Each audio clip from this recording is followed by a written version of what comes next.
Emma. By Jane Austen. Volume 1. Chapter 1. Emma Woodhouse, handsome, clever, and rich, with a comfortable home and happy disposition, seemed to unite some of the best blessings of existence, and had lived nearly 21 years in the world with very little to distress or vex her. She was the youngest of the two daughters of a most affectionate, indulgent father, and had, in consequence of her sister's marriage, been mistress of his house from a very early period. Her mother had died too long ago for her to have more than an indistinct remembrance of her caresses, and her place had been supplied by an excellent woman as governess, who had fallen little short of a mother in affection. 16 years had Miss Taylor been in Mr. Woodhouse's family, less as a governess than a friend, very fond of both daughters, but particularly of Emma. Between them it was more the intimacy of sisters. Even before Miss Taylor had ceased to hold the nominal office of governess, the mildness of her temper had hardly allowed her to impose any restraint, and the shadow of authority being now long passed away, they had been living together as friend and friend, very mutually attached, and Emma doing just what she liked, highly esteeming Miss Taylor's judgment, but directed chiefly by her own. The real evils, indeed, of Emma's situation were the power of having rather too much her own way, and a disposition to think a little too well of herself. These were the disadvantages which threatened alloy to her many enjoyments. The danger, however, was at present so unperceived, that they did not by any means rank as misfortunes with her. Sorrow came, a gentle sorrow, but not at all in the shape of any disagreeable consciousness. Miss Taylor married. It was Miss Taylor's loss which first brought grief. It was on the wedding day of this beloved friend that Emma first sat in mournful thought of any continuance. The wedding over, and the bride people gone, her father and herself were left to dine together, with no prospect of a third to cheer a long evening. Her father composed himself to sleep after dinner, as usual, and she had then only to sit and think of what she had lost. The event had every promise of happiness for her friend. Mr. Weston was a man of unexceptionable character, easy fortune, suitable age, and pleasant manners, and there was some satisfaction in considering with what self-denying, generous friendship she had always wished and promoted the match, but it was a black morning's work for her. The want of Miss Taylor would be felt every hour of every day. She recalled her past kindness, the affection of 16 years, how she had taught and how she had played with her from 5 years old, how she had devoted all her powers to attach and amuse her in health, and how nursed her through the various illnesses of childhood. A large debt of gratitude was owing here, but the intercourse of the last 7 years, the equal footing and perfect unreserve which had soon followed Isabella's marriage, on their being left to each other, was yet a dearer, tenderer recollection.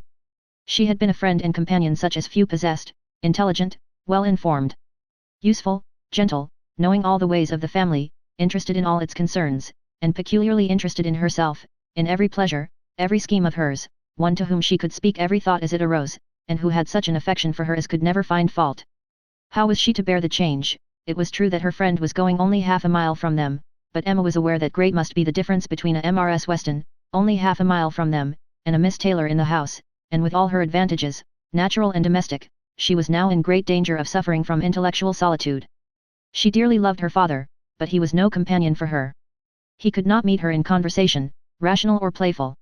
The evil of the actual disparity in their ages, and Mr. Woodhouse had not married early, was much increased by his constitution and habits, for having been a valetudinarian all his life, without activity of mind or body, he was a much older man in ways than in years, and though everywhere beloved for the friendliness of his heart and his amiable temper, his talents could not have recommended him at any time. Her sister, though comparatively but little removed by matrimony, being settled in London, only 16 miles off, was much beyond her daily reach, and many a long October and November evening must be struggled through at Hartfield, before Christmas brought the next visit from Isabella and her husband, and their little children, to fill the house, and give her pleasant society again. Highbury, the large and populous village, almost amounting to a town, to which Hartfield, in spite of its separate lawn and shrubberies and name, did really belong, afforded her no equals. The Woodhouses were first in consequence there. All looked up to them. She had many acquaintance in the place, for her father was universally civil, but not one among them who could be accepted in lieu of Miss Taylor for even half a day. It was a melancholy change, and Emma could not but sigh over it, and wish for impossible things, till her father awoke, and made it necessary to be cheerful. His spirits required support. He was a nervous man, easily depressed, fond of everybody that he was used to, and hating to part with them, hating change of every kind. Matrimony, as the origin of change, was always disagreeable, and he was by no means yet reconciled to his own daughter's marrying, nor could ever speak of her but with compassion, though it had been entirely a match of affection. When he was now obliged to part with Miss Taylor too, and from his habits of gentle selfishness, and of being never able to suppose that other people could feel differently from himself, he was very much disposed to think Miss Taylor had done as sad a thing for herself as for them, and would have been a great deal happier if she had spent all the rest of her life at Hartfield. Emma smiled and chatted as cheerfully as she could, to keep him from such thoughts, but when tea came, it was impossible for him not to say exactly as he had said at dinner. Poor Miss Taylor, I wish she were here again. What a pity it is that Mr. Weston ever thought of her. I cannot agree with you, Papa, you know I cannot. Mr. Weston is such a good-humoured, pleasant, excellent man, that he thoroughly deserves a good wife, and you would not have had Miss Taylor live with us forever, and bear all my odd humours, when she might have a house of her own. A house of her own, but where is the advantage of a house of her own? This is 3 times as large, and you have never any odd humours, my dear. How often we shall be going to see them, and they coming to see us, we shall be always meeting, we must go and pay wedding visit very soon. My dear, how am I to get so far? Randalls is such a distance I could not walk half so far. No, Papa, nobody thought of your walking. We must go in the carriage, to be sure. The carriage, but James will not like to put the horses to for such a little way, and where are the poor horses to be while we are paying our visit? They are to be put into Mr. Weston's stable. Papa, you know we have settled all that already. We talked it all over with Mr. Weston last night, and as for James, you may be very sure he will always like going to Randalls, because of his daughter's being housemaid there. I only doubt whether he will ever take us anywhere else. That was your doing, Papa. You got Hannah that good place. Nobody thought of Hannah till you mentioned her. James is so obliged to you.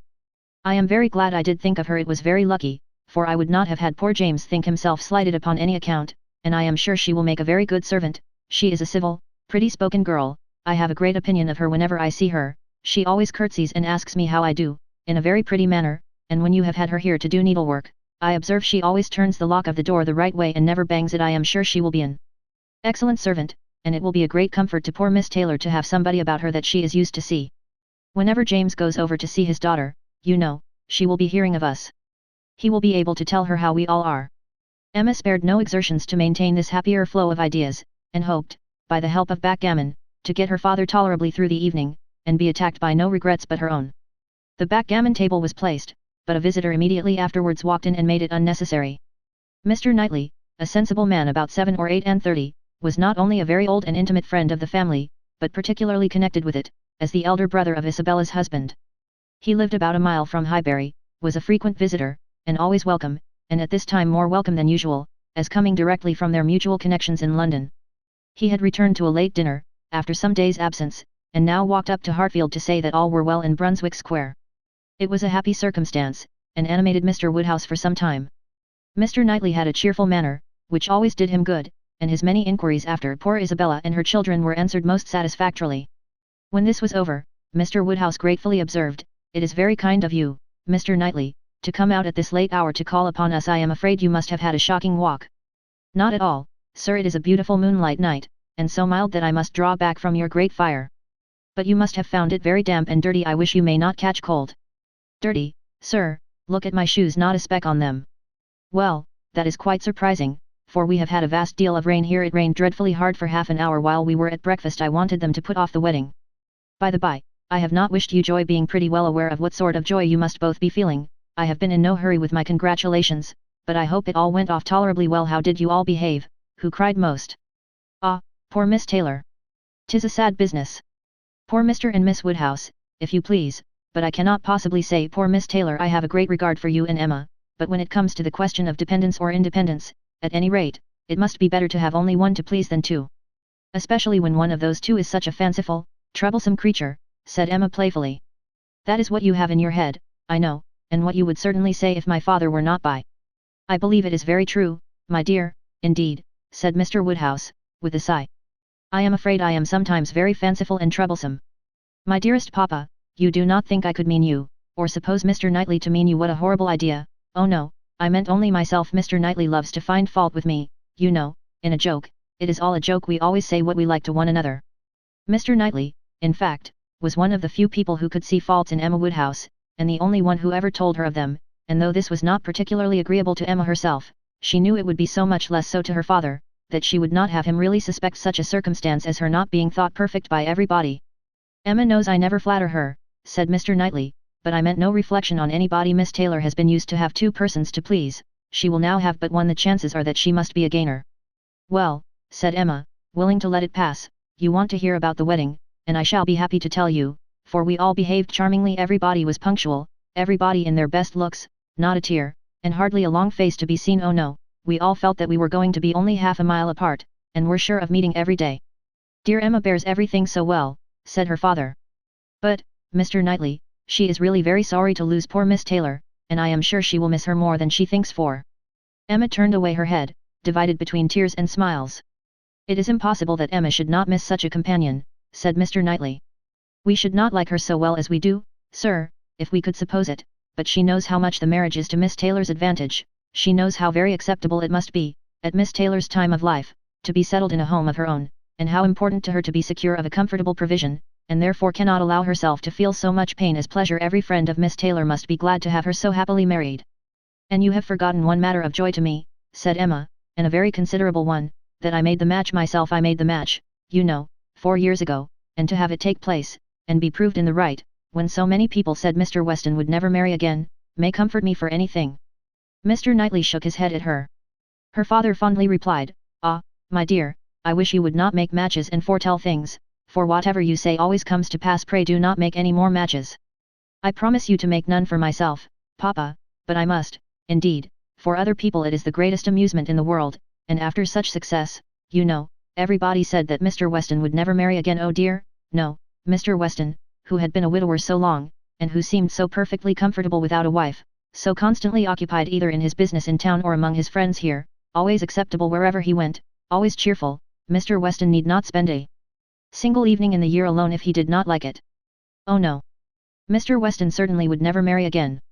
Some people even talked of a promise to his wife on her deathbed, and others of the son and the uncle not letting him. All manner of solemn nonsense was talked on the subject, but I believed none of it. Ever since the day, about 4 years ago, that Miss Taylor and I met with him in Broadway Lane, when, because it began to drizzle, he darted away with so much gallantry, and borrowed 2 umbrellas for us from Farmer Mitchell's, I made up my mind on the subject. I planned the match from that hour, and when such success has blessed me in this instance, dear Papa, you cannot think that I shall leave off matchmaking." "I do not understand what you mean by success," said Mr. Knightley. "Success supposes endeavour. Your time has been properly and delicately spent, if you have been endeavouring for the last 4 years to bring about this marriage, a worthy employment for a young lady's mind, but if, which I rather imagine, you're making the match, as you call it, means only you're planning it, you're saying to yourself one idle day, I think it would be a very good thing for Miss Taylor if Mr. Weston were to marry her, and saying it again to yourself every now and then afterwards. Why do you talk of success? Where is your merit? What are you proud of? You made a lucky guess, and that is all that can be said. And have you never known the pleasure and triumph of a lucky guess? I pity you. I thought you cleverer, for, depend upon it, a lucky guess is never merely luck, there is always some talent in it. And as to my poor word success, which you quarrel with, I do not know that I am so entirely without any claim to it. You have drawn 2 pretty pictures, but I think there may be a third, a something between the do-nothing and the do-all. If I had not promoted Mr. Weston's visits here, and given many little encouragements, and smoothed many little matters, it might not have come to anything after all. I think you must know Hartfield enough to comprehend that a straightforward, open-hearted man like Weston, and a rational, unaffected woman like Miss Taylor, may be safely left to manage their own concerns. You are more likely to have done harm to yourself, than good to them, by interference." "Emma never thinks of herself, if she can do good to others," rejoined Mr. Woodhouse, understanding but in part. "But, my dear, pray do not make any more matches, they are silly things, and break up one's family circle grievously." "Only one more, Papa, only for Mr. Elton. Poor Mr. Elton. You like Mr. Elton, Papa? I must look about for a wife for him. There is nobody in Highbury who deserves him, and he has been here a whole year, and has fitted up his house so comfortably, that it would be a shame to have him single any longer, and I thought when he was joining their hands today, he looked so very much as if he would like to have the same kind office done for him. I think very well of Mr. Elton, and this is the only way I have of doing him a service. Mr. Elton is a very pretty young man, to be sure, and a very good young man, and I have a great regard for him, but if you want to shew him any attention, my dear, ask him to come and dine with us some day. That will be a much better thing. I dare say Mr. Knightley will be so kind as to meet him." "With a great deal of pleasure, sir, at any time," said Mr. Knightley, laughing, "and I agree with you entirely, that it will be a much better thing. Invite him to dinner, Emma, and help him to the best of the fish and the chicken, but leave him to choose his own wife. Depend upon it, a man of 6 or 7 and 20 can take care of himself." Chapter 2. Mr. Weston was a native of Highbury, and born of a respectable family, which for the last 2 or 3 generations had been rising into gentility and property. He had received a good education, but, on succeeding early in life to a small independence, had become indisposed for any of the more homely pursuits in which his brothers were engaged, and had satisfied an active, cheerful mind and social temper by entering into the militia of his county, then embodied. Captain Weston was a general favourite, and when the chances of his military life had introduced him to Miss Churchill, of a great Yorkshire family, and Miss Churchill fell in love with him, Nobody was surprised, except her brother and his wife, who had never seen him, and who were full of pride and importance, which the connection would offend. Miss Churchill, however, being of age, and with the full command of her fortune, though her fortune bore no proportion to the family estate, was not to be dissuaded from the marriage, and it took place, to the infinite mortification of Mr. and Mrs. Churchill, who threw her off with due decorum. It was an unsuitable connection, and did not produce much happiness. Mrs. Weston ought to have found more in it, for she had a husband whose warm heart and sweet temper made him think everything due to her in return for the great goodness of being in love with him, but though she had one sort of spirit, she had not the best.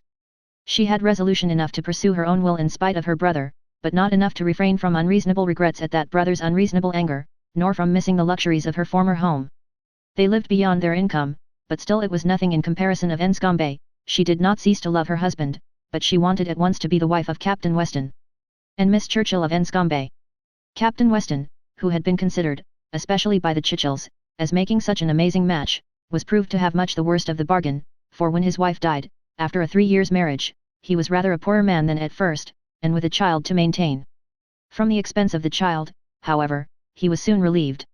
The boy had, with the additional softening claim of a lingering illness of his mother's, been the means of a sort of reconciliation, and Mr. and Mrs. Churchill, having no children of their own, nor any other young creature of equal kindred to care for, offered to take the whole charge of the little Frank soon after her decease.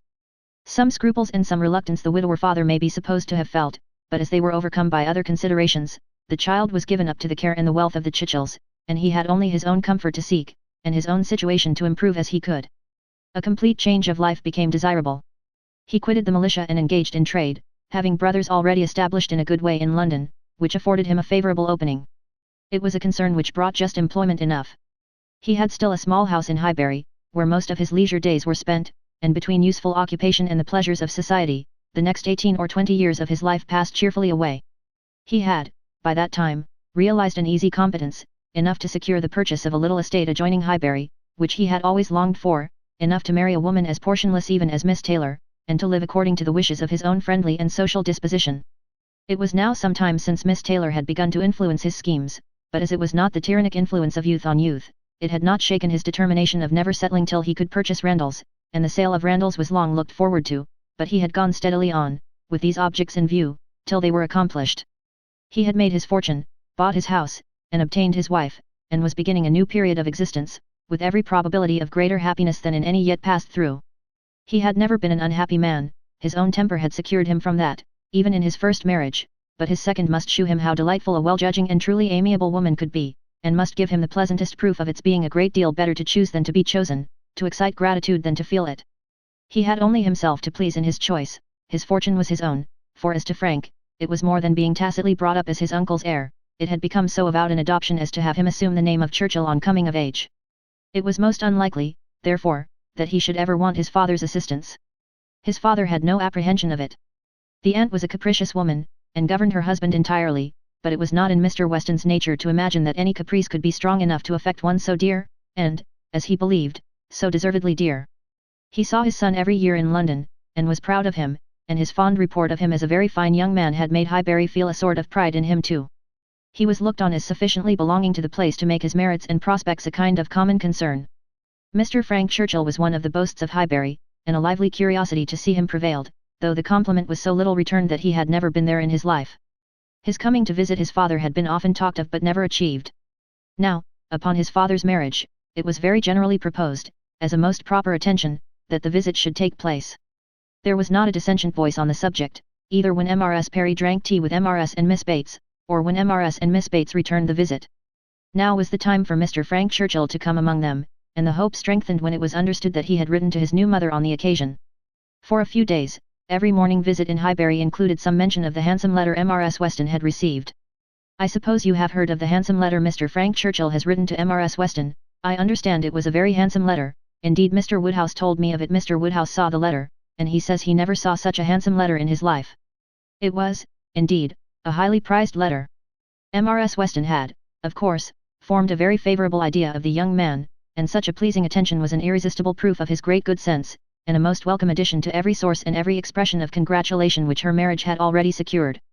She felt herself a most fortunate woman, and she had lived long enough to know how fortunate she might well be thought, where the only regret was for a partial separation from friends whose friendship for her had never cooled, and who could ill bear to part with her. She knew that at times she must be missed, and could not think, without pain, of Emma's losing a single pleasure, or suffering an hour's ennui, from the want of her companionableness, but dear Emma was of no feeble character, she was more equal to her situation than most girls would have been, and had sense and energy and spirits that might be hoped would bear her well and happily through its little difficulties and privations. And then there was such comfort in the very easy distance of Randalls from Hartfield, so convenient for even solitary female walking, and in Mr. Weston's disposition and circumstances, which would make the approaching season no hindrance to their spending half the evenings in the week together. Her situation was altogether the subject of hours of gratitude to Mrs. Weston, and of moments only of regret, and her satisfaction, her more than satisfaction, her cheerful enjoyment, was so just and so apparent, that Emma, well as she knew her father, was sometimes taken by surprise at his being still able to pity poor Miss Taylor, when they left her at Randalls in the centre of every domestic comfort, or saw her go away in the evening attended by her pleasant husband to a carriage of her own. But never did she go without Mr. Woodhouse's giving a gentle sigh, and saying, "Ah, poor Miss Taylor, she would be very glad to stay." There was no recovering Miss Taylor, nor much likelihood of ceasing to pity her, but a few weeks brought some alleviation to Mr. Woodhouse. The compliments of his neighbours were over, he was no longer teased by being wished joy of so sorrowful an event, and the wedding cake, which had been a great distress to him, was all eat up. His own stomach could bear nothing rich, and he could never believe other people to be different from himself. What was unwholesome to him he regarded as unfit for anybody, and he had, therefore, earnestly tried to dissuade them from having any wedding cake at all, and when that proved vain, as earnestly tried to prevent anybody's eating it. He had been at the pains of consulting Mr. Perry, the apothecary, on the subject. Mr. Perry was an intelligent, gentlemanlike man, whose frequent visits were one of the comforts of Mr. Woodhouse's life, and upon being applied to, he could not but acknowledge, though it seemed rather against the bias of inclination, that wedding cake might certainly disagree with many, perhaps with most people, unless taken moderately.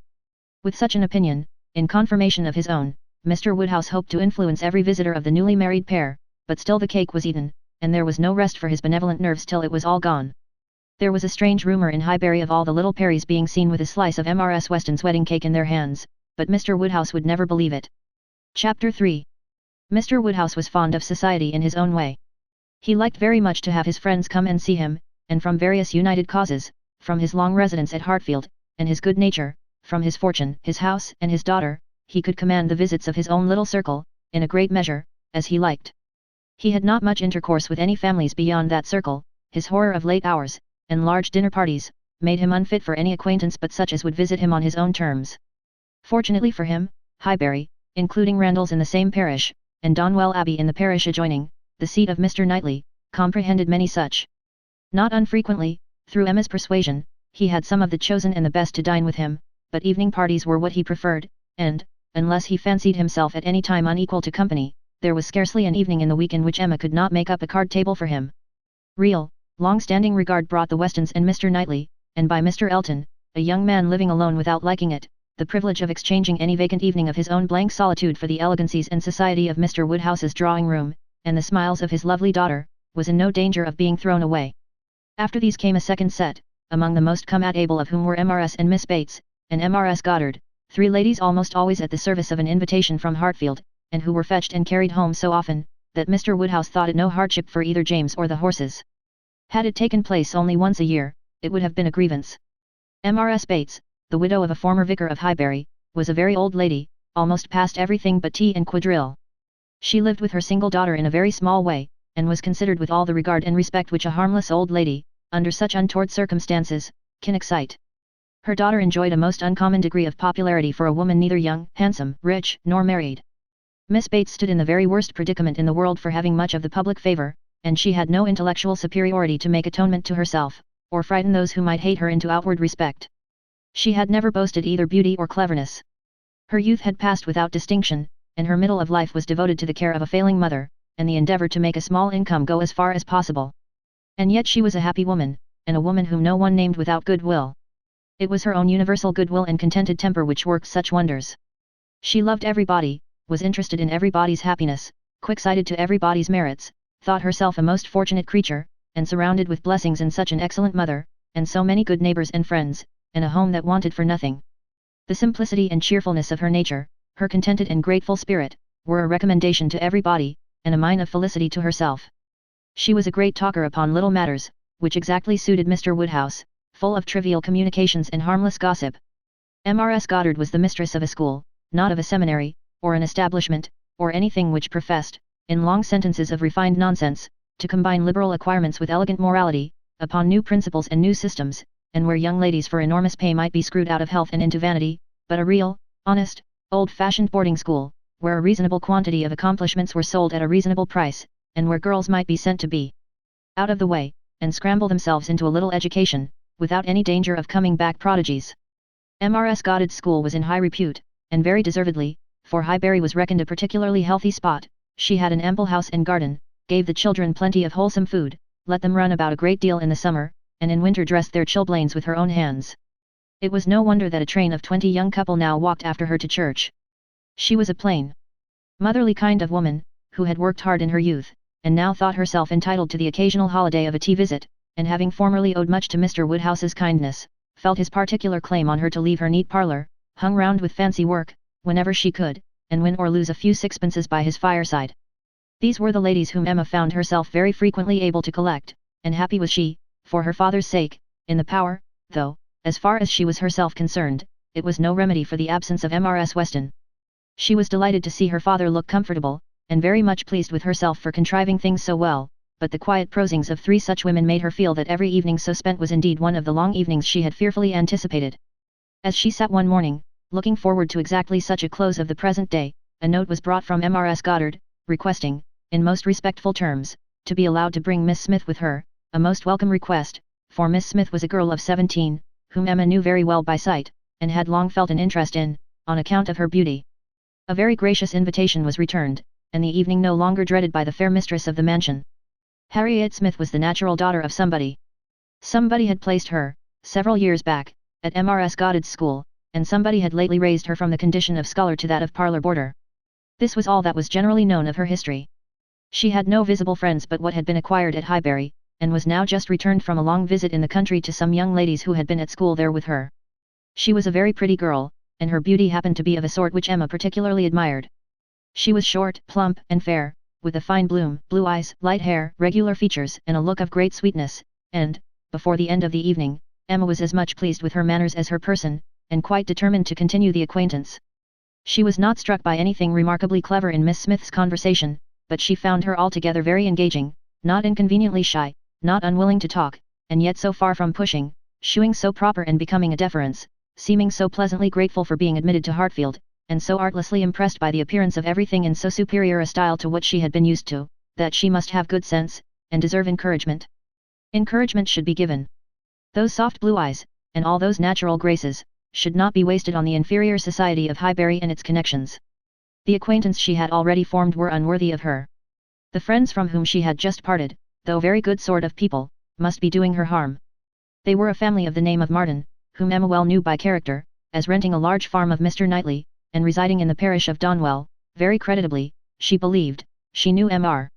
Knightley thought highly of them, but they must be coarse and unpolished, and very unfit to be the intimates of a girl who wanted only a little more knowledge and elegance to be quite perfect. She would notice her, she would improve her, she would detach her from her bad acquaintance, and introduce her into good society, she would form her opinions and her manners. It would be an interesting, and certainly a very kind undertaking, highly becoming her own situation in life, her leisure and powers. She was so busy in admiring those soft blue eyes, in talking and listening, and forming all these schemes in the in-betweens, that the evening flew away at a very unusual rate, and the supper table, which always closed such parties, and for which she had been used to sit and watch the due time, was all set out and ready, and moved forwards to the fire, before she was aware. With an alacrity beyond the common impulse of a spirit which yet was never indifferent to the credit of doing everything well and attentively, with the real goodwill of a mind delighted with its own ideas, did she then do all the honours of the meal, and help and recommend the minced chicken and scalloped oysters, with an urgency which she knew would be acceptable to the early hours and civil scruples of their guests. Upon such occasions poor Mr. Woodhouse's feelings were in sad warfare. He loved to have the cloth laid, because it had been the fashion of his youth, but his conviction of suppers being very unwholesome made him rather sorry to see anything put on it, and while his hospitality would have welcomed his visitors to everything, his care for their health made him grieve that they would eat such another small basin of thin gruel as his own was all that he could, with thorough self-approbation, recommend, though he might constrain himself, while the ladies were comfortably clearing the nicer things, to say, "Mrs. Bates, let me propose your venturing on one of these eggs. An egg boiled very soft is not unwholesome. Sorrel understands boiling an egg better than anybody. I would not recommend an egg boiled by anybody else, but you need not be afraid, They are very small, you see, one of our small eggs will not hurt you, Miss Bates. Let Emma help you to a little bit of tart, a very little bit. Ours are all apple tarts. You need not be afraid of unwholesome preserves here. I do not advise the custard. Mrs. Goddard, what say you to half a glass of wine? A small half glass, put into a tumbler of water? I do not think it could disagree with you. Emma allowed her father to talk, but supplied her visitors in a much more satisfactory style, and on the present evening had particular pleasure in sending them away happy. The happiness of Miss Smith was quite equal to her intentions. Miss Woodhouse was so great a personage in Highbury, that the prospect of the introduction had given as much panic as pleasure, but the humble, grateful little girl went off with highly gratified feelings, delighted with the affability with which Miss Woodhouse had treated her all the evening, and actually shaken hands with her at last. Chapter 4. Harriet Smith's intimacy at Hartfield was soon a settled thing. Quick and decided in her ways, Emma lost no time in inviting, encouraging, and telling her to come very often, and as their acquaintance increased, so did their satisfaction in each other. As a walking companion, Emma had very early foreseen how useful she might find her. In that respect Mrs. Weston's loss had been important. Her father never went beyond the shrubbery, where 2 divisions of the ground sufficed him for his long walk, or his short, as the year varied, and since Mrs. Weston's marriage her exercise had been too much confined. She had ventured once alone to Rendall's, but it was not pleasant, and a Harriet Smith, therefore, one whom she could summon at any time to a walk, would be a valuable addition to her privileges. But in every respect, as she saw more of her, she approved her, and was confirmed in all her kind designs. Harriet certainly was not clever, but she had a sweet, docile, grateful disposition, was totally free from conceit, and only desiring to be guided by anyone she looked up to. Her early attachment to herself was very amiable, and her inclination for good company, and power of appreciating what was elegant and clever, shewed that there was no want of taste, though strength of understanding must not be expected. Altogether she was quite convinced of Harriet Smith's being exactly the young friend she wanted, exactly the something which her home required. Such a friend as Mrs. Weston was out of the question. 2 such could never be granted. 2 such she did not want. It was quite a different sort of thing, a sentiment distinct and independent. Mrs. Weston was the object of a regard which had its basis in gratitude and esteem. Harriet would be loved as one to whom she could be useful. For Mrs. Weston there was nothing to be done, for Harriet everything. Her first attempts at usefulness were in an endeavour to find out who were the parents, but Harriet could not tell. She was ready to tell everything in her power, but on this subject questions were vain. Emma was obliged to fancy what she liked, but she could never believe that in the same situation she should not have discovered the truth. Harriet had no penetration. She had been satisfied to hear and believe just what Mrs. Goddard chose to tell her, and looked no farther. Mrs. Goddard, and the teachers, and the girls and the affairs of the school in general, formed naturally a great part of the conversation, and but for her acquaintance with the Martins of Abbey Mill Farm, it must have been the whole. But the Martins occupied her thoughts a good deal. She had spent 2 very happy months with them, and now loved to talk of the pleasures of her visit, and describe the many comforts and wonders of the place. Emma encouraged her talkativeness, amused by such a picture of another set of beings, and enjoying the youthful simplicity which could speak with so much exultation of Mrs. Martin's having 2 parlours, 2 very good parlours, indeed, one of them quite as large as Mrs. Goddard's drawing room, and of her having an upper maid who had lived 25 years with her, and of their having 8 cows, 2 of them Alderneys, and one a little Welsh cow, a very pretty little Welsh cow indeed, and of Mrs. Martin saying as she was so fond of it, it should be called her cow. And of their having a very handsome summer house in their garden, where some day next year they were all to drink tea, a very handsome summer house, large enough to hold 12 people. For some time she was amused, without thinking beyond the immediate cause, but as she came to understand the family better, other feelings arose. She had taken up a wrong idea, fancying it was a mother and daughter, a son and son's wife, who all lived together, but when it appeared that the Mr. Martin, who bore a part in the narrative, and was always mentioned with approbation for his great good nature in doing something or other, was a single man, that there was no young Mrs. Martin, no wife in the case, she did suspect danger to her poor little friend from all this hospitality and kindness, and that, if she were not taken care of, she might be required to sink herself forever. With this inspiriting notion, her questions increased in number and meaning, and she particularly led Harriet to talk more of Mr. Martin, and there was evidently no dislike to it. Harriet was very ready to speak of the share he had had in their moonlight walks and merry evening games, and dwelt a good deal upon his being so very good-humoured and obliging. He had gone 3 miles round one day in order to bring her some walnuts, because she had said how fond she was of them, and in everything else he was so very obliging. He had his shepherd's son into the parlour one night on purpose to sing to her. She was very fond of singing. He could sing a little himself. She believed he was very clever, and understood everything. He had a very fine flock, and, while she was with them, he had been bid more for his wool than anybody in the country. She believed everybody spoke well of him. His mother and sisters were very fond of him.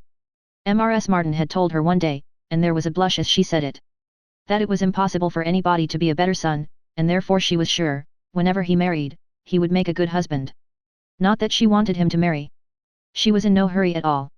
Well done, Mrs. Martin, thought Emma. You know what you are about. And when she had come away, Mrs. Martin was so very kind as to send Mrs. Goddard a beautiful goose, the finest goose Mrs. Goddard had ever seen. Mrs. Goddard had dressed it on a Sunday, and asked all the 3 teachers, Miss Nash and Miss Prince, and Miss Richardson, to sup with her. Mr. Martin, I suppose, is not a man of information beyond the line of his own business. He does not read. Oh yes, that is, no, I do not know, but I believe he has read a good deal, but not what you would think anything of. He reads the agricultural reports, and some other books that lay in one of the window seats, but he reads all them to himself. But sometimes of an evening, before we went to cards, he would read something aloud out of the elegant extracts, very entertaining. And I know he has read the Vicar of Wakefield. He never read the Romance of the Forest, nor the Children of the Abbey. He had never heard of such books before I mentioned them, but he is determined to get them now as soon as ever he can. The next question was, what sort of looking man is Mr. Martin? Oh, not handsome, not at all handsome. I thought him very plain at first, but I do not think him so plain now. One does not, you know, after a time. But did you never see him? He is in Highbury every now and then, and he is sure to ride through every week in his way to Kingston. He has passed you very often. That may be, and I may have seen him 50 times, but without having any idea of his name. A young farmer, whether on horseback or on foot, is the very last sort of person to raise my curiosity. The yeomanry are precisely the order of people with whom I feel I can have nothing to do. A degree or 2 lower, and a creditable appearance might interest me. I might hope to be useful to their families in some way or other, but a farmer can need none of my help, and is, therefore, in one sense, as much above my notice as in every other he is below it. To be sure, oh yes, it is not likely you should ever have observed him, but he knows you very well indeed, I mean by sight. I have no doubt of his being a very respectable young man. I know, indeed, that he is so, and, as such, wish him well. What do you imagine his age to be?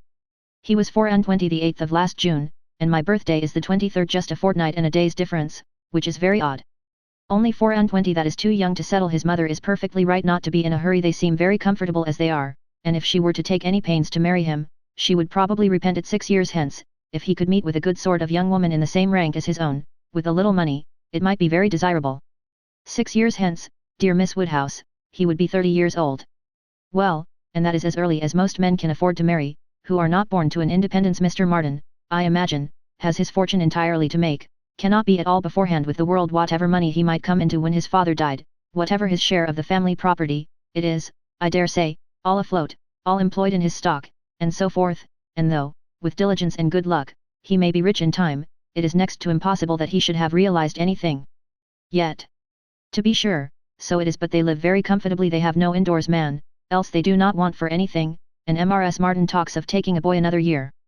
I wish you may not get into a scrape, Harriet, whenever he does marry, I mean, as to being acquainted with his wife, for though his sisters, from a superior education, are not to be altogether objected to, it does not follow that he might marry anybody at all fit for you. To notice the misfortune of your birth ought to make you particularly careful as to your associates. There can be no doubt of your being a gentleman's daughter, and you must support your claim to that station by everything within your own power, or there will be plenty of people who would take pleasure in degrading you.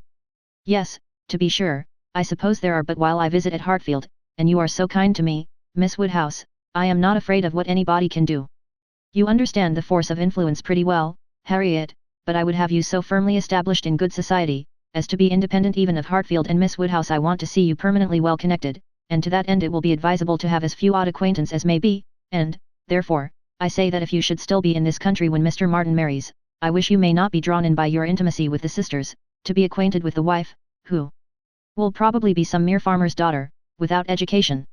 To be sure, yes, not that I think Mr. Martin would ever marry anybody but what had had some education, and been very well brought up. However, I do not mean to set up my opinion against yours, and I am sure I shall not wish for the acquaintance of his wife. I shall always have a great regard for the Miss Martins, especially Elizabeth, and should be very sorry to give them up, for they are quite as well educated as me. But if he marries a very ignorant, vulgar woman, certainly I had better not visit her, if I can help it. Emma watched her through the fluctuations of this speech, and saw no alarming symptoms of love. The young man had been the first admirer, but she trusted there was no other hold, and that there would be no serious difficulty, on Harriet's side, to oppose any friendly arrangement of her own. They met Mr. Martin the very next day, as they were walking on the Donwell Road. He was on foot, and after looking very respectfully at her, looked with most unfeigned satisfaction at her companion.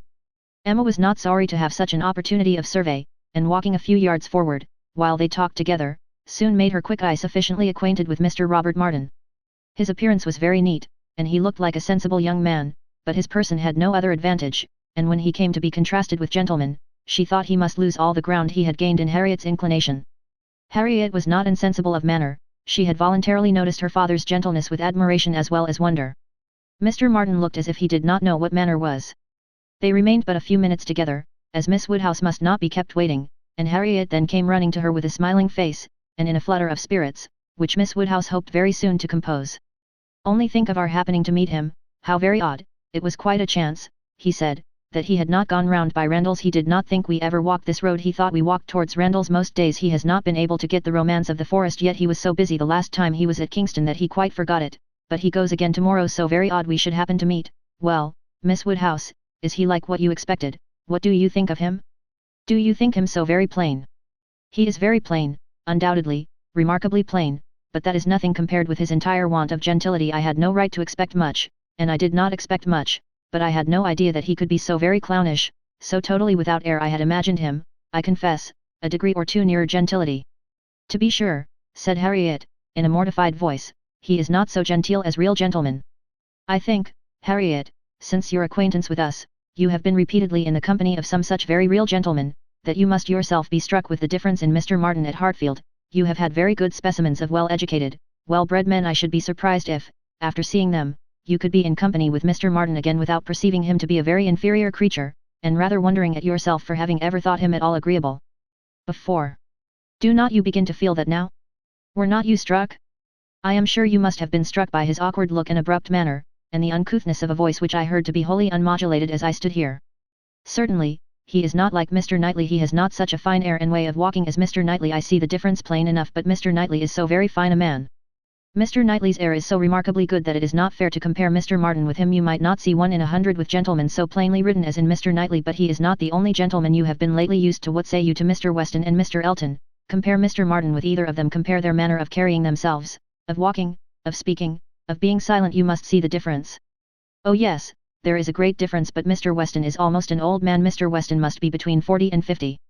Which makes his good manners the more valuable the older a person grows, Harriet. The more important it is that their manners should not be bad, the more glaring and disgusting any loudness or coarseness or awkwardness becomes. What is passable in youth is detestable in later age. Mr. Martin is now awkward and abrupt. What will he be at Mr. Weston's time of life?" "There is no saying, indeed," replied Harriet rather solemnly. "But there may be pretty good guessing. He will be a completely gross, vulgar farmer, totally inattentive to appearances, and thinking of nothing but profit and loss." "Will he? Indeed, that will be very bad. How much his business engrosses him already is very plain from the circumstance of his forgetting to inquire for the book you recommended. He was a great deal too full of the market to think of anything else, which is just as it should be, for a thriving man. What has he to do with books? And I have no doubt that he will thrive, and be a very rich man in time, and his being illiterate and coarse need not disturb us." "I wonder he did not remember the book," was all Harriet's answer, and spoken with a degree of grave displeasure which Emma thought might be safely left to itself. She, therefore, said no more for some time. Her next beginning was: "In one respect, perhaps, Mr. Elton's manners are superior to Mr. Knightley's or Mr. Weston's. They have more gentleness. They might be more safely held up as a pattern. There is an openness, a quickness, almost a bluntness in Mr. Weston, which everybody likes in him, because there is so much good humour with it, but that would not do to be copied. Neither would Mr. Knightley's downright, decided, commanding sort of manner, though it suits him very well. His figure, and look, and situation in life seem to allow it, but if any young man were to set about copying him, he would not be sufferable. On the contrary, I think a young man might be very safely recommended to take Mr. Elton as a model. Mr. Elton is good-humoured, cheerful, obliging, and gentle. He seems to me to be grown particularly gentle of late. I do not know whether he has any design of ingratiating himself with either of us, Harriet, by additional softness, but it strikes me that his manners are softer than they used to be. If he means anything, it must be to please you. Did not I tell you what he said of you the other day?" She then repeated some warm personal praise which she had drawn from Mr. Elton, and now did full justice to, and Harriet blushed and smiled, and said she had always thought Mr. Elton very agreeable. Mr. Elton was the very person fixed on by Emma for driving the young farmer out of Harriet's head. She thought it would be an excellent match, and only too palpably desirable, natural, and probable, for her to have much merit in planning it. She feared it was what everybody else must think of and predict. It was not likely, however, that anybody should have equalled her in the date of the plan, as it had entered her brain during the very first evening of Harriet's coming to Hartfield. The longer she considered it, the greater was her sense of its expediency.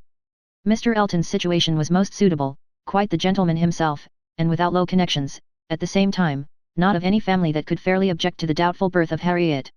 He had a comfortable home for her, and Emma imagined a very sufficient income, for though the vicarage of Highbury was not large, he was known to have some independent property, and she thought very highly of him as a good-humoured, well-meaning, respectable young man, without any deficiency of useful understanding or knowledge of the world. She had already satisfied herself that he thought Harriet a beautiful girl, which she trusted, with such frequent meetings at Hartfield, was foundation enough on his side, and on Harriet's there could be little doubt that the idea of being preferred by him would have all the usual weight and efficacy. And he was really a very pleasing young man, a young man whom any woman not fastidious might like. He was reckoned very handsome, his person much admired in general, though not by her, there being a want of elegance of feature which she could not dispense with, but the girl who could be gratified by Robert Martin's riding about the country to get walnuts for her might very well be conquered by Mr. Elton's admiration. Chapter 5. I do not know what your opinion may be, Mrs. Weston, said Mr. Knightley, of this great intimacy between Emma and Harriet Smith, but I think it a bad thing. A bad thing? Do you really think it a bad thing? Why so? I think they will neither of them do the other any good. You surprise me. Emma must do Harriet good, and by supplying her with a new object of interest, Harriet may be said to do Emma good. I have been seeing their intimacy with the greatest pleasure. How very differently we feel, not think they will do each other any good. This will certainly be the beginning of one of our quarrels about Emma, Mr. Knightley. Perhaps you think I am come on purpose to quarrel with you, knowing Weston to be out, and that you must still fight your own battle. Mr. Weston would undoubtedly support me, if he were here, for he thinks exactly as I do on the subject. We were speaking of it only yesterday, and agreeing how fortunate it was for Emma, that there should be such a girl in Highbury for her to associate with Mr. Knightley. I shall not allow you to be a fair judge in this case. You are so much used to live alone, that you do not know the value of a companion, and, perhaps no man can be a good judge of the comfort a woman feels in the society of one of her own sex, after being used to it all her life. I can imagine your objection to Harriet Smith. She is not the superior young woman which Emma's friend ought to be. But on the other hand, as Emma wants to see her better informed, it will be an inducement to her to read more herself. They will read together. She means it, I know.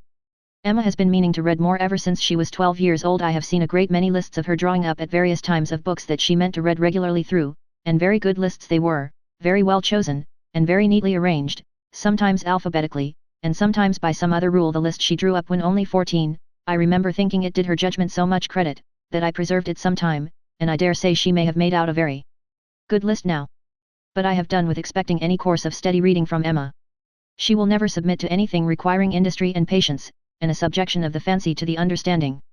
Where Miss Taylor failed to stimulate, I may safely affirm that Harriet Smith will do nothing. You never could persuade her to read half so much as you wished, you know you could not.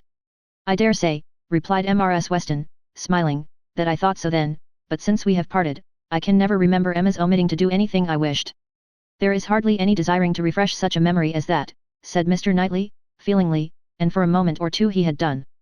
But I, he soon added, who have had no such charm thrown over my senses, must still see, hear, and remember. Emma is spoiled by being the cleverest of her family at 10 years old. She had the misfortune of being able to answer questions which puzzled her sister at 17. She was always quick and assured, Isabella slow and diffident, and ever since she was 12, Emma has been mistress of the house and of you all. In her mother she lost the only person able to cope with her. She inherits her mother's talents, and must have been under subjection to her. I should have been sorry, Mr. Knightley, to be dependent on your recommendation. Had I quitted Mr. Woodhouse's family and wanted another situation, I do not think you would have spoken a good word for me to anybody. I am sure you always thought me unfit for the office I held. Yes, said he, smiling. You are better placed here, very fit for a wife, but not at all for a governess. But you were preparing yourself to be an excellent wife all the time you were at Hartfield. You might not give Emma such a complete education as your powers would seem to promise, but you were receiving a very good education from her, on the very material matrimonial point of submitting your own will, and doing as you were bid. And if Weston had asked me to recommend him a wife, I should certainly have named Miss Taylor. Thank you. There will be very little merit in making a good wife to such a man as Mr. Weston. Why, to own the truth, I am afraid you are rather thrown away, and that with every disposition to bear, there will be nothing to be borne. We will not despair, however Weston may grow cross from the wantonness of comfort, or his son may plague him. I hope not that, it is not likely. No, Mr. Knightley, do not foretell vexation from that quarter. Not I. Indeed I only name possibilities. I do not pretend to Emma's genius for foretelling and guessing. I hope, with all my heart, the young man may be a Weston in merit, and a Churchill in fortune, but Harriet Smith, I have not half done about Harriet Smith. I think her the very worst sort of companion that Emma could possibly have. She knows nothing herself, and looks upon Emma as knowing everything. She is a flatterer in all her ways, and so much the worse, because undesigned her. Ignorance is hourly flattery. How can Emma imagine she has anything to learn herself, while Harriet is presenting such a delightful inferiority? And as for Harriet, I will venture to say that she cannot gain by the acquaintance. Hartfield will only put her out of conceit with all the other places she belongs to. She will grow just refined enough to be uncomfortable with those among whom birth and circumstances have placed her home. I am much mistaken if Emma's doctrines give any strength of mind, or tend at all to make a girl adapt herself rationally to the varieties of her situation in life. They only give a little polish. I either depend more upon Emma's good sense than you do, or am more anxious for her present comfort, for I cannot lament the acquaintance how well she looked last night. Oh, you would rather talk of her person than her mind, would you? Very well, I shall not attempt to deny Emma's being pretty. Pretty, say beautiful rather. Can you imagine anything nearer perfect beauty than Emma altogether, face and figure? I do not know what I could imagine, but I confess that I have seldom seen a face or figure more pleasing to me than hers. But I am a partial old friend. Such an eye, the true hazel eye, and so brilliant, regular features, open countenance, with a complexion, oh, what a bloom of full health, and such a pretty height and size, such a firm and upright figure. There is health, not merely in her bloom, but in her air, her head, her glance. One hears sometimes of a child being the picture of health. Now, Emma always gives me the idea of being the complete picture of grown-up health. She is loveliness itself, Mr. Knightley, is not she? I have not a fault to find with her person, he replied. I think her all you describe. I love to look at her, and I will add this praise, that I do not think her personally vain, considering how very handsome she is. She appears to be little occupied with it. Her vanity lies another way. Mrs. Weston, I am not to be talked out of my dislike of Harriet Smith, or my dread of its doing them both harm. And I, Mr. Knightley, am equally stout in my confidence of its not doing them any harm. With all dear Emma's little faults, she is an excellent creature. Where shall we see a better daughter, or a kinder sister, or a truer friend? No, no, she has qualities which may be trusted. She will never lead anyone really wrong, she will make no lasting blunder. Where Emma errs once, she is in the right 100 times. Very well, I will not plague you any more. Emma shall be an angel, and I will keep my spleen to myself till Christmas brings John and Isabella. John loves Emma with a reasonable and therefore not a blind affection, and Isabella always thinks as he does, except when he is not quite frightened enough about the children. I am sure of having their opinions with me. I know that you all love her really too well to be unjust or unkind, but excuse me, Mr. Knightley, if I take the liberty. I consider myself, you know, as having somewhat of the privilege of speech that Emma's mother might have had, the liberty of hinting that I do not think any possible good can arise from Harriet Smith's intimacy being made a matter of much discussion among you. Pray excuse me, but supposing any little inconvenience may be apprehended from the intimacy, it cannot be expected that Emma, accountable to nobody but her father, who perfectly approves the acquaintance, should put an end to it, so long as it is a source of pleasure to herself. It has been so many years my province to give advice, that you cannot be surprised, Mr. Knightley, at this little remains of office. Not at all, cried he, I am much obliged to you for it. It is very good advice, and it shall have a better fate than your advice has often found, for it shall be attended to. Mrs. John Knightley is easily alarmed, and might be made unhappy about her sister. Be satisfied, said he, I will not raise any outcry. I will keep my ill humour to myself. I have a very sincere interest in Emma. Isabella does not seem more my sister, has never excited a greater interest, perhaps hardly so great. There is an anxiety, a curiosity in what one feels for Emma. I wonder what will become of her. So do I, said Mrs. Weston gently, very much. She always declares she will never marry, which, of course, means just nothing at all. But I have no idea that she has yet ever seen a man she cared for. It would not be a bad thing for her to be very much in love with a proper object. I should like to see Emma in love, and in some doubt of a return. It would do her good. But there is nobody hereabouts to attach her, and she goes so seldom from home. There does, indeed, seem as little to tempt her to break her resolution at present, said Mrs. Weston, as can well be, and while she is so happy at Hartfield, I cannot wish her to be forming any attachment which would be creating such difficulties on poor Mr. Woodhouse's account. I do not recommend matrimony at present to Emma, though I mean no slight to the state, I assure you. Part of her meaning was to conceal some favourite thoughts of her own and Mr. Weston's on the subject, as much as possible. There were wishes at Randalls respecting Emma's destiny, but it was not desirable to have them suspected, and the quiet transition which Mr. Knightley soon afterwards made to "What does Weston think of the weather? Shall we have rain?" convinced her that he had nothing more to say or surmise about Hartfield. Chapter 6. Emma could not feel a doubt of having given Harriet's fancy a proper direction and raised the gratitude of her young vanity to a very good purpose, for she found her decidedly more sensible than before of Mr. Elton's being a remarkably handsome man, with most agreeable manners, and as she had no hesitation in following up the assurance of his admiration by agreeable hints, she was soon pretty confident of creating as much liking on Harriet's side, as there could be any occasion for. She was quite convinced of Mr. Elton's being in the fairest way of falling in love, if not in love already. She had no scruple with regard to him. He talked of Harriet, and praised her so warmly, that she could not suppose anything wanting which a little time would not add.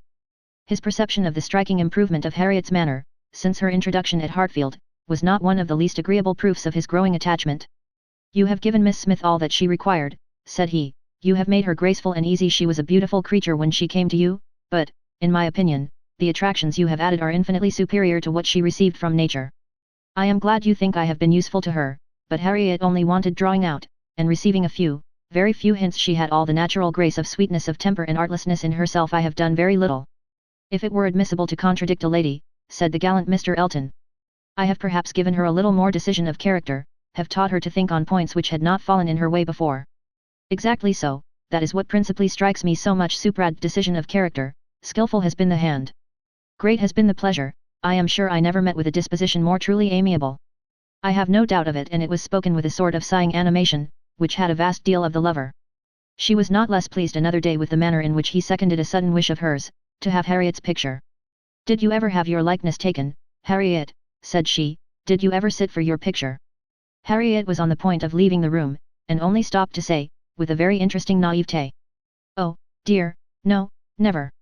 No sooner was she out of sight, than Emma exclaimed, "What an exquisite possession a good picture of her would be! I would give any money for it. I almost long to attempt her likeness myself. You do not know it, I dare say, but 2 or 3 years ago I had a great passion for taking likenesses, and attempted several of my friends, and was thought to have a tolerable eye in general, but from one cause or another, I gave it up in disgust. But really, I could almost venture, if Harriet would sit to me, it would be such a delight to have her picture." "Let me entreat you," cried Mr. Elton, "it would indeed be a delight, let me entreat you, Miss Woodhouse, to exercise so charming a talent in favour of your friend. I know what your drawings are. How could you suppose me ignorant? Is not this room rich in specimens of your landscapes and flowers, and has not Mrs. Weston some inimitable figure pieces in her drawing room, at Randall's?" "Yes, good man," thought Emma, "but what has all that to do with taking likenesses? You know nothing of drawing. Don't pretend to be in raptures about mine. Keep your raptures for Harriet's face." "Well, if you give me such kind encouragement, Mr. Elton, I believe I shall try what I can do. Harriet's features are very delicate, which makes a likeness difficult, and yet there is a peculiarity in the shape of the eye and the lines about the mouth which one ought to catch." "Exactly so, the shape of the eye and the lines about the mouth. I have not a doubt of your success. Pray attempt it as you will do it. It will indeed, to use your own words, be an exquisite possession. But I am afraid, Mr. Elton, Harriet will not like to sit. She thinks so little of her own beauty. Did not you observe her manner of answering me, how completely it meant, 'Why should my picture be drawn?'" "Oh, yes, I observed it. I assure you it was not lost on me, but still I cannot imagine she would not be persuaded." Harriet was soon back again, and the proposal almost immediately made, and she had no scruples which could stand many minutes against the earnest pressing of both the others. Emma wished to go to work directly, and therefore produced the portfolio containing her various attempts at portraits, for not one of them had ever been finished, that they might decide together on the best size for Harriet. Her many beginnings were displayed. Miniatures, half-lengths, whole lengths, pencil, crayon, and watercolors had been all tried in turn. She had always wanted to do everything, and had made more progress both in drawing and music than many might have done with so little labour as she would ever submit to. She played and sang, and drew in almost every style, but steadiness had always been wanting, and in nothing had she approached the degree of excellence which she would have been glad to command, and ought not to have failed of. She was not much deceived as to her own skill either as an artist or a musician. But she was not unwilling to have others deceived, or sorry to know her reputation for accomplishment often higher than it deserved. There was merit in every drawing, in the least finished, perhaps the most. Her style was spirited, but had there been much less, or had there been 10 times more, the delight and admiration of her 2 companions would have been the same. They were both in ecstasies. A likeness pleases everybody, and Miss Woodhouse's performances must be capital. "No great variety of faces for you," said Emma. "I had only my own family to study from. There is my father, another of my father, but the idea of sitting for his picture made him so nervous, that I could only take him by stealth, neither of them very like. Therefore Mrs. Weston again and again and again, you see dear Mrs. Weston, always my kindest friend on every occasion she would sit whenever I asked her. There is my sister, and really quite her own little elegant figure, and the face not unlike. I should have made a good likeness of her, if she would have sat longer, but she was in such a hurry to have me draw her 4 children that she would not be quiet. Then, here come all my attempts at 3 of those 4 children, there they are, Henry and John and Bella, from one end of the sheet to the other, and any one of them might do for any one of the rest. She was so eager to have them drawn that I could not refuse, but there is no making children of 3 or 4 years old stand still, you know, nor can it be very easy to take any likeness of them. Beyond the air and complexion, unless they are coarser featured than any of Mama's children ever were. Here is my sketch of the fourth, who was a baby. I took him as he was sleeping on the sofa, and it is as strong a likeness of his cockade as you would wish to see. He had nestled down his head most conveniently. That's very like. I am rather proud of little George. The corner of the sofa is very good. Then here is my last, unclosing a pretty sketch of a gentleman in small size, whole length, my last and my best, my brother, Mr. John Knightley. This did not want much of being finished, when I put it away in a pet, and vowed I would never take another likeness. I could not help being provoked, for after all my pains, and when I had really made a very good likeness of it, Mrs. Weston and I were quite agreed in thinking it very like, only too handsome, too flattering, but that was a fault. On the right side, after all this, came poor dear Isabella's cold approbation of, yes, it was a little like. But to be sure it did not do him justice. We had had a great deal of trouble in persuading him to sit at all. It was made a great favour of, and altogether it was more than I could bear, and so I never would finish it, to have it apologized over as an unfavourable likeness, to every morning visitor in Brunswick Square, and, as I said, I did then forswear ever drawing anybody again. But for Harriet's sake, or rather for my own, and as there are no husbands and wives in the case at present, I will break my resolution now. Mr. Elton seemed very properly struck and delighted by the idea, and was repeating, no husbands and wives in the case at present indeed, as you observe exactly so, no husbands and wives, with so interesting a consciousness, that Emma began to consider whether she had not better leave them together at once. But as she wanted to be drawing, the declaration must wait a little longer. She had soon fixed on the size and sort of portrait. It was to be a whole length in watercolours, like Mr. John Knightley's, and was destined, if she could please herself, to hold a very honourable station over the mantelpiece. The sitting began, and Harriet, smiling and blushing, and afraid of not keeping her attitude and countenance, presented a very sweet mixture of youthful expression to the steady eyes of the artist. But there was no doing anything, with Mr. Elton fidgeting behind her and watching every touch. She gave him credit for stationing himself where he might gaze and gaze again without offence, but was really obliged to put an end to it, and request him to place himself elsewhere. It then occurred to her to employ him in reading. If he would be so good as to read to them, it would be a kindness indeed, it would amuse away the difficulties of her part, and lessen the irksomeness of Miss Smith's. Mr. Elton was only too happy. Harriet listened, and Emma drew in peace. She must allow him to be still frequently coming to look, anything less would certainly have been too little in a lover, and he was ready at the smallest intermission of the pencil, to jump up and see the progress, and be charmed. There was no being displeased with such an encourager, for his admiration made him discern a likeness almost before it was possible.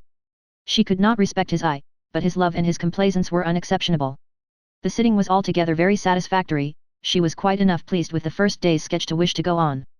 There was no want of likeness, she had been fortunate in the attitude, and as she meant to throw in a little improvement to the figure, to give a little more height, and considerably more elegance, she had great confidence of its being in every way a pretty drawing at last, and of its filling its destined place with credit to them both, a standing memorial of the beauty of one, the skill of the other, and the friendship of both, with as many other agreeable associations as Mr. Elton's very promising attachment was likely to add. Harriet was to sit again the next day, and Mr. Elton, just as he ought, entreated for the permission of attending and reading to them again. By all means, we shall be most happy to consider you as one of the party. The same civilities and courtesies, the same success and satisfaction, took place on the morrow, and accompanied the whole progress of the picture, which was rapid and happy. Everybody who saw it was pleased, but Mr. Elton was in continual raptures, and defended it through every criticism. Miss Woodhouse has given her friend the only beauty she wanted, observed Mrs. Weston to him, not in the least suspecting that she was addressing a lover. The expression of the eye is most correct, but Miss Smith has not those eyebrows and eyelashes. It is the fault of her face that she has them not. Do you think so? Replied he. I cannot agree with you. It appears to me a most perfect resemblance in every feature. I never saw such a likeness in my life. We must allow for the effect of shade, you know. You have made her too tall, Emma, said Mr. Knightley. Emma knew that she had, but would not own it, and Mr. Elton warmly added. Oh no, certainly not too tall, not in the least too tall. Consider, she is sitting down, which naturally presents a different, which in short gives exactly the idea, and the proportions must be preserved. You know proportions, foreshortening. Oh no, it gives one exactly the idea of such a height as Miss Smith's. Exactly so indeed. It is very pretty, said Mr. Woodhouse. So prettily done, just as your drawings always are. My dear, I do not know anybody who draws so well as you do. The only thing I do not thoroughly like is, that she seems to be sitting out of doors, with only a little shawl over her shoulders, and it makes one think she must catch cold. But, my dear papa, it is supposed to be summer, a warm day in summer. Look at the tree. But it is never safe to sit out of doors, my dear. You, sir, may say anything, cried Mr. Elton, but I must confess that I regard it as a most happy thought, the placing of Miss Smith out of doors, and the tree is touched with such inimitable spirit. Any other situation would have been much less in character the naivete of Miss Smith's manners, and altogether, oh, it is most admirable, I cannot keep my eyes from it. I never saw such a likeness. The next thing wanted was to get the picture framed, and here were a few difficulties. It must be done directly, it must be done in London, the order must go through the hands of some intelligent person whose taste could be depended on, and Isabella, the usual doer of all commissions, must not be applied to, because it was December, and Mr. Woodhouse could not bear the idea of her stirring out of her house in the fogs of December. But no sooner was the distress known to Mr. Elton, than it was removed. His gallantry was always on the alert. Might he be trusted with the commission, what infinite pleasure should he have in executing it? He could ride to London at any time. It was impossible to say how much he should be gratified by being employed on such an errand. He was too good, she could not endure the thought, she would not give him such a troublesome office for the world, brought on the desired repetition of entreaties and assurances, and a very few minutes settled the business. Mr. Elton was to take the drawing to London, choose the frame, and give the directions, and Emma thought she could so pack it as to ensure its safety without much incommoding him, while he seemed mostly fearful of not being incommoded enough. What a precious deposit, said he with a tender sigh, as he received it. This man is almost too gallant to be in love, thought Emma. I should say so, but that I suppose there may be 100 different ways of being in love. He is an excellent young man, and will suit Harriet exactly. It will be an exactly so, as he says himself, but he does sigh and languish, and study for compliments rather more than I could endure as a principal. I come in for a pretty good share as a second, but it is his gratitude on Harriet's account. Chapter 7. The very day of Mr. Elton's going to London produced a fresh occasion for Emma's services towards her friend. Harriet had been at Hartfield, as usual, soon after breakfast, and, after a time, had gone home to return again to dinner. She returned, and sooner than had been talked of, and with an agitated, hurried look, announcing something extraordinary to have happened which she was longing to tell. Half a minute brought it all out. She had heard, as soon as she got back to Mrs. Goddard's, that Mr. Martin had been there an hour before, and finding she was not at home, nor particularly expected, had left a little parcel for her from one of his sisters, and gone away, and on opening this parcel, she had actually found, besides the 2 songs which she had lent Elizabeth to copy, a letter to herself, and this letter was from him, from Mr. Martin, and contained a direct proposal of marriage. Who could have thought it? She was so surprised she did not know what to do. Yes, quite a proposal of marriage, and a very good letter, at least she thought so, and he wrote as if he really loved her very much, but she did not know, and so, she was come as fast as she could to ask Miss Woodhouse what she should do. Emma was half ashamed of her friend for seeming so pleased and so doubtful. Upon my word, she cried, the young man is determined not to lose anything for want of asking. He will connect himself well if he can. Will you read the letter? Cried Harriet. Pray do too, rather you would. Emma was not sorry to be pressed. She read, and was surprised. The style of the letter was much above her expectation.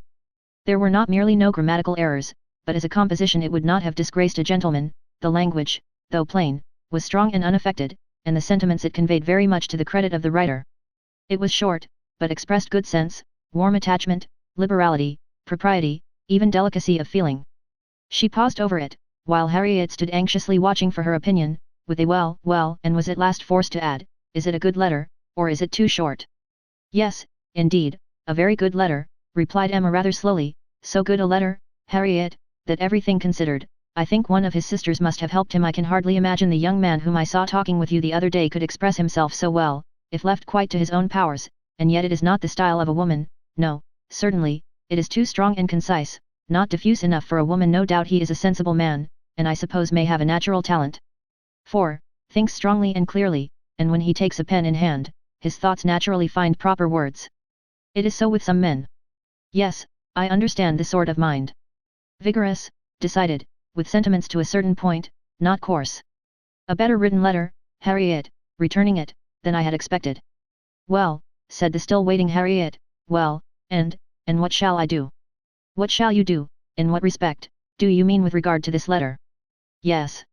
But what are you in doubt of? You must answer it of course, and speedily. Yes, but what shall I say, dear Miss Woodhouse? Do advise me.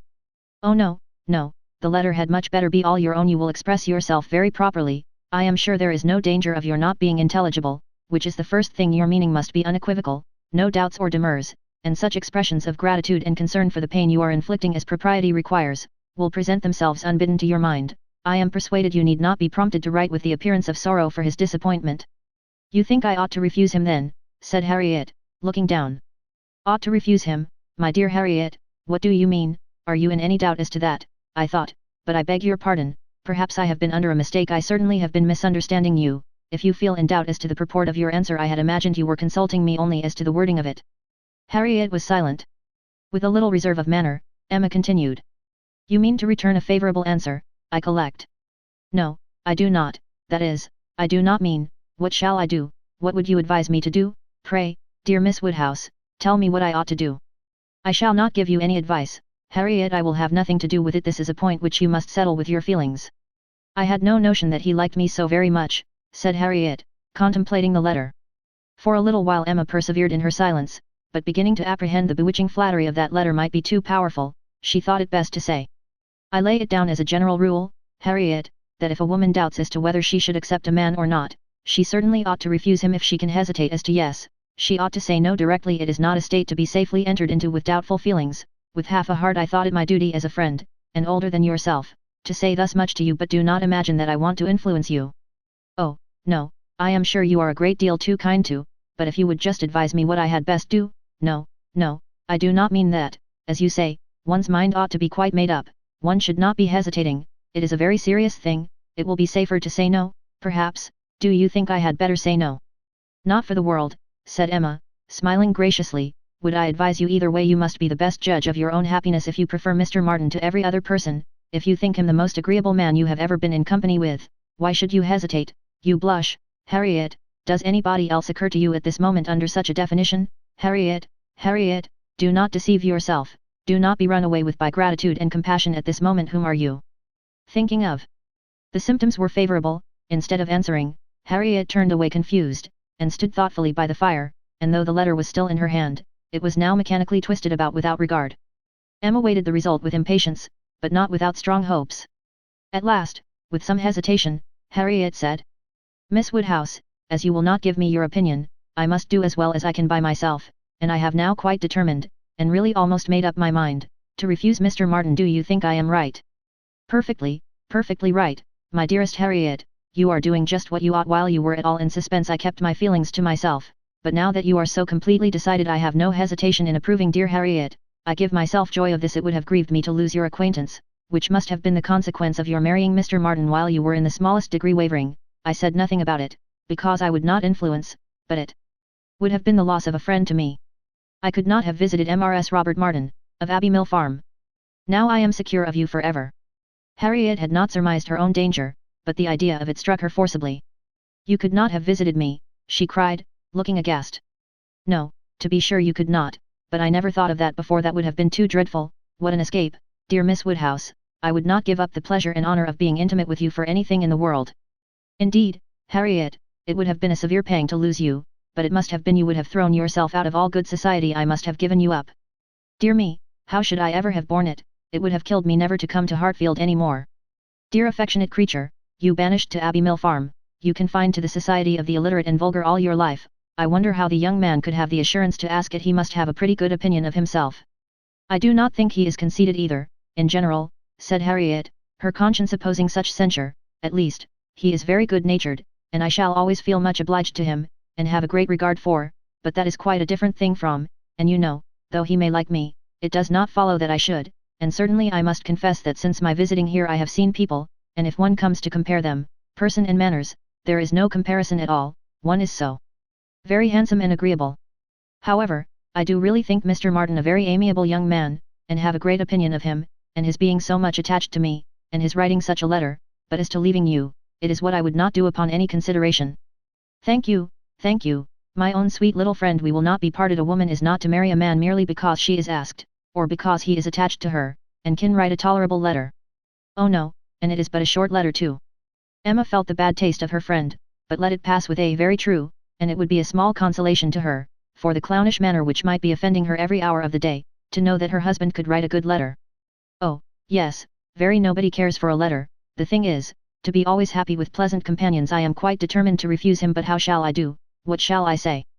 Emma assured her there would be no difficulty in the answer, and advised its being written directly, which was agreed to, in the hope of her assistance, and though Emma continued to protest against any assistance being wanted, it was in fact given in the formation of every sentence. The looking over his letter again, in replying to it, had such a softening tendency, that it was particularly necessary to brace her up with a few decisive expressions, and she was so very much concerned at the idea of making him unhappy, and thought so much of what his mother and sisters would think and say, and was so anxious that they should not fancy her ungrateful, that Emma believed if the young man had come in her way at that moment, he would have been accepted after all. This letter, however, was written, and sealed, and sent. The business was finished, and Harriet safe. She was rather low all the evening, but Emma could allow for her amiable regrets, and sometimes relieved them by speaking of her own affection, sometimes by bringing forward the idea of Mr. Elton. "I shall never be invited to Abbey Mill again," was said in rather a sorrowful tone. "Nor, if you were, could I ever bear to part with you, my Harriet. You are a great deal too necessary at Hartfield to be spared to Abbey Mill. And I am sure I should never want to go there, for I am never happy but at Hartfield." Some time afterwards it was, "I think Mrs. Goddard would be very much surprised if she knew what had happened. I am sure Miss Nash would, for Miss Nash thinks her own sister very well married, and it is only a linen draper.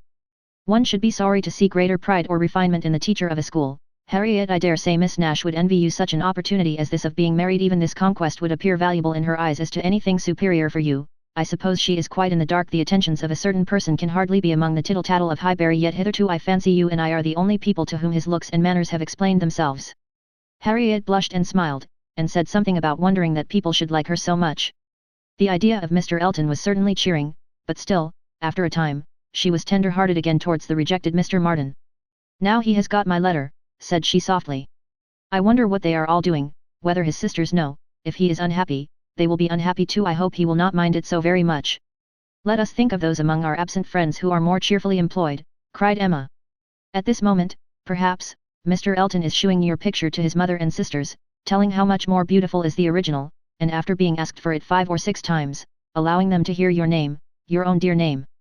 My picture, but he has left my picture in Bond Street."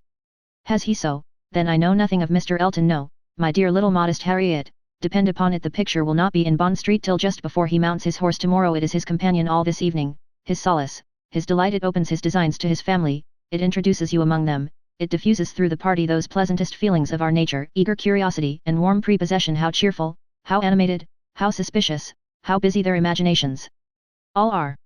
Harriet smiled again, and her smiles grew stronger. Chapter 8. Harriet slept at Hartfield that night. For some weeks past she had been spending more than half her time there, and gradually getting to have a bedroom appropriated to herself, and Emma judged it best in every respect, safest and kindest, to keep her with them as much as possible just at present. She was obliged to go the next morning for an hour or two to Mrs. Goddard's, but it was then to be settled that she should return to Hartfield, to make a regular visit of some days. While she was gone, Mr. Knightley called, and sat some time with Mr. Woodhouse and Emma, till Mr. Woodhouse, who had previously made up his mind to walk out, was persuaded by his daughter not to defer it, and was induced by the entreaties of both, though against the scruples of his own civility, to leave Mr. Knightley for that purpose. Mr. Knightley, who had nothing of ceremony about him, was offering by his short, decided answers, an amusing contrast to the protracted apologies and civil hesitations of the other. "Well, I believe, if you will excuse me, Mr. Knightley, if you will not consider me as doing a very rude thing, I shall take Emma's advice and go out for a quarter of an hour as the sun is out. I believe I had better take my 3 turns while I can. I treat you without ceremony, Mr. Knightley. We invalids think we are privileged people. My dear sir, do not make a stranger of me. I leave an excellent substitute in my daughter Emma will be happy to entertain you, and therefore I think I will beg your excuse and take my 3 turns, my winter walk. You cannot do better, sir. I would ask for the pleasure of your company, Mr. Knightley, but I am a very slow walker, and my pace would be tedious to you, and, besides, you have another long walk before you, to Donwell Abbey." "Thank you, sir, thank you, I am going this moment myself, and I think the sooner you go the better. I will fetch your greatcoat and open the garden door for you." Mr. Woodhouse at last was off, but Mr. Knightley, instead of being immediately off likewise, sat down again, seemingly inclined for more chat. He began speaking of Harriet, and speaking of her with more voluntary praise than Emma had ever heard before. "I cannot rate her beauty as you do," said he, "but she is a pretty little creature, and I am inclined to think very well of her disposition. Her character depends upon those she is with, but in good hands she will turn out a valuable woman." "I am glad you think so, and the good hands, I hope, may not be wanting." "Come," said he, "you are anxious for a compliment, so I will tell you that you have improved her. You have cured her of her schoolgirl's giggle. She really does you credit." "Thank you. I should be mortified indeed if I did not believe I had been of some use, but it is not everybody who will bestow praise where they may. You do not often overpower me with it. You are expecting her again, you say, this morning. Almost every moment she has been gone longer already than she intended." Something has happened to delay her, some visitors perhaps. Highbury gossips, tiresome wretches. Harriet may not consider everybody tiresome that you would. Emma knew this was too true for contradiction, and therefore said nothing. He presently added, with a smile. I do not pretend to fix on times or places, but I must tell you that I have good reason to believe your little friend will soon hear of something to her advantage. Indeed, how so, of what sort? A very serious sort, I assure you, still smiling. Very serious, I can think of but one thing, who is in love with her, who makes you their confidant. Emma was more than half in hopes of Mr. Elton's having dropped a hint. Mr. Knightley was a sort of general friend and adviser, and she knew Mr. Elton looked up to him. I have reason to think, he replied, that Harriet Smith will soon have an offer of marriage, and from a most unexceptionable quarter. Robert Martin is the man. Her visit to Abbey Mill, this summer, seems to have done his business. He is desperately in love and means to marry her. He is very obliging, said Emma, but is he sure that Harriet means to marry him? Well, means to make her an offer. Then will that do? He came to the Abbey 2 evenings ago, on purpose to consult me about it. He knows I have a thorough regard for him and all his family, and, I believe, considers me as one of his best friends. He came to ask me whether I thought it would be imprudent in him to settle so early, whether I thought her too young, in short, whether I approved his choice altogether, having some apprehension perhaps of her being considered, especially since you're making so much of her, as in a line of society above him. I was very much pleased with all that he said. I never hear better sense from anyone than Robert Martin. He always speaks to the purpose, open, straightforward, and very well judging. He told me everything, his circumstances and plans, and what they all proposed doing in the event of his marriage. He is an excellent young man, both as son and brother. I had no hesitation in advising him to marry. He proved to me that he could afford it. And that being the case, I was convinced he could not do better. I praised the fair lady too, and altogether sent him away very happy. If he had never esteemed my opinion before, he would have thought highly of me then, and, I dare say, left the house thinking me the best friend and counsellor man ever had. This happened the night before last. Now, as we may fairly suppose, he would not allow much time to pass before he spoke to the lady, and as he does not appear to have spoken yesterday, it is not unlikely that he should be at Mrs. Goddard's today, and she may be detained by a visitor, without thinking him at all a tiresome wretch. Pray, Mr. Knightley, said Emma, who had been smiling to herself through a great part of this speech, how do you know that Mr. Martin did not speak yesterday? Certainly, replied he, surprised, I do not absolutely know it, but it may be inferred. Was not she the whole day with you? Come, said she, I will tell you something. In return for what you have told me, he did speak yesterday, that is, he wrote, and was refused. This was obliged to be repeated before it could be believed, and Mr. Knightley actually looked red with surprise and displeasure, as he stood up, in tall indignation, and said, Then she is a greater simpleton than I ever believed her. What is the foolish girl about? Oh, to be sure, cried Emma, it is always incomprehensible to a man that a woman should ever refuse an offer of marriage. A man always imagines a woman to be ready for anybody who asks her. Nonsense, a man does not imagine any such thing. But what is the meaning of this? Harriet Smith refuse Robert Martin? Madness, if it is so, but I hope you are mistaken. I saw her answer, nothing could be clearer. You saw her answer, you wrote her answer too, Emma, this is your doing. You persuaded her to refuse him. And if I did, which, however, I am far from allowing, I should not feel that I had done wrong. Mr. Martin is a very respectable young man, but I cannot admit him to be Harriet's equal, and am rather surprised indeed that he should have ventured to address her by your account. He does seem to have had some scruples. It is a pity that they were ever got over.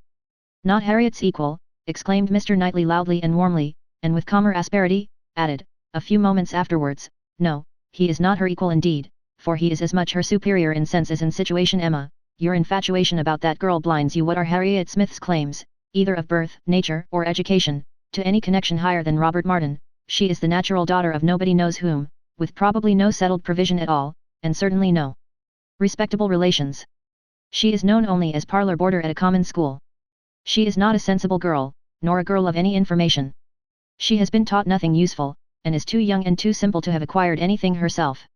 At her age she can have no experience, and with her little wit, is not very likely ever to have any that can avail her. She is pretty, and she is good-tempered, and that is all. My only scruple in advising the match was on his account, as being beneath his deserts, and a bad connection for him. I felt that, as to fortune, in all probability he might do much better, and that as to a rational companion or useful helpmate, he could not do worse. But I could not reason so to a man in love, and was willing to trust to there being no harm in her, to her having that sort of disposition, which, in good hands, like his, might be easily led aright and turn out very well. The advantage of the match I felt to be all on her side, and had not the smallest doubt, nor have I now, that there would be a general cry out upon her extreme good luck. Even your satisfaction I made sure of. It crossed my mind immediately that you would not regret your friends leaving Highbury, for the sake of her being settled so well. I remember saying to myself, even Emma, with all her partiality for Harriet, will think this a good match. I cannot help wondering at your knowing so little of Emma as to say any such thing. What, think a farmer, and with all his sense and all his merit Mr. Martin is nothing more, a good match for my intimate friend, not regret her leaving Highbury for the sake of marrying a man whom I could never admit as an acquaintance of my own. I wonder you should think it possible for me to have such feelings. I assure you mine are very different. I must think your statement by no means fair. You are not just to Harriet's claims. They would be estimated very differently by others as well as myself. Mr. Martin may be the richest of the two, but he is undoubtedly her inferior as to rank in society. The sphere in which she moves is much above his. It would be a degradation. A degradation to illegitimacy and ignorance, to be married to a respectable, intelligent gentleman farmer. As to the circumstances of her birth, though in a legal sense she may be called nobody, it will not hold in common sense. She is not to pay for the offence of others, by being held below the level of those with whom she is brought up. There can scarcely be a doubt that her father is a gentleman, and a gentleman of fortune. Her allowance is very liberal, nothing has ever been grudged for her improvement or comfort. That she is a gentleman's daughter, is indubitable to me. That she associates with gentlemen's daughters, no one, I apprehend, will deny. She is superior to Mr. Robert Martin. Whoever might be her parents, said Mr. Knightley, whoever may have had the charge of her, it does not appear to have been any part of their plan to introduce her into what you would call good society. After receiving a very indifferent education she is left in Mrs. Goddard's hands to shift as she can, to move, in short, in Mrs. Goddard's line, to have Mrs. Goddard's acquaintance. Her friends evidently thought this good enough for her, and it was good enough. She desired nothing better. Herself. Till you chose to turn her into a friend, her mind had no distaste for her own set, nor any ambition beyond it. She was as happy as possible with the Martins in the summer. She had no sense of superiority then. If she has it now, you have given it. You have been no friend to Harriet Smith, Emma. Robert Martin would never have proceeded so far, if he had not felt persuaded of her not being disinclined to him. I know him well. He has too much real feeling to address any woman on the haphazard of selfish passion. And as to conceit, he is the farthest from it of any man I know. Depend upon it he had encouragement. It was most convenient to Emma not to make a direct reply to this assertion. She chose rather to take up her own line of the subject again. You are a very warm friend to Mr. Martin, but, as I said before, are unjust to Harriet. Harriet's claims to marry well are not so contemptible as you represent them. She is not a clever girl, but she has better sense than you are aware of, and does not deserve to have her understanding spoken of so slightingly. Waiving that point, however, and supposing her to be, as you describe her, only pretty and good-natured, let me tell you, that in the degree she possesses them, they are not trivial recommendations to the world in general, for she is, in fact, a beautiful girl, and must be thought so by 99 people out of 100, until it appears that men are much more philosophic on the subject of beauty than they are generally supposed, till they do fall in love with well-informed minds instead of handsome faces. A girl, with such loveliness as Harriet, has a certainty of being admired and sought after, of having the power of choosing from among many, consequently a claim to be nice. Her good nature, too, is not so very slight a claim, comprehending, as it does, real, thorough sweetness of temper and manner, a very humble opinion of herself, and a great readiness to be pleased with other people. I am very much mistaken if your sex in general would not think such beauty, and such temper, the highest claims a woman could possess. Upon my word, Emma, to hear you abusing the reason you have, is almost enough to make me think so too. Better be without sense, than misapply it as you do. To be sure, cried she playfully. I know that is the feeling of you all. I know that such a girl as Harriet is exactly what every man delights in, what at once bewitches his senses and satisfies his judgment. Oh, Harriet may pick and choose. Were you, yourself, ever to marry, she is the very woman for you. And is she, at 17, just entering into life, just beginning to be known, to be wondered at because she does not accept the first offers she receives? No, pray let her have time to look about her. I have always thought it a very foolish intimacy, said Mr. Knightley presently, though I have kept my thoughts to myself, but I now perceive that it will be a very unfortunate one for Harriet. You will puff her up with such ideas of her own beauty, and of what she has a claim to, that, in a little while, nobody within her reach will be good enough for her. Vanity working on a weak head, produces every sort of mischief. Nothing so easy as for a young lady to raise her expectations too high. Miss Harriet Smith may not find offers of marriage flow in so fast, though she is a very pretty girl. Men of sense, whatever you may choose to say, do not want silly wives. Men of family would not be very fond of connecting themselves with a girl of such obscurity, and most prudent men would be afraid of the inconvenience and disgrace they might be involved in, when the mystery of her parentage came to be revealed. Let her marry Robert Martin, and she is safe, respectable, and happy forever. But if you encourage her to expect to marry greatly, and teach her to be satisfied with nothing less than a man of consequence and large fortune. She may be a parlour boarder at Mrs. Goddard's all the rest of her life, or, at least, for Harriet Smith is a girl who will marry somebody or other, till she grow desperate, and is glad to catch at the old writing master's son. We think so very differently on this point, Mr. Knightley, that there can be no use in canvassing it. We shall only be making each other more angry. But as to my letting her marry Robert Martin, it is impossible. She has refused him, and so decidedly, I think, as must prevent any second application. She must abide by the evil of having refused him, whatever it may be. And as to the refusal itself, I will not pretend to say that I might not influence her a little, but I assure you there was very little for me or for anybody to do. His appearance is so much against him, and his manners so bad, that if she ever were disposed to favour him, she is not now. I can imagine, that before she had seen anybody superior, she might tolerate him. He was the brother of her friends, and he took pains to please her, and altogether, having seen nobody better, that must have been his great assistant, she might not, while she was at Abbey Mill, find him disagreeable. But the case is altered now. She knows now what gentlemen are, and nothing but a gentleman in education and manner has any chance with Harriet. Nonsense, arrant nonsense, as ever was talked, cried Mr. Knightley. Robert Martin's manners have sense, sincerity, and good humour to recommend them, and his mind has more true gentility than Harriet Smith could understand. Emma made no answer, and tried to look cheerfully unconcerned, but was really feeling uncomfortable and wanting him very much to be gone. She did not repent what she had done. She still thought herself a better judge of such a point of female right and refinement than he could be, but yet she had a sort of habitual respect for his judgment in general, which made her dislike having it so loudly against her, and to have him sitting just opposite to her in angry state, was very disagreeable. Some minutes passed in this unpleasant silence, with only one attempt on Emma's side to talk of the weather, but he made no answer. He was thinking. The result of his thoughts appeared at last in these words. Robert Martin has no great loss, if he can but think so, and I hope it will not be long before he does. Your views for Harriet are best known to yourself, but as you make no secret of your love of matchmaking, it is fair to suppose that views, and plans, and projects you have, and as a friend I shall just hint to you that if Elton is the man, I think it will be all labour in vain. Emma laughed and disclaimed. He continued.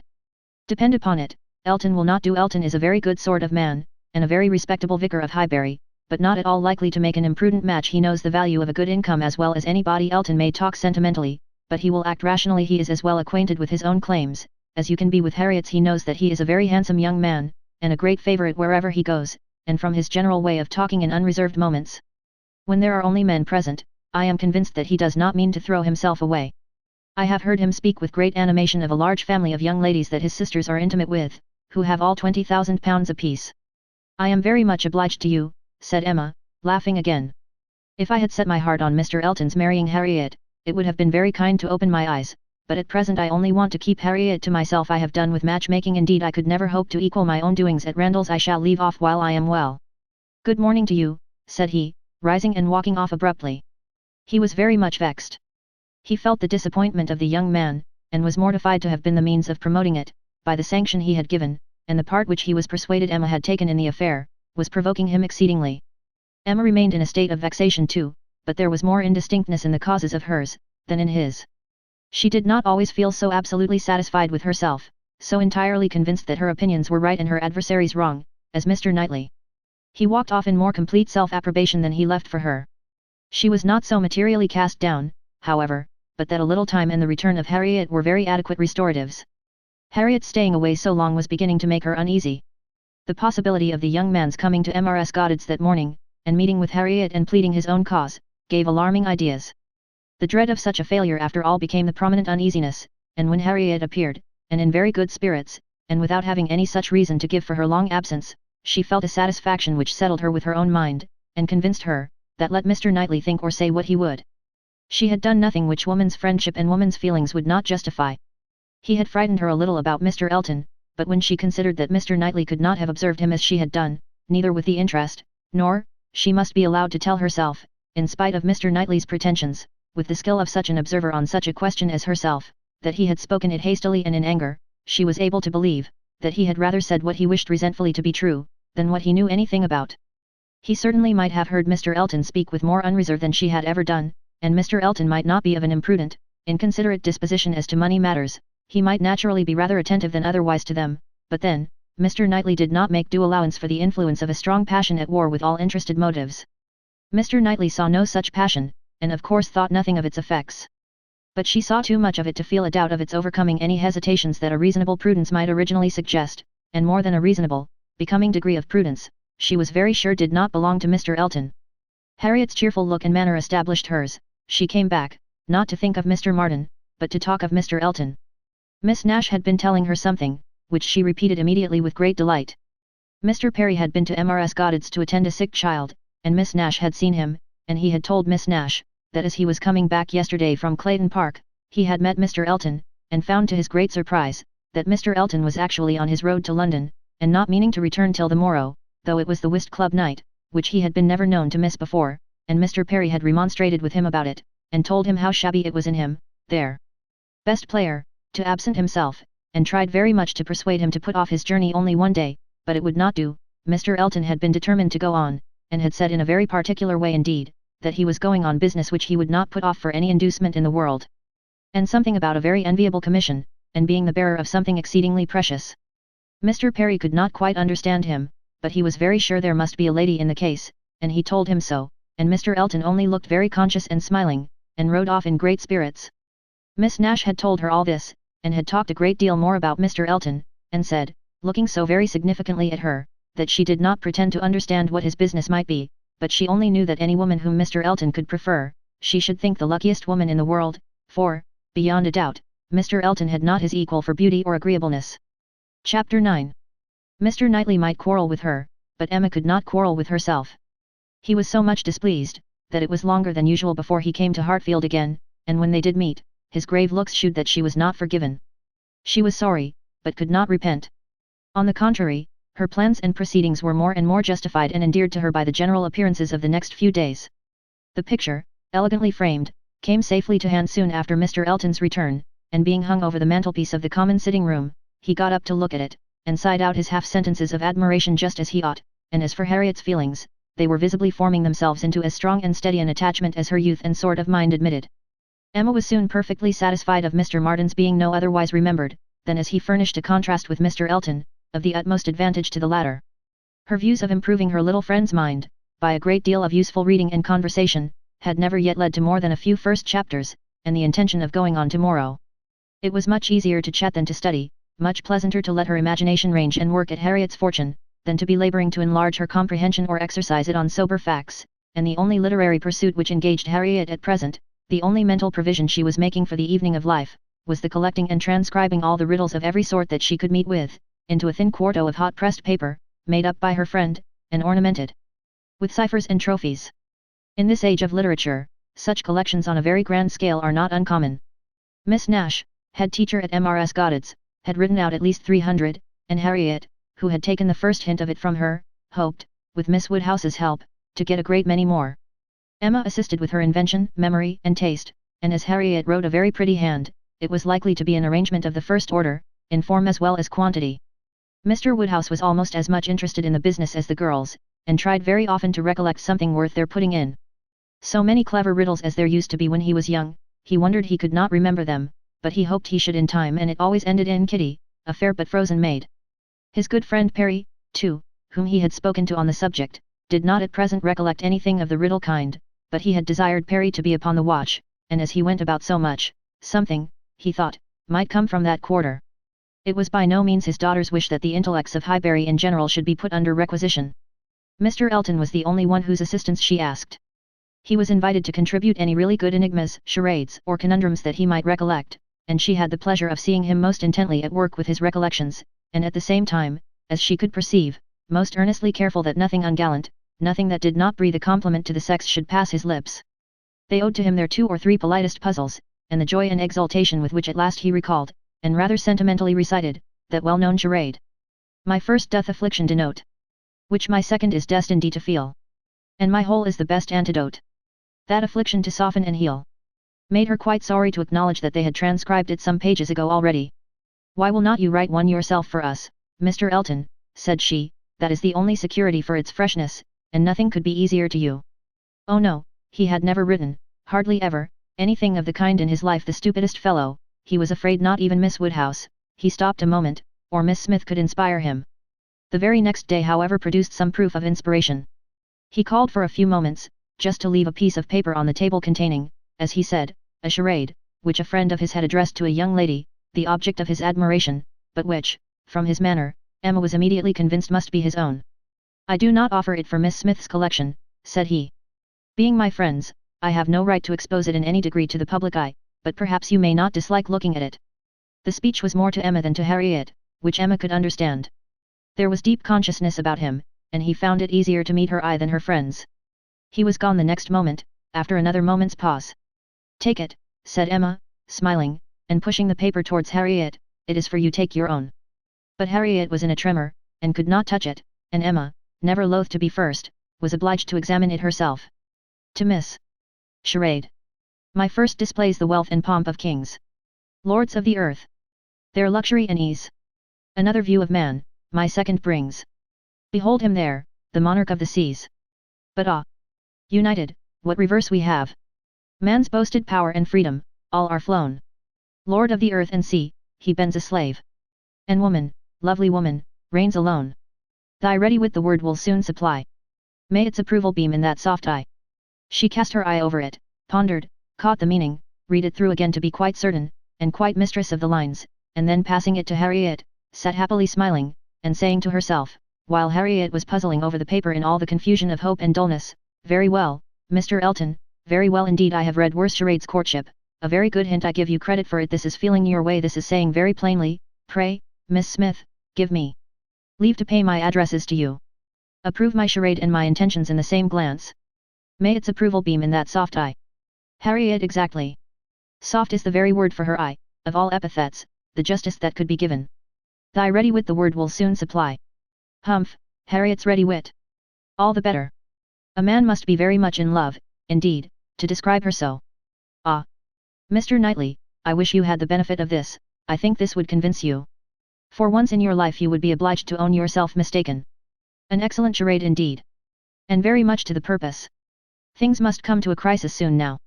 She was obliged to break off from these very pleasant observations, which were otherwise of a sort to run into great length, by the eagerness of Harriet's wondering questions.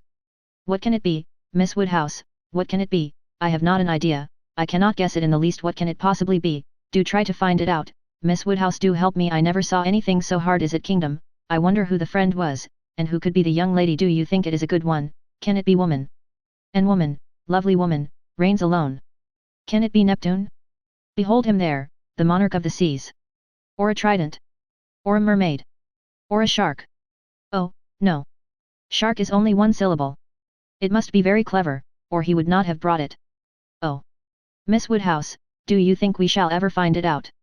Mermaids and sharks, nonsense, my dear Harriet, what are you thinking of? Where would be the use of his bringing us a charade made by a friend upon a mermaid or a shark? Give me the paper and listen.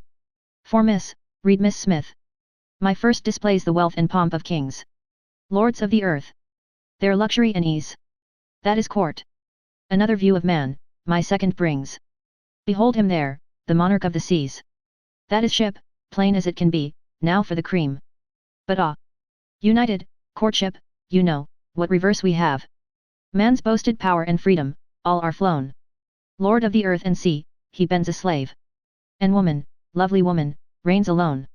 A very proper compliment, and then follows the application, which I think, my dear Harriet, you cannot find much difficulty in comprehending. Read it in comfort to yourself. There can be no doubt of its being written for you and to you. Harriet could not long resist so delightful a persuasion. She read the concluding lines, and was all flutter and happiness. She could not speak. But she was not wanted to speak. It was enough for her to feel. Emma spoke for her. There is so pointed, and so particular a meaning in this compliment, said she, that I cannot have a doubt as to Mr. Elton's intentions. You are his object, and you will soon receive the completest proof of it. I thought it must be so. I thought I could not be so deceived, but now, it is clear, the state of his mind is as clear and decided, as my wishes on the subject have been ever since I knew you. Yes, Harriet, just so long have I been wanting the very circumstance to happen that has happened. I could never tell whether an attachment between you and Mr. Elton were most desirable or most natural. Its probability and its eligibility have really so equalled each other. I am very happy. I congratulate you, my dear Harriet, with all my heart. This is an attachment which a woman may well feel pride in creating. This is a connection which offers nothing but good. It will give you everything that you want, consideration, independence, a proper home. It will fix you in the center of all your real friends, close to Hartfield and to me, and confirm our intimacy forever. This, Harriet, is an alliance which can never raise a blush in either of us. Dear Miss Woodhouse, and dear Miss Woodhouse, was all that Harriet, with many tender embraces could articulate at first, but when they did arrive at something more like conversation, it was sufficiently clear to her friend that she saw, felt, anticipated and remembered just as she ought. Mr. Elton's superiority had very ample acknowledgement. Whatever you say is always right, cried Harriet, and therefore I suppose and believe and hope it must be so, but otherwise I could not have imagined it. It is so much beyond anything I deserve. Mr. Elton, who might marry anybody, there cannot be two opinions about him. He is so very superior. Only think of those sweet verses, to Miss, dear me, how clever, could it really be meant for me? I cannot make a question, or listen to a question about that. It is a certainty. Receive it on my judgment. It is a sort of prologue to the play, a motto to the chapter, and will be soon followed by matter-of-fact prose. It is a sort of thing which nobody could have expected. I am sure, a month ago, I had no more idea myself. The strangest things do take place. When Miss Smiths and Mr. Eltons get acquainted, they do indeed, and really it is strange, it is out of the common course that what is so evidently, so palpably desirable, what courts the prearrangement of other people, should so immediately shape itself into the proper form. You and Mr. Elton are by situation called together, you belong to one another by every circumstance of your respective homes. Your marrying will be equal to the match at Randalls. There does seem to be a something in the air of Hartfield which gives love exactly the right direction, and sends it into the very channel where it ought to flow. The course of true love never did run smooth. A Hartfield edition of Shakespeare would have a long note on that passage.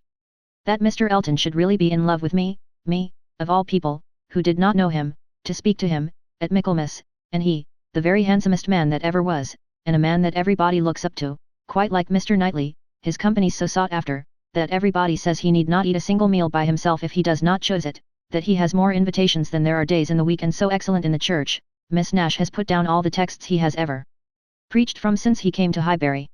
Dear me!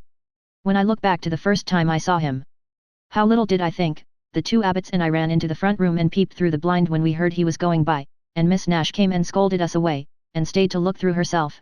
However, she called me back presently, and let me look too, which was very good-natured. And how beautiful we thought he looked! He was arm in arm with Mr. Cole. This is an alliance which, whoever, whatever your friends may be, must be agreeable to them, provided at least they have common sense, and we are not to be addressing our conduct to fools if they are anxious to see you happily married. Here is a man whose amiable character gives every assurance of it.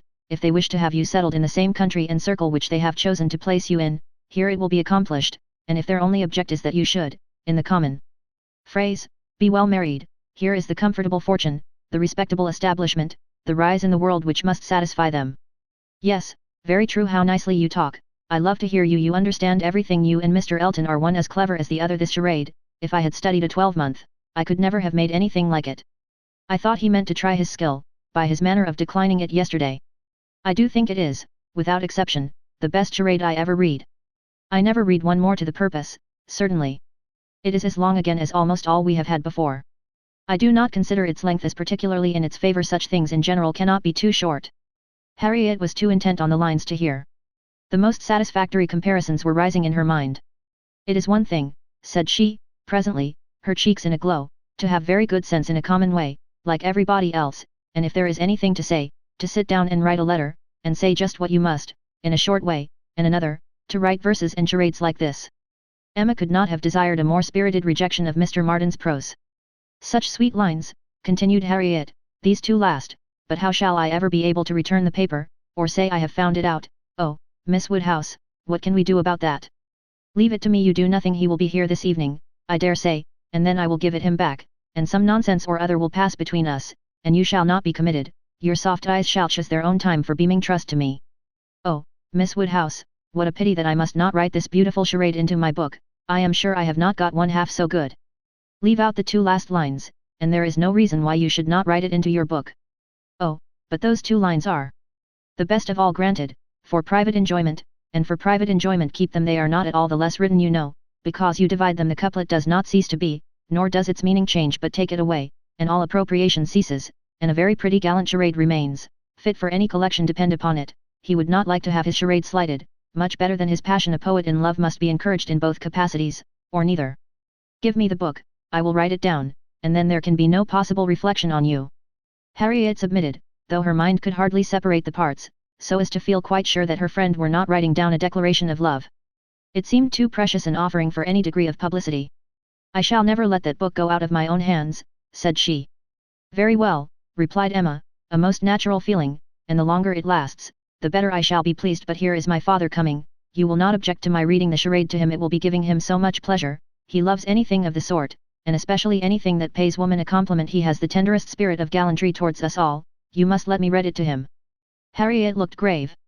My dear Harriet, you must not refine too much upon this charade, you will betray your feelings improperly, if you are too conscious and too quick, and appear to affix more meaning, or even quite all the meaning which may be affixed to it. Do not be overpowered by such a little tribute of admiration. If he had been anxious for secrecy, he would not have left the paper while I was by, but he rather pushed it towards me than towards you. Do not let us be too solemn on the business. He has encouragement enough to proceed, without our sighing out our souls over this charade. Oh, no, I hope I shall not be ridiculous about it. Do as you please. Mr. Woodhouse came in, and very soon led to the subject again, by the recurrence of his very frequent inquiry of, well, my dears, how does your book go on? Have you got anything fresh? Yes, Papa, we have something to read you, something quite fresh. A piece of paper was found on the table this morning, dropped, we suppose, by a fairy, containing a very pretty charade, and we have just copied it in. She read it to him, just as he liked to have anything read, slowly and distinctly, and 2 or 3 times over, with explanations of every part as she proceeded, and he was very much pleased, and, as she had foreseen, especially struck with the complimentary conclusion. That's very just, indeed, that's very properly said, very true. Woman, lovely woman, it is such a pretty charade, my dear, that I can easily guess what fairy brought it. Nobody could have written so prettily, but you, Emma. Emma only nodded, and smiled, after a little thinking, and a very tender sigh, he added. It is no difficulty to see who you take after, your dear mother was so clever at all those things, if I had but her memory, but I can remember nothing, not even that particular riddle which you have heard me mention. I can only recollect the first stanza, and there are several. Kitty, a fair but frozen maid, kindled a flame I yet deplore. The hoodwinked boy I called to aid, though of his near approach afraid. So fatal to my suit before. And that is all that I can recollect of it, but it is very clever all the way through. But I think, my dear, you said you had got it. Yes, Papa, it is written out in our second page. We copied it from the elegant extracts. It was Garrick's, you know. Very true, I wish I could recollect more of it. Kitty, a fair but frozen maid. The name makes me think of poor Isabella, for she was very near being christened Catherine after her grandmamma. I hope we shall have her here next week. Have you thought, my dear, where you shall put her, and what room there will be for the children? Oh, yes, she will have her own room, of course, the room she always has, and there is the nursery for the children, just as usual. You know, why should there be any change? I do not know, my dear, but it is so long since she was here, not since last Easter, and then only for a few days. Mr. John Knightley's being a lawyer is very inconvenient. Poor Isabella, she is sadly taken away from us all, and how sorry she will be when she comes, not to see Miss Taylor here. She will not be surprised, Papa, at least. I do not know, my dear. I am sure I was very much surprised when I first heard she was going to be married. We must ask Mr. and Mrs. Weston to dine with us, while Isabella is here. Yes, my dear, if there is time, but, in a very depressed tone, she is coming for only 1 week. There will not be time for anything. It is unfortunate that they cannot stay longer, but it seems a case of necessity. Mr. John Knightley must be in town again on the 28th, and we ought to be thankful, Papa, that we are to have the whole of the time they can give to the country, that 2 or 3 days are not to be taken out for the Abbey. Mr. Knightley promises to give up his claim this Christmas, though you know it is longer since they were with him, than with us. It would be very hard, indeed, my dear, if poor Isabella were to be anywhere but at Hartfield. Mr. Woodhouse could never allow for Mr. Knightley's claims on his brother, or anybody's claims on Isabella, except his own. He sat musing a little while, and then said, "But I do not see why poor Isabella should be obliged to go back so soon, though he does. I think, Emma, I shall try and persuade her to stay longer with us. She and the children might stay very well." "Ah, Papa, that is what you never have been able to accomplish, and I do not think you ever will. Isabella cannot bear to stay behind her husband." This was too true for contradiction. Unwelcome as it was, Mr. Woodhouse could only give a submissive sigh, and as Emma saw his spirits affected by the idea of his daughter's attachment to her husband, she immediately led to such a branch of the subject as must raise them. "Harriet must give us as much of her company as she can while my brother and sister are here. I am sure she will be pleased with the children. We are very proud of the children, are not we, Papa? I wonder which she will think the handsomest, Henry or John? I wonder which she will. Poor little dears, how glad they will be to come. They are very fond of being at Hartfield, Harriet." "I dare say they are, sir. I am sure I do not know who is not.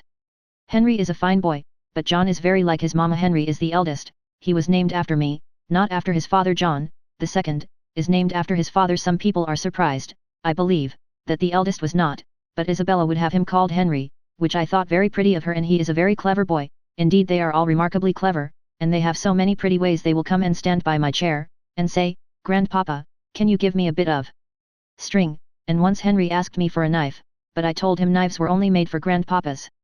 I think their father is too rough with them very often.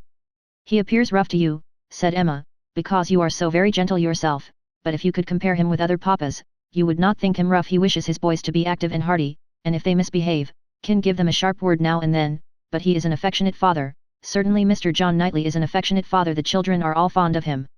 And then their uncle comes in, and tosses them up to the ceiling in a very frightful way. But they like it, Papa, there is nothing they like so much, it is such enjoyment to them, that if their uncle did not lay down the rule of their taking turns, whichever began would never give way to the other. Well, I cannot understand it. That is the case with us all, Papa. One half of the world cannot understand the pleasures of the other. Later in the morning, and just as the girls were going to separate in preparation for the regular 4 o'clock dinner, the hero of this inimitable charade walked in again. Harriet turned away, but Emma could receive him with the usual smile, and her quick eye soon discerned in his the consciousness of having made a push, of having thrown a die, and she imagined he was come to see how it might turn up.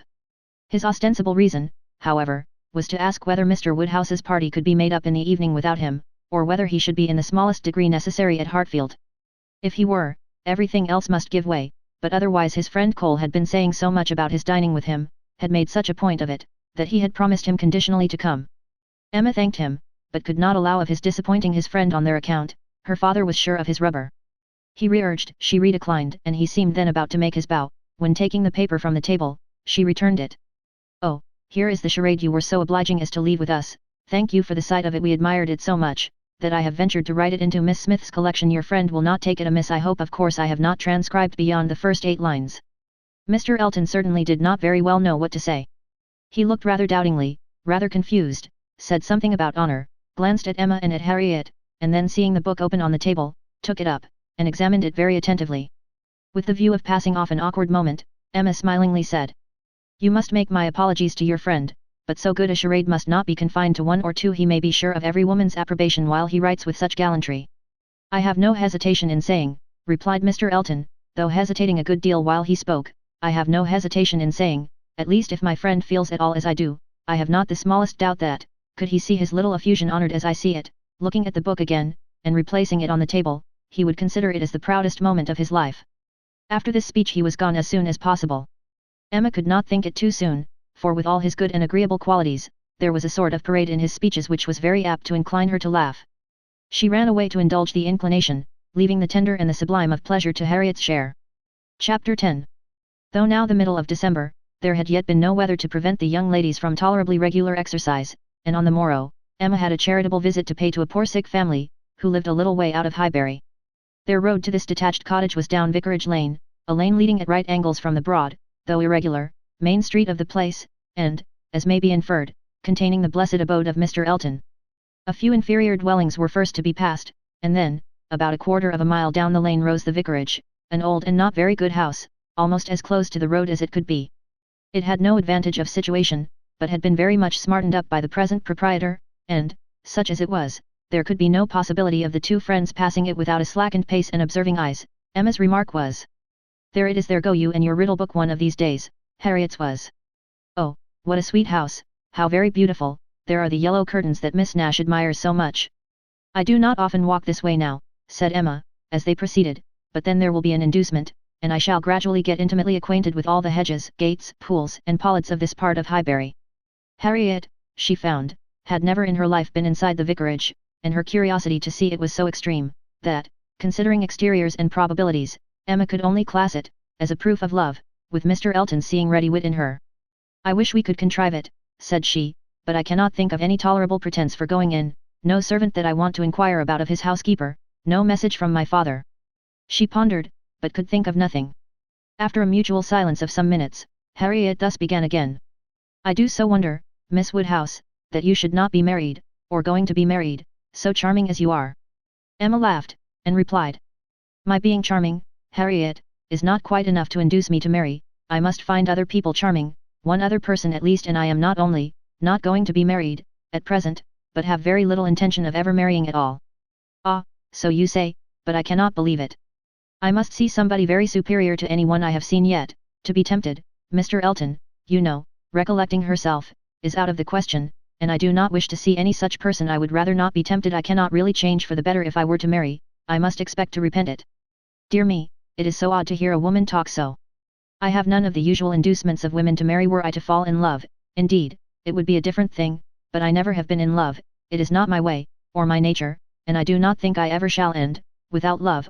I am sure I should be a fool to change such a situation as mine. Fortune I do not want, employment I do not want, consequence I do not want. I believe few married women are half as much mistress of their husband's house as I am of Hartfield, and never, never could. I expect to be so truly beloved and important, so always first and always right in any man's eyes as I am in my father's. But then, to be an old maid at last, like Miss Bates. That is as formidable an image as you could present, Harriet, and if I thought I should ever be like Miss Bates, so silly, so satisfied, so smiling, so prosing, so undistinguishing and unfastidious, and so apt to tell everything relative to everybody about me, I would marry tomorrow. But between us, I am convinced there never can be any likeness, except in being unmarried. But still, you will be an old maid, and that's so dreadful. Never mind, Harriet, I shall not be a poor old maid, and it is poverty only which makes celibacy contemptible to a generous public. A single woman, with a very narrow income, must be a ridiculous, disagreeable old maid, the proper sport of boys and girls, but a single woman, of good fortune, is always respectable, and may be as sensible and pleasant as anybody else, and the distinction is not quite so much against the candour and common sense of the world as appears at first, for a very narrow income has a tendency to contract the mind, and sour the temper. Those who can barely live, and who live perforce in a very small, and generally very inferior, society, may well be illiberal and cross. This does not apply, however, to Miss Bates. She is only too good-natured and too silly to suit me, but, in general, she is very much to the taste of everybody, though single and though poor. Poverty certainly has not contracted her mind. I really believe, if she had only a shilling in the world, she would be very likely to give away sixpence of it, and nobody is afraid of her. That is a great charm. Dear me, but what shall you do? How shall you employ yourself when you grow old? If I know myself, Harriet, mine is an active, busy mind, with a great many independent resources, and I do not perceive why I should be more in want of employment at 40 or 50 than 1 and 20. Woman's usual occupations of hand and mind will be as open to me then as they are now, or with no important variation. If I draw less, I shall read more. If I give up music, I shall take to carpet work. And as for objects of interest, objects for the affections, which is in truth the great point of inferiority, the want of which is really the great evil to be avoided in not marrying, I shall be very well off, with all the children of a sister I love so much, to care about. There will be enough of them, in all probability, to supply every sort of sensation that declining life can need. There will be enough for every hope and every fear, and though my attachment to none can equal that of a parent, it suits my ideas of comfort better than what is warmer and blinder. My nephews and nieces. I shall often have a niece with me. Do you know Miss Bates's niece? That is, I know you must have seen her 100 times, but are you acquainted? Oh, yes, we are always forced to be acquainted whenever she comes to Highbury. By the by, that is almost enough to put one out of conceit with a niece. Heaven forbid, at least, that I should ever bore people half so much about all the Knightleys together, as she does about Jane Fairfax. One is sick of the very name of Jane Fairfax. Every letter from her is read 40 times over, her compliments to all friends go round and round again, and if she does but send her aunt the pattern of a stomacher, or knit a pair of garters for her grandmother, one hears of nothing else for a month. I wish Jane Fairfax very well, but she tires me to death. They were now approaching the cottage, and all idle topics were superseded. Emma was very compassionate, and the distresses of the poor were as sure of relief from her personal attention and kindness, her counsel and her patience, as from her purse. She understood their ways, could allow for their ignorance and their temptations, had no romantic expectations of extraordinary virtue from those for whom education had done so little, entered into their troubles with ready sympathy, and always gave her assistance with as much intelligence as good will. In the present instance, it was sickness and poverty together which she came to visit, and after remaining there as long as she could give comfort or advice, she quitted the cottage with such an impression of the scene as made her say to Harriet, as they walked away, "These are the sights, Harriet, to do one good. How trifling they make everything else appear. I feel now as if I could think of nothing but these poor creatures all the rest of the day, and yet, who can say how soon it may all vanish from my mind?" "Very true," said Harriet. "Poor creatures, one can think of nothing else." "And really, I do not think the impression will soon be over," said Emma, as she crossed the low hedge, and tottering footstep which ended the narrow, slippery path through the cottage garden, and brought them into the lane again. "I do not think it will," stopping to look once more at all the outward wretchedness of the place, and recall the still greater within. "Oh, dear, no," said her companion. They walked on. The lane made a slight bend, and when that bend was passed, Mr. Elton was immediately in sight, and so near as to give Emma time only to say farther. "Ah, Harriet, here comes a very sudden trial of our stability in good thoughts. Well," smiling, "I hope it may be allowed that if compassion has produced exertion and relief to the sufferers, it has done all that is truly important. If we feel for the wretched, enough to do all we can for them, the rest is empty sympathy, only distressing to ourselves." Harriet could just answer, "Oh, dear, yes," before the gentleman joined them. The wants and sufferings of the poor family, however, were the first subject on meeting. He had been going to call on them. His visit he would now defer, but they had a very interesting parley about what could be done and should be done. Mr. Elton then turned back to accompany them. To fall in with each other on such an errand as this, thought Emma, to meet in a charitable scheme, this will bring a great increase of love on each side. I should not wonder if it were to bring on the declaration it must, if I were not here I wish I were anywhere else. Anxious to separate herself from them as far as she could, she soon afterwards took possession of a narrow footpath, a little raised on one side of the lane, leaving them together in the main road. But she had not been there 2 minutes when she found that Harriet's habits of dependence and imitation were bringing her up too, and that, in short, they would both be soon after her. This would not do. She immediately stopped, under pretence of having some alteration to make in the lacing of her half-boot, and stooping down in complete occupation of the footpath, begged them to have the goodness to walk on, and she would follow in half a minute. They did as they were desired, and by the time she judged it reasonable to have done with her boot, she had the comfort of farther delay in her power, being overtaken by a child from the cottage, setting out, according to orders, with her pitcher, to fetch broth from Hartfield. To walk by the side of this child, and talk to and question her, was the most natural thing in the world, or would have been the most natural, had she been acting just then without design, and by this means the others were still able to keep ahead, without any obligation of waiting for her. She gained on them, however, involuntarily. The child's pace was quick, and theirs rather slow, and she was the more concerned at it, from their being evidently in a conversation which interested them. Mr. Elton was speaking with animation, Harriet listening with a very pleased attention, and Emma, having sent the child on, was beginning to think how she might draw back a little more, when they both looked around, and she was obliged to join them. Mr. Elton was still talking, still engaged in some interesting detail, and Emma experienced some disappointment when she found that he was only giving his fair companion an account of the yesterday's party at his friend Cole's, and that she was come in herself for the Stilton cheese, the North Wiltshire, the butter, the celery, the beetroot, and all the dessert. This would soon have led to something better, of course, was her consoling reflection. Anything interests between those who love, and anything will serve as introduction to what is near the heart. If I could but have kept longer away. They now walked on together quietly, till within view of the vicarage pales, when a sudden resolution, of at least getting Harriet into the house, made her again find something very much amiss about her boot, and fall behind to arrange it once more. She then broke the lace off short, and dexterously throwing it into a ditch, was presently obliged to entreat them to stop, and acknowledged her inability to put herself to rights so as to be able to walk home in tolerable comfort. "Part of my lace is gone," said she, "and I do not know how I am to contrive. I really am a most troublesome companion to you both, but I hope I am not often so ill-equipped. Mr. Elton, I must beg leave to stop at your house, and ask your housekeeper for a bit of ribbon or string, or anything just to keep my boot on." Mr. Elton looked all happiness at this proposition, and nothing could exceed his alertness and attention in conducting them into his house and endeavouring to make everything appear to advantage. The room they were taken into was the one he chiefly occupied, and looking forwards, behind it was another with which it immediately communicated. The door between them was open, and Emma passed into it with the housekeeper to receive her assistance in the most comfortable manner. She was obliged to leave the door ajar as she found it, but she fully intended that Mr. Elton should close it. It was not closed, however, it still remained ajar, but by engaging the housekeeper in incessant conversation, she hoped to make it practicable for him to choose his own subject in the adjoining room. For 10 minutes she could hear nothing but herself. It could be protracted no longer. She was then obliged to be finished, and make her appearance. The lovers were standing together at one of the windows. It had a most favourable aspect, and, for half a minute, Emma felt the glory of having schemed successfully. But it would not do, he had not come to the point. He had been most agreeable, most delightful, he had told Harriet that he had seen them go by, and had purposely followed them. Other little gallantries and allusions had been dropped, but nothing serious. Cautious, very cautious, thought Emma, he advances inch by inch, and will hazard nothing till he believes himself secure. Still, however, though everything had not been accomplished by her ingenious device, she could not but flatter herself that it had been the occasion of much present enjoyment to both, and must be leading them forward to the great event. Chapter 11. Mr. Elton must now be left to himself.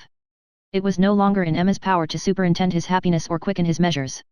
The coming of her sister's family was so very near at hand, that first in anticipation, and then in reality, it became henceforth her prime object of interest, and during the 10 days of their stay at Hartfield it was not to be expected, she did not herself expect, that anything beyond occasional, fortuitous assistance could be afforded by her to the lovers. They might advance rapidly if they would, however, they must advance somehow or other whether they would or no. She hardly wished to have more leisure for them. There are people, who the more you do for them, the less they will do for themselves. Mr. and Mrs. John Knightley, from having been longer than usual absent from Surrey, were exciting of course rather more than the usual interest.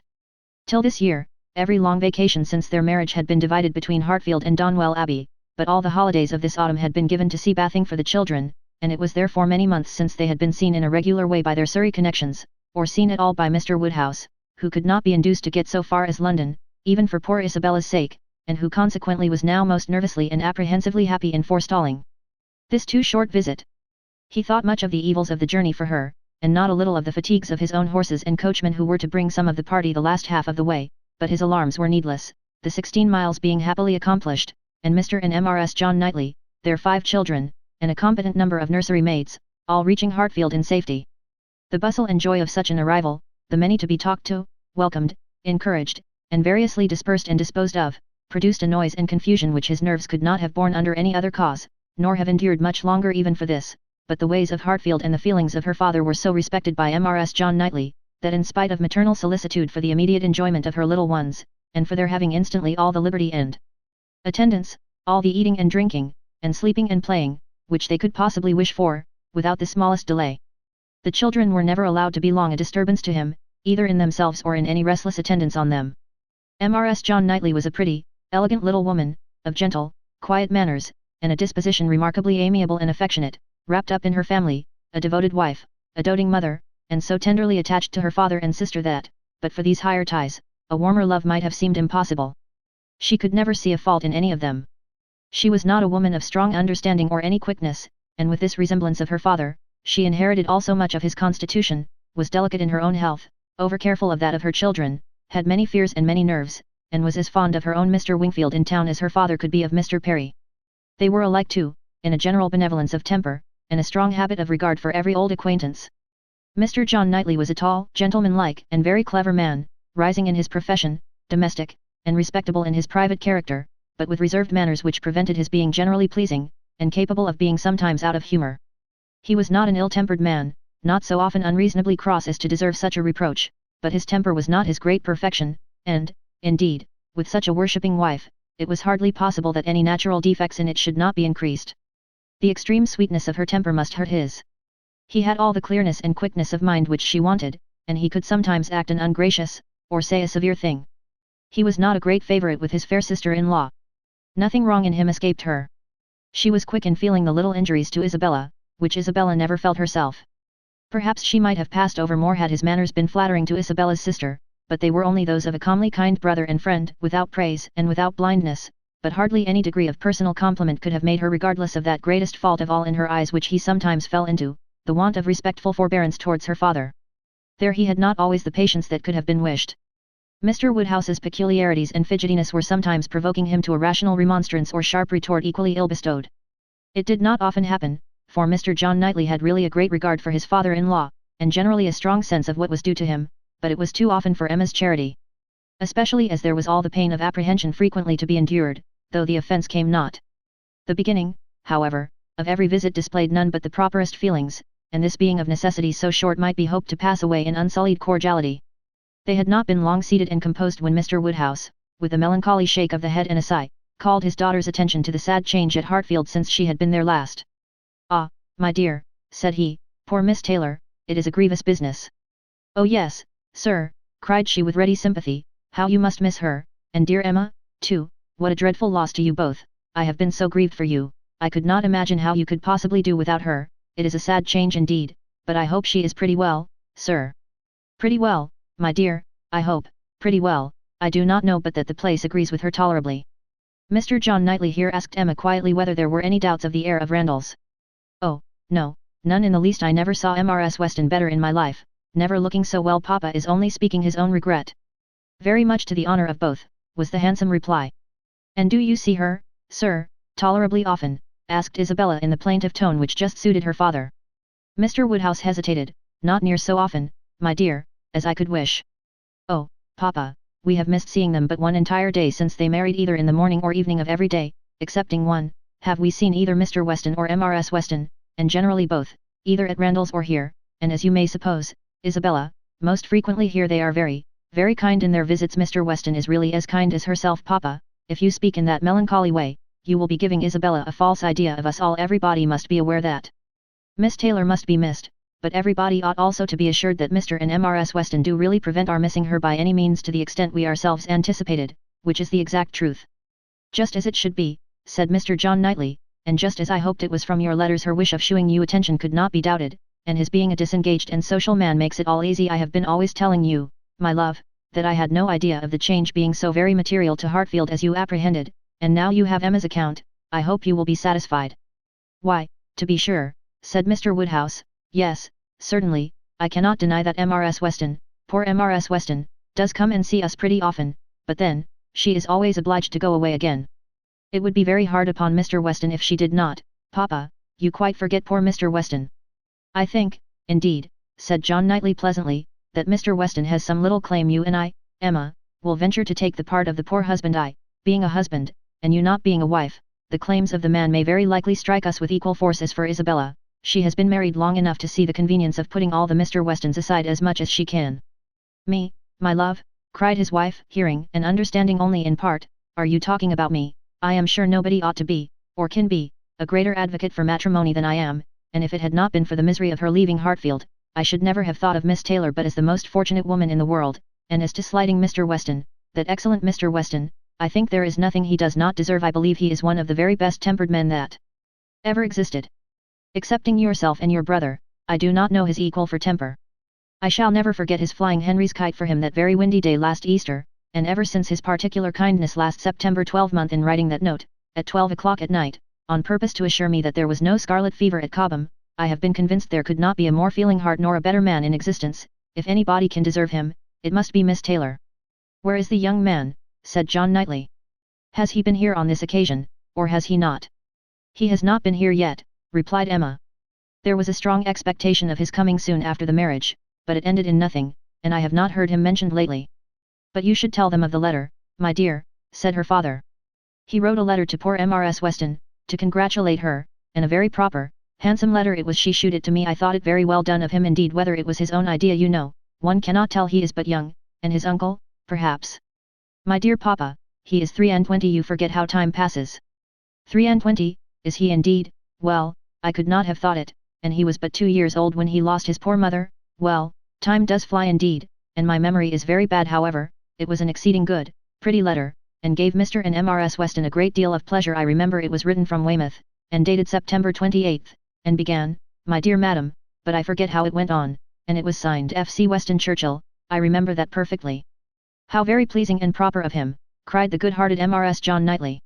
I have no doubt of his being a most amiable young man, but how sad it is that he should not live at home with his father. There is something so shocking in a child's being taken away from his parents and natural home. I never could comprehend how Mr. Weston could part with him to give up one's child. I really never could think well of anybody who proposed such a thing to anybody else. Nobody ever did think well of the Churchills, I fancy, observed Mr. John Knightley coolly.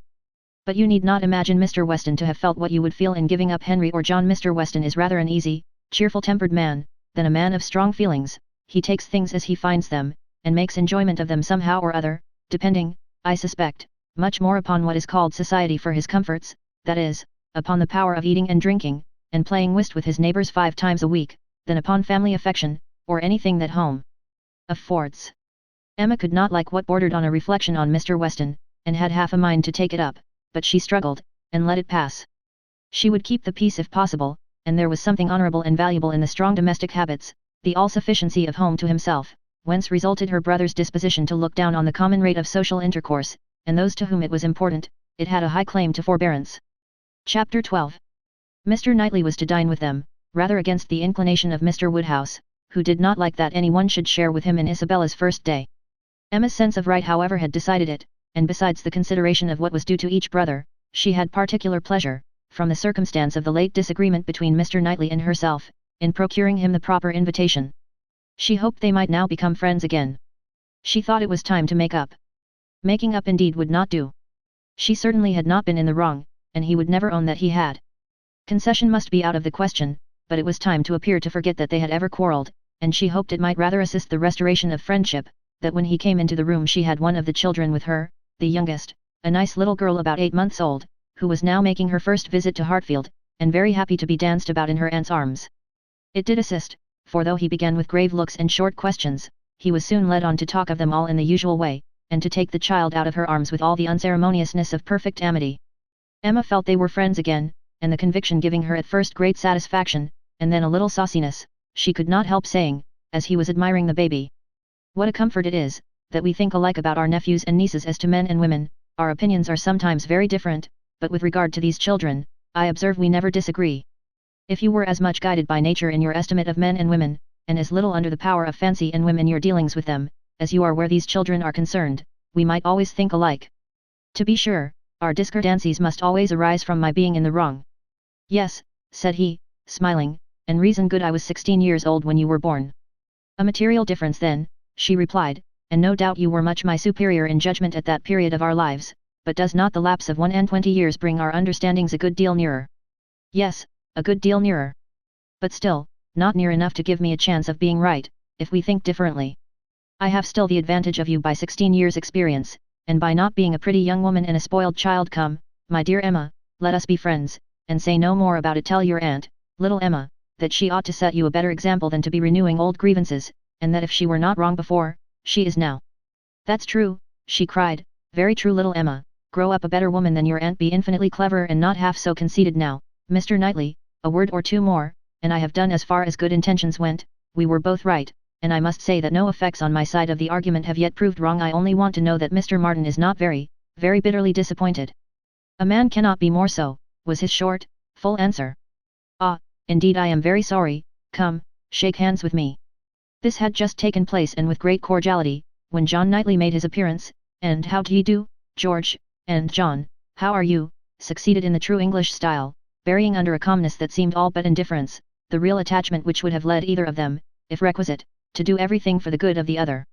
The evening was quiet and conversable, as Mr. Woodhouse declined cards entirely for the sake of comfortable talk with his dear Isabella, and the little party made two natural divisions, on one side he and his daughter, on the other the two Mr. Knightleys, their subjects totally distinct, or very rarely mixing, and Emma only occasionally joining in one or the other.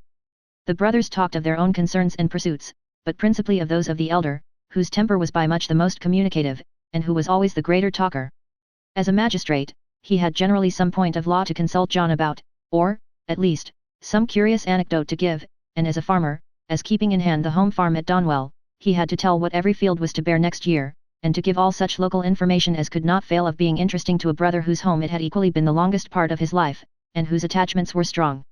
The plan of a drain, the change of a fence, the felling of a tree, and the destination of every acre for wheat, turnips, or spring corn, was entered into with as much equality of interest by John, as his cooler manners rendered possible, and if his willing brother ever left him anything to inquire about, his inquiries even approached a tone of eagerness. While they were thus comfortably occupied, Mr. Woodhouse was enjoying a full flow of happy regrets and fearful affection with his daughter. My poor dear Isabella, said he, fondly taking her hand, and interrupting, for a few moments, her busy labours for some one of her 5 children, how long it is, how terribly long since you were here, and how tired you must be after your journey. You must go to bed early, my dear, and I recommend a little gruel to you before you go. You and I will have a nice basin of gruel together, my dear Emma. Suppose we all have a little gruel. Emma could not suppose any such thing, knowing as she did, that both the Mr. Knightleys were as unpersuadable on that article as herself, and 2 basins only were ordered.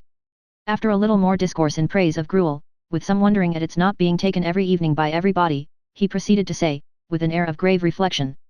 It was an awkward business, my dear, you're spending the autumn at Southend instead of coming here. I never had much opinion of the sea air. Mr. Wingfield most strenuously recommended it, sir, or we should not have gone. He recommended it for all the children, but particularly for the weakness in little Bella's throat, both sea air and bathing. Ah, my dear, but Perry had many doubts about the sea doing her any good, and as to myself, I have been long perfectly convinced, though perhaps I never told you so before, that the sea is very rarely of use to anybody. I am sure it almost killed me once. Come, come, cried Emma, feeling this to be an unsafe subject, I must beg you not to talk of the sea. It makes me envious and miserable, I who have never seen it. Southend is prohibited, if you please, my dear Isabella. I have not heard you make one inquiry about Mr. Perry yet, and he never forgets you. Oh, good Mr. Perry, how is he, sir? Why, pretty well, but not quite well. Poor Perry is bilious, and he has not time to take care of himself. He tells me he has not time to take care of himself, which is very sad, but he is always wanted all round the country. I suppose there is not a man in such practice anywhere, but then there is not so clever a man anywhere. And Mrs. Perry and the children, how are they? Do the children grow? I have a great regard for Mr. Perry. I hope he will be calling soon. He will be so pleased to see my little ones. I hope he will be here tomorrow, for I have a question or two to ask him about myself of some consequence, and, my dear, whenever he comes, you had better let him look at little Bella's throat.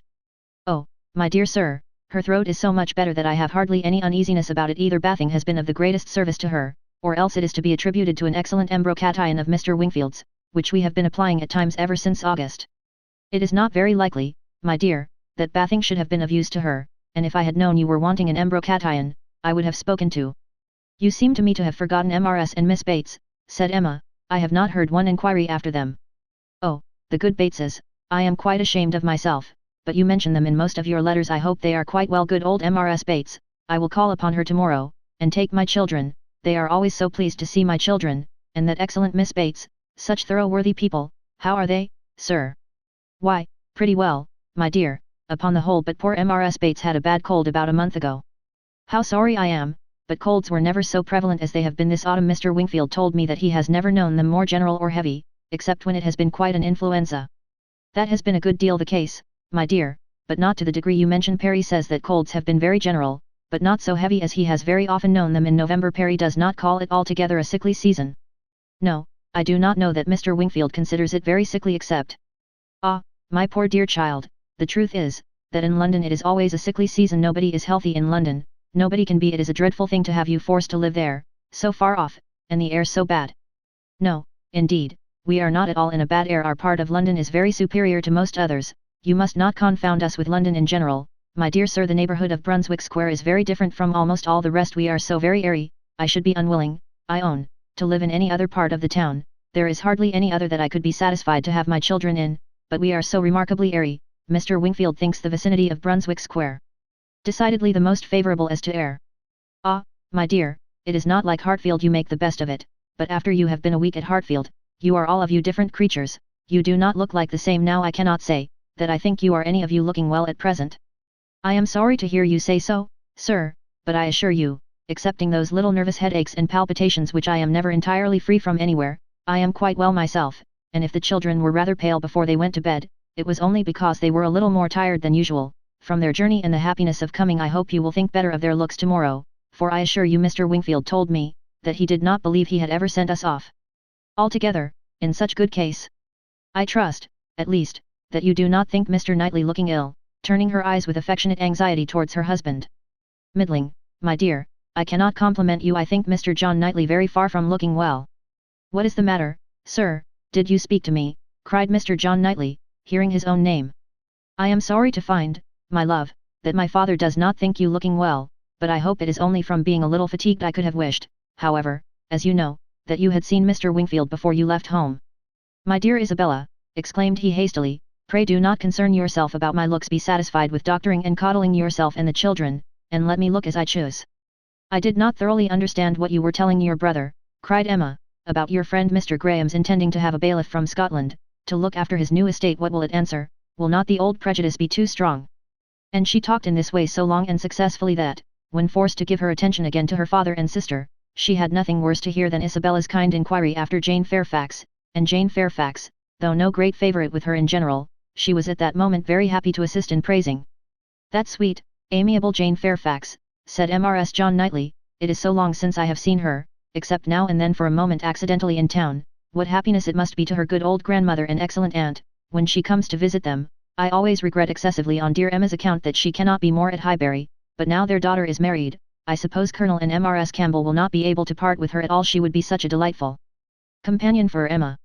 Mr. Woodhouse agreed to it all, but added, our little friend Harriet Smith, however, is just such another pretty kind of young person. You will like Harriet. Emma could not have a better companion than Harriet. I am most happy to hear it, but only Jane Fairfax one knows to be so very accomplished and superior, and exactly Emma's age. This topic was discussed very happily, and others succeeded of similar moment, and passed away with similar harmony, but the evening did not close without a little return of agitation.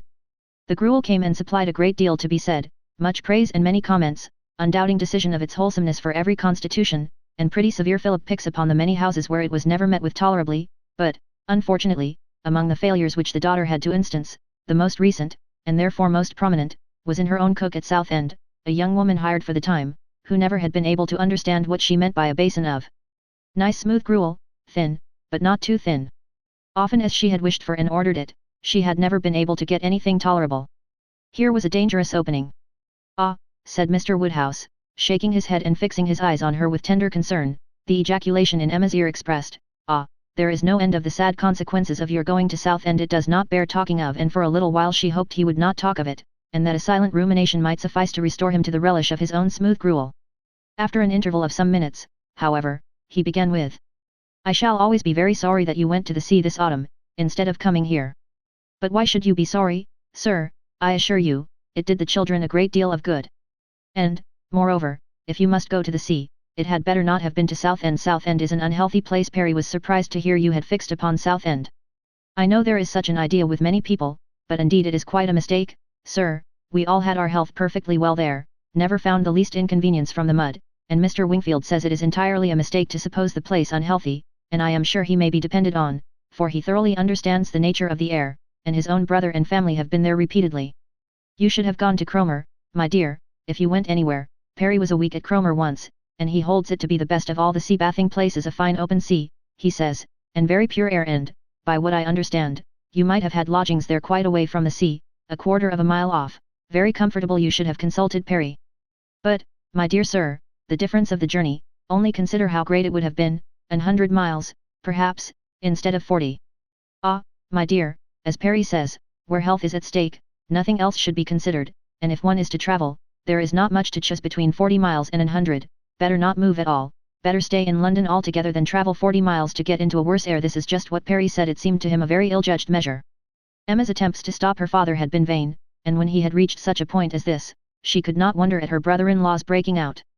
"Mr. Perry," said he, in a voice of very strong displeasure, "would do as well to keep his opinion till it is asked for. Why does he make it any business of his, to wonder at what I do, at my taking my family to one part of the coast or another? I may be allowed, I hope, the use of my judgment as well as Mr. Perry. I want his directions no more than his drugs." He paused, and growing cooler in a moment, added, with only sarcastic dryness, "If Mr. Perry can tell me how to convey a wife and 5 children a distance of 130 miles with no greater expense or inconvenience than a distance of 40, I should be as willing to prefer Cromer to Southend as he could himself." "True, true," cried Mr. Knightley, with most ready interposition, "very true. That's a consideration indeed. But John, as to what I was telling you of my idea of moving the path to Langham, of turning it more to the right that it may not cut through the home meadows, I cannot conceive any difficulty. I should not attempt it, if it were to be the means of inconvenience to the Highbury people, but if you call to mind exactly the present line of the path. The only way of proving it, however, will be to turn to our maps.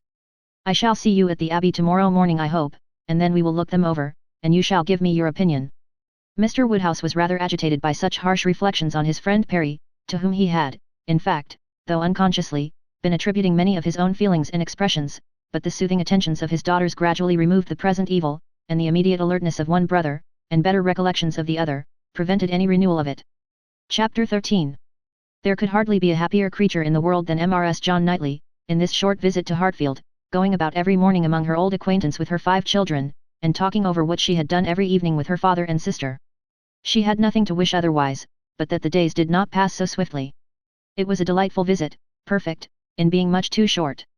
In general their evenings were less engaged with friends than their mornings, but one complete dinner engagement, and out of the house too, there was no avoiding, though at Christmas. Mr. Weston would take no denial, they must all dine at Randall's one day. Even Mr. Woodhouse was persuaded to think it a possible thing in preference to a division of the party. How they were all to be conveyed, he would have made a difficulty if he could, but as his son and daughter's carriage and horses were actually at Hartfield, he was not able to make more than a simple question on that head. It hardly amounted to a doubt, nor did it occupy Emma long to convince him that they might in one of the carriages find room for Harriet also. Harriet, Mr. Elton, and Mr. Knightley, their own especial set, were the only persons invited to meet them. The hours were to be early, as well as the numbers few, Mr. Woodhouse's habits and inclination being consulted in everything.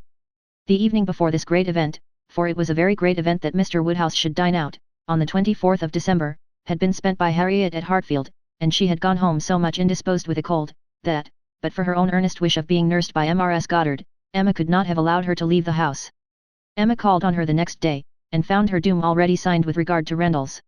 She was very feverish and had a bad sore throat. Mrs. Goddard was full of care and affection, Mr. Perry was talked of, and Harriet herself was too ill and low to resist the authority which excluded her from this delightful engagement, though she could not speak of her loss without many tears. Emma sat with her as long as she could, to attend her in Mrs. Goddard's unavoidable absences, and raise her spirits by representing how much Mr. Elton's would be depressed when he knew her state, and left her at last tolerably comfortable, in the sweet dependence of his having a most comfortless visit, and of their all missing her very much. She had not advanced many yards from Mrs. Goddard's door, when she was met by Mr. Elton himself, evidently coming towards it, and as they walked on slowly together in conversation about the invalid, of whom he, on the rumour of considerable illness, had been going to inquire, that he might carry some report of her to Hartfield, they were overtaken by Mr. John Knightley returning from the daily visit to Donwell, with his 2 eldest boys, whose healthy, glowing faces shewed all the benefit of a country run, and seemed to ensure a quick dispatch of the roast mutton and rice pudding they were hastening home for.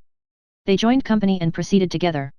Emma was just describing the nature of her friend's complaint, a throat very much inflamed, with a great deal of heat about her, a quick, low pulse, and she was sorry to find from Mrs. Goddard that Harriet was liable to very bad sore throats, and had often alarmed her with them. Mr. Elton looked all alarm on the occasion, as he exclaimed, "A sore throat, I hope not infectious, I hope not of a putrid infectious sort. Has Perry seen her? Indeed you should take care of yourself as well as of your friend. Let me entreat you to run no risks. Why does not Perry see her?"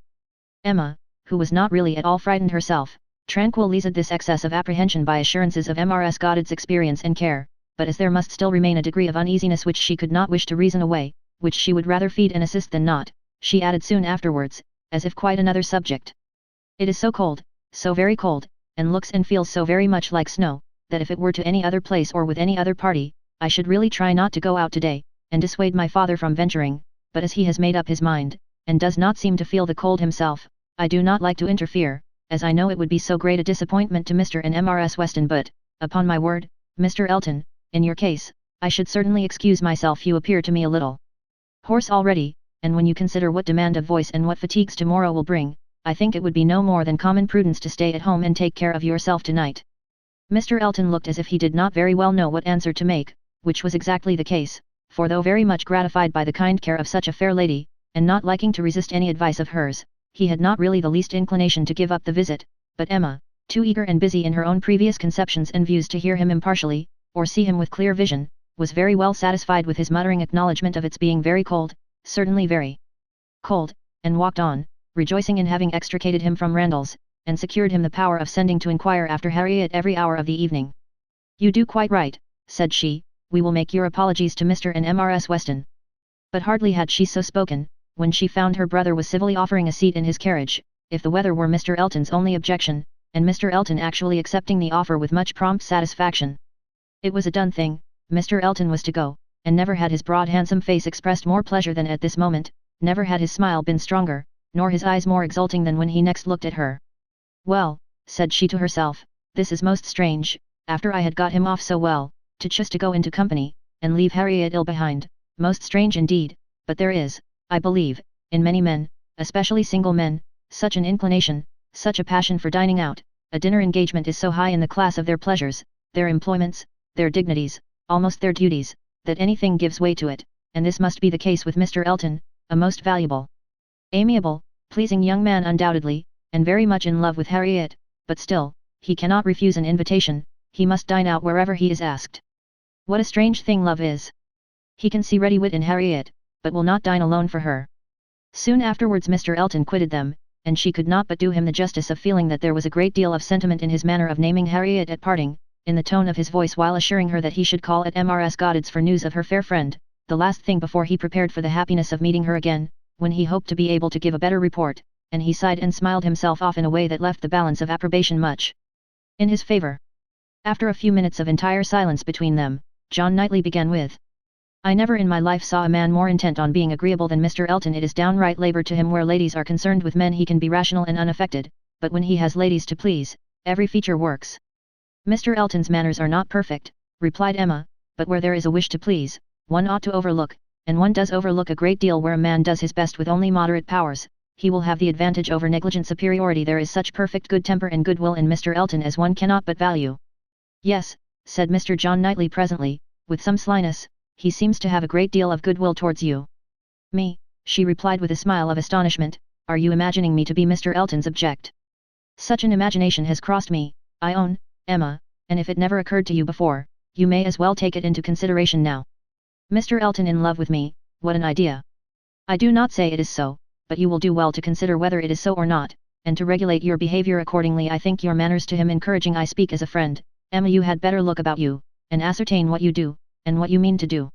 I thank you, but I assure you you are quite mistaken. Mr. Elton and I are very good friends, and nothing more, and she walked on, amusing herself in the consideration of the blunders which often arise from a partial knowledge of circumstances, of the mistakes which people of high pretensions to judgment are forever falling into, and not very well pleased with her brother for imagining her blind and ignorant, and in want of counsel. He said no more. Mr. Woodhouse had so completely made up his mind to the visit, that in spite of the increasing coldness, he seemed to have no idea of shrinking from it, and set forward at last most punctually with his eldest daughter in his own carriage, with less apparent consciousness of the weather than either of the others, too full of the wonder of his own going, and the pleasure it was to afford at Randalls to see that it was cold, and too well wrapped up to feel it.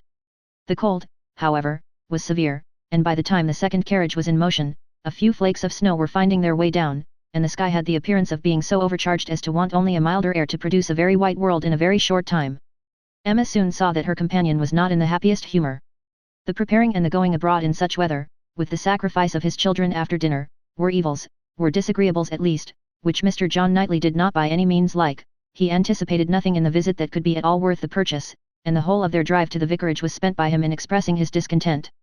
A man, said he, must have a very good opinion of himself when he asks people to leave their own fireside, and encounter such a day as this. For the sake of coming to see him he must think himself a most agreeable fellow. I could not do such a thing. It is the greatest absurdity, actually snowing at this moment, the folly of not allowing people to be comfortable at home, and the folly of people's not staying comfortably at home when they can, if we were obliged to go out such an evening as this, by any call of duty or business. What a hardship we should deem it, and here are we, probably with rather thinner clothing than usual, setting forward voluntarily, without excuse, in defiance of the voice of nature, which tells man, in everything given to his view or his feelings, to stay at home himself, and keep all under shelter that he can. Here are we setting forward to spend 5 dull hours in another man's house, with nothing to say or to hear that was not said and heard yesterday, and may not be said and heard again tomorrow.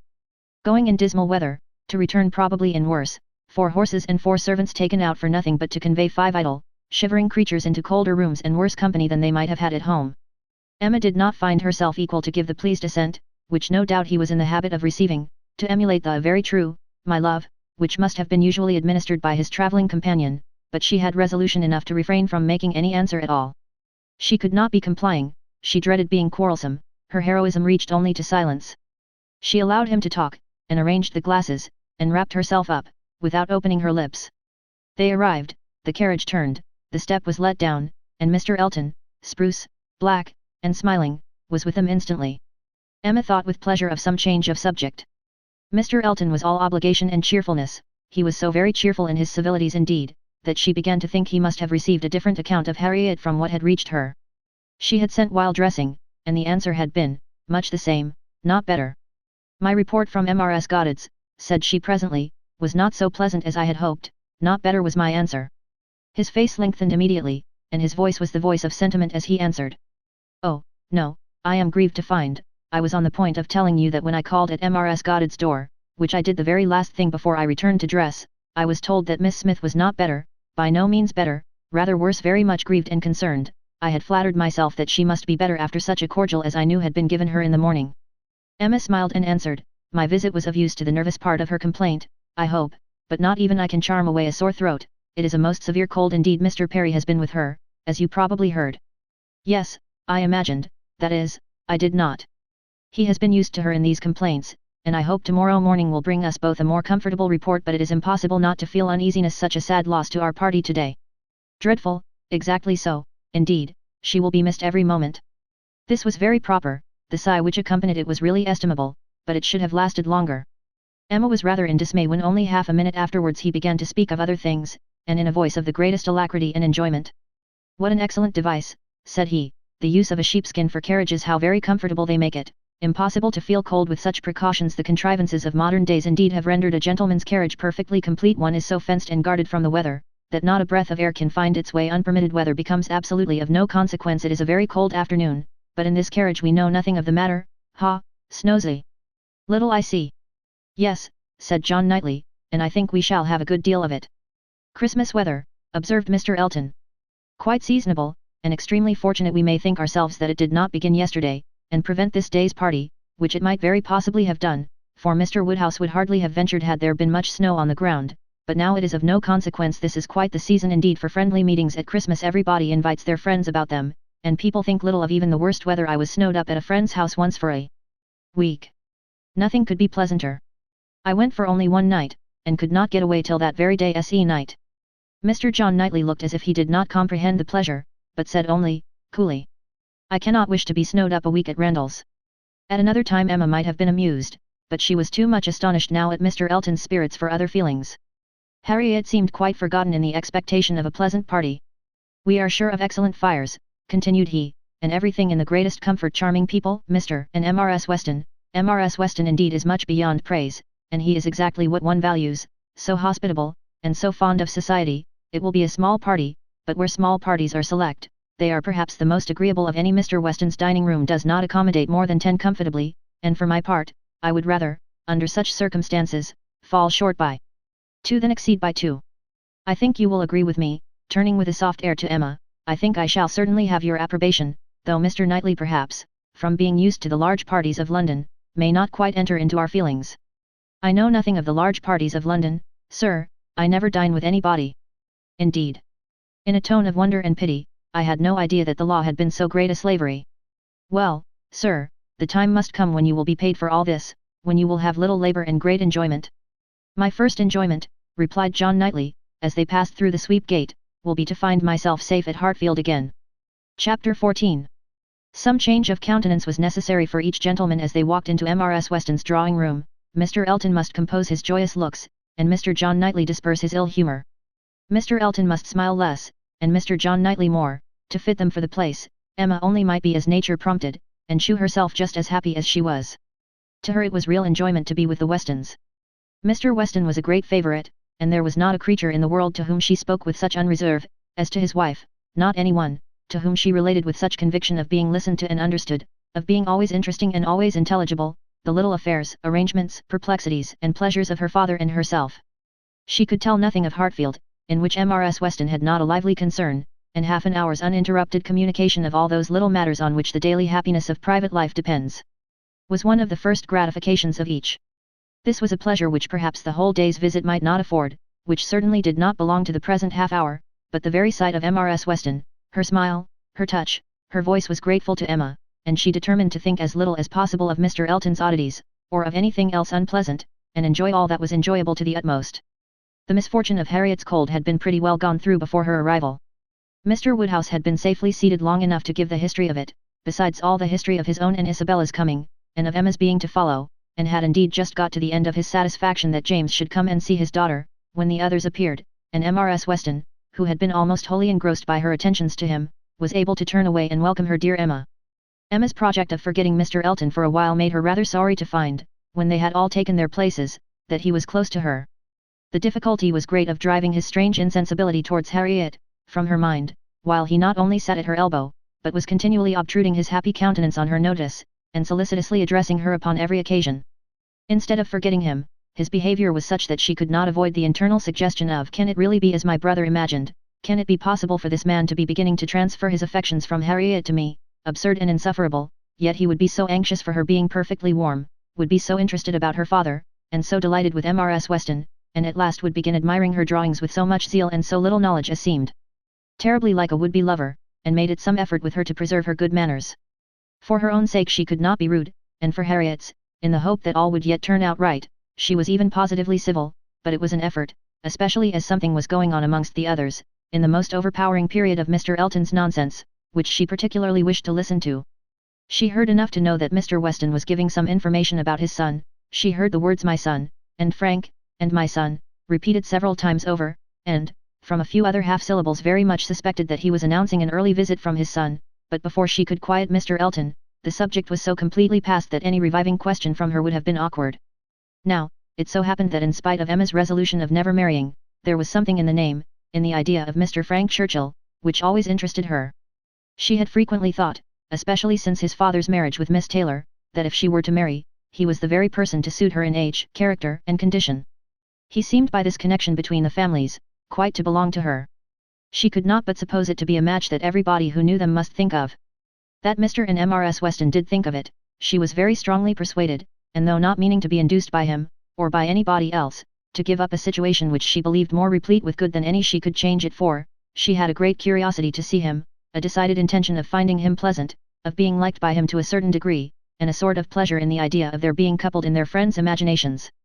With such sensations, Mr. Elton's civilities were dreadfully ill-timed, but she had the comfort of appearing very polite, while feeling very cross, and of thinking that the rest of the visit could not possibly pass without bringing forward the same information again, or the substance of it, from the open-hearted Mr. Weston. So it proved, for when happily released from Mr. Elton, and seated by Mr. Weston, at dinner, he made use of the very first interval in the cares of hospitality, the very first leisure from the saddle of mutton, to say to her, "We want only 2 more to be just the right number. I should like to see 2 more here, your pretty little friend, Miss Smith, and my son, and then I should say we were quite complete. I believe you did not hear me telling the others in the drawing-room that we are expecting Frank. I had a letter from him this morning, and he will be with us within a fortnight."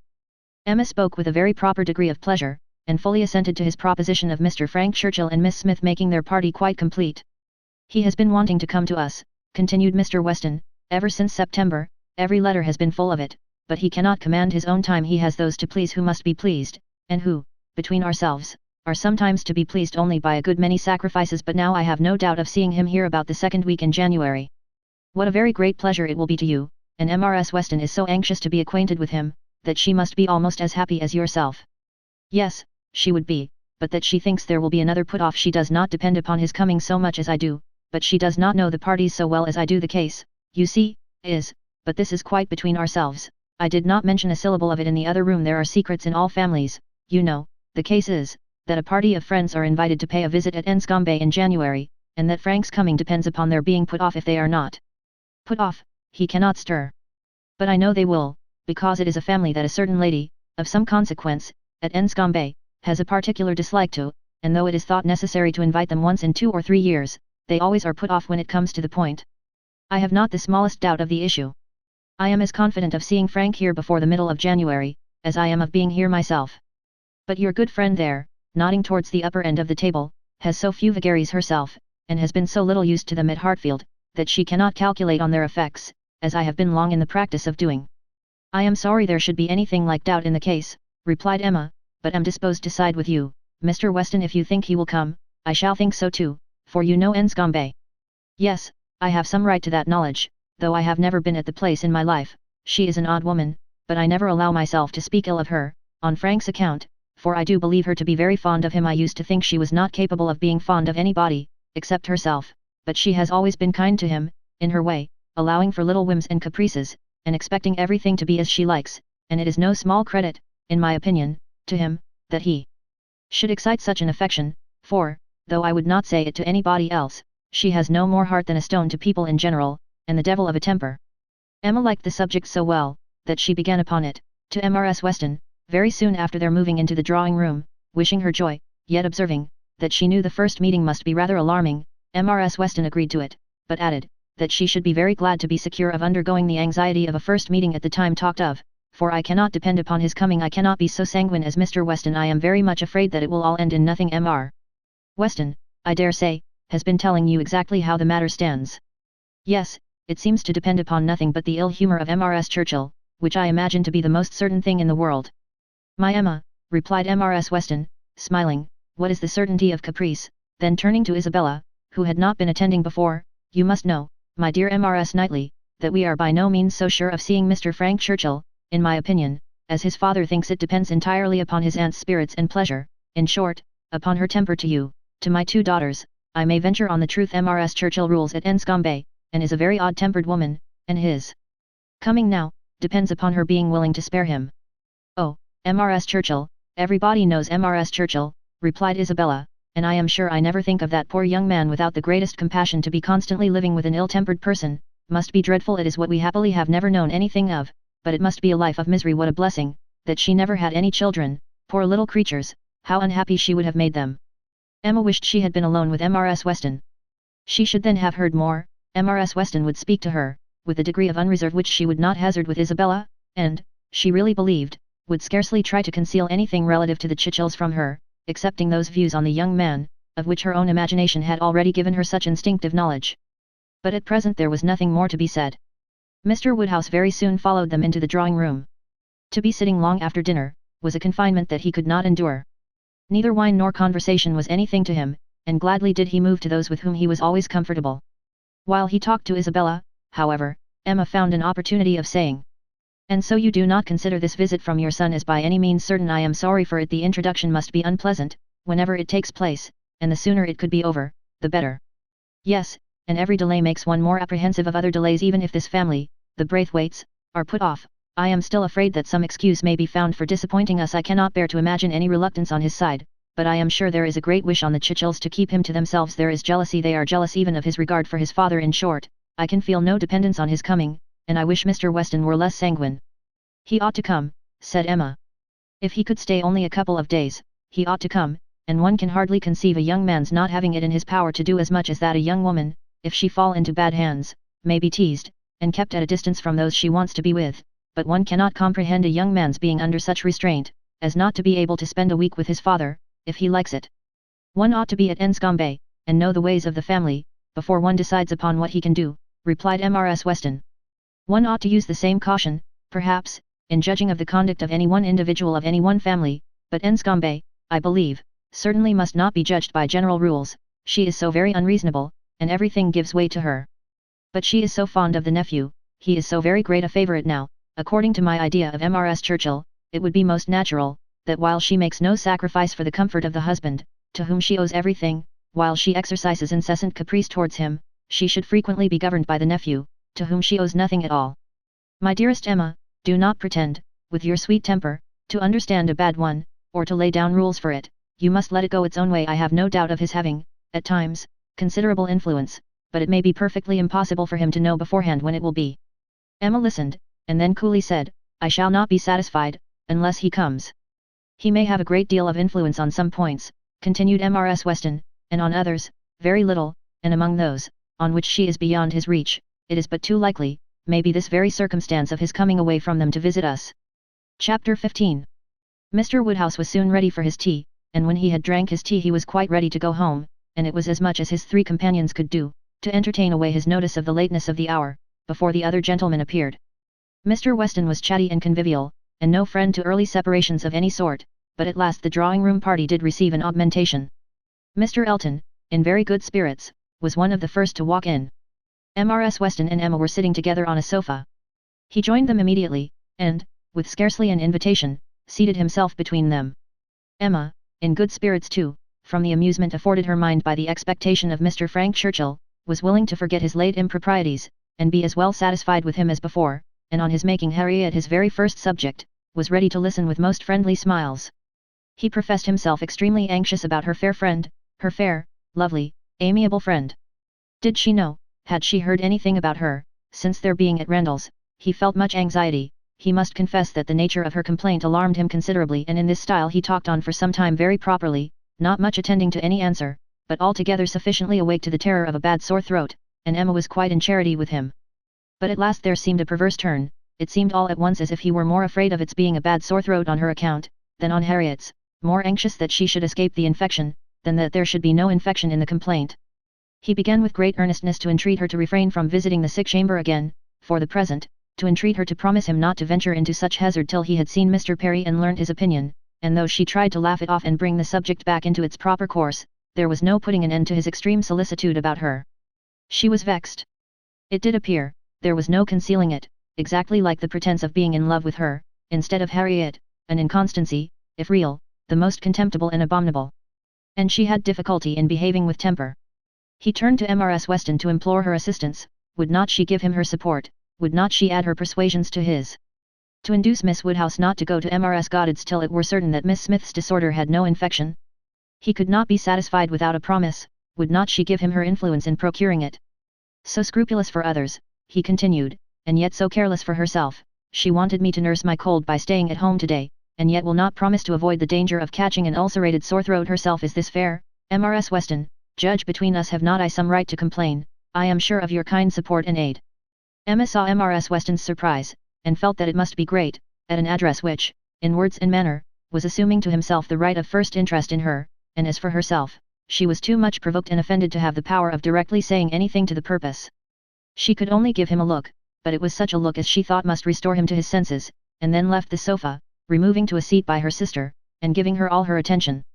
She had not time to know how Mr. Elton took the reproof, so rapidly did another subject succeed, for Mr. John Knightley now came into the room from examining the weather, and opened on them all with the information of the ground being covered with snow, and of it still snowing fast, with a strong drifting wind, concluding with these words to Mr. Woodhouse. "This will prove a spirited beginning of your winter engagements, sir, something new for your coachman and horses to be making their way through a storm of snow." Poor Mr. Woodhouse was silent from consternation, but everybody else had something to say. Everybody was either surprised or not surprised, and had some question to ask, or some comfort to offer. Mrs. Weston and Emma tried earnestly to cheer him and turn his attention from his son-in-law, who was pursuing his triumph rather unfeelingly. "I admired your resolution very much, sir," said he, "in venturing out in such weather, for of course you saw there would be snow very soon. Everybody must have seen the snow coming on. I admired your spirit, and I dare say we shall get home very well. Another hour or two snow can hardly make the road impassable, and we are 2 carriages. If one is blown over in the bleak part of the common field there will be the other at hand. I dare say we shall be all safe at Hartfield before midnight." Mr. Weston, with triumph of a different sort, was confessing that he had known it to be snowing some time, but had not said a word, lest it should make Mr. Woodhouse uncomfortable, and be an excuse for his hurrying away. As to there being any quantity of snow fallen or likely to fall to impede their return, that was a mere joke. He was afraid they would find no difficulty. He wished the road might be impassable, that he might be able to keep them all at Randalls, and with the utmost goodwill was sure that accommodation might be found for everybody, calling on his wife to agree with him, that with a little contrivance, everybody might be lodged, which she hardly knew how to do, from the consciousness of there being but 2 spare rooms in the house. "What is to be done, my dear Emma, what is to be done?" was Mr. Woodhouse's first exclamation, and all that he could say for some time. To her he looked for comfort, and her assurances of safety, her representation of the excellence of the horses, and of James, and of their having so many friends about them, revived him a little. His eldest daughter's alarm was equal to his own. The horror of being blocked up at Randalls, while her children were at Hartfield, was full in her imagination, and fancying the road to be now just passable for adventurous people, but in a state that admitted no delay, she was eager to have it settled, that her father and Emma should remain at Randalls, while she and her husband set forward instantly through all the possible accumulations of drifted snow that might impede them. "You had better order the carriage directly, my love," said she. "I dare say we shall be able to get along, if we set off directly, and if we do come to anything very bad, I can get out and walk. I am not at all afraid. I should not mind walking half the way. I could change my shoes, you know, the moment I got home, and it is not the sort of thing that gives me cold." "Indeed," replied he. "Then, my dear Isabella, it is the most extraordinary sort of thing in the world, for in general everything does give you cold. Walk home, you are prettily shod for walking home. I dare say it will be bad enough for the horses." Isabella turned to Mrs. Weston for her approbation of the plan. Mrs. Weston could only approve.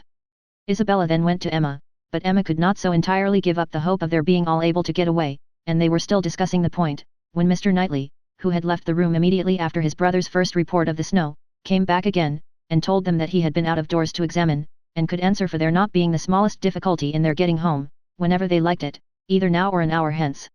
He had gone beyond the sweep, some way along the Highbury road. The snow was nowhere above half an inch deep, in many places hardly enough to whiten the ground. A very few flakes were falling at present, but the clouds were parting, and there was every appearance of its being soon over. He had seen the coachman, and they both agreed with him in there being nothing to apprehend. To Isabella, the relief of such tidings was very great, and they were scarcely less acceptable to Emma on her father's account, who was immediately set as much at ease on the subject as his nervous constitution allowed, but the alarm that had been raised could not be appeased so as to admit of any comfort for him while he continued at Randalls. He was satisfied of there being no present danger in returning home, but no assurances could convince him that it was safe to stay, and while the others were variously urging and recommending, Mr. Knightley and Emma settled it in a few brief sentences, thus: "Your father will not be easy, why do not you go? I am ready, if the others are. Shall I ring the bell?" "Yes, do." And the bell was rung, and the carriages spoken for. A few minutes more, and Emma hoped to see one troublesome companion deposited in his own house, to get sober and cool, and the other recover his temper and happiness when this visit of hardship were over. The carriage came, and Mr. Woodhouse, always the first object on such occasions, was carefully attended to his own by Mr. Knightley and Mr. Weston, but not all that either could say could prevent some renewal of alarm at the sight of the snow which had actually fallen, and the discovery of a much darker night than he had been prepared for. He was afraid they should have a very bad drive. He was afraid poor Isabella would not like it and there would be poor Emma in the carriage behind. He did not know what they had best do. They must keep as much together as they could, and James was talked to, and given a charge to go very slow and wait for the other carriage. Isabella stepped in after her father, John Knightley, forgetting that he did not belong to their party, stepped in after his wife very naturally, so that Emma found, on being escorted and followed into the second carriage by Mr. Elton, that the door was to be lawfully shut on them, and that they were to have a tete-a-tete drive. It would not have been the awkwardness of a moment, it would have been rather a pleasure. Previous to the suspicions of this very day, she could have talked to him of Harriet, and the 3/4 of a mile would have seemed but one. But now, she would rather it had not happened. She believed he had been drinking too much of Mr. Weston's good wine, and felt sure that he would want to be talking nonsense. To restrain him as much as might be, by her own manners, she was immediately preparing to speak with exquisite calmness and gravity of the weather and the night, but scarcely had she begun, scarcely had they passed the sweep gate and joined the other carriage, then she found her subject cut up, her hand seized, her attention demanded, and Mr. Elton actually making violent love to her, availing himself of the precious opportunity, declaring sentiments which must be already well known, hoping, fearing, adoring, ready to die if she refused him, but flattering himself that his ardent attachment and unequalled love and unexampled passion could not fail of having some effect, and in short, very much resolved on being seriously accepted as soon as possible. It really was so. Without scruple, without apology, without much apparent diffidence, Mr. Elton, the lover of Harriet, was professing himself her lover. She tried to stop him, but vainly. He would go on, and say it all. Angry as she was, the thought of the moment made her resolve to restrain herself when she did speak. She felt that half this folly must be drunkenness, and therefore could hope that it might belong only to the passing hour. Accordingly, with a mixture of the serious and the playful, which she hoped would best suit his half and half state, she replied, "I am very much astonished, Mr. Elton, this to me. You forget yourself, you take me for my friend. Any message to Miss Smith I shall be happy to deliver, but no more of this to me, if you please." Miss Smith, message to Miss Smith, what could she possibly mean? And he repeated her words with such assurance of accent, such boastful pretence of amazement, that she could not help replying with quickness, "Mr. Elton, this is the most extraordinary conduct, and I can account for it only in one way. You are not yourself, or you could not speak either to me, or of Harriet, in such a manner. Command yourself enough to say no more, and I will endeavour to forget it." But Mr. Elton had only drunk wine enough to elevate his spirits, not at all to confuse his intellects. He perfectly knew his own meaning, and having warmly protested against her suspicion as most injurious, and slightly touched upon his respect for Miss Smith as her friend, but acknowledging his wonder that Miss Smith should be mentioned at all, he resumed the subject of his own passion, and was very urgent for a favourable answer. As she thought less of his inebriety, she thought more of his inconstancy and presumption, and with fewer struggles for politeness, replied, "It is impossible for me to doubt any longer. You have made yourself too clear, Mr. Elton. My astonishment is much beyond anything I can express after such behaviour, as I have witnessed during the last month, to Miss Smith, such attentions as I have been in the daily habit of observing, to be addressing me in this manner. This is an unsteadiness of character, indeed, which I had not supposed possible. Believe me, sir, I am far, very far, from gratified in being the object of such professions." "Good heaven," cried Mr. Elton, "what can be the meaning of this? Miss Smith, I never thought of Miss Smith in the whole course of my existence, never paid her any attentions, but as your friend, never cared whether she were dead or alive, but as your friend if she has fancied otherwise, her own wishes have misled her, and I am very sorry, extremely sorry, but, Miss Smith, indeed, oh, Miss Woodhouse, who can think of Miss Smith, when Miss Woodhouse is near? No, upon my honour, there is no unsteadiness of character. I have thought only of you. I protest against having paid the smallest attention to anyone else. Everything that I have said or done, for many weeks past, has been with the sole view of marking my adoration of yourself. You cannot really, seriously, doubt it. No," in an accent meant to be insinuating, "I am sure you have seen and understood me." It would be impossible to say what Emma felt, on hearing this, which of all her unpleasant sensations was uppermost. She was too completely overpowered to be immediately able to reply, and 2 moments of silence being ample encouragement for Mr. Elton's sanguine state of mind, he tried to take her hand again, as he joyously exclaimed, "Charming Miss Woodhouse, allow me to interpret this interesting silence. It confesses that you have long understood me." "No, sir," cried Emma, "it confesses no such thing. So far from having long understood you, I have been in a most complete error with respect to your views, till this moment as to myself. I am very sorry that you should have been giving way to any feelings.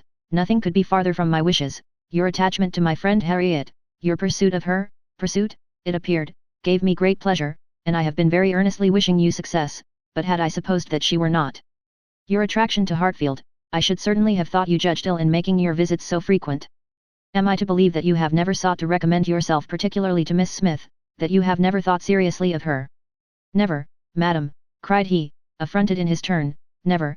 I assure you I think seriously of Miss Smith. Miss Smith is a very good sort of girl, and I should be happy to see her respectably settled. I wish her extremely well, and, no doubt, there are men who might not object to, everybody has their level, but as for myself, I am not, I think, quite so much at a loss. I need not so totally despair of an equal alliance, as to be addressing myself to Miss Smith. No, madam, my visits to Hartfield have been for yourself only, and the encouragement I received. Encouragement, I give you encouragement, sir. You have been entirely mistaken in supposing it. I have seen you only as the admirer of my friend. In no other light could you have been more to me than a common acquaintance. I am exceedingly sorry, but it is well that the mistake ends where it does. Had the same behavior continued, Miss Smith might have been led into a misconception of your views, not being aware, probably, any more than myself, of the very great inequality which you are so sensible of. But, as it is, the disappointment is single, and, I trust, will not be lasting. I have no thoughts of matrimony at present. He was too angry to say another word, her manner too decided to invite supplication, and in this state of swelling resentment, and mutually deep mortification, they had to continue together a few minutes longer, for the fears of Mr. Woodhouse had confined them to a foot pace.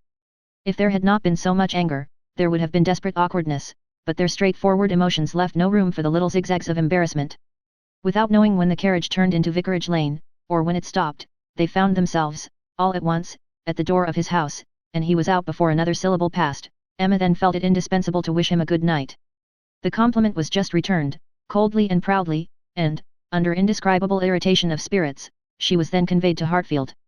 There she was welcomed, with the utmost delight, by her father, who had been trembling for the dangers of a solitary drive from Vicarage Lane, turning a corner which he could never bear to think of, and in strange hands, a mere common coachman, no James, and there it seemed as if her return only were wanted to make everything go well, for Mr. John Knightley, ashamed of his ill humour, was now all kindness and attention, and so particularly solicitous for the comfort of her father, as to seem, if not quite ready to join him in a basin of gruel, perfectly sensible of its being exceedingly wholesome, and the day was concluding in peace and comfort to all their little party, except herself, but her mind had never been in such perturbation, and it needed a very strong effort to appear attentive and cheerful till the usual hour of separating allowed her the relief of quiet reflection.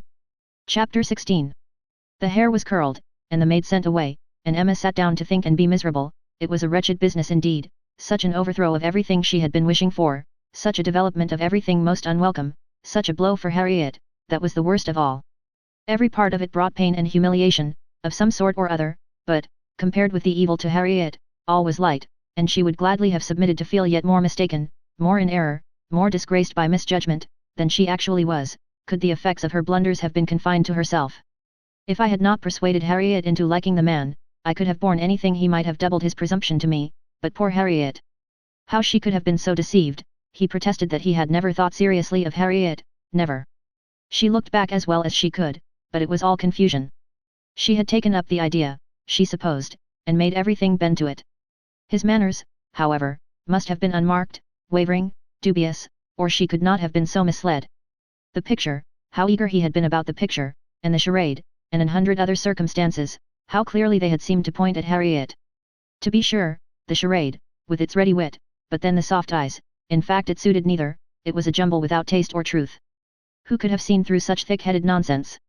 Certainly she had often, especially of late, thought his manners to herself unnecessarily gallant, but it had passed as his way, as a mere error of judgment, of knowledge, of taste, as one proof among others that he had not always lived in the best society, that with all the gentleness of his address, true elegance was sometimes wanting, but, till this very day, she had never, for an instant, suspected it to mean anything but grateful respect to her as Harriet's friend. To Mr. John Knightley was she indebted for her first idea on the subject, for the first start of its possibility.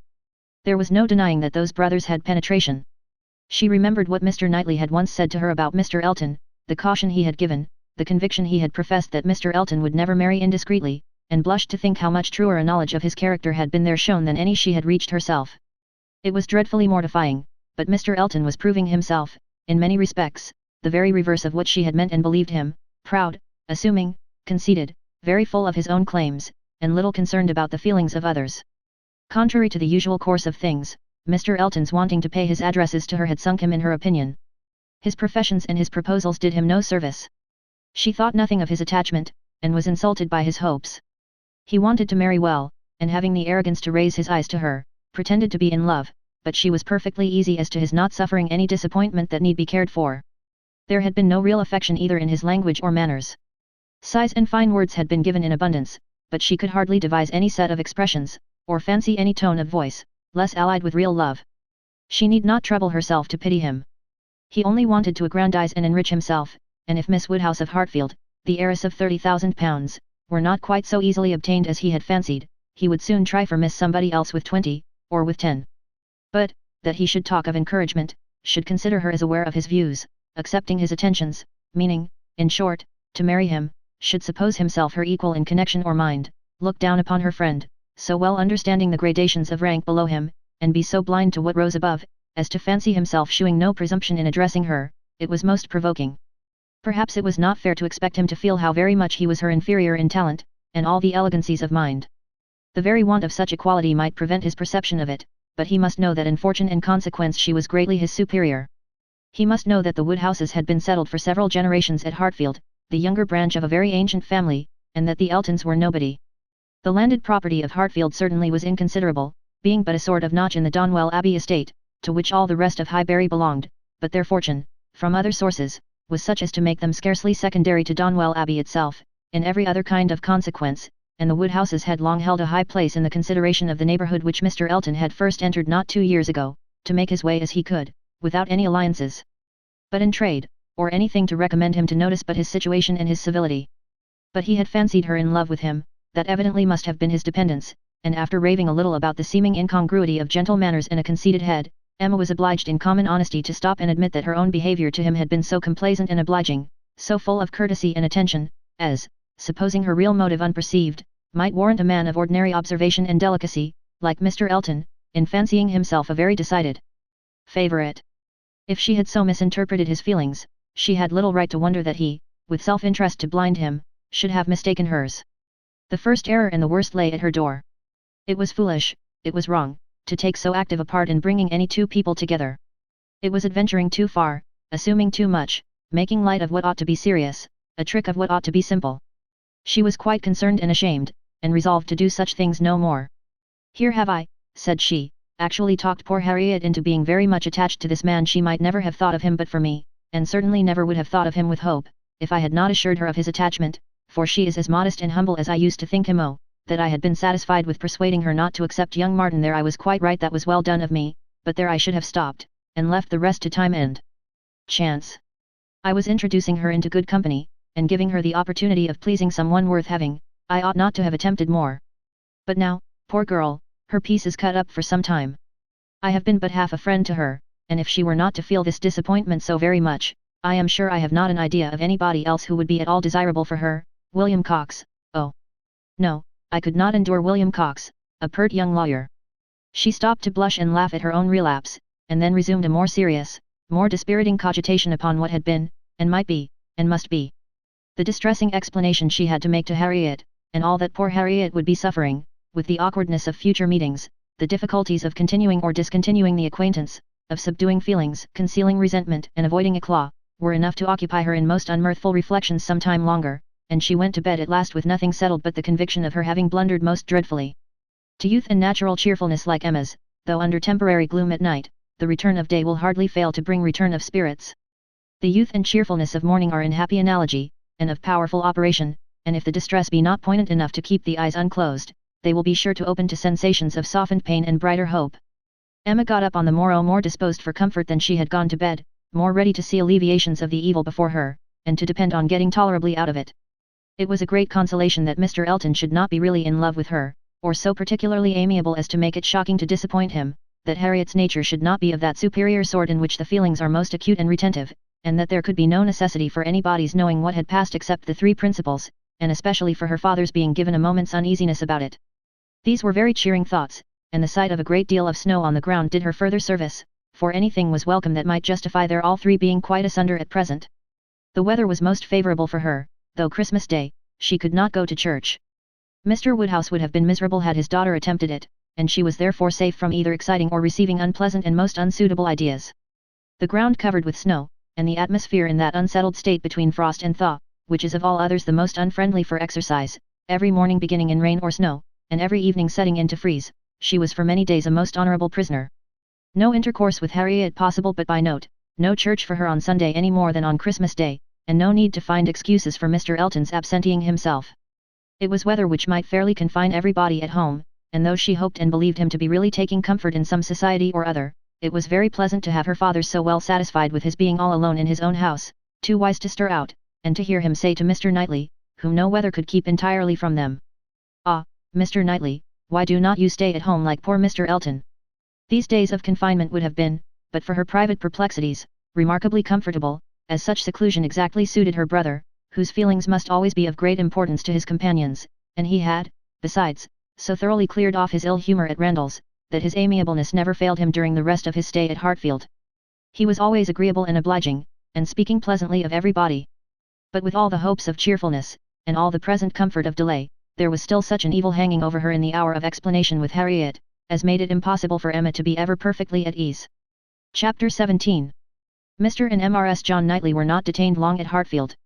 The weather soon improved enough for those to move who must move, and Mr. Woodhouse, having, as usual, tried to persuade his daughter to stay behind with all her children, was obliged to see the whole party set off, and return to his lamentations over the destiny of poor Isabella, which poor Isabella, passing her life with those she doted on, full of their merits, blind to their faults, and always innocently busy, might have been a model of right feminine happiness. The evening of the very day on which they went brought a note from Mr. Elton to Mr. Woodhouse, a long, civil, ceremonious note, to say, with Mr. Elton's best compliments, that he was proposing to leave Highbury the following morning in his way to Bath, where, in compliance with the pressing entreaties of some friends, he had engaged to spend a few weeks, and very much regretted the impossibility he was under, from various circumstances of weather and business, of taking a personal leave of Mr. Woodhouse, of whose friendly civilities he should ever retain a grateful sense, and had Mr. Woodhouse any commands, should be happy to attend to them. Emma was most agreeably surprised. Mr. Elton's absence just at this time was the very thing to be desired. She admired him for contriving it, though not able to give him much credit for the manner in which it was announced. Resentment could not have been more plainly spoken than in a civility to her father, from which she was so pointedly excluded. She had not even a share in his opening compliments, her name was not mentioned, and there was so striking a change in all this, and such an ill-judged solemnity of leave-taking in his graceful acknowledgments, as she thought, at first, could not escape her father's suspicion. It did, however. Her father was quite taken up with the surprise of so sudden a journey, and his fears that Mr. Elton might never get safely to the end of it, and saw nothing extraordinary in his language. It was a very useful note, for it supplied them with fresh matter for thought and conversation during the rest of their lonely evening. Mr. Woodhouse talked over his alarms, and Emma was in spirits to persuade them away with all her usual promptitude. She now resolved to keep Harriet no longer in the dark. She had reason to believe her nearly recovered from her cold, and it was desirable that she should have as much time as possible for getting the better of her other complaint before the gentleman's return. She went to Mrs. Goddard's accordingly the very next day, to undergo the necessary penance of communication, and a severe one it was. She had to destroy all the hopes which she had been so industriously feeding, to appear in the ungracious character of the one preferred, and acknowledge herself grossly mistaken and misjudging in all her ideas on one subject, all her observations, all her convictions, all her prophecies for the last 6 weeks. The confession completely renewed her first shame, and the sight of Harriet's tears made her think that she should never be in charity with herself again. Harriet bore the intelligence very well, blaming nobody, and in everything testifying such an ingenuousness of disposition and lowly opinion of herself, as must appear with particular advantage at that moment to her friend. Emma was in the humour to value simplicity and modesty to the utmost, and all that was amiable, all that ought to be attaching, seemed on Harriet's side, not her own. Harriet did not consider herself as having anything to complain of. The affection of such a man as Mr. Elton would have been too great a distinction, she never could have deserved him, and nobody but so partial and kind a friend as Miss Woodhouse would have thought it possible. Her tears fell abundantly, but her grief was so truly artless, that no dignity could have made it more respectable in Emma's eyes, and she listened to her and tried to console her with all her heart and understanding, really for the time convinced that Harriet was the superior creature of the two, and that to resemble her would be more for her own welfare and happiness than all that genius or intelligence could do. It was rather too late in the day to set about being simple-minded and ignorant, but she left her with every previous resolution confirmed of being humble and discreet, and repressing imagination all the rest of her life. Her second duty now, inferior only to her father's claims, was to promote Harriet's comfort, and endeavour to prove her own affection in some better method than by matchmaking.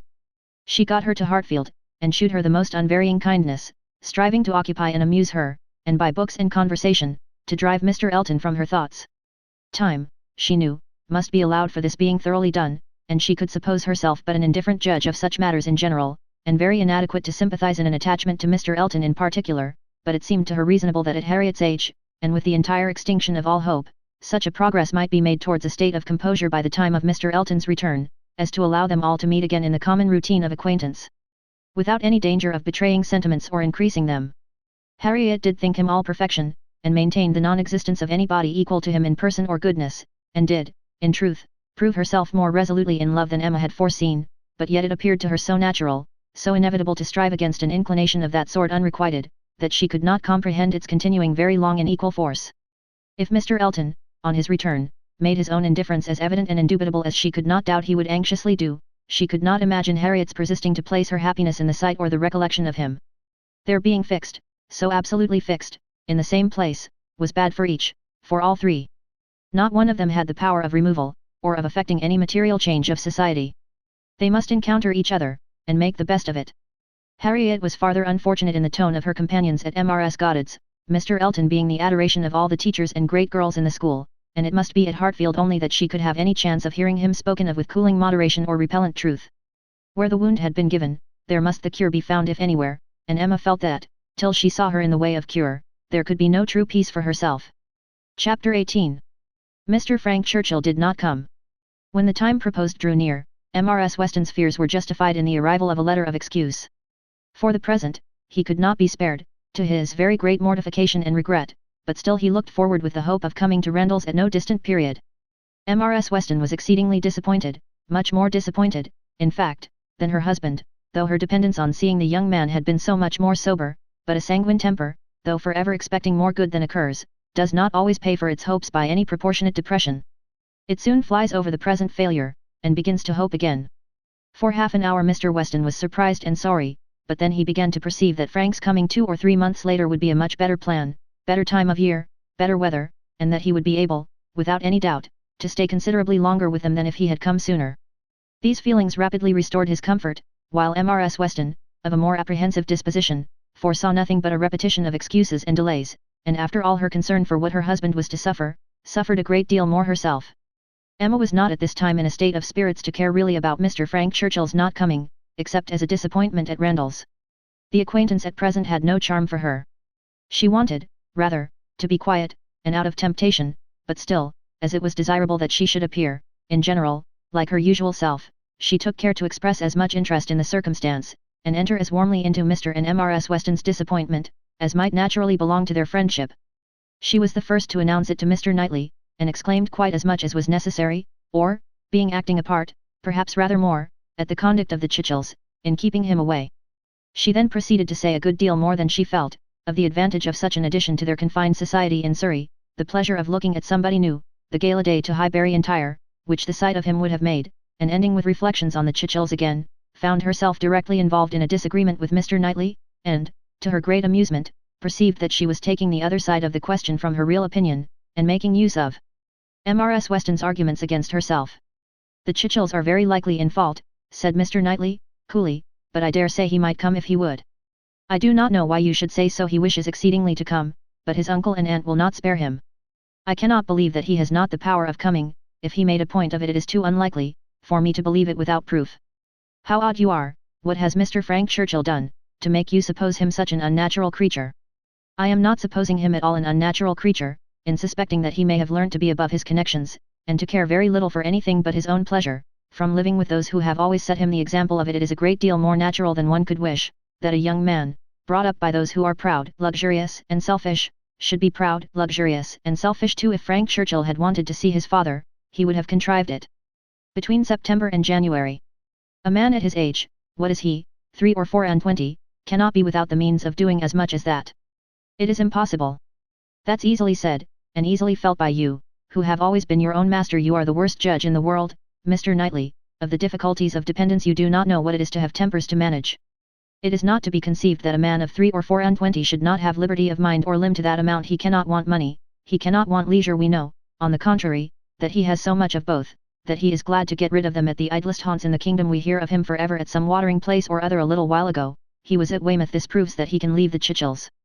Yes, sometimes he can. And those times are whenever he thinks it worth his while, whenever there is any temptation of pleasure. It is very unfair to judge of anybody's conduct, without an intimate knowledge of their situation. Nobody, who has not been in the interior of a family, can say what the difficulties of any individual of that family may be. We ought to be acquainted with Enscombe, and with Mrs. Churchill's temper, before we pretend to decide upon what her nephew can do. He may, at times, be able to do a great deal more than he can at others. There is one thing, Emma, which a man can always do, if he chooses, and that is, his duty, not by manoeuvring and finessing, but by vigour and resolution. It is Frank Churchill's duty to pay this attention to his father. He knows it to be so, by his promises and messages, but if he wished to do it, it might be done. A man who felt rightly would say at once, simply and resolutely, to Mrs. Churchill, every sacrifice of mere pleasure you will always find me ready to make to your convenience, but I must go and see my father immediately. I know he would be hurt by my failing in such a mark of respect to him on the present occasion. I shall, therefore, set off tomorrow. If he would say so to her at once, in the tone of decision becoming a man, there would be no opposition made to his going.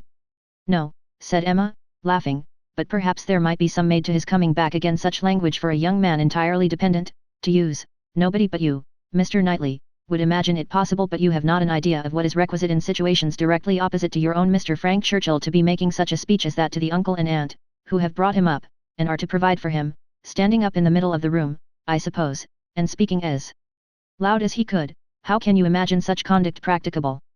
Depend upon it, Emma, a sensible man would find no difficulty in it. He would feel himself in the right, and the declaration, made, of course, as a man of sense would make it, in a proper manner, would do him more good, raise him higher, fix his interest stronger with the people he depended on, than all that a line of shifts and expedients can ever do. Respect would be added to affection. They would feel that they could trust him, that the nephew who had done rightly by his father, would do rightly by them, for they know, as well as he does, as well as all the world must know, that he ought to pay this visit to his father, and while meanly exerting their power to delay it, are in their hearts not thinking the better of him for submitting to their whims.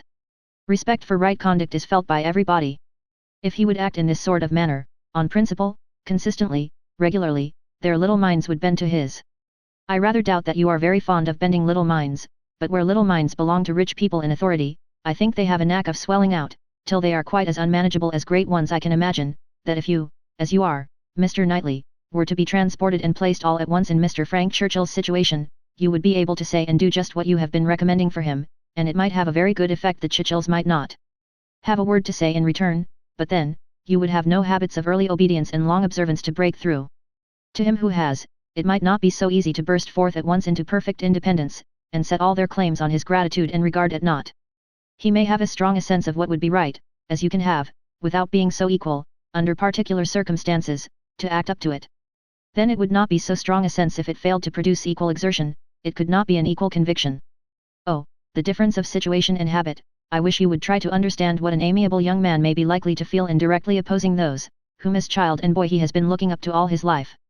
Our amiable young man is a very weak young man. If this be the first occasion of his carrying through a resolution to do right against the will of others, it ought to have been a habit with him by this time, of following his duty, instead of consulting expediency. I can allow for the fears of the child, but not of the man. As he became rational, he ought to have roused himself and shaken off all that was unworthy in their authority. He ought to have opposed the first attempt on their side to make him slight his father. Had he begun as he ought, there would have been no difficulty now. We shall never agree about him, cried Emma, but that is nothing extraordinary. I have not the least idea of his being a weak young man. I feel sure that he is not. Mr. Weston would not be blind to folly, though in his own son, but he is very likely to have a more yielding, complying, mild disposition than would suit your notions of man's perfection. I dare say he has, and though it may cut him off from some advantages, it will secure him many others.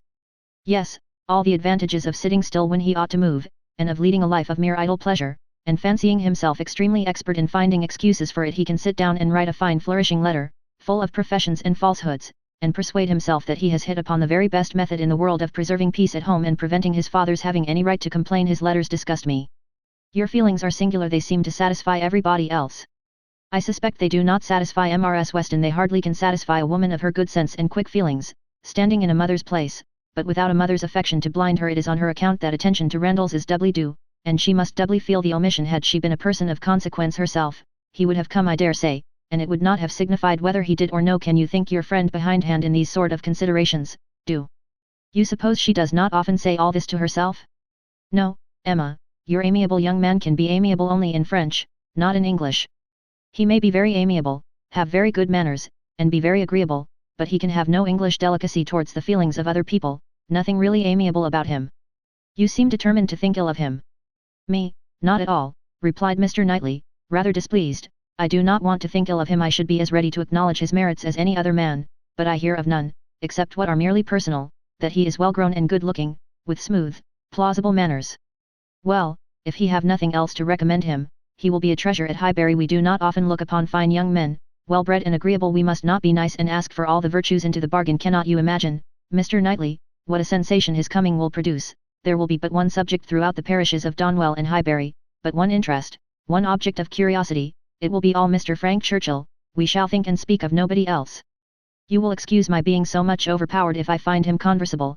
I shall be glad of his acquaintance, but if he is only a chattering coxcomb, he will not occupy much of my time or thoughts. My idea of him is, that he can adapt his conversation to the taste of everybody, and has the power as well as the wish of being universally agreeable to you. He will talk of farming, to me, of drawing or music, and so on to everybody, having that general information on all subjects which will enable him to follow the lead, or take the lead, just as propriety may require, and to speak extremely well on each. That is my idea of him. And mine, said Mr. Knightley warmly, is, that if he turn out anything like it, he will be the most insufferable fellow breathing. What, at 23 to be the king of his company, the great man, the practised politician, who is to read everybody's character, and make everybody's talents conduce to the display of his own superiority, to be dispensing his flatteries around, that he may make all appear like fools compared with himself. My dear Emma, your own good sense could not endure such a puppy when it came to the point. I will say no more about him, cried Emma. You turn everything to evil. We are both prejudiced, you against, I for him, and we have no chance of agreeing till he is really here. Prejudiced? I am not prejudiced. But I am very much, and without being at all ashamed of it. My love for Mr. and Mrs. Weston gives me a decided prejudice in his favour. He is a person I never think of from one month's end to another, said Mr. Knightley, with a degree of vexation, which made Emma immediately talk of something else, though she could not comprehend why he should be angry. To take a dislike to a young man, only because he appeared to be of a different disposition from himself, was unworthy the real liberality of mind which she was always used to acknowledge in him, for with all the high opinion of himself, which she had often laid to his charge, she had never before for a moment supposed it could make him unjust to the merit of another. Volume 2. Chapter 1. Emma and Harriet had been walking together one morning, and, in Emma's opinion, had been talking enough of Mr. Elton for that day. She could not think that Harriet's solace or her own sins required more, and she was therefore industriously getting rid of the subject as they returned, but it burst out again when she thought she had succeeded, and after speaking some time of what the poor must suffer in winter, and receiving no other answer than a very plaintive, Mr. Elton is so good to the poor, she found something else must be done. They were just approaching the house where lived Mrs. and Miss Bates. She determined to call upon them and seek safety in numbers. There was always sufficient reason for such an attention. Mrs. and Miss Bates loved to be called on, and she knew she was considered by the very few who presumed ever to see imperfection in her, as rather negligent in that respect, and as not contributing what she ought to the stock of their scanty comforts. She had had many a hint from Mr. Knightley and some from her own heart, as to her deficiency, but none were equal to counteract the persuasion of its being very disagreeable, a waste of time, tiresome women, and all the horror of being in danger of falling in with the second-rate and third-rate of Highbury, who were calling on them forever, and therefore she seldom went near them. But now she made the sudden resolution of not passing their door without going in, observing, as she proposed it to Harriet, that, as well as she could calculate, they were just now quite safe from any letter from Jane Fairfax. The house belonged to people in business. Mrs. and Miss Bates occupied the drawing-room floor, and there, in the very moderate-sized apartment, which was everything to them, the visitors were most cordially and even gratefully welcomed. The quiet neat old lady, who with her knitting was seated in the warmest corner, wanting even to give up her place to Miss Woodhouse, and her more active, talking daughter, almost ready to overpower them with care and kindness, thanks for their visit, solicitude for their shoes, anxious inquiries after Mr. Woodhouse's health, cheerful communications about her mother's, and sweet cake from the Beaufort. Mrs. Cole had just been there, just called in for 10 minutes, and had been so good as to sit an hour with them, and she had taken a piece of cake and been so kind as to say she liked it very much, and, therefore, she hoped Miss Woodhouse and Miss Smith would do them the favour to eat a piece too. The mention of the Coles was sure to be followed by that of Mr. Elton. There was intimacy between them, and Mr. Cole had heard from Mr. Elton since his going away. Emma knew what was coming. They must have the letter over again, and settle how long he had been gone, and how much he was engaged in company, and what a favourite he was wherever he went, and how full the master of the ceremonies ball had been, and she went through it very well, with all the interest and all the commendation that could be requisite, and always putting forward to prevent Harriet's being obliged to say a word. This she had been prepared for when she entered the house, but meant, having once talked him handsomely over, to be no farther incommoded by any troublesome topic, and to wander at large amongst all the mistresses and misses of Highbury, and their card parties. She had not been prepared to have Jane Fairfax succeed Mr. Elton, but he was actually hurried off by Miss Bates. She jumped away from him at last abruptly to the Coles, to usher in a letter from her niece. Oh, yes, Mr. Elton, I understand, certainly. As to dancing, Mrs. Cole was telling me that dancing at the rooms at Bath was, Mrs. Cole was so kind as to sit some time with us, talking of Jane, for as soon as she came in, she began inquiring after her. Jane is so very great a favourite there whenever she is with us. Mrs. Cole does not know how to shew her kindness enough, and I must say that Jane deserves it as much as anybody can, and so she began inquiring after her directly, saying, I know you cannot have heard from Jane lately, because it is not her time for writing, and when I immediately said, but indeed we had a letter this very morning, I do not know that I ever saw anybody more surprised. Have you, upon your honour, said she, well, that is quite unexpected, do let me hear what she says. Emma's politeness was at hand directly, to say, with smiling interest. Have you heard from Miss Fairfax so lately? I am extremely happy, I hope she is well. Thank you, you are so kind, replied the happily deceived aunt, while eagerly hunting for the letter. Oh, here it is. I was sure it could not be far off, but I had put my huswife upon it, you see, without being aware, and so it was quite hid, but I had it in my hand so very lately that I was almost sure it must be on the table. I was reading it to Mrs. Cole, and since she went away, I was reading it again to my mother, for it is such a pleasure to her, a letter from Jane, that she can never hear it often enough, so I knew it could not be far off, and here it is, only just under my huswife, and since you are so kind as to wish to hear what she says, but, first of all, I really must, in justice to Jane, apologize for her writing so short a letter, only 2 pages you see, hardly 2, and in general she fills the whole paper and crosses half. My mother often wonders that I can make it out so well. She often says, when the letter is first opened, well, Hetty, now I think you will be put to it to make out all that checker work, don't you, ma'am? And then I tell her, I am sure she would contrive to make it out herself, if she had nobody to do it for her, every word of it, I am sure she would pore over it till she had made out every word. And, indeed, though my mother's eyes are not so good as they were, she can see amazingly well still, thank God. With the help of spectacles. It is such a blessing. My mothers are really very good indeed. Jane often says, when she is here, I am sure, Grandmamma, you must have had very strong eyes to see as you do, and so much fine work as you have done too. I only wish my eyes may last me as well. All this spoken extremely fast obliged Miss Bates to stop for breath, and Emma said something very civil about the excellence of Miss Fairfax's handwriting. You are extremely kind, replied Miss Bates, highly gratified, you who are such a judge, and write so beautifully yourself. I am sure there is nobody's praise that could give us so much pleasure as Miss Woodhouse's. My mother does not hear, she is a little deaf, you know, ma'am, addressing her, do you hear what Miss Woodhouse is so obliging to say about Jane's handwriting? And Emma had the advantage of hearing her own silly compliment repeated twice over before the good old lady could comprehend it. She was pondering, in the meanwhile, upon the possibility, without seeming very rude, of making her escape from Jane Fairfax's letter, and had almost resolved on hurrying away directly under some slight excuse, when Miss Bates turned to her again and seized her attention. My mother's deafness is very trifling, you see, just nothing at all. By only raising my voice, and saying anything 2 or 3 times over, she is sure to hear, but then she is used to my voice. But it is very remarkable that she should always hear Jane better than she does me. Jane speaks so distinct, however, she will not find her grandmamma at all deafer than she was 2 years ago, which is saying a great deal at my mother's time of life, and it really is full 2 years, you know, since she was here. We never were so long without seeing her before, and as I was telling Mrs. Cole, we shall hardly know how to make enough of her now. Are you expecting Miss Fairfax here soon? Oh yes, next week. Indeed, that must be a very great pleasure. Thank you, you are very kind. Yes, next week. Everybody is so surprised, and everybody says the same obliging things. I am sure she will be as happy to see her friends at Highbury, as they can be to see her. Yes, Friday or Saturday, she cannot say which, because Colonel Campbell will be wanting the carriage himself one of those days. So very good of them to send her the whole way, but they always do, you know. Oh yes, Friday or Saturday next. That is what she writes about. That is the reason of her writing out of rule, as we call it, for, in the common course, we should not have heard from her before next Tuesday or Wednesday. Yes, so I imagined. I was afraid there could be little chance of my hearing anything of Miss Fairfax today.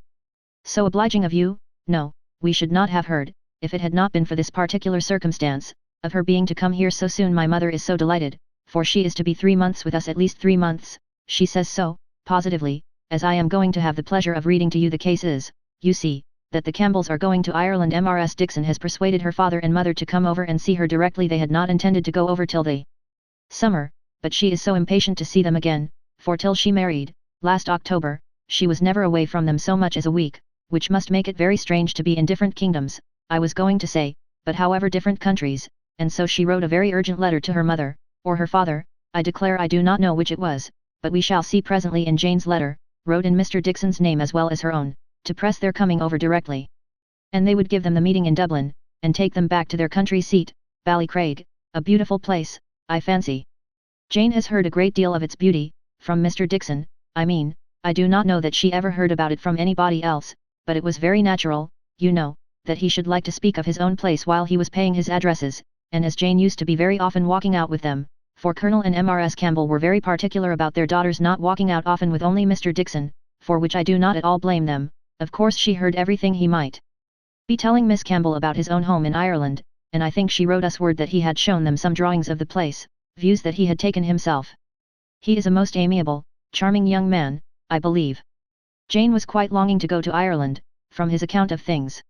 At this moment, an ingenious and animating suspicion entering Emma's brain with regard to Jane Fairfax, this charming Mr. Dixon, and the not going to Ireland, she said, with the insidious design of farther discovery.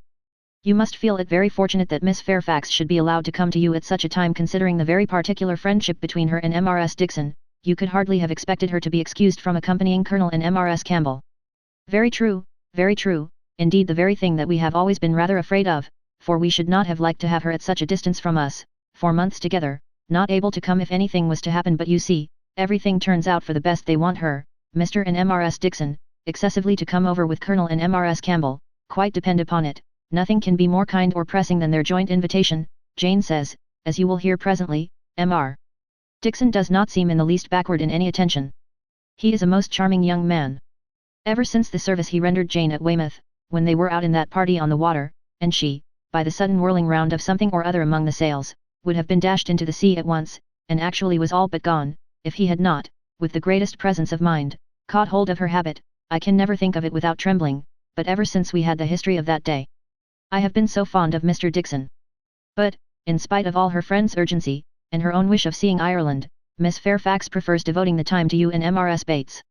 Yes, entirely her own doing, entirely her own choice, and Colonel and Mrs. Campbell think she does quite right, just what they should recommend, and indeed they particularly wish her to try her native air, as she has not been quite so well as usual lately. I am concerned to hear of it. I think they judge wisely, but Mrs. Dixon must be very much disappointed. Mrs. Dixon, I understand, has no remarkable degree of personal beauty, is not, by any means, to be compared with Miss Fairfax. Oh, no, you are very obliging to say such things, but certainly not. There is no comparison between them. Miss Campbell always was absolutely plain, but extremely elegant and amiable. Yes, that of course. Jane caught a bad cold, poor thing, so long ago as the 7th of November, as I am going to read to you, and has never been well since a long time, is not it, for a cold to hang upon her? She never mentioned it before, because she would not alarm us, just like her, so considerate, but however, she is so far from well, that her kind friends the Campbells think she had better come home, and try an air that always agrees with her, and they have no doubt that 3 or 4 months at Highbury will entirely cure her, and it is certainly a great deal better that she should come here, than go to Ireland, if she is unwell. Nobody could nurse her, as we should do. It appears to me the most desirable arrangement in the world. And so she is to come to us next Friday or Saturday, and the Campbells leave town in their way to Holyhead the Monday following, as you will find from Jane's letters so sudden. You may guess, dear Miss Woodhouse, what a flurry it has thrown me in, if it was not for the drawback of her illness, but I am afraid we must expect to see her grown thin, and looking very poorly. I must tell you what an unlucky thing happened to me. As to that I always make a point of reading Jane's letters through to myself first, before I read them aloud to my mother, you know, for fear of there being anything in them to distress her. Jane desired me to do it, so I always do, and so I began today with my usual caution, but no sooner did I come to the mention of her being unwell, than I burst out, quite frightened, with "Bless me, poor Jane is ill," which my mother, being on the watch, heard distinctly, and was sadly alarmed at. However, when I read on, I found it was not near so bad as I had fancied at first. And I make so light of it now to her, that she does not think much about it. But I cannot imagine how I could be so off my guard. If Jane does not get well soon, we will call in Mr. Perry. The expense shall not be thought of, and though he is so liberal, and so fond of Jane that I dare say he would not mean to charge anything for attendance, we could not suffer it to be so, you know. He has a wife and family to maintain, and is not to be giving away his time. Well, now I have just given you a hint of what Jane writes about, we will turn to her letter, and I am sure she tells her own story a great deal better than I can tell it for her. I am afraid we must be running away, said Emma, glancing at Harriet, and beginning to rise. My father will be expecting us. I had no intention, I thought I had no power of staying more than 5 minutes. When I first entered the house I merely called, because I would not pass the door without inquiring after Mrs. Bates, but I have been so pleasantly detained. Now, however, we must wish you and Mrs. Bates good morning." And not all that could be urged to detain her succeeded. She regained the street, happy in this, that though much had been forced on her against her will, though she had in fact heard the whole substance of Jane Fairfax's letter, she had been able to escape the letter itself. Chapter 2. Jane Fairfax was an orphan, the only child of Mrs. Bates's youngest daughter. The marriage of Lieutenant Fairfax of the Regiment of Infantry, and Miss Jane Bates, had had its day of fame and pleasure, hope and interest, but nothing now remained of it, save the melancholy remembrance of him dying in action abroad, of his widow sinking under consumption and grief soon afterwards, and this girl. By birth she belonged to Highbury, and when at 3 years old, on losing her mother, she became the property, the charge, the consolation, the foundling of her grandmother and aunt. There had seemed every probability of her being permanently fixed there, of her being taught only what very limited means could command, and growing up with no advantages of connection or improvement, to be engrafted on what nature had given her in a pleasing person, good understanding, and warm-hearted, well-meaning relations. But the compassionate feelings of a friend of her father gave a change to her destiny. This was Colonel Campbell, who had very highly regarded Fairfax, as an excellent officer and most deserving young man, and farther, had been indebted to him for such attentions, during a severe camp fever, as he believed had saved his life. These were claims which he did not learn to overlook, though some years passed away from the death of poor Fairfax, before his own return to England put anything in his power. When he did return, he sought out the child and took notice of her. He was a married man, with only one living child, a girl, about Jane's age, and Jane became their guest, paying them long visits and growing a favourite with all, and before she was 9 years old, his daughter's great fondness for her, and his own wish of being a real friend, united to produce an offer from Colonel Campbell of undertaking the whole charge of her education. It was accepted. And from that period Jane had belonged to Colonel Campbell's family, and had lived with them entirely, only visiting her grandmother from time to time. The plan was that she should be brought up for educating others, the very few £100 which she inherited from her father making independence impossible. To provide for her otherwise was out of Colonel Campbell's power, for though his income, by pay and appointments, was handsome, his fortune was moderate and must be all his daughter's, but, by giving her an education, he hoped to be supplying the means of respectable subsistence hereafter. Such was Jane Fairfax's history. She had fallen into good hands, known nothing but kindness from the Campbells, and been given an excellent education. Living constantly with right-minded and well-informed people, her heart and understanding had received every advantage of discipline and culture, and Colonel Campbell's residence being in London, every lighter talent had been done full justice to, by the attendance of first-rate masters. Her disposition and abilities were equally worthy of all that friendship could do, and at 18 or 19 she was, as far as such an early age can be qualified for the care of children, fully competent to the office of instruction herself, but she was too much beloved to be parted with. Neither father nor mother could promote, and the daughter could not endure it. The evil day was put off. It was easy to decide that she was still too young, and Jane remained with them, sharing, as another daughter, in all the rational pleasures of an elegant society. And a judicious mixture of home and amusement, with only the drawback of the future, the sobering suggestions of her own good understanding to remind her that all this might soon be over. The affection of the whole family, the warm attachment of Miss Campbell in particular, was the more honourable to each party from the circumstance of Jane's decided superiority both in beauty and acquirements. That nature had given it in feature could not be unseen by the young woman, nor could her higher powers of mind be unfelt by the parents. They continued together with unabated regard however, till the marriage of Miss Campbell, who by that chance, that luck which so often defies anticipation in matrimonial affairs, giving attraction to what is moderate rather than to what is superior, engaged the affections of Mr. Dixon, a young man, rich and agreeable, almost as soon as they were acquainted, and was eligibly and happily settled, while Jane Fairfax had yet her bread to earn. This event had very lately taken place, too lately for anything to be yet attempted by her less fortunate friend towards entering on her path of duty, though she had now reached the age which her own judgment had fixed on for beginning. She had long resolved that 21 should be the period. With the fortitude of a devoted novitiate, she had resolved at 21 to complete the sacrifice, and retire from all the pleasures of life, of rational intercourse, equal society, peace and hope, to penance and mortification for ever. The good sense of Colonel and Mrs. Campbell could not oppose such a resolution, though their feelings did. As long as they lived, no exertions would be necessary, their home might be hers for ever, and for their own comfort they would have retained her wholly, but this would be selfishness. What must be at last, had better be soon. Perhaps they began to feel it might have been kinder and wiser to have resisted the temptation of any delay, and spared her from a taste of such enjoyments of ease and leisure as must now be relinquished. Still, however, affection was glad to catch at any reasonable excuse for not hurrying on the wretched moment. She had never been quite well since the time of their daughter's marriage, until she should have completely recovered her usual strength, they must forbid her engaging in duties, which, so far from being compatible with a weakened frame and varying spirits, seemed, under the most favourable circumstances, to require something more than human perfection of body and mind to be discharged with tolerable comfort. With regard to her not accompanying them to Ireland, her account to her aunt contained nothing but truth, though there might be some truths not told. It was her own choice to give the time of their absence to Highbury, to spend, perhaps, her last months of perfect liberty with those kind relations to whom she was so very dear, and the Campbells, whatever might be their motive or motives, whether single, or double, or treble, gave the arrangement their ready sanction, and said, that they depended more on a few months spent in her native air, for the recovery of her health, than on anything else. Certain it was that she was to come, and that Highbury, instead of welcoming that perfect novelty which had been so long promised it, Mr. Frank Churchill, must put up for the present with Jane Fairfax, who could bring only the freshness of a 2 years' absence. Emma was sorry, to have to pay civilities to a person she did not like through 3 long months, to be always doing more than she wished, and less than she ought. Why she did not like Jane Fairfax might be a difficult question to answer. Mr. Knightley had once told her it was because she saw in her the really accomplished young woman, which she wanted to be thought herself, and though the accusation had been eagerly refuted at the time, there were moments of self-examination in which her conscience could not quite acquit her. But she could never get acquainted with her, she did not know how it was, but there was such coldness and reserve, such apparent indifference whether she pleased or not, and then, her aunt was such an eternal talker, and she was made such a fuss with by everybody, and it had been always imagined that they were to be so intimate, because their ages were the same. Everybody had supposed they must be so fond of each other. These were her reasons, she had no better. It was a dislike so little just, every imputed fault was so magnified by fancy, that she never saw Jane Fairfax the first time after any considerable absence, without feeling that she had injured her, and now, when the due visit was paid, on her arrival, after a 2 years' interval, she was particularly struck with the very appearance and manners, which for those 2 whole years she had been depreciating. Jane Fairfax was very elegant, remarkably elegant, and she had herself the highest value for elegance.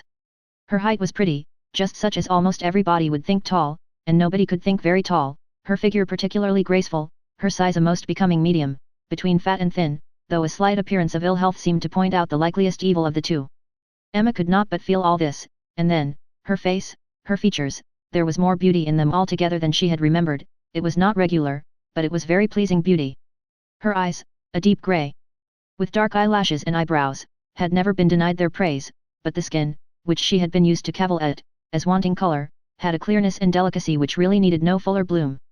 It was a style of beauty, of which elegance was the reigning character, and as such, she must, in honour, by all her principles, admire it, elegance, which, whether of person or of mind, she saw so little in Highbury.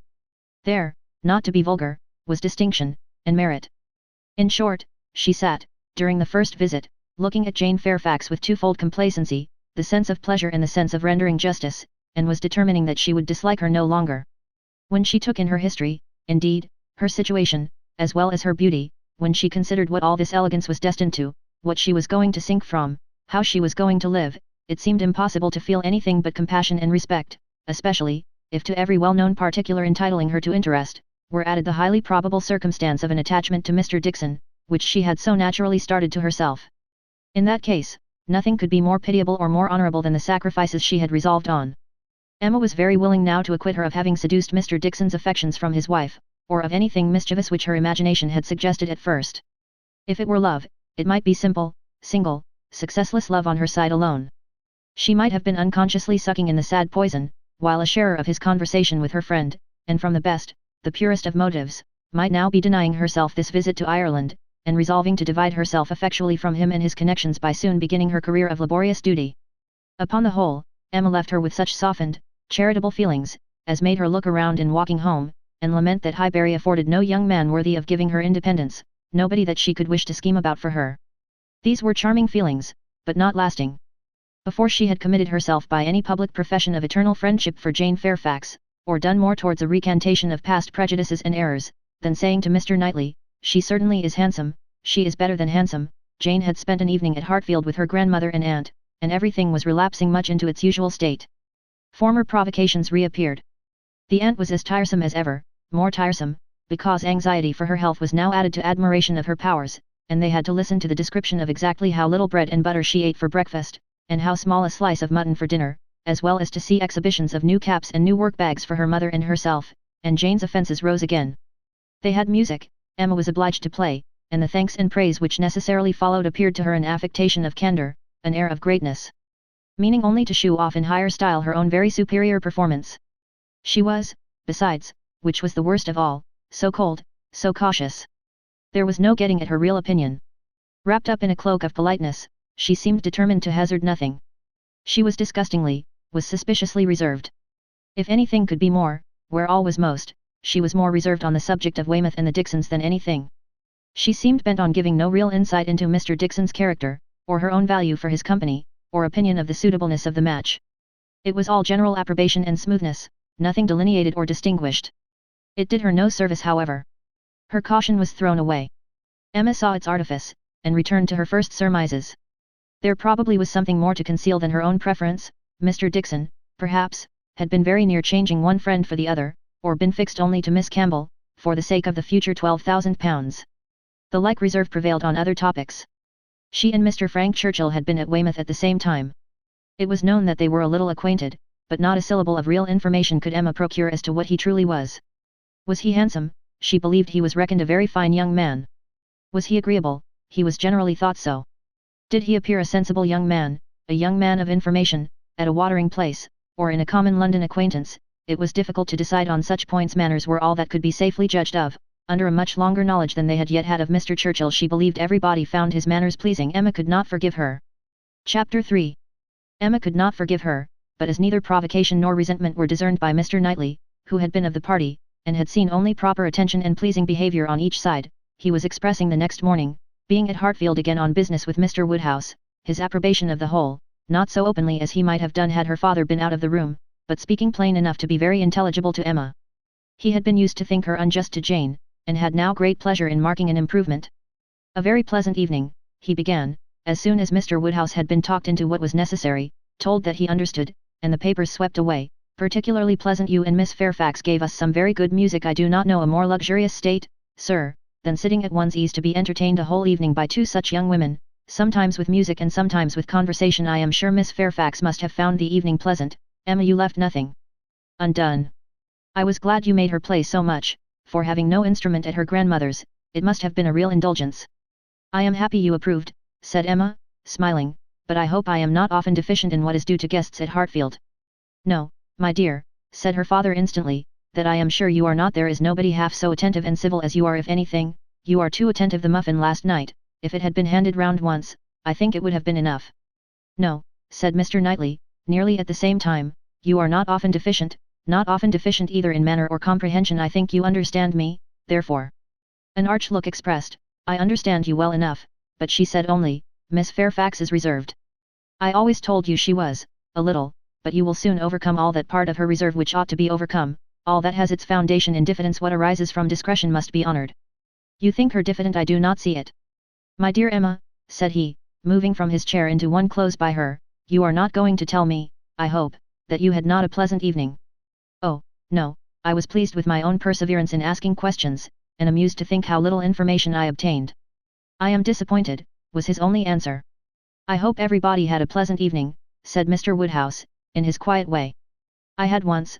I felt the fire rather too much, but then I moved back my chair a little, a very little, and it did not disturb me. Miss Bates was very chatty and good-humoured, as she always is, though she speaks rather too quick. However, she is very agreeable, and Mrs. Bates too, in a different way. I like old friends, and Miss Jane Fairfax is a very pretty sort of young lady, a very pretty and a very well-behaved young lady indeed. She must have found the evening agreeable, Mr. Knightley. Because she had Emma. True, sir, and Emma, because she had Miss Fairfax.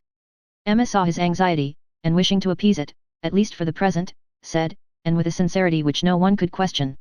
She is a sort of elegant creature that one cannot keep one's eyes from. I am always watching her to admire, and I do pity her from my heart.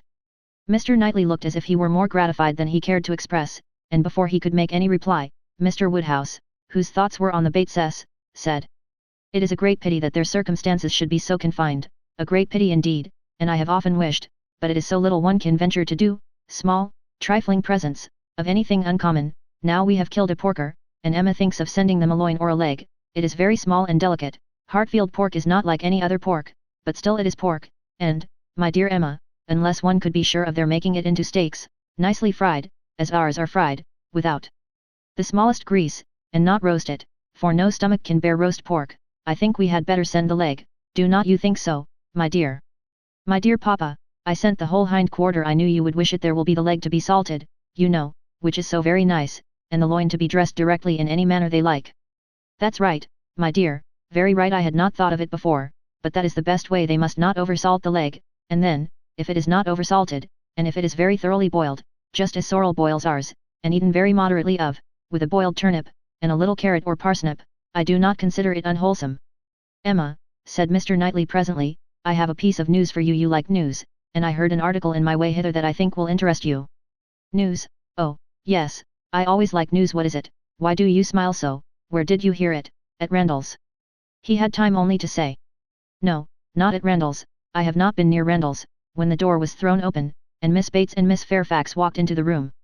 Full of thanks, and full of news, Miss Bates knew not which to give quickest. Mr. Knightley soon saw that he had lost his moment, and that not another syllable of communication could rest with him. Oh, my dear sir, how are you this morning, my dear Miss Woodhouse? I come quite overpowered. Such a beautiful hind quarter of pork, you are too bountiful. Have you heard the news? Mr. Elton is going to be married. Emma had not had time even to think of Mr. Elton, and she was so completely surprised that she could not avoid a little start, and a little blush, at the sound. There is my news. I thought it would interest you, said Mr. Knightley, with a smile which implied a conviction of some part of what had passed between them. But where could you hear it? Cried Miss Bates. Where could you possibly hear it, Mr. Knightley, for it is not 5 minutes since I received Mrs. Cole's note. No, it cannot be more than 5, or at least 10, for I had got my bonnet and spencer on, just ready to come out. I was only gone down to speak to Patty again about the pork. Jane was standing in the passage. Were not you, Jane? For my mother was so afraid that we had not any salting pan large enough, so I said I would go down and see, and Jane said, shall I go down instead, for I think you have a little cold, and Patty has been washing the kitchen? Oh, my dear, said I, well, and just then came the note. A Miss Hawkins, that's all I know. A Miss Hawkins of Bath. But, Mr. Knightley, how could you possibly have heard it? For the very moment Mr. Cole told Mrs. Cole of it, she sat down and wrote to me. A Miss Hawkins. I was with Mr. Cole on business an hour and a half ago. He had just read Elton's letter as I was shown in, and handed it to me directly. Well, that is quite. I suppose there never was a piece of news more generally interesting. My dear sir, you really are too bountiful. My mother desires her very best compliments and regards, and 1,000 thanks, and says you really quite oppress her. We consider our Hartfield pork, replied Mr. Woodhouse, indeed it certainly is, so very superior to all other pork that Emma and I cannot have a greater pleasure than. Oh, my dear sir, as my mother says, our friends are only too good to us. If ever there were people who, without having great wealth themselves, had everything they could wish for, I am sure it is us. We may well say that our lot is cast in a goodly heritage. Well, Mr. Knightley, and so you actually saw the letter? Well, it was short, merely to announce, but cheerful, exulting, of course. Here was a sly glance at Emma.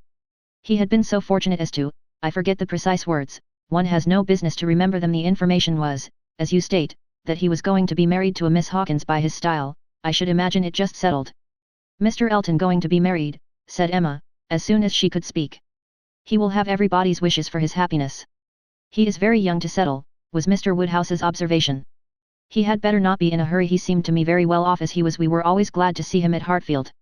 A new neighbour for us all, Miss Woodhouse, said Miss Bates, joyfully. My mother is so pleased, she says she cannot bear to have the poor old vicarage without a mistress. This is great news. Indeed, Jane, you have never seen Mr. Elton, no wonder that you have such a curiosity to see him. Jane's curiosity did not appear of that absorbing nature as wholly to occupy her. No, I have never seen Mr. Elton, she replied, starting on this appeal. Is he a tall man? Who shall answer that question? Cried Emma. My father would say yes, Mr. Knightley no, and Miss Bates and I that he is just the happy medium. When you have been here a little longer, Miss Fairfax, you will understand that Mr. Elton is the standard of perfection in Highbury, both in person and mind. Very true, Miss Woodhouse, so she will. He is the very best young man, but, my dear Jane, if you remember, I told you yesterday he was precisely the height of Mr. Perry. Miss Hawkins, I dare say, an excellent young woman. His extreme attention to my mother, wanting her to sit in the vicarage pew, that she might hear the better, for my mother is a little deaf, you know, it is not much, but she does not hear quite quick. Jane says that Colonel Campbell is a little deaf. He fancied bathing might be good for it, the warm bath, but she says it did him no lasting benefit. Colonel Campbell, you know, is quite our angel. And Mr. Dixon seems a very charming young man, quite worthy of him. It is such a happiness when good people get together, and they always do. Now, here will be Mr. Elton and Miss Hawkins, and there are the Coles, such very good people, and the Perrys, I suppose there never was a happier or a better couple than Mr. and Mrs. Perry. I say, sir, turning to Mr. Woodhouse. I think there are few places with such society as Highbury. I always say, we are quite blessed in our neighbours, my dear sir. If there is one thing my mother loves better than another, it is pork, a roast loin of pork. As to who, or what Miss Hawkins is, or how long he has been acquainted with her, said Emma, nothing I suppose can be known. One feels that it cannot be a very long acquaintance. He has been gone only 4 weeks. Nobody had any information to give, and, after a few more wonderings, Emma said, "You are silent, Miss Fairfax, but I hope you mean to take an interest in this news. You, who have been hearing and seeing so much of late on these subjects, who must have been so deep in the business on Miss Campbell's account, we shall not excuse your being indifferent about Mr. Elton and Miss Hawkins." "When I have seen Mr. Elton," replied Jane, "I dare say I shall be interested, but I believe it requires that with me, and as it is some months since Miss Campbell married, the impression may be a little worn off." "Yes, he has been gone just 4 weeks, as you observe, Miss Woodhouse," said Miss Bates. 4 weeks yesterday, a Miss Hawkins. Well, I had always rather fancied it would be some young lady hereabouts, not that I ever, Mrs. Cole once whispered to me, but I immediately said, no, Mr. Elton is a most worthy young man, but, in short, I do not think I am particularly quick at those sort of discoveries. I do not pretend to it what is before me. I see at the same time, nobody could wonder if Mr. Elton should have aspired. Miss Woodhouse lets me chatter on, so good-humouredly. She knows I would not offend for the world. How does Miss Smith do? She seems quite recovered now. Have you heard from Mrs. John Knightley lately? Oh, those dear little children. Jane, do you know I always fancy Mr. Dixon like Mr. John Knightley. I mean in person, tall, and with that sort of look, and not very talkative. Quite wrong, my dear aunt, there is no likeness at all. Very odd, but one never does form a just idea of anybody beforehand. One takes up a notion, and runs away with it. Mr. Dixon, you say, is not, strictly speaking, handsome. Handsome? Oh, no, far from it, certainly plain. I told you he was plain. My dear, you said that Miss Campbell would not allow him to be plain, and that you yourself. Oh, as for me, my judgment is worth nothing where I have a regard. I always think a person well looking, but I gave what I believed the general opinion, when I called him plain. Well, my dear Jane, I believe we must be running away. The weather does not look well, and grandmamma will be uneasy. You are too obliging, my dear Miss Woodhouse, but we really must take leave. This has been a most agreeable piece of news indeed. I shall just go round by Mrs. Cole's, but I shall not stop 3 minutes, and, Jane, you had better go home directly. I would not have you out in a shower. We think she is the better for Highbury already. Thank you, we do indeed. I shall not attempt calling on Mrs. Goddard, for I really do not think she cares for anything but boiled pork. When we dress the leg it will be another thing. Good morning to you, my dear sir. Oh, Mr. Knightley is coming too. Well, that is so very. I am sure if Jane is tired, you will be so kind as to give her your arm. Mr. Elton and Miss Hawkins, good morning to you. Emma, alone with her father, had half her attention wanted by him while he lamented that young people would be in such a hurry to marry, and to marry strangers too, and the other half she could give to her own view of the subject. It was to herself an amusing and a very welcome piece of news, as proving that Mr. Elton could not have suffered long, but she was sorry for Harriet. Harriet must feel it, and all that she could hope was, by giving the first information herself, to save her from hearing it abruptly from others. It was now about the time that she was likely to call. If she were to meet Miss Bates in her way, and upon its beginning to rain, Emma was obliged to expect that the weather would be detaining her at Mrs. Goddard's, and that the intelligence would undoubtedly rush upon her without preparation. The shower was heavy but short, and it had not been over 5 minutes, when in came Harriet, with just the heated, agitated look which hurrying thither with a full heart was likely to give, and the "Oh, Miss Woodhouse, what do you think has happened?" which instantly burst forth, had all the evidence of corresponding perturbation. As the blow was given, Emma felt that she could not now shew greater kindness than in listening, and Harriet, unchecked, ran eagerly through what she had to tell. She had set out from Mrs. Goddard's half an hour ago. She had been afraid it would rain, she had been afraid it would pour down every moment, but she thought she might get to Hartfield first. She had hurried on as fast as possible, but then, as she was passing by the house where a young woman was making up a gown for her, she thought she would just step in and see how it went on, and though she did not seem to stay half a moment there, soon after she came out it began to rain, and she did not know what to do, so she ran on directly, as fast as she could, and took shelter at Ford's. Ford's was the principal woolen draper, linen draper, and haberdasher's shop united, the shop first in size and fashion in the place, and so, there she had sat, without an idea of anything in the world, full 10 minutes, perhaps, when, all of a sudden, who should come in? To be sure it was so very odd, but they always dealt at Ford's. Who should come in, but Elizabeth Martin and her brother, dear Miss Woodhouse. Only think! I thought I should have fainted. I did not know what to do.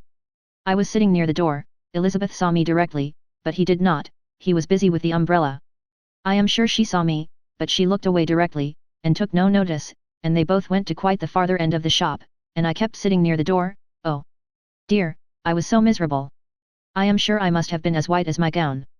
I could not go away, you know, because of the rain, but I did so wish myself anywhere in the world but there. Oh dear, Miss Woodhouse. Well, at last, I fancy, he looked round and saw me, for instead of going on with her buyings, they began whispering to one another.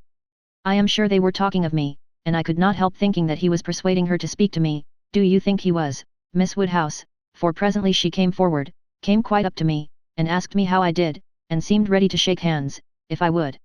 She did not do any of it in the same way that she used. I could see she was altered, but, however, she seemed to try to be very friendly, and we shook hands, and stood talking some time, but I know no more what I said. I was in such a tremble. I remember she said she was sorry we never met now, which I thought almost too kind. Dear Miss Woodhouse, I was absolutely miserable. By that time, it was beginning to hold up, and I was determined that nothing should stop me from getting away, and then, only think, I found he was coming up towards me too, slowly you know, and as if he did not quite know what to do, and so he came and spoke, and I answered, and I stood for a minute, feeling dreadfully, you know, one can't tell how, and then I took courage, and said it did not rain, and I must go, and so off I set, and I had not got 3 yards from the door, when he came after me, only to say, if I was going to Hartfield, he thought I had much better go round by Mr. Cole's stables, for I should find the near way quite floated by this rain. Oh dear! I thought it would have been the death of me. So I said, I was very much obliged to him, you know I could not do less, and then he went back to Elizabeth, and I came round by the stables. I believe I did, but I hardly knew where I was, or anything about it. Oh, Miss Woodhouse, I would rather done anything than have it happen, and yet, you know, there was a sort of satisfaction in seeing him behave so pleasantly and so kindly. And Elizabeth, too. Oh, Miss Woodhouse, do talk to me and make me comfortable again. Very sincerely did Emma wish to do so, but it was not immediately in her power. She was obliged to stop and think. She was not thoroughly comfortable herself. The young man's conduct, and his sister's, seemed the result of real feeling, and she could not but pity them. As Harriet described it, there had been an interesting mixture of wounded affection and genuine delicacy in their behavior. But she had believed them to be well-meaning, worthy people before, and what difference did this make in the evils of the connection? It was folly to be disturbed by it. Of course, he must be sorry to lose her, they must be all sorry. Ambition, as well as love, had probably been mortified. They might all have hoped to rise by Harriet's acquaintance, and besides, what was the value of Harriet's description, so easily pleased, so little discerning, what signified her praise? She exerted herself, and did try to make her comfortable, by considering all that had passed as a mere trifle, and quite unworthy of being dwelt on.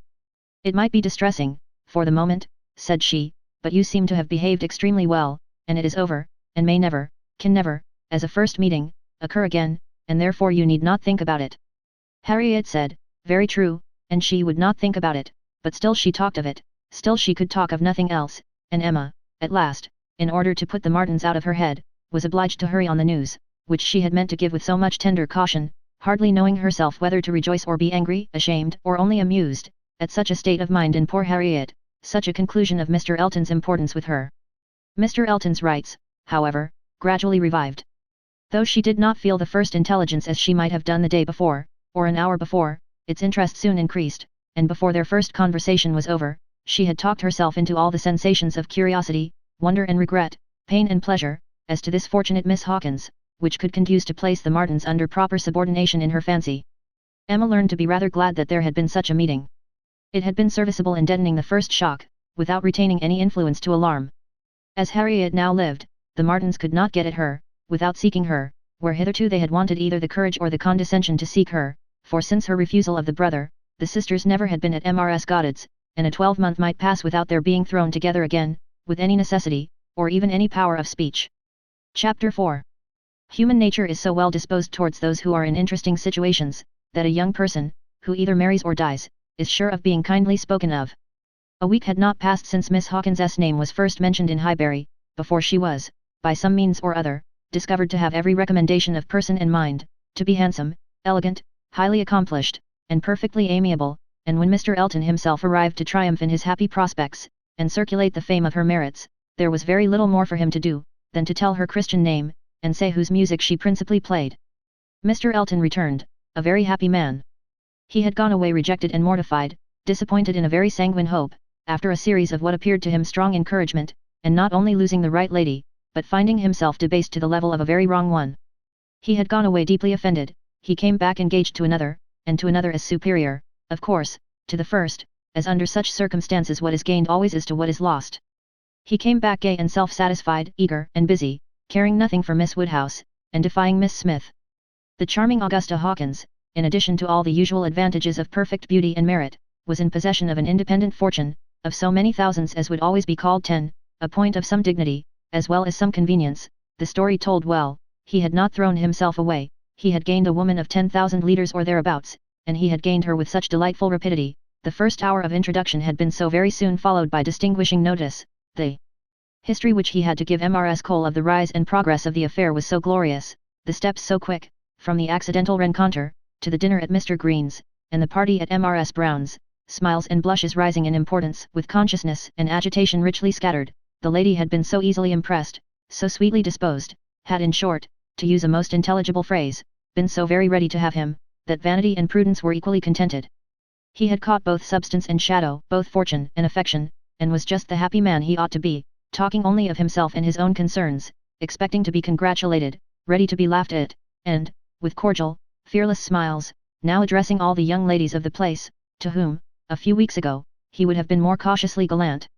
The wedding was no distant event, as the parties had only themselves to please, and nothing but the necessary preparations to wait for, and when he set out for Bath again, there was a general expectation, which a certain glance of Mrs. Cole's did not seem to contradict, that when he next entered Highbury he would bring his bride.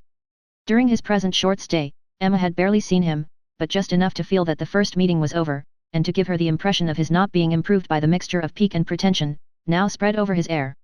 She was, in fact, beginning very much to wonder that she had ever thought him pleasing at all, and his sight was so inseparably connected with some very disagreeable feelings, that, except in a moral light, as a penance, a lesson, a source of profitable humiliation to her own mind, she would have been thankful to be assured of never seeing him again.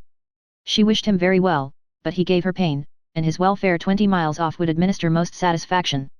The pain of his continued residence in Highbury, however, must certainly be lessened by his marriage.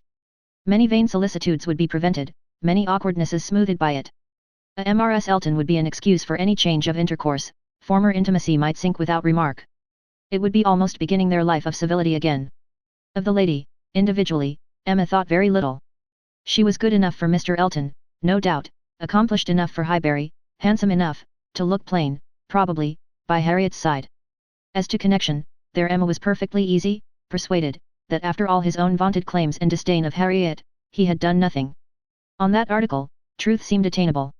What she was, must be uncertain, but who she was, might be found out, and setting aside the 10,000 litres, it did not appear that she was at all Harriet's superior. She brought no name, no blood, no alliance. Miss Hawkins was the youngest of the 2 daughters of a Bristol merchant, of course, he must be called, but, as the whole of the profits of his mercantile life appeared so very moderate, it was not unfair to guess the dignity of his line of trade had been very moderate also. Part of every winter she had been used to spend in Bath, but Bristol was her home, the very heart of Bristol. For though the father and mother had died some years ago, an uncle remained, in the law line, nothing more distinctly honourable was hazarded of him, than that he was in the law line, and with him the daughter had lived. Emma guessed him to be the drudge of some attorney, and too stupid to rise. And all the grandeur of the connection seemed dependent on the elder sister, who was very well married, to a gentleman in a great way, near Bristol, who kept 2 carriages. That was the wind-up of the history, that was the glory of Miss Hawkins. Could she but have given Harriet her feelings about it all? She had talked her into love, but, alas! She was not so easily to be talked out of it. The charm of an object to occupy the many vacancies of Harriet's mind was not to be talked away. He might be superseded by another, he certainly would indeed, nothing could be clearer, even a Robert Martin would have been sufficient, but nothing else, she feared, would cure her. Harriet was one of those, who, having once begun, would be always in love. And now, poor girl! She was considerably worse from this reappearance of Mr. Elton. She was always having a glimpse of him somewhere or other. Emma saw him only once, but 2 or 3 times every day Harriet was sure just to meet with him, or just to miss him, just to hear his voice, or see his shoulder, just to have something occur to preserve him in her fancy, in all the favouring warmth of surprise and conjecture. She was, moreover, perpetually hearing about him, for, excepting when at Hartfield. She was always among those who saw no fault in Mr. Elton, and found nothing so interesting as the discussion of his concerns, and every report, therefore, every guess, all that had already occurred, all that might occur in the arrangement of his affairs, comprehending income, servants, and furniture, was continually in agitation around her. Her regard was receiving strength by invariable praise of him, and her regrets kept alive, and feelings irritated by ceaseless repetitions of Miss Hawkins's happiness, and continual observation of how much he seemed attached, his air as he walked by the house, the very sitting of his hat, being all in proof of how much he was in love. Had it been allowable entertainment, had there been no pain to her friend, or reproach to herself, in the waverings of Harriet's mind, Emma would have been amused by its variations. Sometimes Mr. Elton predominated, sometimes the Martins, and each was occasionally useful as a check to the other. Mr. Elton's engagement had been the cure of the agitation of meeting Mr. Martin. The unhappiness produced by the knowledge of that engagement had been a little put aside by Elizabeth Martin's calling at Mrs. Goddard's a few days afterwards. Harriet had not been at home, but a note had been prepared and left for her, written in the very style to touch, a small mixture of reproach, with a great deal of kindness. Until Mr. Elton himself appeared, she had been much occupied by it, continually pondering over what could be done in return, and wishing to do more than she dared to confess. But Mr. Elton, in person, had driven away all such cares. While he stayed, the Martins were forgotten. And on the very morning of his setting off for Bath again, Emma, to dissipate some of the distress it occasioned, judged it best for her to return Elizabeth Martin's visit. How that visit was to be acknowledged, what would be necessary, and what might be safest, had been a point of some doubtful consideration. Absolute neglect of the mother and sisters, when invited to come, would be ingratitude. It must not be, and yet the danger of a renewal of the acquaintance. After much thinking, she could determine on nothing better, than Harriet's returning the visit, but in a way that, if they had understanding, should convince them that it was to be only a formal acquaintance. She meant to take her in the carriage, leave her at the Abbey Mill, while she drove a little farther, and call for her again so soon, as to allow no time for insidious applications or dangerous recurrences to the past, and give the most decided proof of what degree of intimacy was chosen for the future. She could think of nothing better, and though there was something in it which her own heart could not approve, something of ingratitude, merely glossed over, it must be done, or what would become of Harriet? Chapter 5. Small heart had Harriet for visiting. Only half an hour before her friend called for her at Mrs. Goddard's, her evil stars had led her to the very spot where, at that moment, a trunk, directed to the Rev. Philip Elton, White Hart, Bath, was to be seen under the operation of being lifted into the butcher's cart, which was to convey it to where the coaches passed, and everything in this world, excepting that trunk and the direction, was consequently a blank. She went, however, and when they reached the farm, and she was to be put down, at the end of the broad, neat gravel walk, which led between espalier apple trees to the front door, the sight of everything which had given her so much pleasure the autumn before, was beginning to revive a little local agitation, and when they parted, Emma observed her to be looking around with a sort of fearful curiosity, which determined her not to allow the visit to exceed the proposed quarter of an hour. She went on herself, to give that portion of time to an old servant who was married, and settled in Donwell. The quarter of an hour brought her punctually to the White Gate again, and Miss Smith, receiving her summons, was with her without delay, and unattended by any alarming young man. She came solitarily down the gravel walk, a Miss Martin just appearing at the door, and parting with her seemingly with ceremonious civility. Harriet could not very soon give an intelligible account. She was feeling too much, but at last Emma collected from her enough to understand the sort of meeting, and the sort of pain it was creating. She had seen only Mrs. Martin and the two girls. They had received her doubtingly, if not coolly, and nothing beyond the merest commonplace had been talked almost all the time, till just at last, when Mrs. Martin saying, all of a sudden, that she thought Miss Smith was grown, had brought on a more interesting subject, and a warmer manner. In that very room she had been measured last September, with her two friends. There were the penciled marks and memorandums on the wainscot by the window. He had done it. They all seemed to remember the day, the hour, the party, the occasion, to feel the same consciousness, the same regrets, to be ready to return to the same good understanding, and they were just growing again like themselves, Harriet, as Emma must suspect. As ready as the best of them to be cordial and happy, when the carriage reappeared, and all was over. The style of the visit, and the shortness of it, were then felt to be decisive. 14 minutes to be given to those with whom she had thankfully passed 6 weeks not 6 months ago. Emma could not but picture it all, and feel how justly they might resent, how naturally Harriet must suffer. It was a bad business.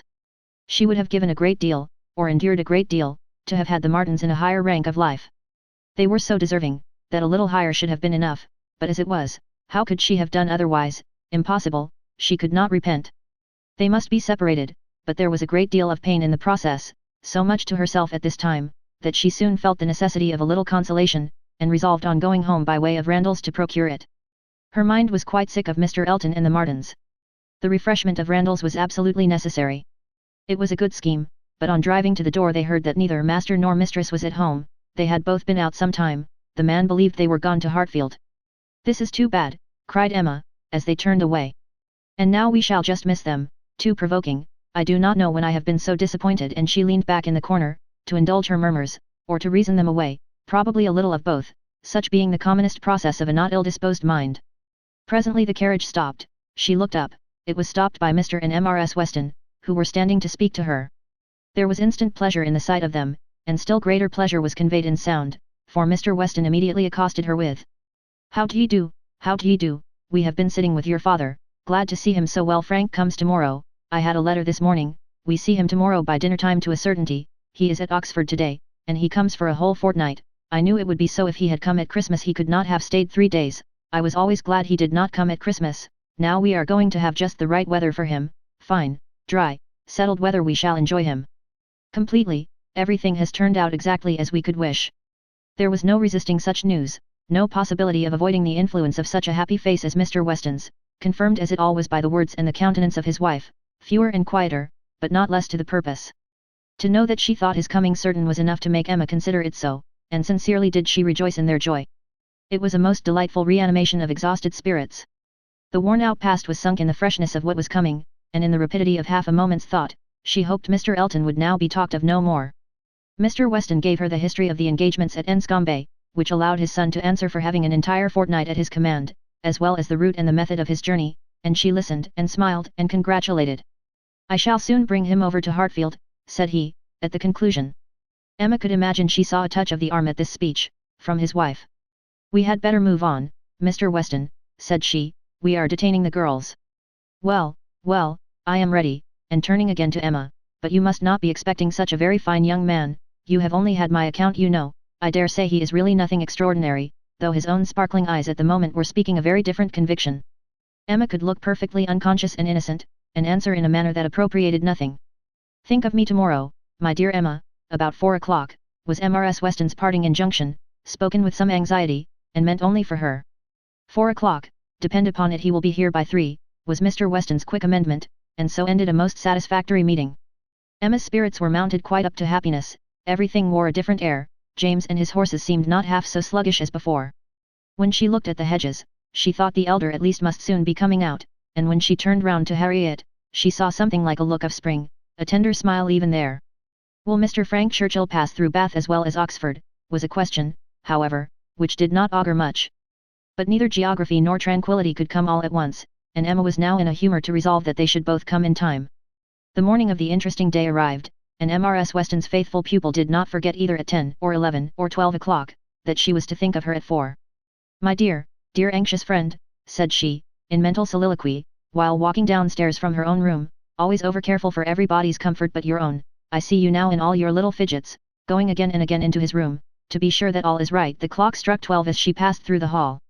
"'Tis 12, I shall not forget to think of you 4 hours hence, and by this time tomorrow, perhaps, or a little later, I may be thinking of the possibility of their all calling here. I am sure they will bring him soon." She opened the parlour door, and saw 2 gentlemen sitting with her father, Mr. Weston, and his son.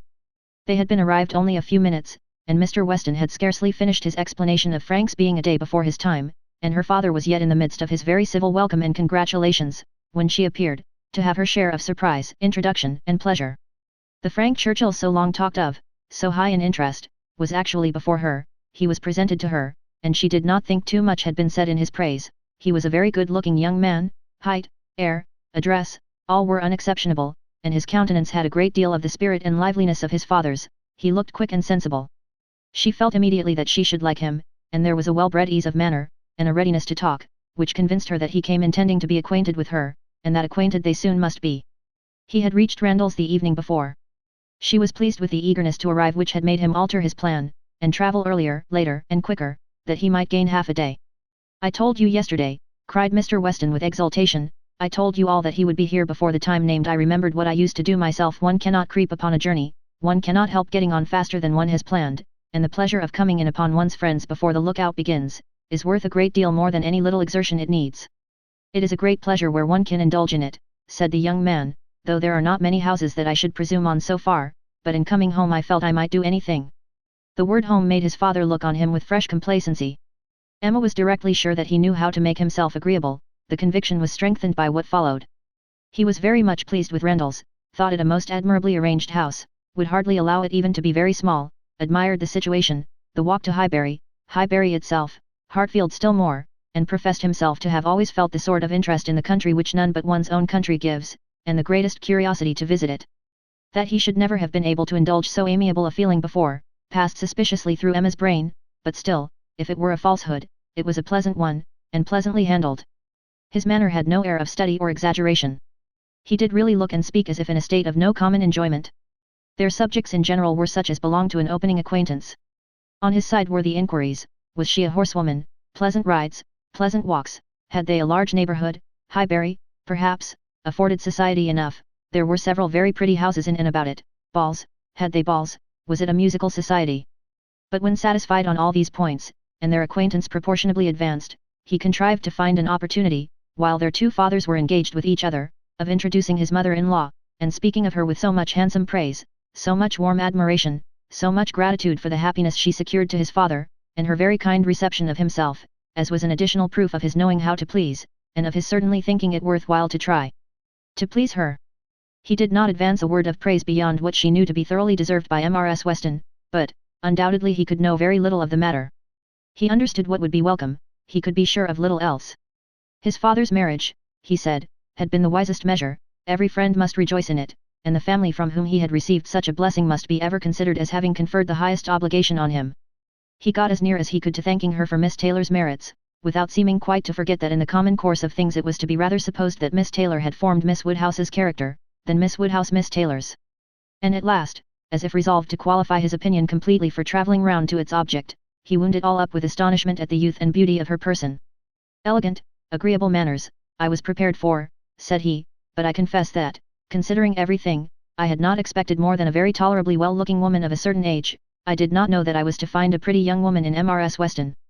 "You cannot see too much perfection in Mrs. Weston for my feelings," said Emma. "Were you to guess her to be 18, I should listen with pleasure, but she would be ready to quarrel with you for using such words. Don't let her imagine that you have spoken of her as a pretty young woman." "I hope I should know better," he replied. "No, depend upon it," with a gallant bow, "that in addressing Mrs. Weston I should understand whom I might praise without any danger of being thought extravagant in my terms." Emma wondered whether the same suspicion of what might be expected from their knowing each other, which had taken strong possession of her mind, had ever crossed his, and whether his compliments were to be considered as marks of acquiescence, or proofs of defiance. She must see more of him to understand his ways, at present she only felt they were agreeable. She had no doubt of what Mr. Weston was often thinking about. His quick eye she detected again and again glancing towards them with a happy expression, and even, when he might have determined not to look, she was confident that he was often listening. Her own father's perfect exemption from any thought of the kind, the entire deficiency in him of all such sort of penetration or suspicion, was a most comfortable circumstance. Happily he was not farther from approving matrimony than from foreseeing it, though always objecting to every marriage that was arranged. He never suffered beforehand from the apprehension of any. It seemed as if he could not think so ill of any two persons' understanding as to suppose they meant to marry till it were proved against them. She blessed the favouring blindness. He could now, without the drawback of a single unpleasant surmise, without a glance forward at any possible treachery in his guest, give way to all his natural kind-hearted civility in solicitous inquiries after Mr. Frank Churchill's accommodation on his journey, through the sad evils of sleeping 2 nights on the road, and express very genuine unmixed anxiety to know that he had certainly escaped catching cold, which, however, he could not allow him to feel quite assured of himself till after another night. A reasonable visit paid, Mr. Weston began to move. He must be going. He had business at the Crown about his hay, and a great many errands for Mrs. Weston at Ford's, but he need not hurry anybody else. His son, too well bred to hear the hint, rose immediately also, saying, "As you are going farther on business, sir, I will take the opportunity of paying a visit, which must be paid some day or other, and therefore may as well be paid now. I have the honour of being acquainted with a neighbour of yours," turning to Emma, "a lady residing in or near Highbury, a family of the name of Fairfax. I shall have no difficulty, I suppose, in finding the house, though Fairfax, I believe, is not the proper name. I should rather say Barnes, or Bates. Do you know any family of that name?" "To be sure we do," cried his father. "Mrs. Bates, we passed her house. I saw Miss Bates at the window." "True, true, you are acquainted with Miss Fairfax. I remember you knew her at Weymouth, and a fine girl she is. Call upon her, by all means." "There is no necessity for my calling this morning," said the young man, another day would do as well, but there was that degree of acquaintance at Weymouth which... Oh, go today, do not defer it. What is right to be done cannot be done too soon, and, besides, I must give you a hint, Frank, any want of attention to her here should be carefully avoided. You saw her with the Campbells, when she was the equal of everybody she mixed with, but here she is with a poor old grandmother, who has barely enough to live on. If you do not call early it will be a slight. The son looked convinced. I have heard her speak of the acquaintance, said Emma, she is a very elegant young woman. He agreed to it, but with so quiet a yes, as inclined her almost to doubt his real concurrence, and yet there must be a very distinct sort of elegance for the fashionable world, if Jane Fairfax could be thought only ordinarily gifted with it.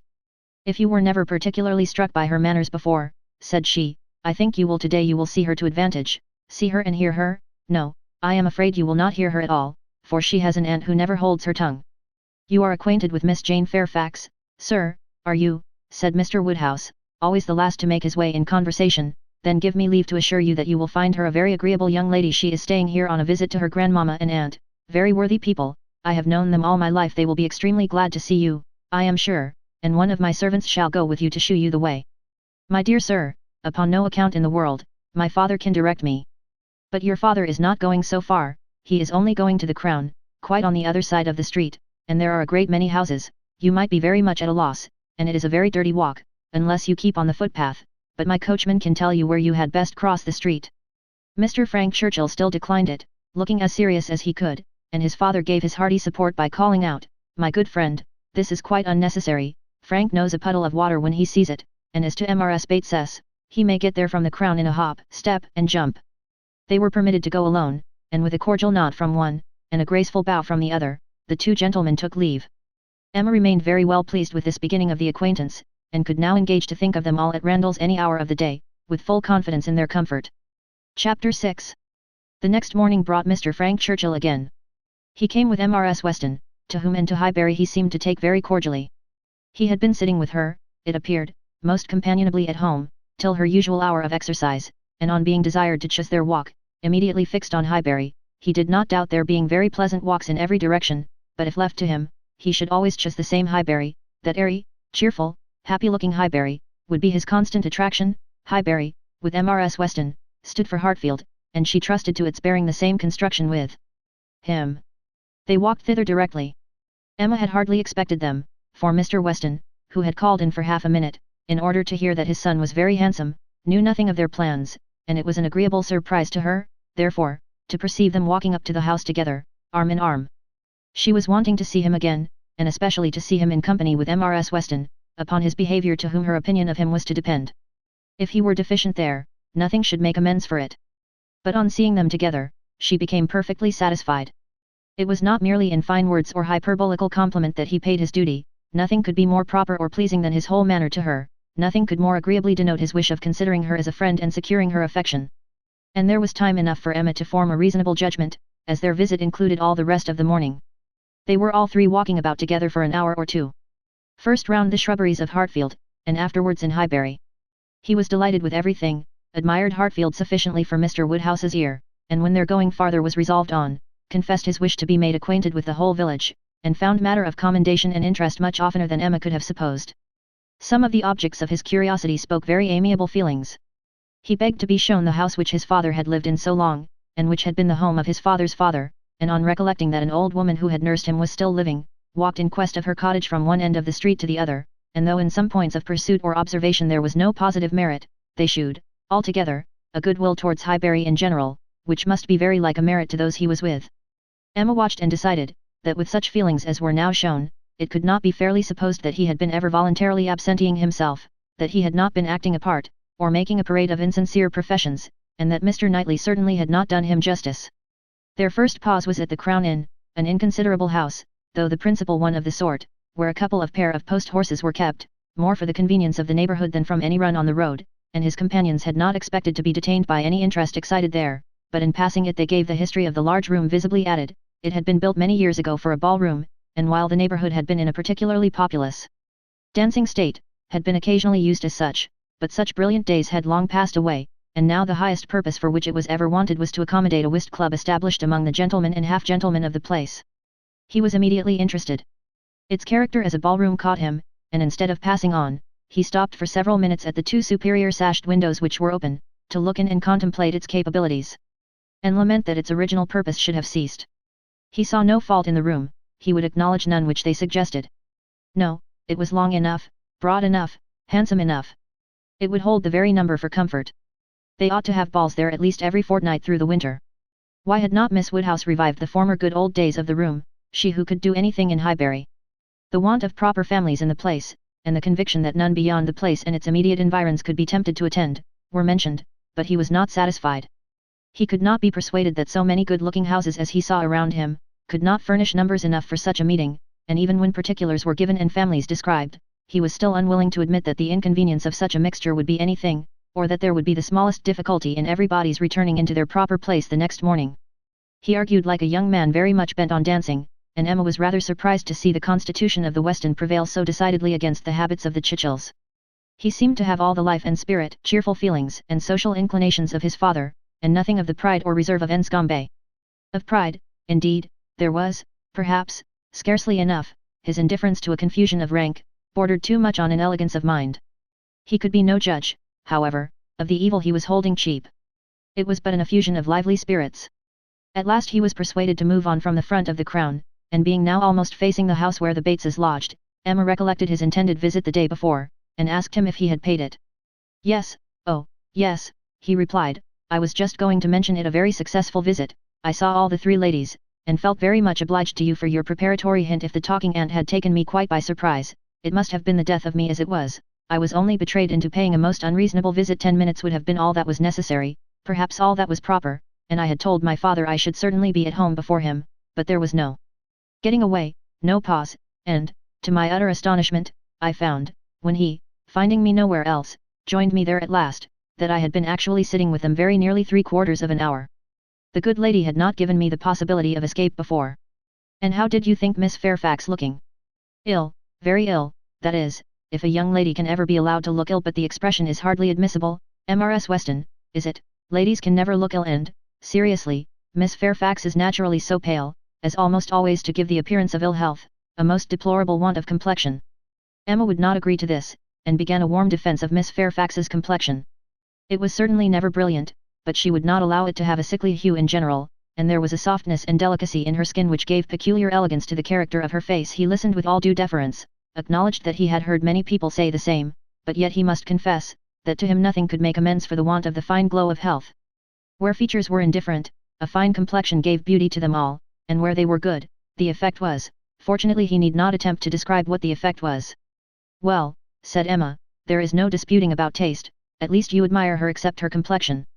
He shook his head and laughed. I cannot separate Miss Fairfax and her complexion. Did you see her often at Weymouth? Were you often in the same society?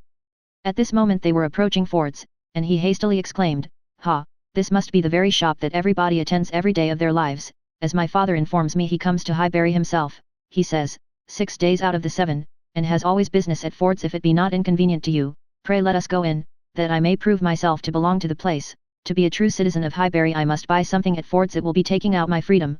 I dare say they sell gloves. Oh, yes, gloves and everything. I do admire your patriotism. You will be adored in Highbury. You were very popular before you came, because you were Mr. Weston's son, but lay out half a guinea at Ford's, and your popularity will stand upon your own virtues. They went in, and while the sleek, well-tied parcels of men's beavers and York tan were bringing down and displaying on the counter, he said, But I beg your pardon, Miss Woodhouse, you were speaking to me. You were saying something at the very moment of this burst of my amour patrie. Do not let me lose it. I assure you the utmost stretch of public fame would not make me amends for the loss of any happiness in private life. I merely asked, whether you had known much of Miss Fairfax and her party at Weymouth.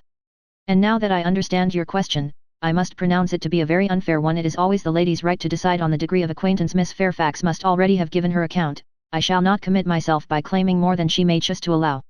Upon my word, you answer as discreetly as she could do herself, but her account of everything leaves so much to be guessed. She is so very reserved, so very unwilling to give the least information about anybody, that I really think you may say what you like of your acquaintance with her. May I? Indeed, then I will speak the truth, and nothing suits me so well. I met her frequently at Weymouth. I had known the Campbells a little in town, and at Weymouth we were very much in the same set. Colonel Campbell is a very agreeable man, and Mrs. Campbell a friendly, warm-hearted woman. I like them all. You know Miss Fairfax's situation in life, I conclude, what she is destined to be. Yes, rather hesitatingly, I believe I do. You get upon delicate subjects, Emma, said Mrs. Weston smiling. Remember that I am here. Mr. Frank Churchill hardly knows what to say when you speak of Miss Fairfax's situation in life. I will move a little farther off. I certainly do forget to think of her, said Emma, as having ever been anything but my friend and my dearest friend. He looked as if he fully understood and honoured such a sentiment. When the gloves were bought, and they had quitted the shop again, did you ever hear the young lady we were speaking of, play? Said Frank Churchill. Ever hear her? Repeated Emma. You forget how much she belongs to Highbury. I have heard her every year of our lives since we both began. She plays charmingly.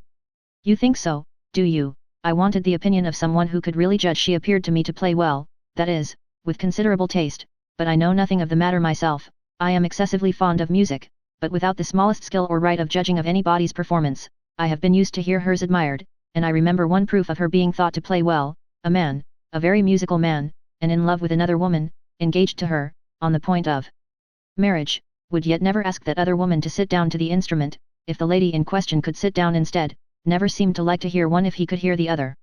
That, I thought, in a man of known musical talent, was some proof. Proof indeed, said Emma, highly amused. Mr. Dixon is very musical, is he? We shall know more about them all, in half an hour, from you, than Miss Fairfax would have vouchsafed in half a year. Yes, Mr. Dixon and Miss Campbell were the persons, and I thought it a very strong proof. Certainly, very strong it was, to own the truth, a great deal stronger than, if I had been Miss Campbell, would have been at all agreeable to me. I could not excuse a man's having more music than love, more ear than I, a more acute sensibility to fine sounds than to my feelings. How did Miss Campbell appear to like it? It was her very particular friend, you know.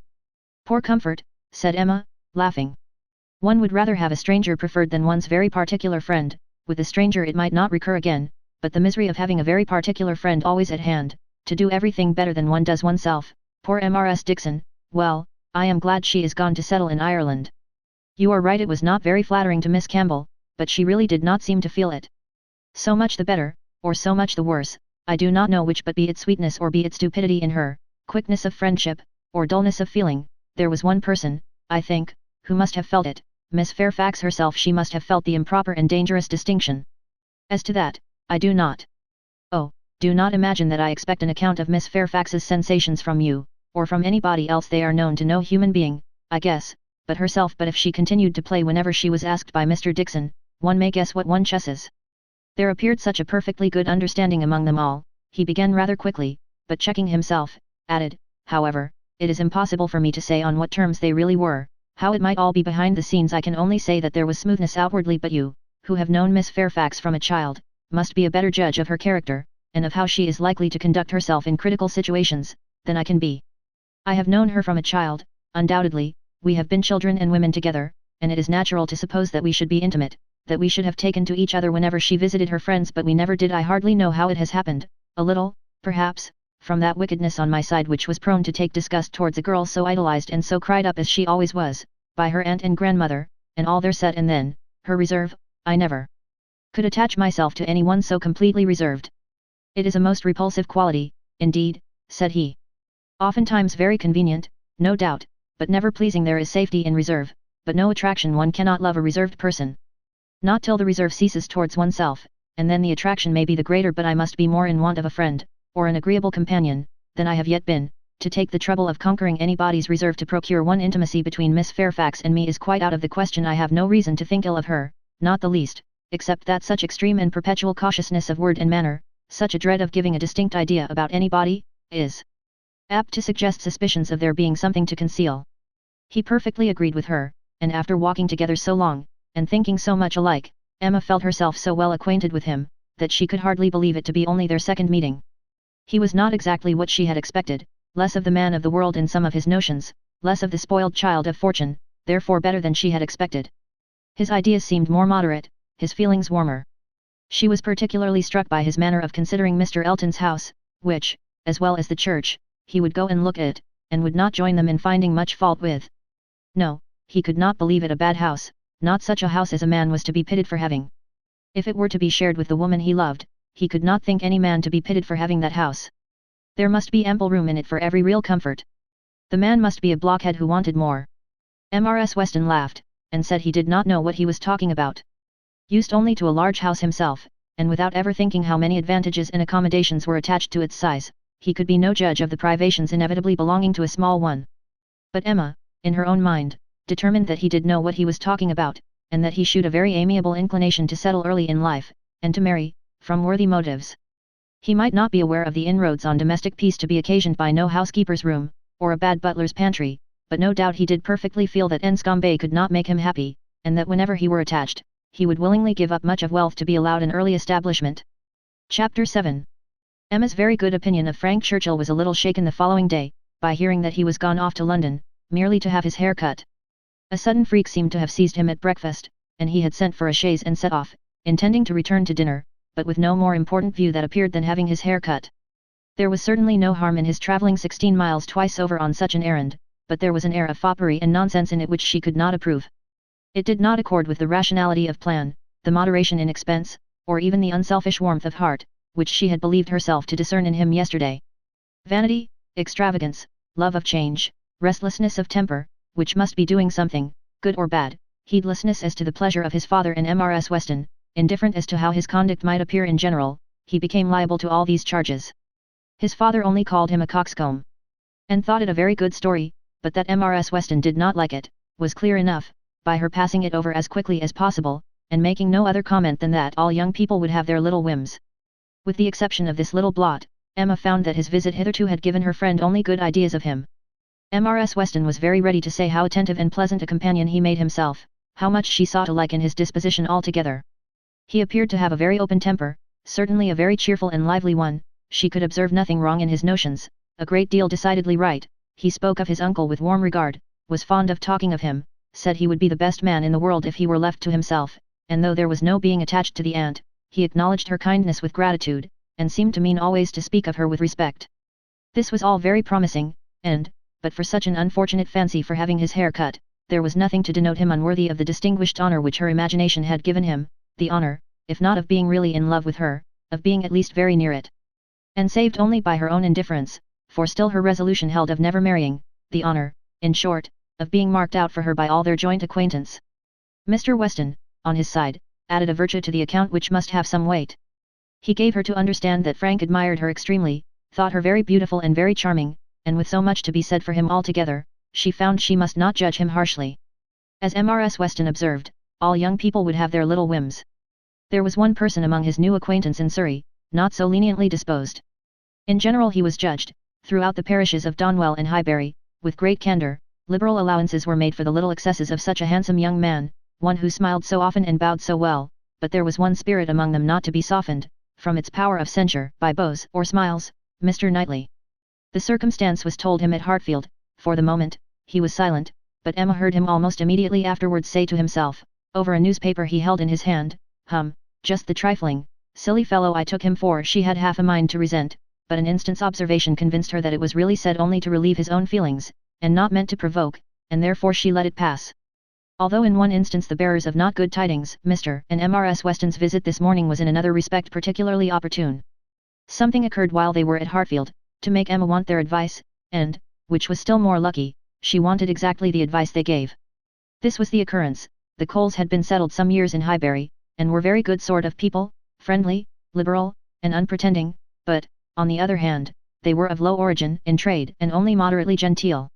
On their first coming into the country, they had lived in proportion to their income, quietly, keeping little company, and that little inexpensively, but the last year or two had brought them a considerable increase of means, the house in town had yielded greater profits, and fortune in general had smiled on them. With their wealth, their views increased, their want of a larger house, their inclination for more company. They added to their house, to their number of servants, to their expenses of every sort, and by this time were, in fortune and style of living, second only to the family at Hartfield. Their love of society, and their new dining room, prepared everybody for their keeping dinner company, and a few parties, chiefly among the single men, had already taken place. The regular and best families Emma could hardly suppose they would presume to invite, neither Donwell, nor Hartfield, nor Rendals. Nothing should tempt her to go, if they did, and she regretted that her father's known habits would be giving her refusal less meaning than she could wish. The Coles were very respectable in their way, but they ought to be taught that it was not for them to arrange the terms on which the superior families would visit them. This lesson, she very much feared, they would receive only from herself. She had little hope of Mr. Knightley, none of Mr. Weston. But she had made up her mind how to meet this presumption so many weeks before it appeared, that when the insult came at last, it found her very differently affected. Donwell and Randalls had received their invitation, and none had come for her father and herself, and Mrs. Weston's accounting for it with "I suppose they will not take the liberty with you, they know you do not dine out," was not quite sufficient. She felt that she should like to have had the power of refusal, and afterwards, as the idea of the party to be assembled there, consisting precisely of those whose society was dearest to her, occurred again and again, she did not know that she might not have been tempted to accept. Harriet was to be there in the evening, and the Bateses. They had been speaking of it as they walked about Highbury the day before, and Frank Churchill had most earnestly lamented her absence. Might not the evening end in a dance? Had been a question of his. The bare possibility of it acted as a farther irritation on her spirits, and her being left in solitary grandeur, even supposing the omission to be intended as a compliment, was but poor comfort. It was the arrival of this very invitation while the Westons were at Hartfield, which made their presence so acceptable, for though her first remark, on reading it, was that of course it must be declined, she so very soon proceeded to ask them what they advised her to do, that their advice for her going was most prompt and successful. She owned that, considering everything, she was not absolutely without inclination for the party. The Coles expressed themselves so properly, there was so much real attention in the manner of it, so much consideration for her father. They would have solicited the honour earlier, but had been waiting the arrival of a folding screen from London, which they hoped might keep Mr. Woodhouse from any draught of air, and therefore induce him the more readily to give them the honour of his company. Upon the whole, she was very persuadable, and it being briefly settled among themselves how it might be done without neglecting his comfort, how certainly Mrs. Goddard, if not Mrs. Bates, might be depended on for bearing him company. Mr. Woodhouse was to be talked into an acquiescence of his daughter's going out to dinner on a day now near at hand, and spending the whole evening away from him. As for his going, Emma did not wish him to think it possible, the hours would be too late, and the party too numerous. He was soon pretty well resigned. "I am not fond of dinner visiting," said he, "I never was, no more is Emma. Late hours do not agree with us. I am sorry Mr. and Mrs. Cole should have done it. I think it would be much better if they would come in one afternoon next summer, and take their tea with us, take us in their afternoon walk, which they might do, as our hours are so reasonable, and yet get home without being out in the damp of the evening. The dews of a summer evening are what I would not expose anybody to, however, as they are so very desirous to have dear Emma dine with them, and as you will both be there, and Mr. Knightley too, to take care of her, I cannot wish to prevent it, provided the weather be what it ought, neither damp, nor cold, nor windy." Then turning to Mrs. Weston, with a look of gentle reproach, "Ah, Miss Taylor, if you had not married, you would have stayed at home with me." "Well, sir," cried Mr. Weston, "as I took Miss Taylor away, it is incumbent on me to supply her place, if I can, and I will step to Mrs. Goddard in a moment, if you wish it." But the idea of anything to be done in a moment, was increasing, not lessening, Mr. Woodhouse's agitation. The ladies knew better how to allay it. Mr. Weston must be quiet, and everything deliberately arranged. With this treatment, Mr. Woodhouse was soon composed enough for talking as usual. He should be happy to see Mrs. Goddard. He had a great regard for Mrs. Goddard, and Emma should write a line, and invite her. James could take the note, but first of all, there must be an answer written to Mrs. Cole. "You will make my excuses, my dear, as civilly as possible. You will say that I am quite an invalid, and go nowhere, and therefore must decline their obliging invitation, beginning with my compliments, of course, but you will do everything right. I need not tell you what is to be done. We must remember to let James know that the carriage will be wanted on Tuesday. I shall have no fears for you with him. We have never been there above once since the new approach was made, but still I have no doubt that James will take you very safely. And when you get there, you must tell him at what time you would have him come for you again, and you had better name an early hour. You will not like staying late. You will get very tired when tea is over. But you would not wish me to come away before I am tired, Papa?" "Oh, no, my love, but you will soon be tired. There will be a great many people talking at once. You will not like the noise." "But, my dear sir," cried Mr. Weston, "if Emma comes away early, it will be breaking up the party." "And no great harm if it does," said Mr. Woodhouse. "The sooner every party breaks up, the better. But you do not consider how it may appear to the Coles. Emma's going away directly after tea might be giving offence. They are good-natured people, and think little of their own claims, but still they must feel that anybody's hurrying away is no great compliment, and Miss Woodhouse's doing it would be more thought of than any other persons in the room. You would not wish to disappoint and mortify the Coles, I am sure, sir, friendly, good sort of people as ever lived, and who have been your neighbours these 10 years. No, upon no account in the world, Mr. Weston. I am much obliged to you for reminding me. I should be extremely sorry to be giving them any pain. I know what worthy people they are. Perry tells me that Mr. Cole never touches malt liquor. You would not think it to look at him, but he is bilious. Mr. Cole is very bilious. No, I would not be the means of giving them any pain. My dear Emma, we must consider this. I am sure, rather than run the risk of hurting Mr. and Mrs. Cole, you would stay a little longer than you might wish. You will not regard being tired. You will be perfectly safe, you know, among your friends? Oh yes, Papa, I have no fears at all for myself, and I should have no scruples of staying as late as Mrs. Weston, but on your account I am only afraid of your sitting up for me. I am not afraid of your not being exceedingly comfortable with Mrs. Goddard. She loves Paquette, you know, but when she is gone home, I am afraid you will be sitting up by yourself, instead of going to bed at your usual time, and the idea of that would entirely destroy my comfort. You must promise me not to sit up. He did, on the condition of some promises on her side, such as that, if she came home cold, she would be sure to warm herself thoroughly, if hungry, that she would take something to eat, that her own maid should sit up for her, and that Sorrel and the butler should see that everything were safe in the house, as usual. Chapter 8. Frank Churchill came back again, and if he kept his father's dinner waiting, it was not known at Hartfield, for Mrs. Weston was too anxious for his being a favourite with Mr. Woodhouse, to betray any imperfection which could be concealed. He came back, had had his hair cut, and laughed at himself with a very good grace, but without seeming really at all ashamed of what he had done. He had no reason to wish his hair longer, to conceal any confusion of face, no reason to wish the money unspent, to improve his spirits. He was quite as undaunted and as lively as ever, and, after seeing him, Emma thus moralised to herself. I do not know whether it ought to be so, but certainly silly things do cease to be silly if they are done by sensible people in an impudent way. Wickedness is always wickedness, but folly is not always folly, it depends upon the character of those who handle it. Mr. Knightley, he is not a trifling, silly young man. If he were, he would have done this differently. He would either have gloried in the achievement, or been ashamed of it. There would have been either the ostentation of a coxcomb, or the evasions of a mind too weak to defend its own vanities. No, I am perfectly sure that he is not trifling or silly. With Tuesday came the agreeable prospect of seeing him again, and for a longer time than hitherto, of judging of his general manners, and by inference, of the meaning of his manners towards herself, of guessing how soon it might be necessary for her to throw coldness into her air, and of fancying what the observations of all those might be, who were now seeing them together for the first time. She meant to be very happy, in spite of the scene being laid at Mr. Cole's, and without being able to forget that among the failings of Mr. Elton, even in the days of his favour, none had disturbed her more than his propensity to dine with Mr. Cole. Her father's comfort was amply secured, Mrs. Bates as well as Mrs. Goddard being able to come, and her last pleasing duty, before she left the house, was to pay her respects to them as they sat together after dinner, and while her father was fondly noticing the beauty of her dress, to make the two ladies all the amends in her power, by helping them to large slices of cake and full glasses of wine, for whatever unwilling self-denial his care of their constitution might have obliged them to practice during the meal. She had provided a plentiful dinner for them, she wished she could know that they had been allowed to eat it. She followed another carriage to Mr. Cole's door, and was pleased to see that it was Mr. Knightley's, for Mr. Knightley, keeping no horses, having little spare money and a great deal of health, activity and independence, was too apt, in Emma's opinion, to get about as he could, and not use his carriage so often as became the owner of Donwell Abbey. She had an opportunity now of speaking her approbation while warm from her heart, for he stopped to hand her out. "This is coming as you should do," said she, "like a gentleman. I am quite glad to see you." He thanked her, observing, "How lucky that we should arrive at the same moment, for, if we had met first in the drawing-room, I doubt whether you would have discerned me to be more of a gentleman than usual. You might not have distinguished how I came, by my look or manner." "Yes, I should, I am sure I should. There is always a look of consciousness or bustle when people come in a way which they know to be beneath them. You think you carry it off very well, I dare say, but with you it is a sort of bravado, an air of affected unconcern. I always observe it whenever I meet you under those circumstances. Now you have nothing to try for. You are not afraid of being supposed ashamed. You are not striving to look taller than anybody else. Now I shall really be very happy to walk into the same room with you." "Nonsensical girl," was his reply, but not at all in anger.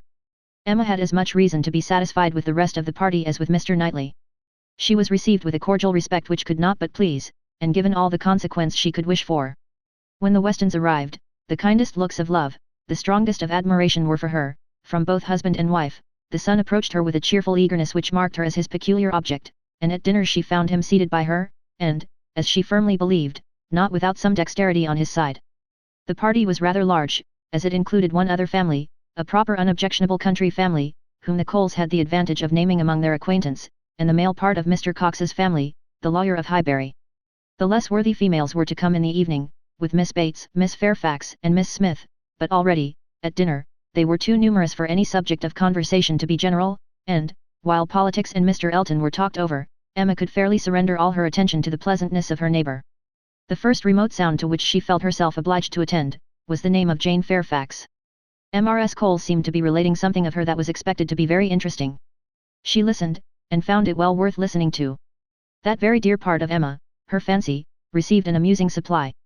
Mrs. Cole was telling that she had been calling on Miss Bates, and as soon as she entered the room had been struck by the sight of a pianoforte. A very elegant-looking instrument, not a grand, but a large-sized square pianoforte, and the substance of the story, the end of all the dialogue which ensued of surprise and inquiry and congratulations on her side, and explanations on Miss Bates's, was, that this pianoforte had arrived from Broadwoods the day before, to the great astonishment of both aunt and niece, entirely unexpected, that at first, by Miss Bates's account, Jane herself was quite at a loss, quite bewildered to think who could possibly have ordered it, but now, they were both perfectly satisfied that it could be from only one quarter. Of course it must be from Colonel Campbell.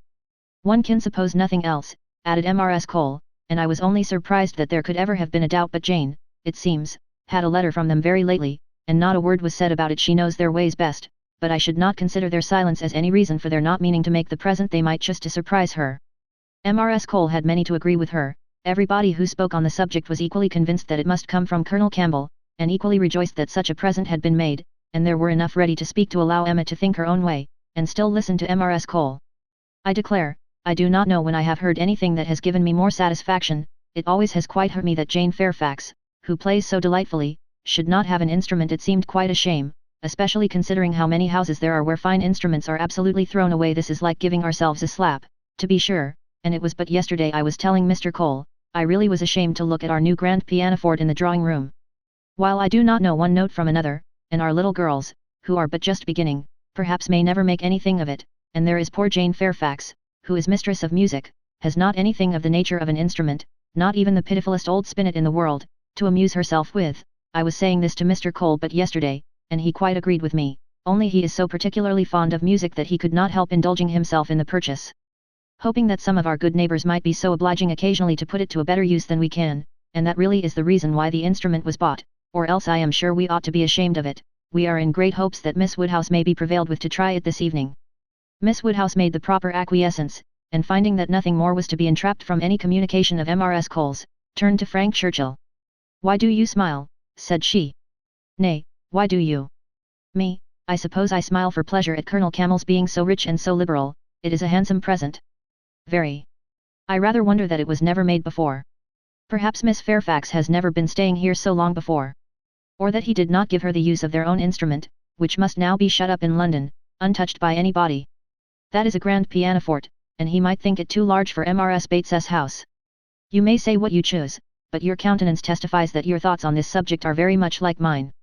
I do not know, I rather believe you are giving me more credit for acuteness than I deserve. I smile because you smile, and shall probably suspect whatever I find you suspect, but at present I do not see what there is to question. If Colonel Campbell is not the person, who can be? What do you say to Mrs. Dixon? Mrs. Dixon, very true indeed. I had not thought of Mrs. Dixon. She must know as well as her father, how acceptable an instrument would be, and perhaps the mode of it, the mystery, the surprise, is more like a young woman's scheme than an elderly man's. It is Mrs. Dixon. I dare say I told you that your suspicions would guide mine. If so, you must extend your suspicions and comprehend Mr. Dixon in them. Mr. Dixon, very well, yes, I immediately perceive that it must be the joint present of Mr. and Mrs. Dixon. We were speaking the other day, you know, of his being so warm an admirer of her performance.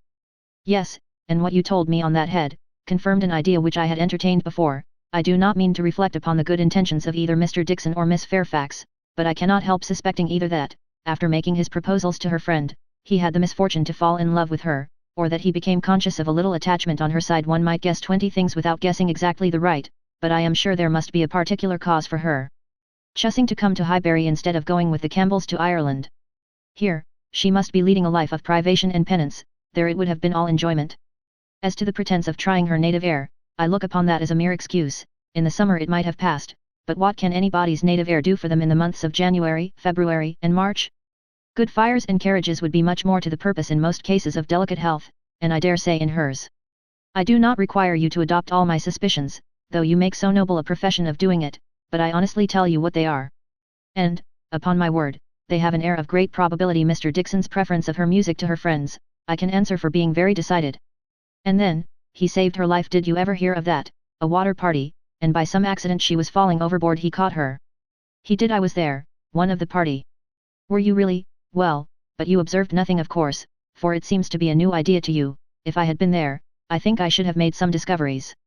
I dare say you would, but I saw nothing but the fact, that Miss Fairfax was nearly dashed from the vessel and that Mr. Dixon caught her. It was the work of a moment, and though the consequent shock and alarm was very great and much more durable, indeed I believe it was half an hour before any of us were comfortable again, yet that was too general a sensation for anything of peculiar anxiety to be observable. I do not mean to say, however, that you might not have made discoveries. The conversation was here interrupted. They were called on to share in the awkwardness of a rather long interval between the courses, and obliged to be as formal and as orderly as the others, but when the table was again safely covered, when every corner dish was placed exactly right, and occupation and ease were generally restored, Emma said, "The arrival of this pianoforte is decisive with me. I wanted to know a little more, and this tells me quite enough. Depend upon it, we shall soon hear that it is a present from Mr. and Mrs. Dixon. And if the Dixons should absolutely deny all knowledge of it, we must conclude it to come from the Campbells. No, I am sure it is not from the Campbells. Miss Fairfax knows it is not from the Campbells, or they would have been guessed. At first she would not have been puzzled, had she dared fix on them. I may not have convinced you perhaps, but I am perfectly convinced myself that Mr. Dixon is a principal in the business.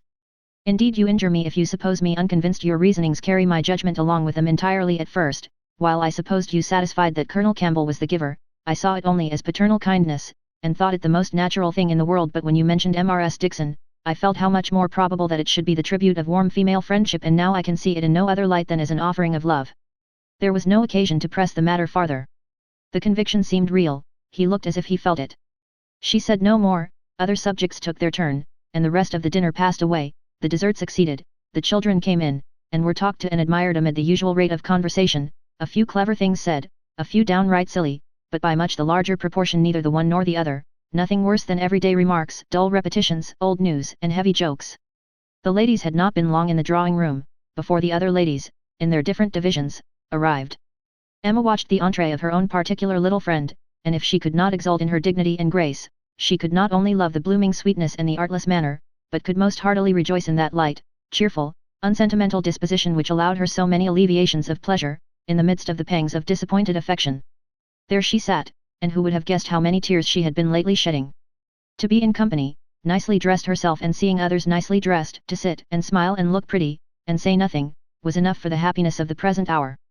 Jane Fairfax did look and move superior, but Emma suspected she might have been glad to change feelings with Harriet, very glad to have purchased the mortification of having loved, yes, of having loved even Mr. Elton in vain, by the surrender of all the dangerous pleasure of knowing herself beloved by the husband of her friend. In so large a party it was not necessary that Emma should approach her. She did not wish to speak of the pianoforte, she felt too much in the secret herself, to think the appearance of curiosity or interest fair, and therefore purposely kept at a distance, but by the others, the subject was almost immediately introduced, and she saw the blush of consciousness with which congratulations were received, the blush of guilt which accompanied the name of my excellent friend Colonel Campbell. Mrs. Weston, kind-hearted and musical, was particularly interested by the circumstance, and Emma could not help being amused at her perseverance in dwelling on the subject, and having so much to ask and to say as to tone, touch, and pedal, totally unsuspicious of that wish of saying as little about it as possible, which she plainly read in the fair heroine's countenance. They were soon joined by some of the gentlemen, and the very first of the early was Frank Churchill. In he walked, the first and the handsomest, and after paying his compliments en passant to Miss Bates and her niece, made his way directly to the opposite side of the circle, where sat Miss Woodhouse, and till he could find a seat by her, would not sit at all. Emma divined what everybody present must be thinking. She was his object, and everybody must perceive it. She introduced him to her friend, Miss Smith, and, at convenient moments afterwards, heard what each thought of the other.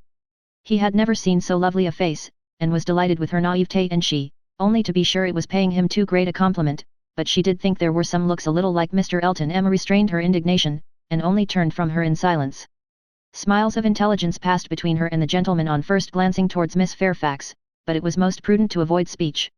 He told her that he had been impatient to leave the dining room, hated sitting long, was always the first to move when he could, that his father, Mr. Knightley, Mr. Cox, and Mr. Cole, were left very busy over parish business, that as long as he had stayed, however, it had been pleasant enough, as he had found them in general a set of gentlemanlike, sensible men, and spoke so handsomely of Highbury altogether, thought it so abundant in agreeable families, that Emma began to feel she had been used to despise the place rather too much. She questioned him as to the society in Yorkshire, the extent of the neighbourhood about Enscombe, and the sort, and could make out from his answers that, as far as Enscombe was concerned, there was very little going on, that their visitings were among a range of great families, none very near, and that even when days were fixed and invitations accepted, it was an even chance that Mrs. Churchill were not in health and spirits for going, that they made a point of visiting no fresh person, and that, though he had his separate engagements, it was not without difficulty, without considerable address at times, that he could get away, or introduce an acquaintance for a night. She saw that Enscombe could not satisfy, and that Highbury, taken at its best, might reasonably please a young man who had more retirement at home than he liked. His importance at Enscombe was very evident. He did not boast, but it naturally betrayed itself, that he had persuaded his aunt where his uncle could do nothing, and on her laughing and noticing it, he owned that he believed, excepting 1 or 2 points, he could with time persuade her to anything. One of those points on which his influence failed, he then mentioned. He had wanted very much to go abroad, had been very eager indeed to be allowed to travel, but she would not hear of it. This had happened the year before. Now, he said, he was beginning to have no longer the same wish. The unpersuadable point, which he did not mention, Emma guessed to be good behavior to his father. I have made a most wretched discovery, said he, after a short pause. I have been here a week tomorrow, half my time I never knew days fly so fast a week tomorrow, and I have hardly begun to enjoy myself but just got acquainted with Mrs. Weston, and others. I hate the recollection. Perhaps you may now begin to regret that you spent one whole day, out of so few, in having your hair cut. No, said he, smiling, that is no subject of regret at all. I have no pleasure in seeing my friends, unless I can believe myself fit to be seen. The rest of the gentlemen being now in the room, Emma found herself obliged to turn from him for a few minutes, and listen to Mr. Cole. When Mr. Cole had moved away, and her attention could be restored as before, she saw Frank Churchill looking intently across the room at Miss Fairfax, who was sitting exactly opposite. What is the matter? Said she. He started. Thank you for rousing me, he replied. I believe I have been very rude, but really Miss Fairfax has done her hair in so odd a way, so very odd a way, that I cannot keep my eyes from her. I never saw anything so outré. Those curls, this must be a fancy of her own. I see nobody else looking like her. I must go and ask her whether it is an Irish fashion. Shall I? Yes, I will, I declare I will, and you shall see how she takes it, whether she colours.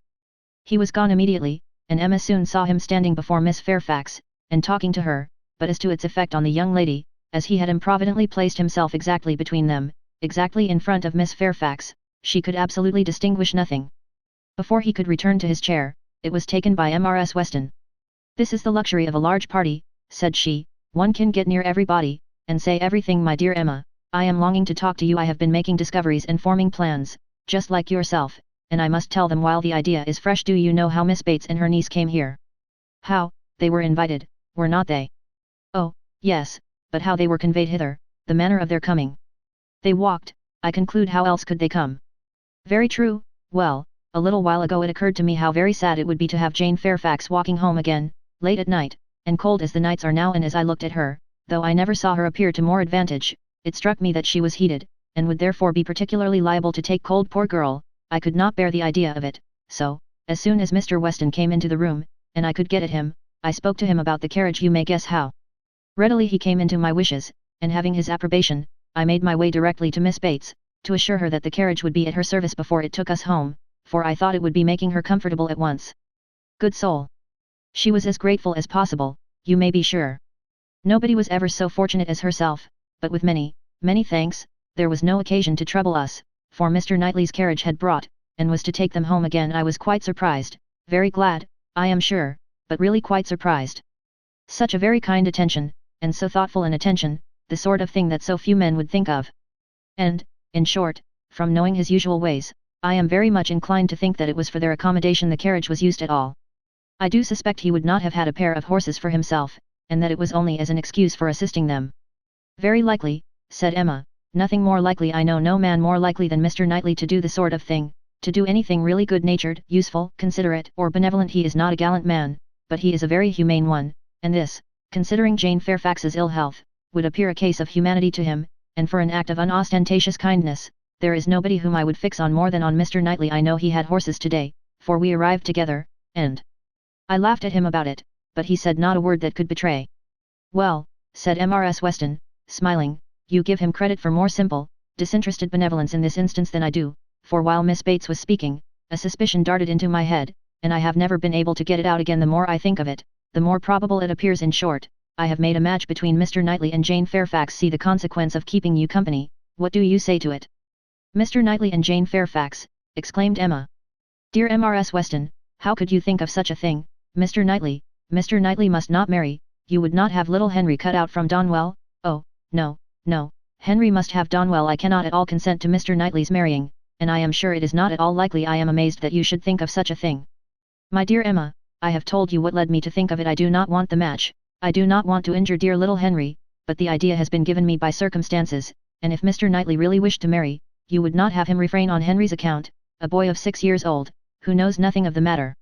Yes, I could not bear to have Henry supplanted. Mr. Knightley marry? No, I have never had such an idea, and I cannot adopt it now, and Jane Fairfax, too, of all women. Nay, she has always been a first favourite with him, as you very well know. But the imprudence of such a match. I am not speaking of its prudence, merely its probability. I see no probability in it, unless you have any better foundation than what you mention. His good nature, his humanity, as I tell you, would be quite enough to account for the horses. He has a great regard for the Bateses, you know, independent of Jane Fairfax, and is always glad to shew them attention. My dear Mrs. Weston, do not take to matchmaking, you do it very ill. Jane Fairfax, mistress of the Abbey? Oh, no, no, every feeling revolts for his own sake. I would not have him do so mad a thing. Imprudent, if you please, but not mad. Excepting inequality of fortune, and perhaps a little disparity of age, I can see nothing unsuitable. But Mr. Knightley does not want to marry. I am sure he has not the least idea of it. Do not put it into his head. Why should he marry? He is as happy as possible by himself, with his farm, and his sheep, and his library, and all the parish to manage, and he is extremely fond of his brother's children. He has no occasion to marry, either to fill up his time or his heart. My dear Emma, as long as he thinks so, it is so, but if he really loves Jane Fairfax? Nonsense, he does not care about Jane Fairfax in the way of love. I am sure he does not. He would do any good to her, or her family, but... Well, said Mrs. Weston, laughing, perhaps the greatest good he could do them, would be to give Jane such a respectable home. If it would be good to her, I am sure it would be evil to himself, a very shameful and degrading connection. How would he bear to have Miss Bates belonging to him, to have her haunting the Abbey, and thanking him all day long for his great kindness in marrying Jane, so very kind and obliging, but he always had been such a very kind neighbour, and then fly off, through half a sentence, to her mother's old petticoat. Not that it was such a very old petticoat either, for still it would last a great while, and, indeed, she must thankfully say that their petticoats were all very strong.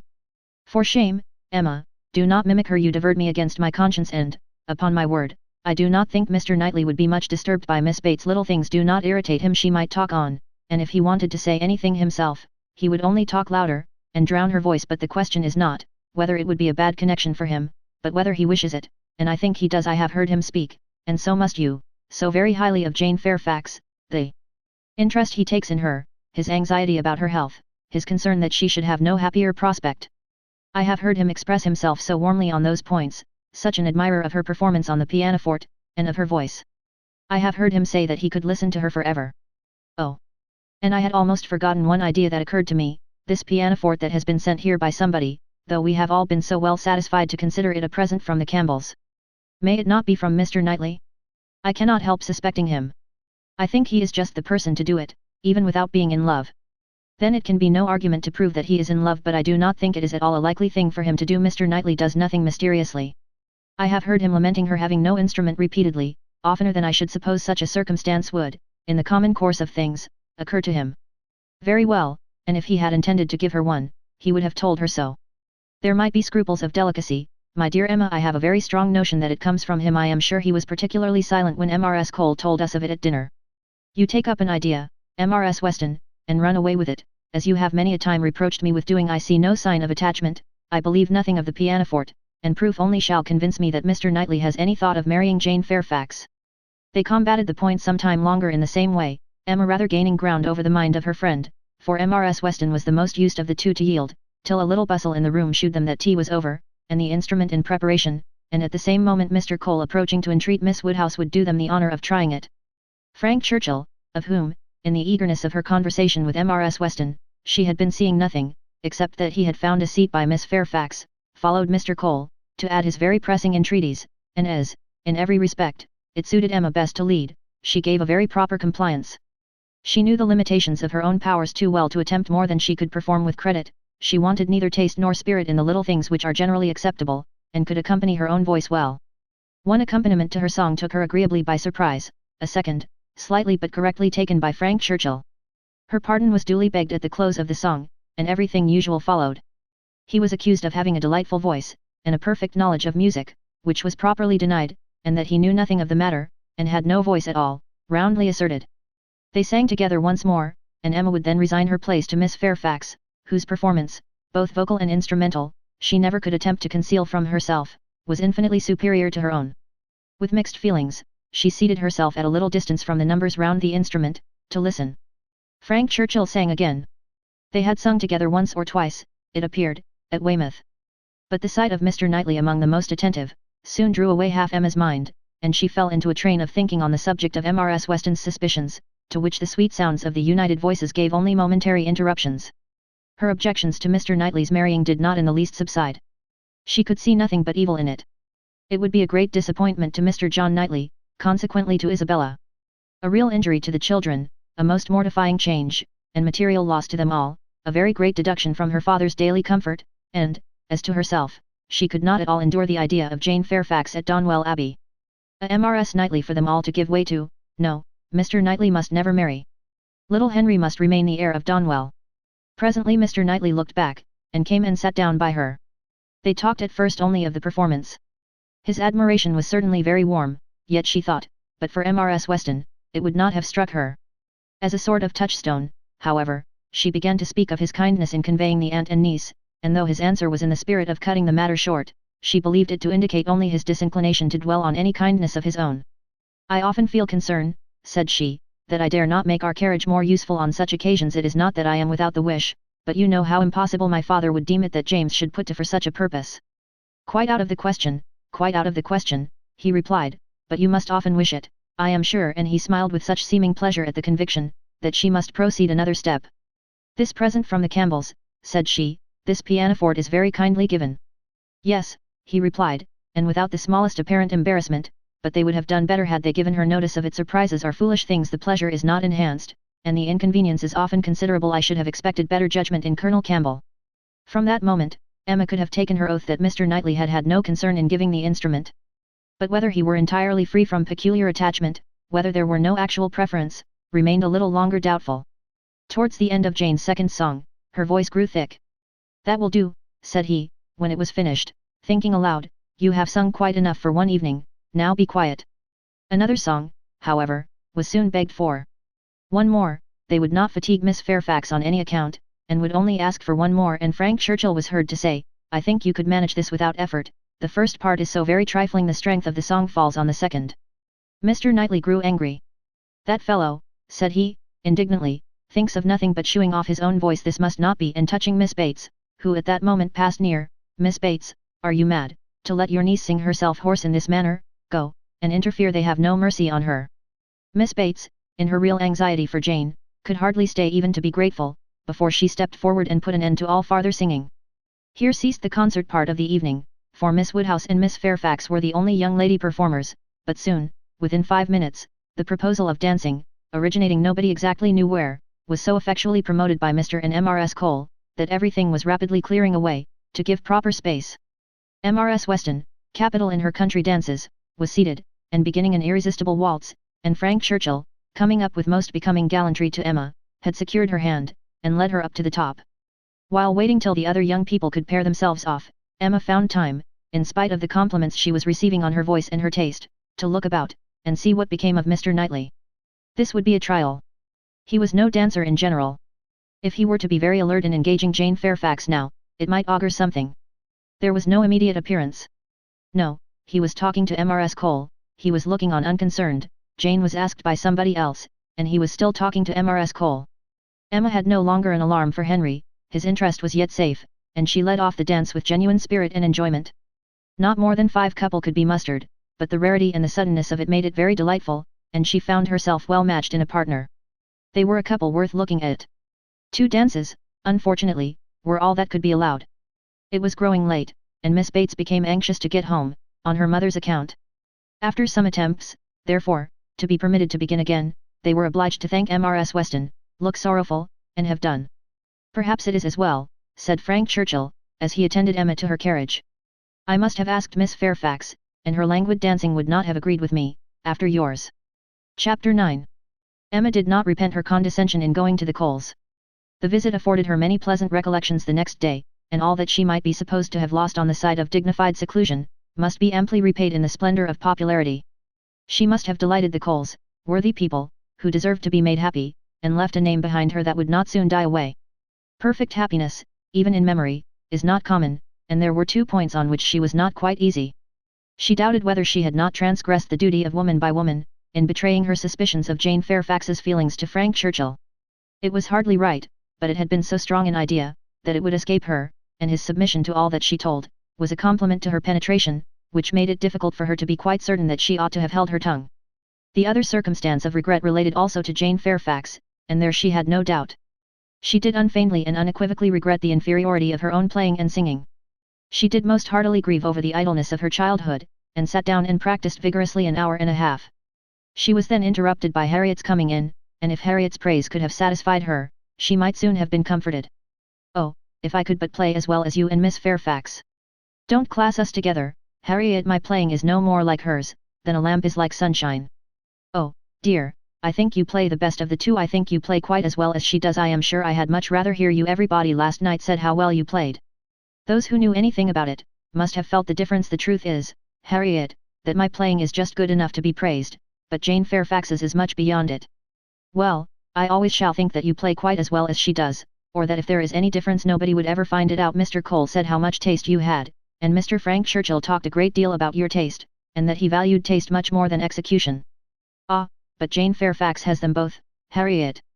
"Are you sure? I saw she had execution, but I did not know she had any taste. Nobody talked about it, and I hate Italian singing. There is no understanding a word of it. Besides, if she does play so very well, you know, it is no more than she is obliged to do, because she will have to teach the Coxes. Were wondering last night whether she would get into any great family." "How did you think the Coxes looked?"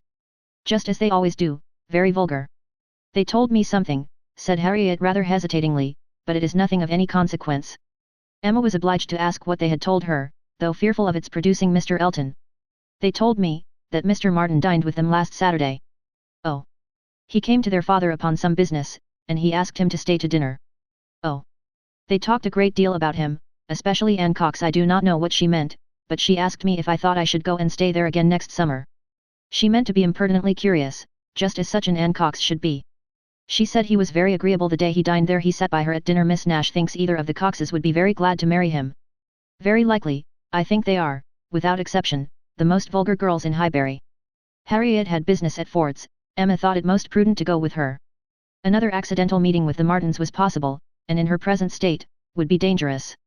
Harriet, tempted by everything and swayed by half a word, was always very long at a purchase, and while she was still hanging over muslins and changing her mind, Emma went to the door for amusement. Much could not be hoped from the traffic of even the busiest part of Highbury, Mr. Perry walking hastily by, Mr. William Cox letting himself in at the office door, Mr. Cole's carriage horses returning from exercise, or a stray letter boy on an obstinate mule, were the liveliest objects she could presume to expect, and when her eyes fell only on the butcher with his tray, a tidy old woman travelling homewards from shop with her full basket, two curs quarrelling over a dirty bone, and a string of dawdling children round the baker's little bow window eyeing the gingerbread, she knew she had no reason to complain, and was amused enough, quite enough still to stand at the door. A mind lively and at ease, can do with seeing nothing, and can see nothing that does not answer. She looked down the Randalls Road. The scene enlarged, two persons appeared, Mrs. Weston and her son-in-law. They were walking into Highbury, to Hartfield of course. They were stopping, however, in the first place at Mrs. Bates's, whose house was a little nearer Randalls than Ford's, and had all but knocked. When Emma caught their eye, immediately they crossed the road and came forward to her, and the agreeableness of yesterday's engagement seemed to give fresh pleasure to the present meeting. Mrs. Weston informed her that she was going to call on the Bateses, in order to hear the new instrument. "For my companion tells me," said she, "that I absolutely promised Miss Bates last night, that I would come this morning. I was not aware of it myself. I did not know that I had fixed a day, but as he says I did, I am going now. And while Mrs. Weston pays her visit, I may be allowed, I hope," said Frank Churchill, "to join your party and wait for her at Hartfield, if you are going home." Mrs. Weston was disappointed. "I thought you meant to go with me. They would be very much pleased." "Me, I should be quite in the way, but, perhaps, I may be equally in the way here. Miss Woodhouse looks as if she did not want me. My aunt always sends me off when she is shopping. She says I fidget her to death, and Miss Woodhouse looks as if she could almost say the same. What am I to do?" "I am here on no business of my own," said Emma. "I am only waiting for my friend. She will probably have soon done, and then we shall go home. But you had better go with Mrs. Weston and hear the instrument." "Well, if you advise it, but," with a smile, "if Colonel Campbell should have employed a careless friend, and if it should prove to have an indifferent tone, what shall I say? I shall be no support to Mrs. Weston. She might do very well by herself. A disagreeable truth would be palatable through her lips, but I am the wretchedest being in the world at a civil falsehood." "I do not believe any such thing," replied Emma. "I am persuaded that you can be as insincere as your neighbours, when it is necessary, but there is no reason to suppose the instrument is indifferent, quite otherwise indeed, if I understood Miss Fairfax's opinion last night. Do come with me, said Mrs. Weston. If it be not very disagreeable to you, it need not detain us long. We will go to Hartfield afterwards. We will follow them to Hartfield. I really wish you to call with me. It will be felt so great an attention, and I always thought you meant it. He could say no more, and with the hope of Hartfield to reward him, returned with Mrs. Weston to Mrs. Bates's door. Emma watched them in, and then joined Harriet at the interesting counter, trying, with all the force of her own mind, to convince her that if she wanted plain muslin it was of no use to look at figured, and that a blue ribbon, be it ever so beautiful, would still never match her yellow pattern. At last it was all settled, even to the destination of the parcel.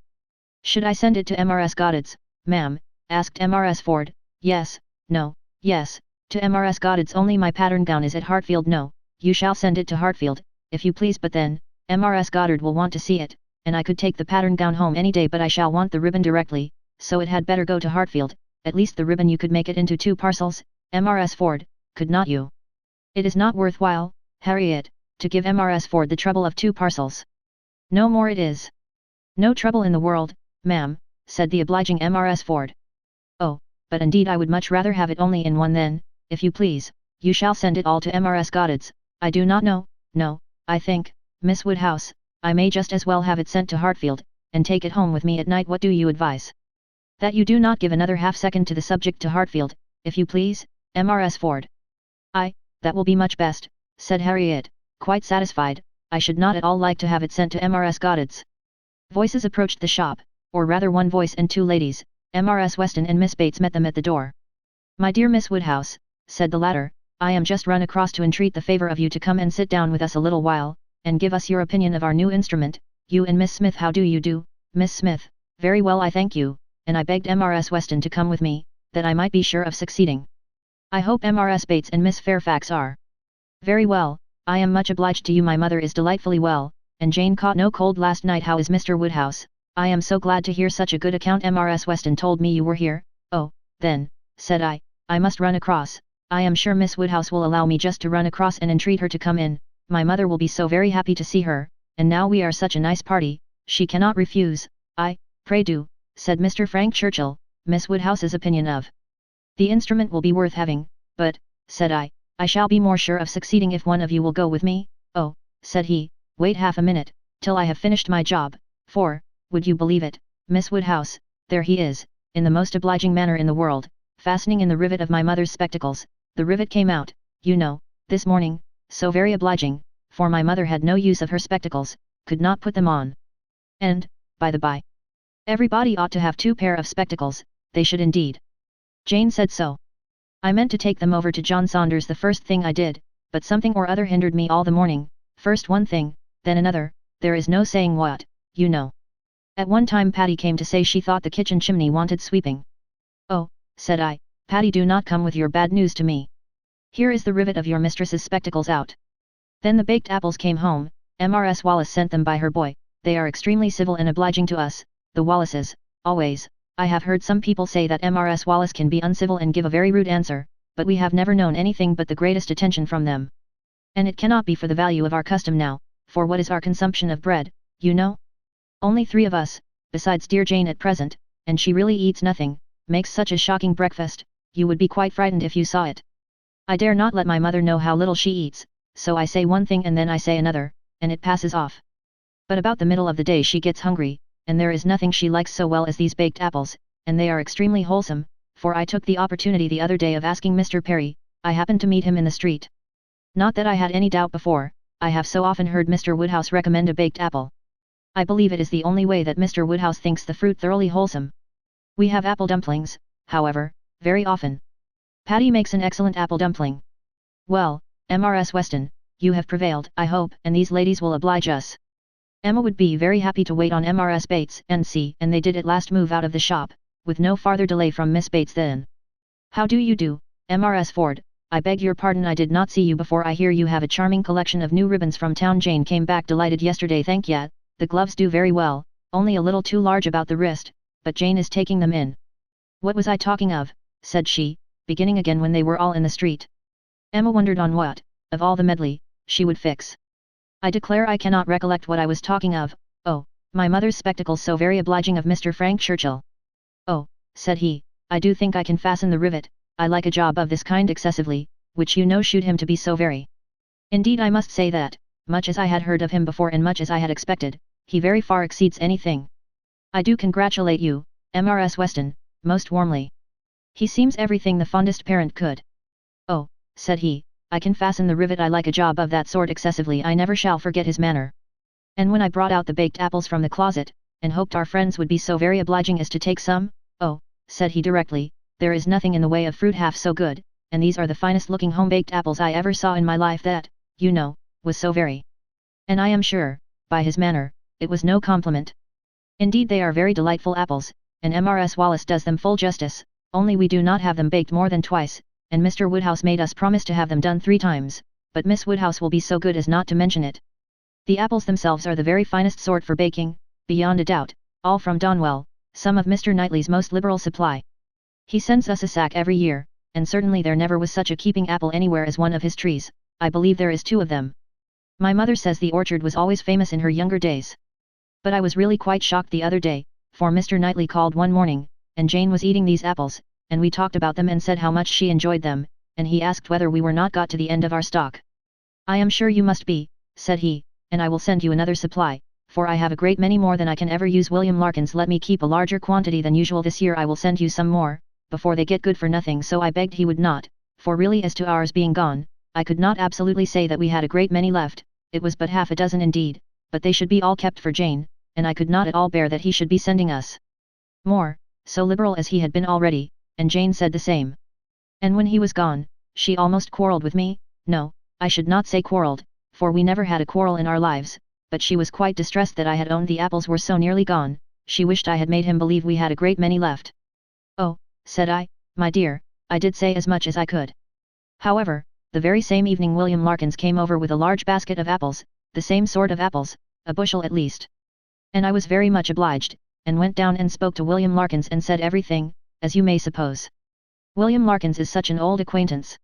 I am always glad to see him. But, however, I found afterwards from Patty, that William said it was all the apples of that sort his master had, he had brought them all, and now his master had not one left to bake or boil. William did not seem to mind it himself, he was so pleased to think his master had sold so many, for William, you know, thinks more of his master's profit than anything, but Mrs. Hodges, he said, was quite displeased at their being all sent away. She could not bear that her master should not be able to have another apple tart this spring.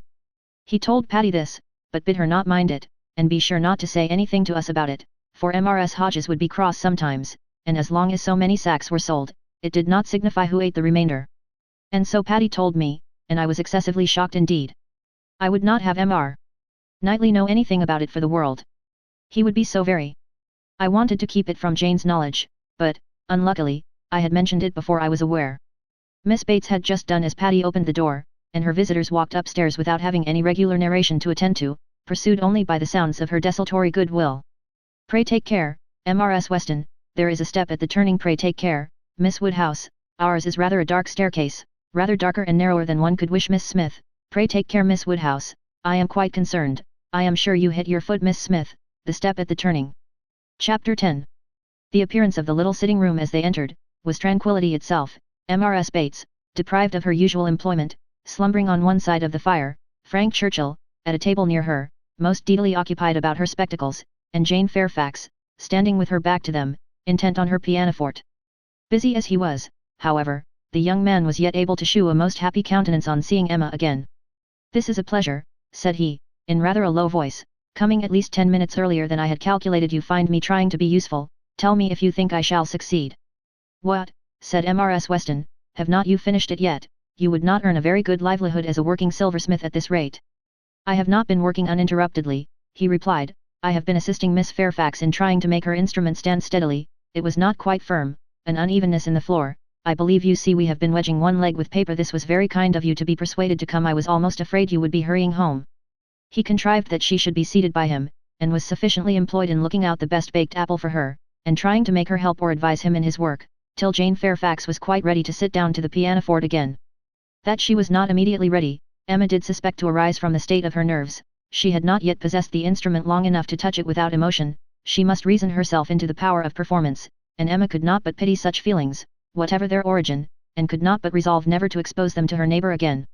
At last Jane began, and though the first bars were feebly given, the powers of the instrument were gradually done full justice to. Mrs. Weston had been delighted before, and was delighted again. Emma joined her in all her praise, and the pianoforte, with every proper discrimination, was pronounced to be altogether of the highest promise. "Whoever Colonel Campbell might employ," said Frank Churchill, with a smile at Emma, "the person has not chosen ill. I heard a good deal of Colonel Campbell's taste at Weymouth, and the softness of the upper notes I am sure is exactly what he and all that party would particularly prize. I dare say, Miss Fairfax, that he either gave his friend very minute directions, or wrote to Broadwood himself. Do not you think so?" Jane did not look round. She was not obliged to hear. Mrs. Weston had been speaking to her at the same moment. "It is not fair," said Emma, in a whisper, "mine was a random guess. Do not distress her." He shook his head with a smile, and looked as if he had very little doubt and very little mercy. Soon afterwards he began again.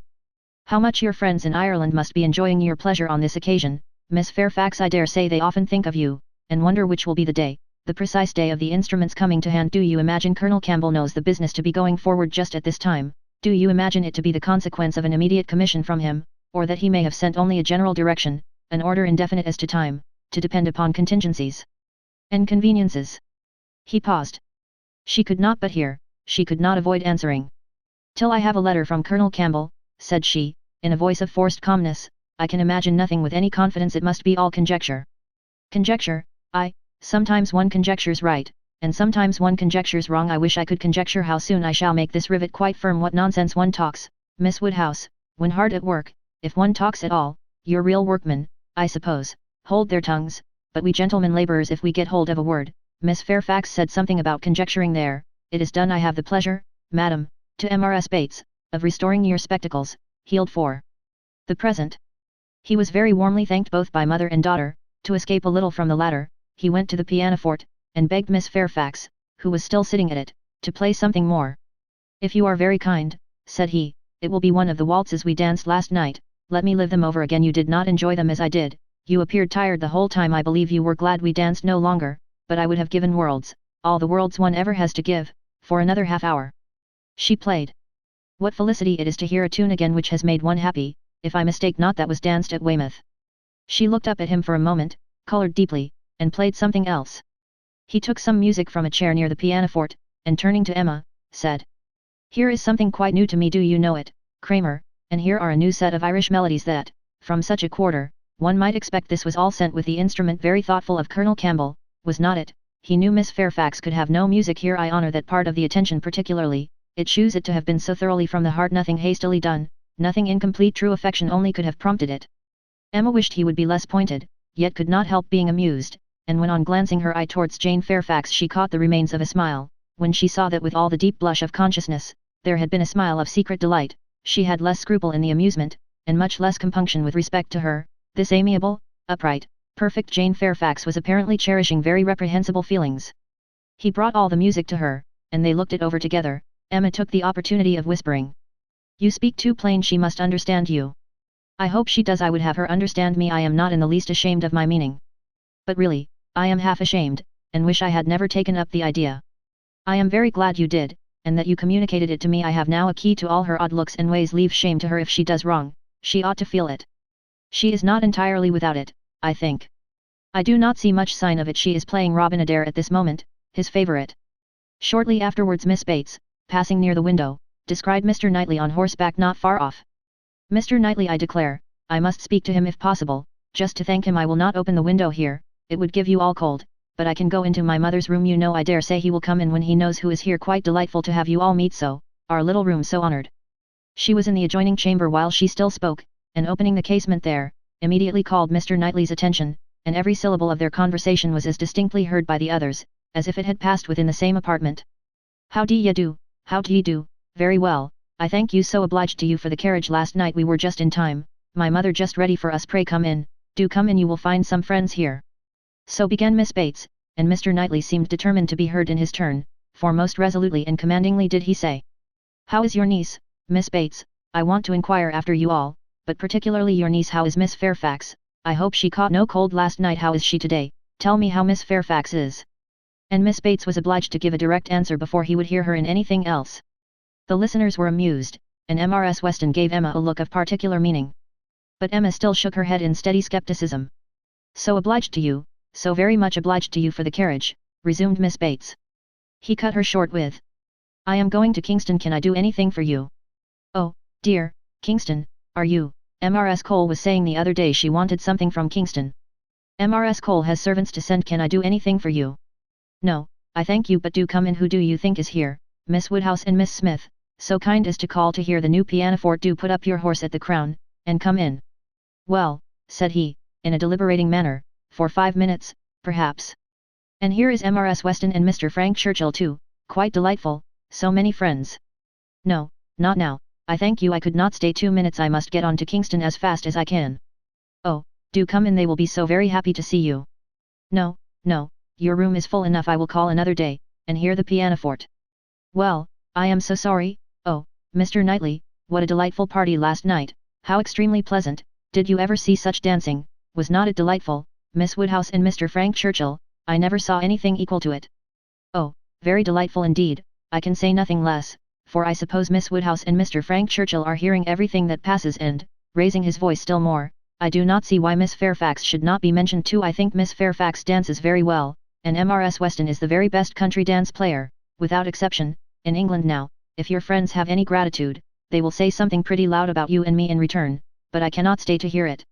Oh, Mr. Knightley, one moment more, something of consequence, so shocked, Jane and I are both so shocked about the apples. What is the matter now? To think of your sending us all your store apples, you said you had a great many, and now you have not one left, we really are so shocked. Mrs. Hodges may well be angry, William Larkins mentioned it here, you should not have done it, indeed you should not. Ah, he is off, he never can bear to be thanked, but I thought he would have stayed now, and it would have been a pity not to have mentioned. Well, returning to the room, I have not been able to succeed. Mr. Knightley cannot stop. He is going to Kingston. He asked me if he could do anything.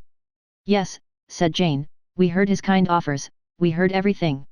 Oh, yes, my dear, I dare say you might, because you know, the door was open, and the window was open, and Mr. Knightley spoke loud, you must have heard everything to be sure. Can I do anything for you at Kingston, said he, so I just mentioned. Oh. Miss Woodhouse, must you be going, you seem but just come, so very obliging of you. Emma found it really time to be at home, the visit had already lasted long, and on examining watches, so much of the morning was perceived to be gone, that Mrs. Weston and her companion, taking leave also, could allow themselves only to walk with the two young ladies to Hartfield Gates, before they set off for Rendals. Chapter 11. It may be possible to do without dancing entirely. Instances have been known of young people passing many months successively, without being at any ball of any description, and no material injury accrue either to body or mind, but when a beginning is made, when the felicities of rapid motion have once been, though slightly, felt, it must be a very heavy set that does not ask for more. Frank Churchill had danced once at Highbury, and longed to dance again, and the last half hour of an evening which Mr. Woodhouse was persuaded to spend with his daughter at Rendals, was passed by the two young people in schemes on the subject. Frank's was the first idea, and his the greatest zeal in pursuing it, for the lady was the best judge of the difficulties, and the most solicitous for accommodation and appearance. But still she had inclination enough for shewing people again how delightfully Mr. Frank Churchill and Miss Woodhouse danced, for doing that in which she need not blush to compare herself with Jane Fairfax, and even for simple dancing itself, without any of the wicked aids of vanity, to assist him first in pacing out the room they were in to see what it could be made to hold, and then in taking the dimensions of the other parlour, in the hope of discovering, in spite of all that Mr. Weston could say of their exactly equal size, that it was a little the largest. His first proposition and request, that the dance begun at Mr. Cole's should be finished there, that the same party should be collected, and the same musician engaged, met with the readiest acquiescence. Mr. Weston entered into the idea with thorough enjoyment, and Mrs. Weston most willingly undertook to play as long as they could wish to dance, and the interesting employment had followed, of reckoning up exactly who there would be, and portioning out the indispensable division of space to every couple. You and Miss Smith, and Miss Fairfax, will be 3, and the 2 Miss Coxes 5, had been repeated many times over. And there will be the 2 Gilberts, young Cox, my father, and myself, besides Mr. Knightley. Yes, that will be quite enough for pleasure. You and Miss Smith, and Miss Fairfax, will be 3, and the 2 Miss Coxes 5, and for 5 couple there will be plenty of room. But soon it came to be on one side. But will there be good room for 5 couple? I really do not think there will. On another. And after all, 5 couple are not enough to make it worthwhile to stand up. 5 couple are nothing. When one thinks seriously about it, it will not do to invite 5 couple. It can be allowable only as the thought of the moment. Somebody said that Miss Gilbert was expected at her brother's, and must be invited with the rest. Somebody else believed Mrs. Gilbert would have danced the other evening, if she had been asked. A word was put in for a second young Cox, and at last, Mr. Weston naming one family of cousins who must be included, and another of very old acquaintance who could not be left out, it became a certainty that the 5 couple would be at least 10, and a very interesting speculation in what possible manner they could be disposed of. The doors of the 2 rooms were just opposite each other. Might not they use both rooms, and dance across the passage? It seemed the best scheme, and yet it was not so good but that many of them wanted a better. Emma said it would be awkward, Mrs. Weston was in distress about the supper, and Mr. Woodhouse opposed it earnestly, on the score of health. It made him so very unhappy, indeed, that it could not be persevered in. "Oh, no," said he, "it would be the extreme of imprudence, I could not bear it for Emma. Emma is not strong, she would catch a dreadful cold, so would poor little Harriet, so you would all Mrs. Weston, you would be quite laid up. Do not let them talk of such a wild thing, pray do not let them talk of it. That young man," speaking lower, "is very thoughtless, do not tell his father, but that young man is not quite the thing, he has been opening the doors very often this evening, and keeping them open very inconsiderately. He does not think of the draught. I do not mean to set you against him, but indeed he is not quite the thing." Mrs. Weston was sorry for such a charge. She knew the importance of it, and said everything in her power to do it away. Every door was now closed, the passage plan given up, and the first scheme of dancing only in the room they were in resorted to again, and with such goodwill on Frank Churchill's part, that the space which a quarter of an hour before had been deemed barely sufficient for 5 couple, was now endeavoured to be made out quite enough for 10. "We were too magnificent," said he. "We allowed unnecessary room, 10 couple may stand here very well." Emma demurred. It would be a crowd, a sad crowd, and what could be worse than dancing without space to turn in? "Very true," he gravely replied, "it was very bad," but still he went on measuring, and still he ended with, "I think there will be very tolerable room for 10 couple." "No, no," said she, "you are quite unreasonable, it would be dreadful to be standing so close, nothing can be farther from pleasure than to be dancing in a crowd, and a crowd in a little room." "There is no denying it," he replied. "I agree with you exactly, a crowd in a little room. Miss Woodhouse, you have the art of giving pictures in a few words exquisite, quite exquisite. Still, however, having proceeded so far, one is unwilling to give the matter up. It would be a disappointment to my father, and altogether, I do not know that, I am rather of opinion that 10 couple might stand here very well." Emma perceived that the nature of his gallantry was a little self-willed, and that he would rather oppose than lose the pleasure of dancing with her, but she took the compliment, and forgave the rest. Had she intended ever to marry him, it might have been worth while to pause and consider, and try to understand the value of his preference, and the character of his temper, but for all the purposes of their acquaintance, he was quite amiable enough. Before the middle of the next day, he was at Hartfield, and he entered the room with such an agreeable smile as certified the continuance of the scheme. It soon appeared that he came to announce an improvement. "Well, Miss Woodhouse," he almost immediately began, "your inclination for dancing has not been quite frightened away, I hope, by the terrors of my father's little rooms. I bring a new proposal on the subject, a thought of my father's, which waits only your approbation to be acted upon. May I hope for the honour of your hand for the 2 first dances of this little projected ball, to be given, not at Randall's, but at the Crown Inn." "The Crown?" "Yes, if you and Mr. Woodhouse see no objection, and I trust you cannot. My father hopes his friends will be so kind as to visit him there. Better accommodations, he can promise them, and not a less grateful welcome than at Randall's. It is his own idea." Mrs. Weston sees no objection to it, provided you are satisfied. This is what we all feel. "Oh, you were perfectly right, 10 couple, in either of the Randall's rooms, would have been insufferable, dreadful. I felt how right you were the whole time, but was too anxious for securing anything to like to yield. Is not it a good exchange? You consent, I hope you consent. It appears to me a plan that nobody can object to. If Mr. and Mrs. Weston do not, I think it admirable, and, as far as I can answer for myself, shall be most happy. It seems the only improvement that could be, papa. Do you not think it an excellent improvement?" She was obliged to repeat and explain it, before it was fully comprehended, and then, being quite new, farther representations were necessary to make it acceptable. No, he thought it very far from an improvement, a very bad plan, much worse than the other. A room at an inn was always damp and dangerous, never properly aired, or fit to be inhabited. If they must dance, they had better dance at Randall's. He had never been in the room at the Crown in his life, did not know the people who kept it by sight. Oh, no, a very bad plan. They would catch worse colds at the Crown than anywhere. "I was going to observe, sir," said Frank Churchill, "that one of the great recommendations of this change would be the very little danger of anybody's catching cold, so much less danger at the Crown than at Randall's. Mr. Perry might have reason to regret the alteration, but nobody else could." "Sir," said Mr. Woodhouse, rather warmly, "you are very much mistaken if you suppose Mr. Perry to be that sort of character. Mr. Perry is extremely concerned when any of us are ill, but I do not understand how the room at the Crown can be safer for you than your father's house. From the very circumstance of its being larger, sir, we shall have no occasion to open the windows at all, not once the whole evening, and it is that dreadful habit of opening the windows, letting in cold air upon heated bodies, which, as you well know, sir, does the mischief. Open the windows, but surely, Mr. Churchill, nobody would think of opening the windows at Randalls. Nobody could be so imprudent. I never heard of such a thing, dancing with open windows. I am sure, neither your father nor Mrs. Weston, poor Miss Taylor that was, would suffer it. Ah, sir, but a thoughtless young person will sometimes step behind a window curtain, and throw up a sash, without its being suspected. I have often known it done myself. Have you indeed, sir? Bless me, I never could have supposed it, but I live out of the world, and am often astonished at what I hear. However, this does make a difference, and, perhaps, when we come to talk it over, but these sort of things require a good deal of consideration. One cannot resolve upon them in a hurry. If Mr. and Mrs. Weston will be so obliging as to call here one morning, we may talk it over, and see what can be done. But, unfortunately, sir, my time is so limited. Oh, interrupted Emma, there will be plenty of time for talking everything over. There is no hurry at all if it can be contrived to be at the Crown, Papa. It will be very convenient for the horses, they will be so near their own stable. So they will, my dear, that is a great thing. Not that James ever complains, but it is right to spare our horses when we can. If I could be sure of the rooms being thoroughly aired, but is Mrs. Stokes to be trusted? I doubt it. I do not know her, even by sight. I can answer for everything of that nature, sir, because it will be under Mrs. Weston's care. Mrs. Weston undertakes to direct the whole.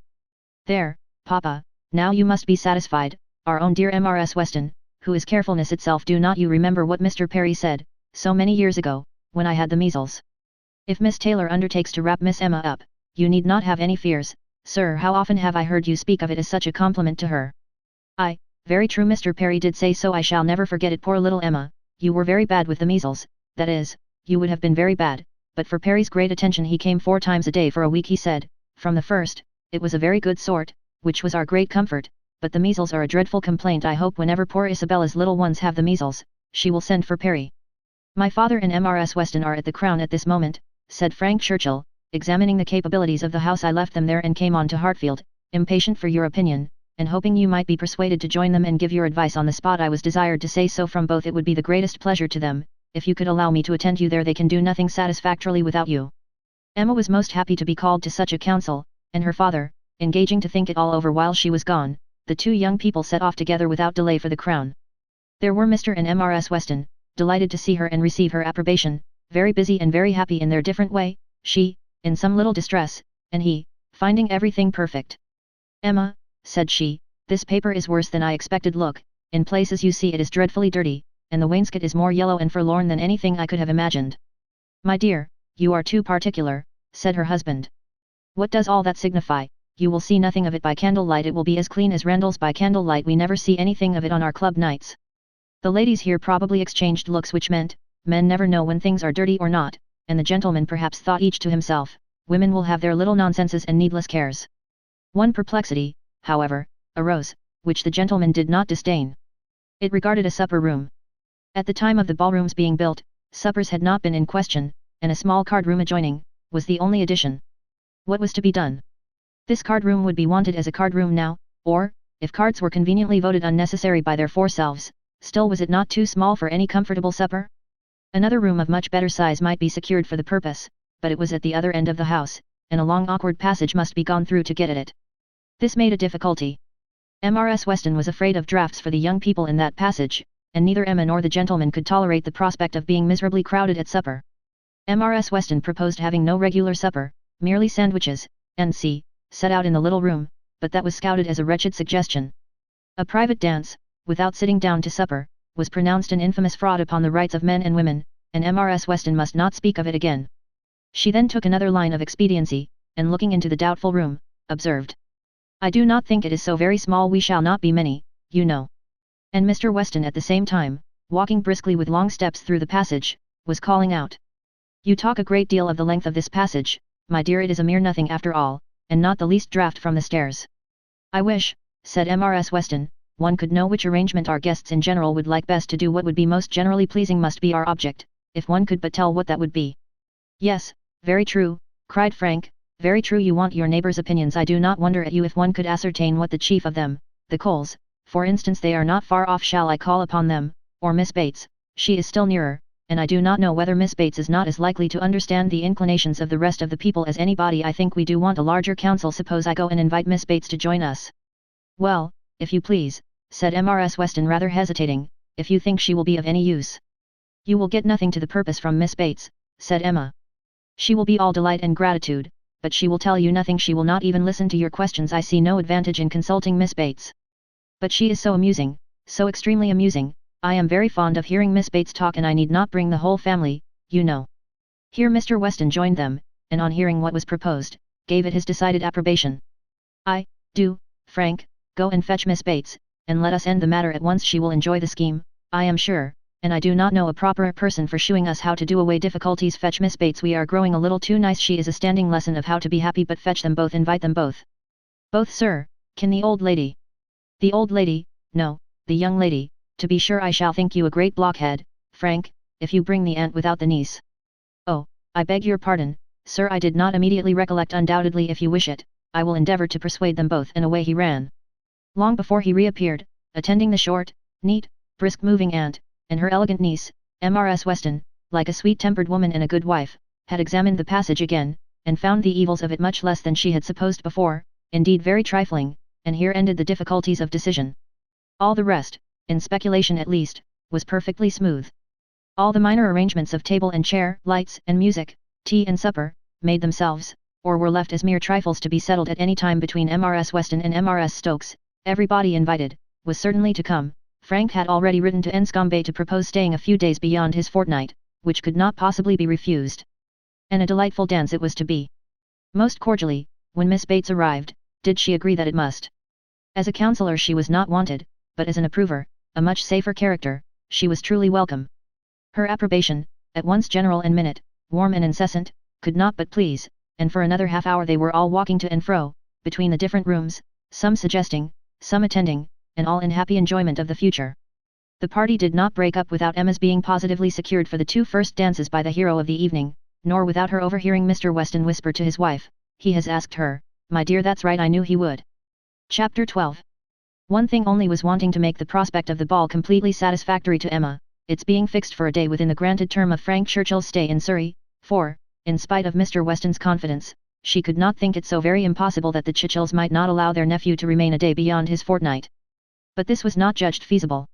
The preparations must take their time, nothing could be properly ready till the 3rd week were entered on, and for a few days they must be planning, proceeding and hoping in uncertainty, at the risk, in her opinion, the great risk, of its being all in vain. Enscombe however was gracious in fact, if not in word. His wish of staying longer evidently did not please, but it was not opposed. All was safe and prosperous, and as the removal of one solicitude generally makes way for another, Emma, being now certain of her ball, began to adopt as the next vexation Mr. Knightley's provoking indifference about it. Either because he did not dance himself, or because the plan had been formed without his being consulted, he seemed resolved that it should not interest him, determined against its exciting any present curiosity, or affording him any future amusement.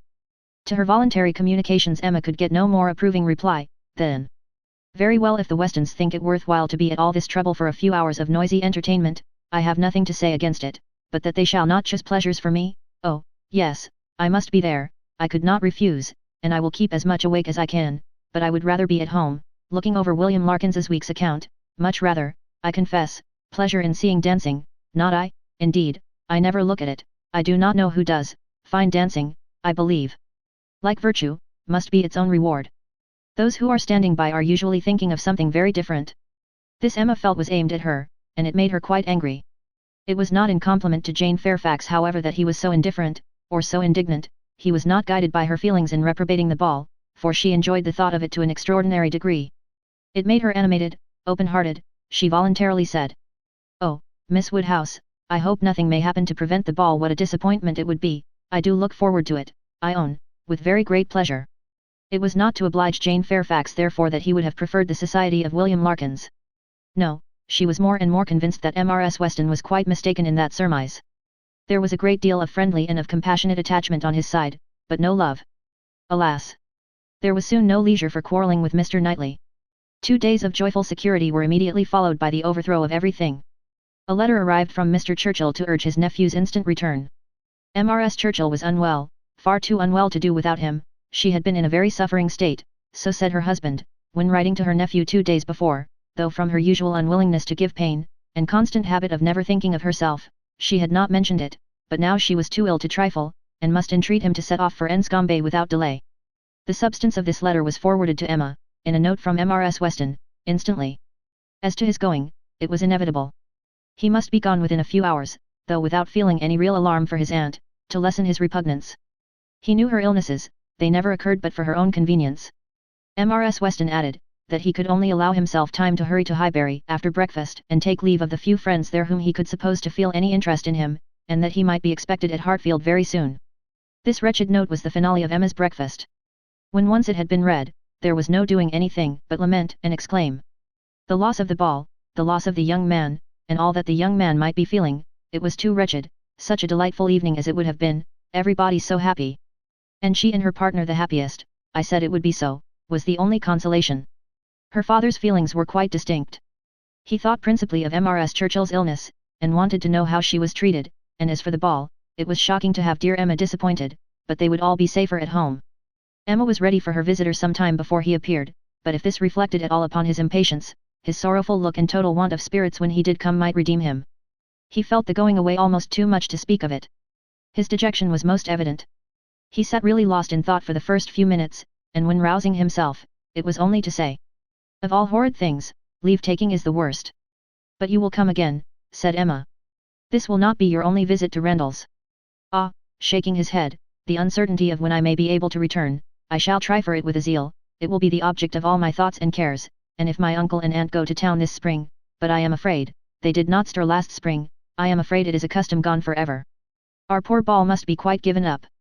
"Ah, that ball, why did we wait for anything, why not seize the pleasure at once? How often is happiness destroyed by preparation, foolish preparation, you told us it would be so, oh, Miss Woodhouse, why are you always so right?"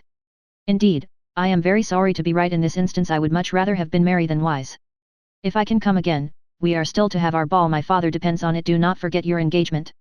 Emma looked graciously.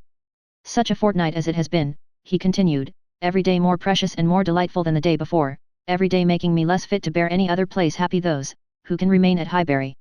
As you do us such ample justice now," said Emma, laughing, "I will venture to ask, whether you did not come a little doubtfully at first. Do not we rather surpass your expectations?" "I am sure we do. I am sure you did not much expect to like us. You would not have been so long in coming, if you had had a pleasant idea of Highbury." He laughed rather consciously, and though denying the sentiment, Emma was convinced that it had been so. "And you must be off this very morning?" "Yes, my father is to join me here, we shall walk back together, and I must be off immediately. I am almost afraid that every moment will bring him. Not 5 minutes to spare even for your friends Miss Fairfax and Miss Bates. How unlucky! Miss Bates's powerful, argumentative mind might have strengthened yours." "Yes, I have called there, passing the door, I thought it better, it was a right thing to do. I went in for 3 minutes, and was detained by Miss Bates's being absent. She was out, and I felt it impossible not to wait till she came in. She is a woman that one must laugh at, but that one would not wish to slight. It was better to pay my visit, then." He hesitated, got up, walked to a window. "In short," said he, "perhaps, Miss Woodhouse, I think you can hardly be quite without suspicion." He looked at her, as if wanting to read her thoughts. She hardly knew what to say. It seemed like the forerunner of something absolutely serious, which she did not wish. Forcing herself to speak, therefore, in the hope of putting it by, she calmly said, "You are quite in the right, it was most natural to pay your visit, then." He was silent. She believed he was looking at her, probably reflecting on what she had said, and trying to understand the manner. She heard him sigh. It was natural for him to feel that he had cause to sigh. He could not believe her to be encouraging him. A few awkward moments passed, and he sat down again, and in a more determined manner said, "It was something to feel that all the rest of my time might be given to Hartfield. My regard for Hartfield is most warm." He stopped again, rose again, and seemed quite embarrassed. He was more in love with her than Emma had supposed, and who can say how it might have ended, if his father had not made his appearance? Mr. Woodhouse soon followed, and the necessity of exertion made him composed. A very few minutes more, however, completed the present trial. Mr. Weston, always alert when business was to be done, and as incapable of procrastinating any evil that was inevitable, as of foreseeing any that was doubtful, said, it was time to go, and the young man, though he might and did sigh, could not but agree, to take leave. "I shall hear about you all," said he, "that is my chief consolation. I shall hear of everything that is going on among you. I have engaged Mrs. Weston to correspond with me. She has been so kind as to promise it. Oh, the blessing of a female correspondent, when one is really interested in the absent, she will tell me everything in her letters. I shall be at dear Highbury again." A very friendly shake of the hand, a very earnest goodbye, closed the speech, and the door had soon shut out Frank Churchill. Short had been the notice, short their meeting, he was gone, and Emma felt so sorry to part, and foresaw so great a loss to their little society from his absence as to begin to be afraid of being too sorry, and feeling it too much. It was a sad change. They had been meeting almost every day since his arrival. Certainly his being at Randalls had given great spirit to the last 2 weeks, indescribable spirit, the idea, the expectation of seeing him which every morning had brought, the assurance of his attentions, his liveliness, his manners. It had been a very happy fortnight, and forlorn must be the sinking from it into the common course of Hartfield days. To complete every other recommendation, he had almost told her that he loved her. What strength, or what constancy of affection he might be subject to, was another point, but at present she could not doubt his having a decidedly warm admiration, a conscious preference of herself, and this persuasion, joined to all the rest, made her think that she must be a little in love with him, in spite of every previous determination against it. "I certainly must," said she. "This sensation of listlessness, weariness, stupidity, this disinclination to sit down and employ myself, this feeling of everything's being dull and insipid about the house, I must be in love, I should be the oddest creature in the world if I were not, for a few weeks at least. Well, evil to some is always good to others. I shall have many fellow mourners for the ball, if not for Frank Churchill, but Mr. Knightley will be happy. He may spend the evening with his dear William Larkins now if he likes." Mr. Knightley, however, shewed no triumphant happiness. He could not say that he was sorry on his own account, his very cheerful look would have contradicted him if he had, but he said, and very steadily, that he was sorry for the disappointment of the others, and with considerable kindness added, "You, Emma, who have so few opportunities of dancing, you are really out of luck, you are very much out of luck." It was some days before she saw Jane Fairfax, to judge of her honest regret in this woeful change, but when they did meet, her composure was odious. She had been particularly unwell, however, suffering from headache to a degree, which made her aunt declare, that had the ball taken place, she did not think Jane could have attended it, and it was charity to impute some of her unbecoming indifference to the languor of ill health. Chapter 13. Emma continued to entertain no doubt of her being in love. Her ideas only varied as to the how much. At first, she thought it was a good deal, and afterwards, but little. She had great pleasure in hearing Frank Churchill talked of, and, for his sake, greater pleasure than ever in seeing Mr. and Mrs. Weston. She was very often thinking of him, and quite impatient for a letter, that she might know how he was, how were his spirits, how was his aunt, and what was the chance of his coming to Randalls again this spring.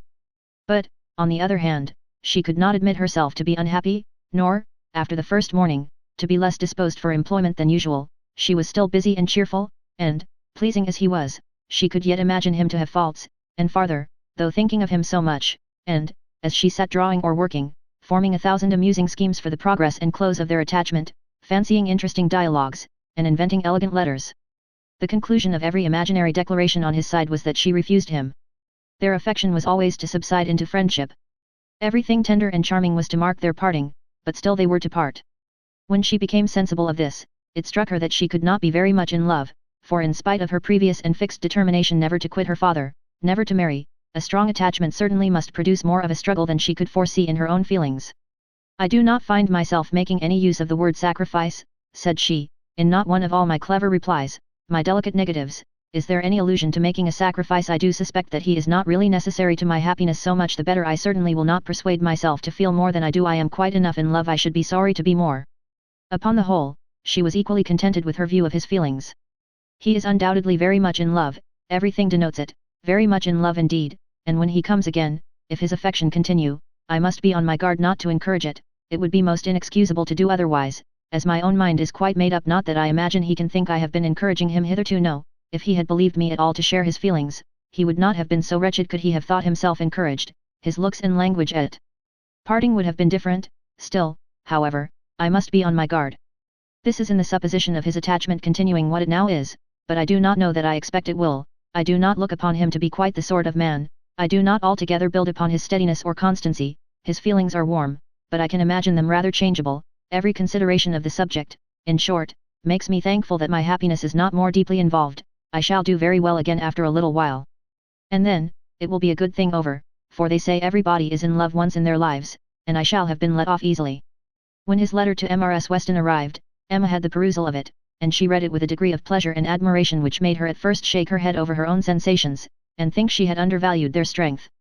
It was a long, well-written letter, giving the particulars of his journey and of his feelings, expressing all the affection, gratitude, and respect which was natural and honorable, and describing everything exterior and local that could be supposed attractive, with spirit and precision. No suspicious flourishes now of apology or concern, it was the language of real feeling towards Mrs. Weston, and the transition from Highbury to Enscombe, the contrast between the places and some of the first blessings of social life was just enough touched on to shew how keenly it was felt, and how much more might have been said but for the restraints of propriety. The charm of her own name was not wanting. Miss Woodhouse appeared more than once, and never without a something of pleasing connection, either a compliment to her taste, or a remembrance of what she had said, and in the very last time of its meeting her eye, unadorned as it was by any such broad wreath of gallantry, she yet could discern the effect of her influence and acknowledge the greatest compliment perhaps of all conveyed. Compressed into the very lowest vacant corner were these words: I had not a spare moment on Tuesday, as you know, for Miss Woodhouse's beautiful little friend. Pray make my excuses and adieus to her. This, Emma could not doubt, was all for herself. Harriet was remembered only from being her friend. His information and prospects as to Enscombe were neither worse nor better than had been anticipated.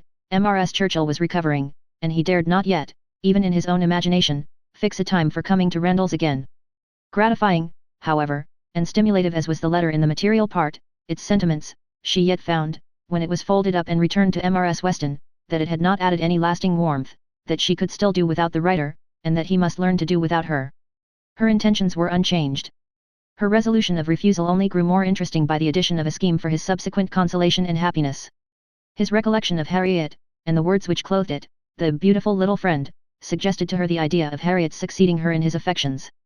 Was it impossible? No, Harriet undoubtedly was greatly his inferior in understanding, but he had been very much struck with the loveliness of her face and the warm simplicity of her manner, and all the probabilities of circumstance and connection were in her favour. For Harriet, it would be advantageous and delightful indeed. I must not dwell upon it, said she, I must not think of it. I know the danger of indulging such speculations, but stranger things have happened, and when we cease to care for each other as we do now, it will be the means of confirming us in that sort of true disinterested friendship which I can already look forward to with pleasure. It was well to have a comfort in store on Harriet's behalf, though it might be wise to let the fancy touch it seldom, for evil in that quarter was at hand. As Frank Churchill's arrival had succeeded Mr. Elton's engagement in the conversation of Highbury, as the latest interest had entirely borne down the first, so now upon Frank Churchill's disappearance, Mr. Elton's concerns were assuming the most irresistible form. His wedding day was named. He would soon be among them again, Mr. Elton and his bride. There was hardly time to talk over the first letter from Enscombe before Mr. Elton and his bride was in everybody's mouth, and Frank Churchill was forgotten. Emma grew sick at the sound. She had had 3 weeks of happy exemption from Mr. Elton, and Harriet's mind, she had been willing to hope, had been lately gaining strength. With Mr. Weston's ball in view at least, there had been a great deal of insensibility to other things. But it was now too evident that she had not attained such a state of composure as could stand against the actual approach, new carriage, bell ringing, and all. Poor Harriet was in a flutter of spirits which required all the reasonings and soothings and attentions of every kind that Emma could give. Emma felt that she could not do too much for her, that Harriet had a right to all her ingenuity and all her patience, but it was heavy work to be forever convincing without producing any effect, forever agreed to, without being able to make their opinions the same. Harriet listened submissively, and said it was very true, it was just as Miss Woodhouse described, it was not worth while to think about them, and she would not think about them any longer. But no change of subject could avail, and the next half-hour saw her as anxious and restless about the Eltons as before. At last Emma attacked her on another ground. Your allowing yourself to be so occupied and so unhappy about Mr. Elton's marrying, Harriet, is the strongest reproach you can make me. You could not give me a greater reproof for the mistake I fell into. It was all my doing, I know. I have not forgotten it, I assure you. Deceived myself, I did very miserably deceive you, and it will be a painful reflection to me forever. Do not imagine me in danger of forgetting it. Harriet felt this too much to utter more than a few words of eager exclamation. Emma continued. I have not said, exert yourself, Harriet, for my sake, think less, talk less of Mr. Elton for my sake, because for your own sake rather, I would wish it to be done, for the sake of what is more important than my comfort, a habit of self-command in you, a consideration of what is your duty, an attention to propriety, an endeavour to avoid the suspicions of others, to save your health and credit, and restore your tranquillity. These are the motives which I have been pressing on you. They are very important, and sorry I am that you cannot feel them sufficiently to act upon them. My being saved from pain is a very secondary consideration. I want you to save yourself from greater pain. Perhaps I may sometimes have felt that Harriet would not forget what was due, or rather what would be kind by me. This appeal to her affections did more than all the rest. The idea of wanting gratitude and consideration for Miss Woodhouse, whom she really loved extremely, made her wretched for a while, and when the violence of grief was comforted away, still remained powerful enough to prompt to what was right and support her in it very tolerably. You, who have been the best friend I ever had in my life, want gratitude to you. Nobody is equal to you. I care for nobody as I do for you. Oh, Miss Woodhouse, How ungrateful I have been." Such expressions, assisted as they were by everything that look and manner could do, made Emma feel that she had never loved Harriet so well, nor valued her affection so highly before. "There is no charm equal to tenderness of heart," said she afterwards to herself. "There is nothing to be compared to it. Warmth and tenderness of heart, with an affectionate, open manner, will beat all the clearness of head in the world. For attraction, I am sure it will. It is tenderness of heart which makes my dear father so generally beloved, which gives Isabella all her popularity. I have it not, but I know how to prize and respect it. Harriet is my superior in all the charm and all the felicity it gives. Dear Harriet, I would not change you for the clearest-headed, longest-sighted, best-judging female breathing. Oh! The coldness of a Jane Fairfax, Harriet is worth 100 such, and for a wife, a sensible man's wife, it is invaluable. I mention no names, but happy the man who changes Emma for Harriet." Chapter 14. Mrs. Elton was first seen at church, but though devotion might be interrupted, curiosity could not be satisfied by a bride in a pew, and it must be left for the visits in form which were then to be paid, to settle whether she were very pretty indeed, or only rather pretty, or not pretty at all. Emma had feelings, less of curiosity than of pride or propriety, to make her resolve on not being the last to pay her respects, and she made a point of Harriet's going with her, that the worst of the business might be gone through as soon as possible. She could not enter the house again, could not be in the same room to which she had with such vain artifice retreated 3 months ago, to lace up her boot, without recollecting. 1,000 vexatious thoughts would recur. Compliments, charades, and horrible blunders, and it was not to be supposed that poor Harriet should not be recollecting too, but she behaved very well, and was only rather pale and silent. The visit was of course short, and there was so much embarrassment and occupation of mind to shorten it, that Emma would not allow herself entirely to form an opinion of the lady, and on no account to give one, beyond the nothing-meaning terms of being elegantly dressed, and very pleasing. She did not really like her. She would not be in a hurry to find fault, but she suspected that there was no elegance, ease, but not elegance. She was almost sure that for a young woman, a stranger, a bride, there was too much ease. Her person was rather good, her face not unpretty, but neither feature, nor air, nor voice, nor manner, were elegant. Emma thought at least it would turn out so. As for Mr. Elton, his manners did not appear, but no, she would not permit a hasty or a witty word from herself about his manners. It was an awkward ceremony at any time to be receiving wedding visits, and a man had need be all grace to acquit himself well through it. The woman was better off, she might have the assistance of fine clothes, and the privilege of bashfulness, but the man had only his own good sense to depend on, and when she considered how peculiarly unlucky poor Mr. Elton was in being in the same room at once with the woman he had just married, the woman he had wanted to marry, and the woman whom he had been expected to marry, she must allow him to have the right to look as little wise, and to be as much affectedly, and as little really easy, as could be.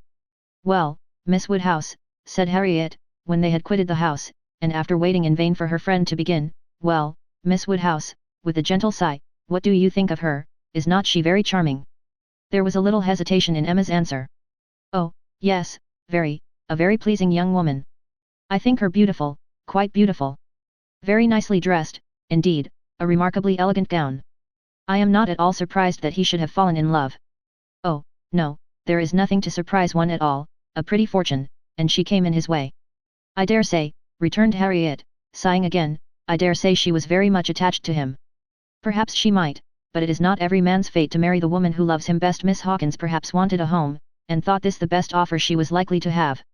"Yes," said Harriet earnestly, "and well she might, nobody could ever have a better. Well, I wish them happy with all my heart, and now, Miss Woodhouse, I do not think I shall mind seeing them again. He is just as superior as ever, but being married, you know, it is quite a different thing. No, indeed, Miss Woodhouse, you need not be afraid, I can sit and admire him now without any great misery. To know that he has not thrown himself away, is such a comfort. She does seem a charming young woman, just what he deserves.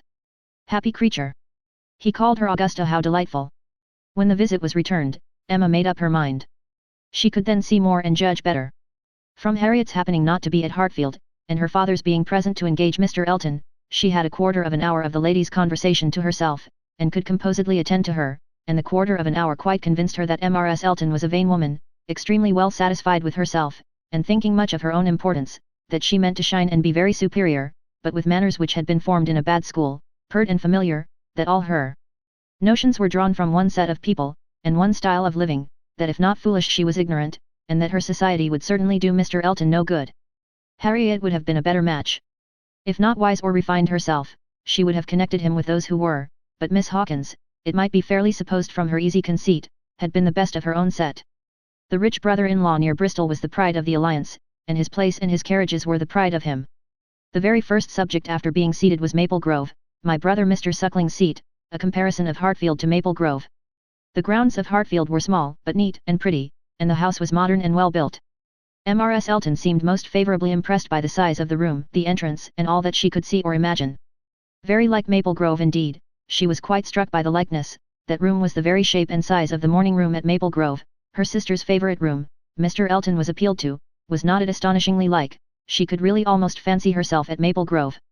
And the staircase, you know, as I came in, I observed how very like the staircase was, placed exactly in the same part of the house. I really could not help exclaiming, I assure you, Miss Woodhouse, it is very delightful to me, to be reminded of a place I am so extremely partial to as Maple Grove. I have spent so many happy months there. With a little sigh of sentiment. A charming place, undoubtedly. Everybody who sees it is struck by its beauty, but to me, it has been quite a home. Whenever you are transplanted, like me, Miss Woodhouse, you will understand how very delightful it is to meet with anything at all like what one has left behind. I always say this is quite one of the evils of matrimony. Emma made as slight a reply as she could, but it was fully sufficient for Mrs. Elton, who only wanted to be talking herself.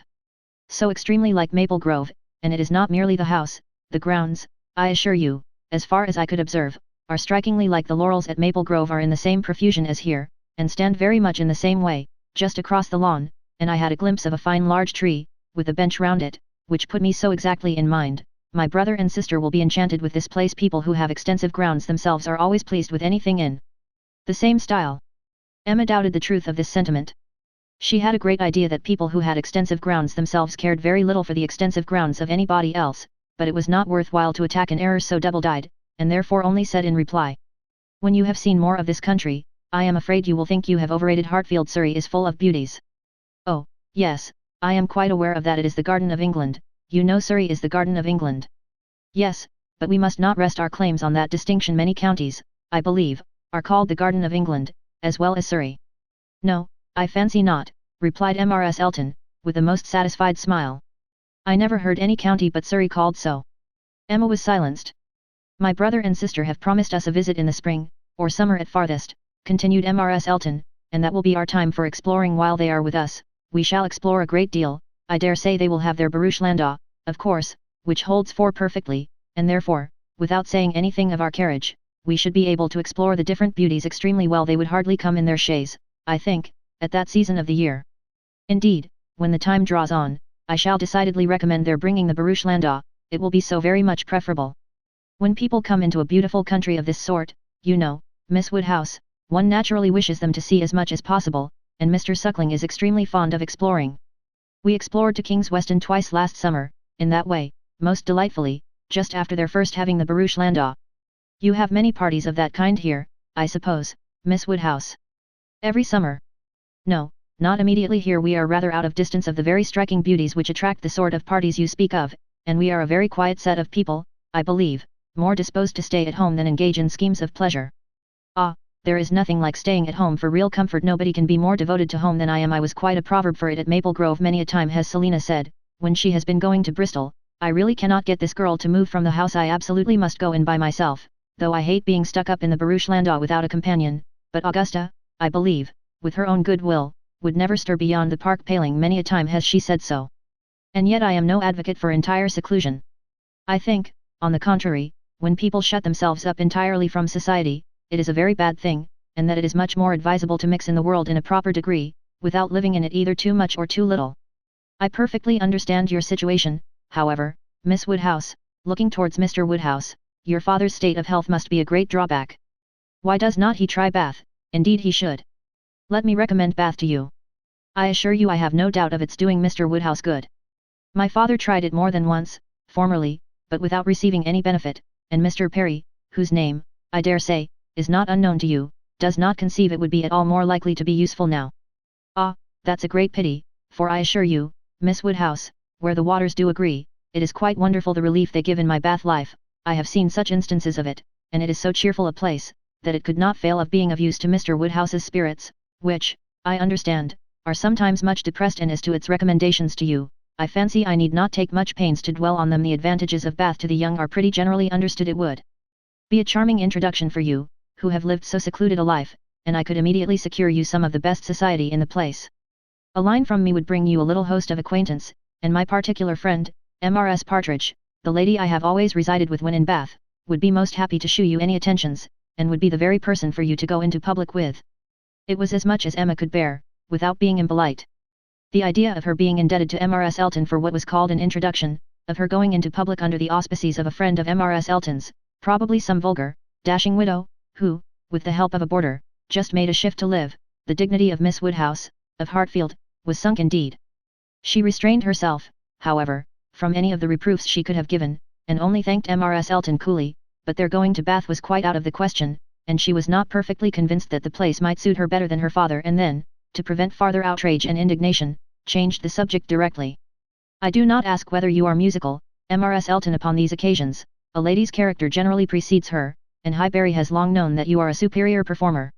Oh, no, indeed, I must protest against any such idea. A superior performer, very far from it. I assure you, consider from how partial a quarter your information came. I am dotingly fond of music, passionately fond, and my friends say I am not entirely devoid of taste, but as to anything else, upon my honour my performance is mediocre to the last degree. You, Miss Woodhouse, I well know, play delightfully. I assure you it has been the greatest satisfaction, comfort, and delight to me, to hear what a musical society I am got into.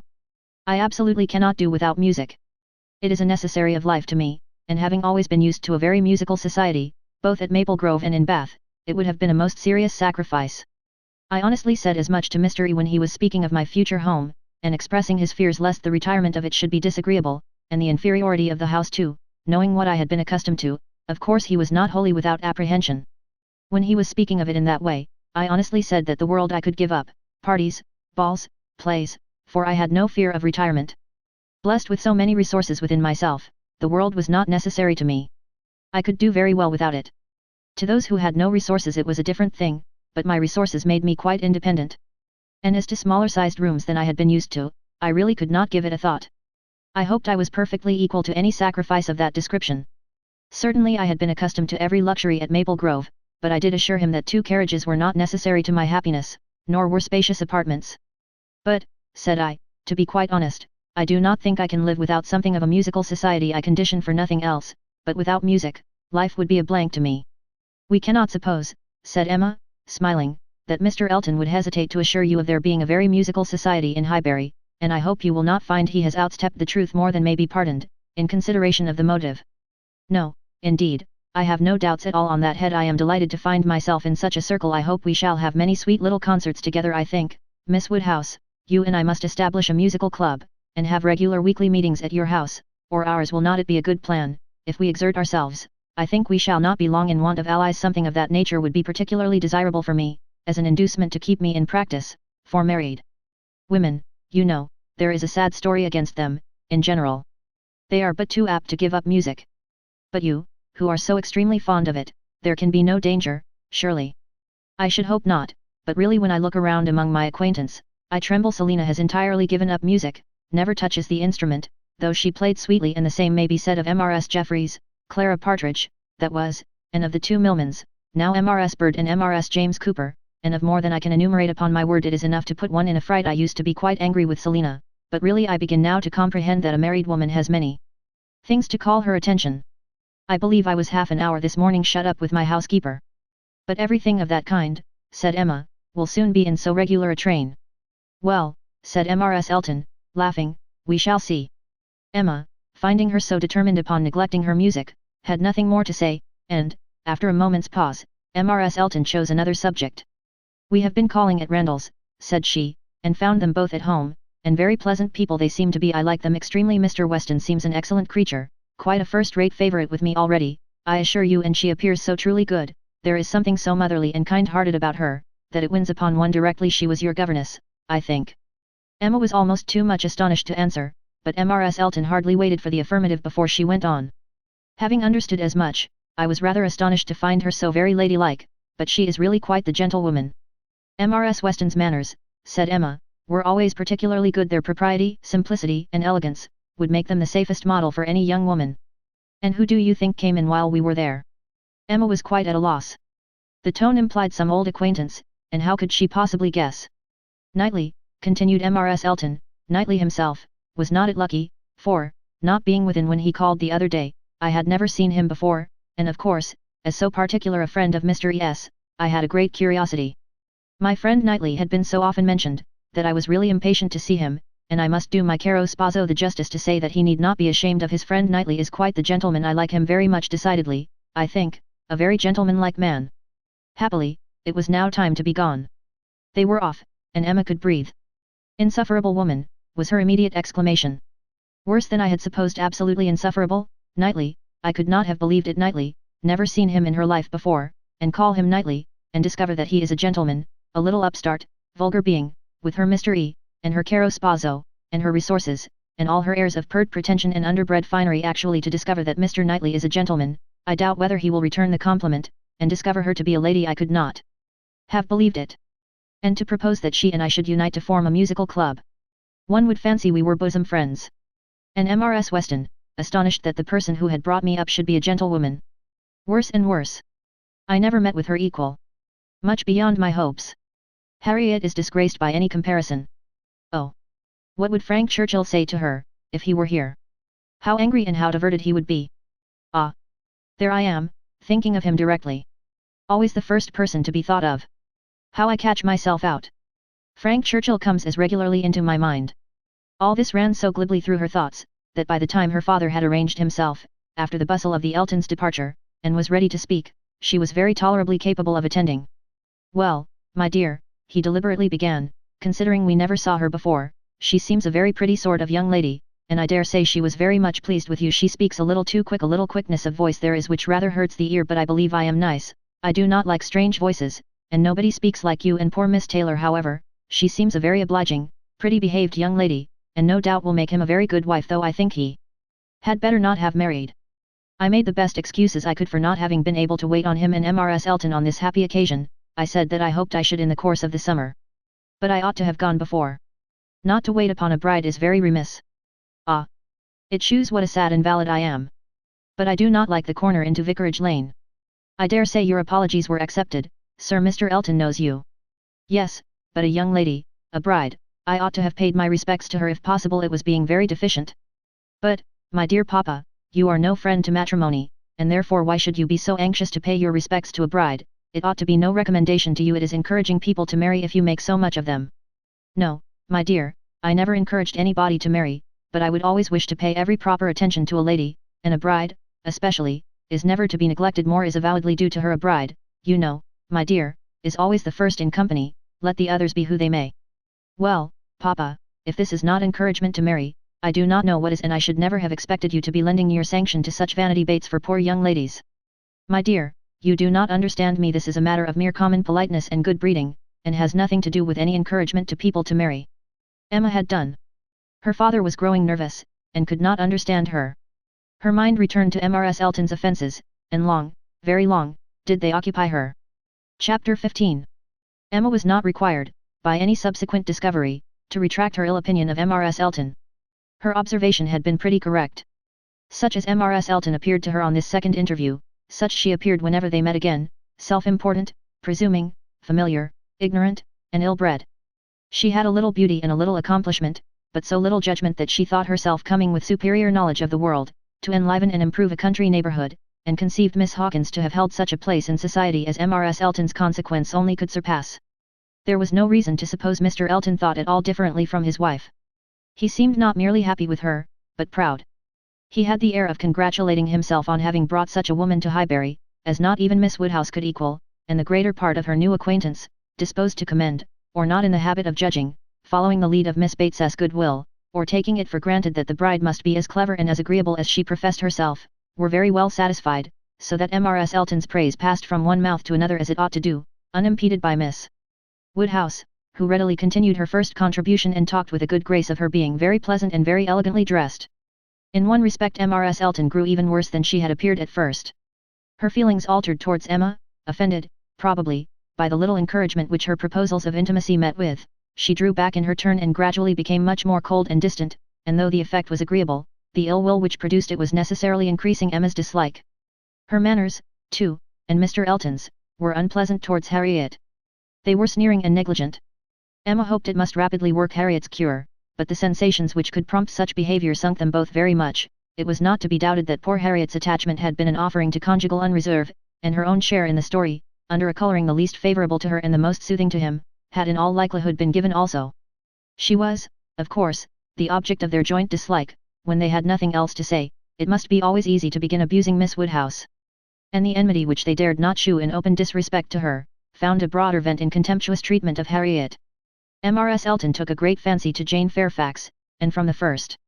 Not merely when a state of warfare with one young lady might be supposed to recommend the other, but from the very first, and she was not satisfied with expressing a natural and reasonable admiration, but without solicitation or plea or privilege, she must be wanting to assist and befriend her, before Emma had forfeited her confidence, and about the third time of their meeting, she heard all Mrs. Elton's knight-errantry on the subject. Jane Fairfax is absolutely charming, Miss Woodhouse, I quite rave about Jane Fairfax, a sweet, interesting creature so mild and ladylike, and with such talents. I assure you I think she has very extraordinary talents. I do not scruple to say that she plays extremely well. I know enough of music to speak decidedly on that point. Oh, she is absolutely charming. You will laugh at my warmth, but, upon my word, I talk of nothing but Jane Fairfax, and her situation is so calculated to affect 1. Miss Woodhouse, we must exert ourselves and endeavour to do something for her. We must bring her forward. Such talent as hers must not be suffered to remain unknown. I dare say you have heard those charming lines of the poet. Full many a flower is born to blush unseen, and waste its fragrance on the desert air. We must not allow them to be verified in sweet Jane Fairfax. I cannot think there is any danger of it, was Emma's calm answer, and when you are better acquainted with Miss Fairfax's situation and understand what her home has been, with Colonel and Mrs. Campbell, I have no idea that you will suppose her talents can be unknown. Oh, but dear Miss Woodhouse, she is now in such retirement, such obscurity, so thrown away, whatever advantages she may have enjoyed with the Campbells are so palpably at an end, and I think she feels it. I am sure she does. She is very timid and silent. One can see that she feels the want of encouragement. I like her the better for it. I must confess it is a recommendation to me. I am a great advocate for timidity, and I am sure one does not often meet with it, but in those who are at all inferior, it is extremely prepossessing. Oh, I assure you, Jane Fairfax is a very delightful character, and interests me more than I can express. You appear to feel a great deal, but I am not aware how you or any of Miss Fairfax's acquaintance here, any of those who have known her longer than yourself, can shew her any other attention than. My dear Miss Woodhouse, a vast deal may be done by those who dare to act you, and I need not be afraid if we set the example. Many will follow it as far as they can, though all have not our situations. We have carriages to fetch and convey her home, and we live in a style which could not make the addition of Jane Fairfax, at any time, the least inconvenient. I should be extremely displeased if Wright were to send us up such a dinner, as could make me regret having asked more than Jane Fairfax to partake of it. I have no idea of that sort of thing. It is not likely that I should, considering what I have been used to. My greatest danger, perhaps, in housekeeping, may be quite the other way, in doing too much, and being too careless of expense. Maple Grove will probably be my model more than it ought to be, for we do not at all affect to equal my brother, Mr. Suckling, in income. However, my resolution is taken as to noticing Jane Fairfax. I shall certainly have her very often at my house. Shall introduce her wherever I can, shall have musical parties to draw out her talents, and shall be constantly on the watch for an eligible situation. My acquaintance is so very extensive, that I have little doubt of hearing of something to suit her shortly. I shall introduce her, of course, very particularly to my brother and sister when they come to us. I am sure they will like her extremely, and when she gets a little acquainted with them, her fears will completely wear off, for there really is nothing in the manners of either but what is highly conciliating. I shall have her very often indeed while they are with me, and I dare say we shall sometimes find a seat for her in the barouche landau in some of our exploring parties. Poor Jane Fairfax, thought Emma. You have not deserved this. You may have done wrong with regard to Mr. Dixon, but this is a punishment beyond what you can have merited. The kindness and protection of Mrs. Elton, Jane Fairfax and Jane Fairfax. Heavens, let me not suppose that she dares go about, Emma Woodhousing me, but upon my honour, there seems no limits to the licentiousness of that woman's tongue. Emma had not to listen to such paradings again, to any so exclusively addressed to herself, so disgustingly decorated with a dear Miss Woodhouse. The change on Mrs. Elton's side soon afterwards appeared, and she was left in peace, neither forced to be the very particular friend of Mrs. Elton, nor, under Mrs. Elton's guidance, the very active patroness of Jane Fairfax, and only sharing with others in a general way, in knowing what was felt, what was meditated, what was done. She looked on with some amusement. Miss Bates's gratitude for Mrs. Elton's attentions to Jane was in the first style of guileless simplicity and warmth. She was quite one of her worthies, the most amiable, affable, delightful woman, just as accomplished and condescending as Mrs. Elton meant to be considered. Emma's only surprise was that Jane Fairfax should accept those attentions and tolerate Mrs. Elton as she seemed to do. She heard of her walking with the Eltons, sitting with the Eltons, spending a day with the Eltons. This was astonishing. She could not have believed it possible that the taste or the pride of Miss Fairfax could endure such society and friendship as the vicarage had to offer. She is a riddle, quite a riddle, said she, to choose to remain here month after month, under privations of every sort, and now to choose the mortification of Mrs. Elton's notice and the penury of her conversation, rather than return to the superior companions who have always loved her with such real, generous affection. Jane had come to Highbury professedly for 3 months, the Campbells were gone to Ireland for 3 months, but now the Campbells had promised their daughter to stay at least till midsummer, and fresh invitations had arrived for her to join them there. According to Miss Bates, it all came from her. Mrs. Dixon had written most pressingly. Would Jane but go, means were to be found, servants sent, friends contrived, no travelling difficulty allowed to exist, but still she had declined it. She must have some motive, more powerful than appears, for refusing this invitation, was Emma's conclusion. She must be under some sort of penance, inflicted either by the Campbells or herself. There is great fear, great caution, great resolution somewhere. She is not to be with the Dixons. The decree is issued by somebody, but why must she consent to be with the Eltons? Here is quite a separate puzzle. Upon her speaking her wonder aloud on that part of the subject, before the few who knew her opinion of Mrs. Elton, Mrs. Weston ventured this apology for Jane. We cannot suppose that she has any great enjoyment at the vicarage, my dear Emma, but it is better than being always at home. Her aunt is a good creature, but, as a constant companion, must be very tiresome. We must consider what Miss Fairfax quits, before we condemn her taste for what she goes to. You are right, Mrs. Weston, said Mr. Knightley warmly. Miss Fairfax is as capable as any of us of forming a just opinion of Mrs. Elton. Could she have chosen with whom to associate, she would not have chosen her, but, with a reproachful smile at Emma, she receives attentions from Mrs. Elton, which nobody else pays her. Emma felt that Mrs. Weston was giving her a momentary glance, and she was herself struck by his warmth. With a faint blush, she presently replied. Such attentions as Mrs. Elton's, I should have imagined, would rather disgust than gratify Miss Fairfax. Mrs. Elton's invitations I should have imagined anything but inviting. I should not wonder, said Mrs. Weston, if Miss Fairfax were to have been drawn on beyond her own inclination, by her aunt's eagerness in accepting Mrs. Elton's civilities, for her. Poor Miss Bates may very likely have committed her niece and hurried her into a greater appearance of intimacy than her own good sense would have dictated, in spite of the very natural wish of a little change. Both felt rather anxious to hear him speak again, and after a few minutes' silence, he said. Another thing must be taken into consideration too. Mrs. Elton does not talk to Miss Fairfax as she speaks of her. We all know the difference between the pronouns he or she and thou, the plainest spoken amongst us. We all feel the influence of a something beyond common civility in our personal intercourse with each other, a something more early implanted. We cannot give anybody the disagreeable hints that we may have been very full of the hour before we feel things differently, and besides the operation of this, as a general principle, you may be sure that Miss Fairfax awes Mrs. Elton by her superiority both of mind and manner, and that, face to face, Mrs. Elton treats her with all the respect which she has a claim to. Such a woman as Jane Fairfax probably never fell in Mrs. Elton's way before, and no degree of vanity can prevent her acknowledging her own comparative littleness in action, if not in consciousness. I know how highly you think of Jane Fairfax, said Emma. Little Henry was in her thoughts, and a mixture of alarm and delicacy made her irresolute what else to say. Yes, he replied, anybody may know how highly I think of her. And yet, said Emma, beginning hastily and with an arch look, but soon stopping, it was better, however, to know the worst at once. She hurried on, and yet, perhaps, you may hardly be aware yourself how highly it is. The extent of your admiration may take you by surprise some day or other. Mr. Knightley was hard at work upon the lower buttons of his thick leather gaiters, and either the exertion of getting them together, or some other cause, brought the colour into his face, as he answered. Oh, are you there? But you are miserably behindhand. Mr. Cole gave me a hint of it 6 weeks ago. He stopped. Emma felt her foot pressed by Mrs. Weston, and did not herself know what to think. In a moment he went on. That will never be, however, I can assure you. Miss Fairfax, I dare say, would not have me if I were to ask her, and I am very sure I shall never ask her. Emma returned her friend's pressure with interest, and was pleased enough to exclaim. You are not vain, Mr. Knightley, I will say that for you. He seemed hardly to hear her. He was thoughtful, and in a manner which shewed him not pleased, soon afterwards said. So you have been settling that I should marry Jane Fairfax?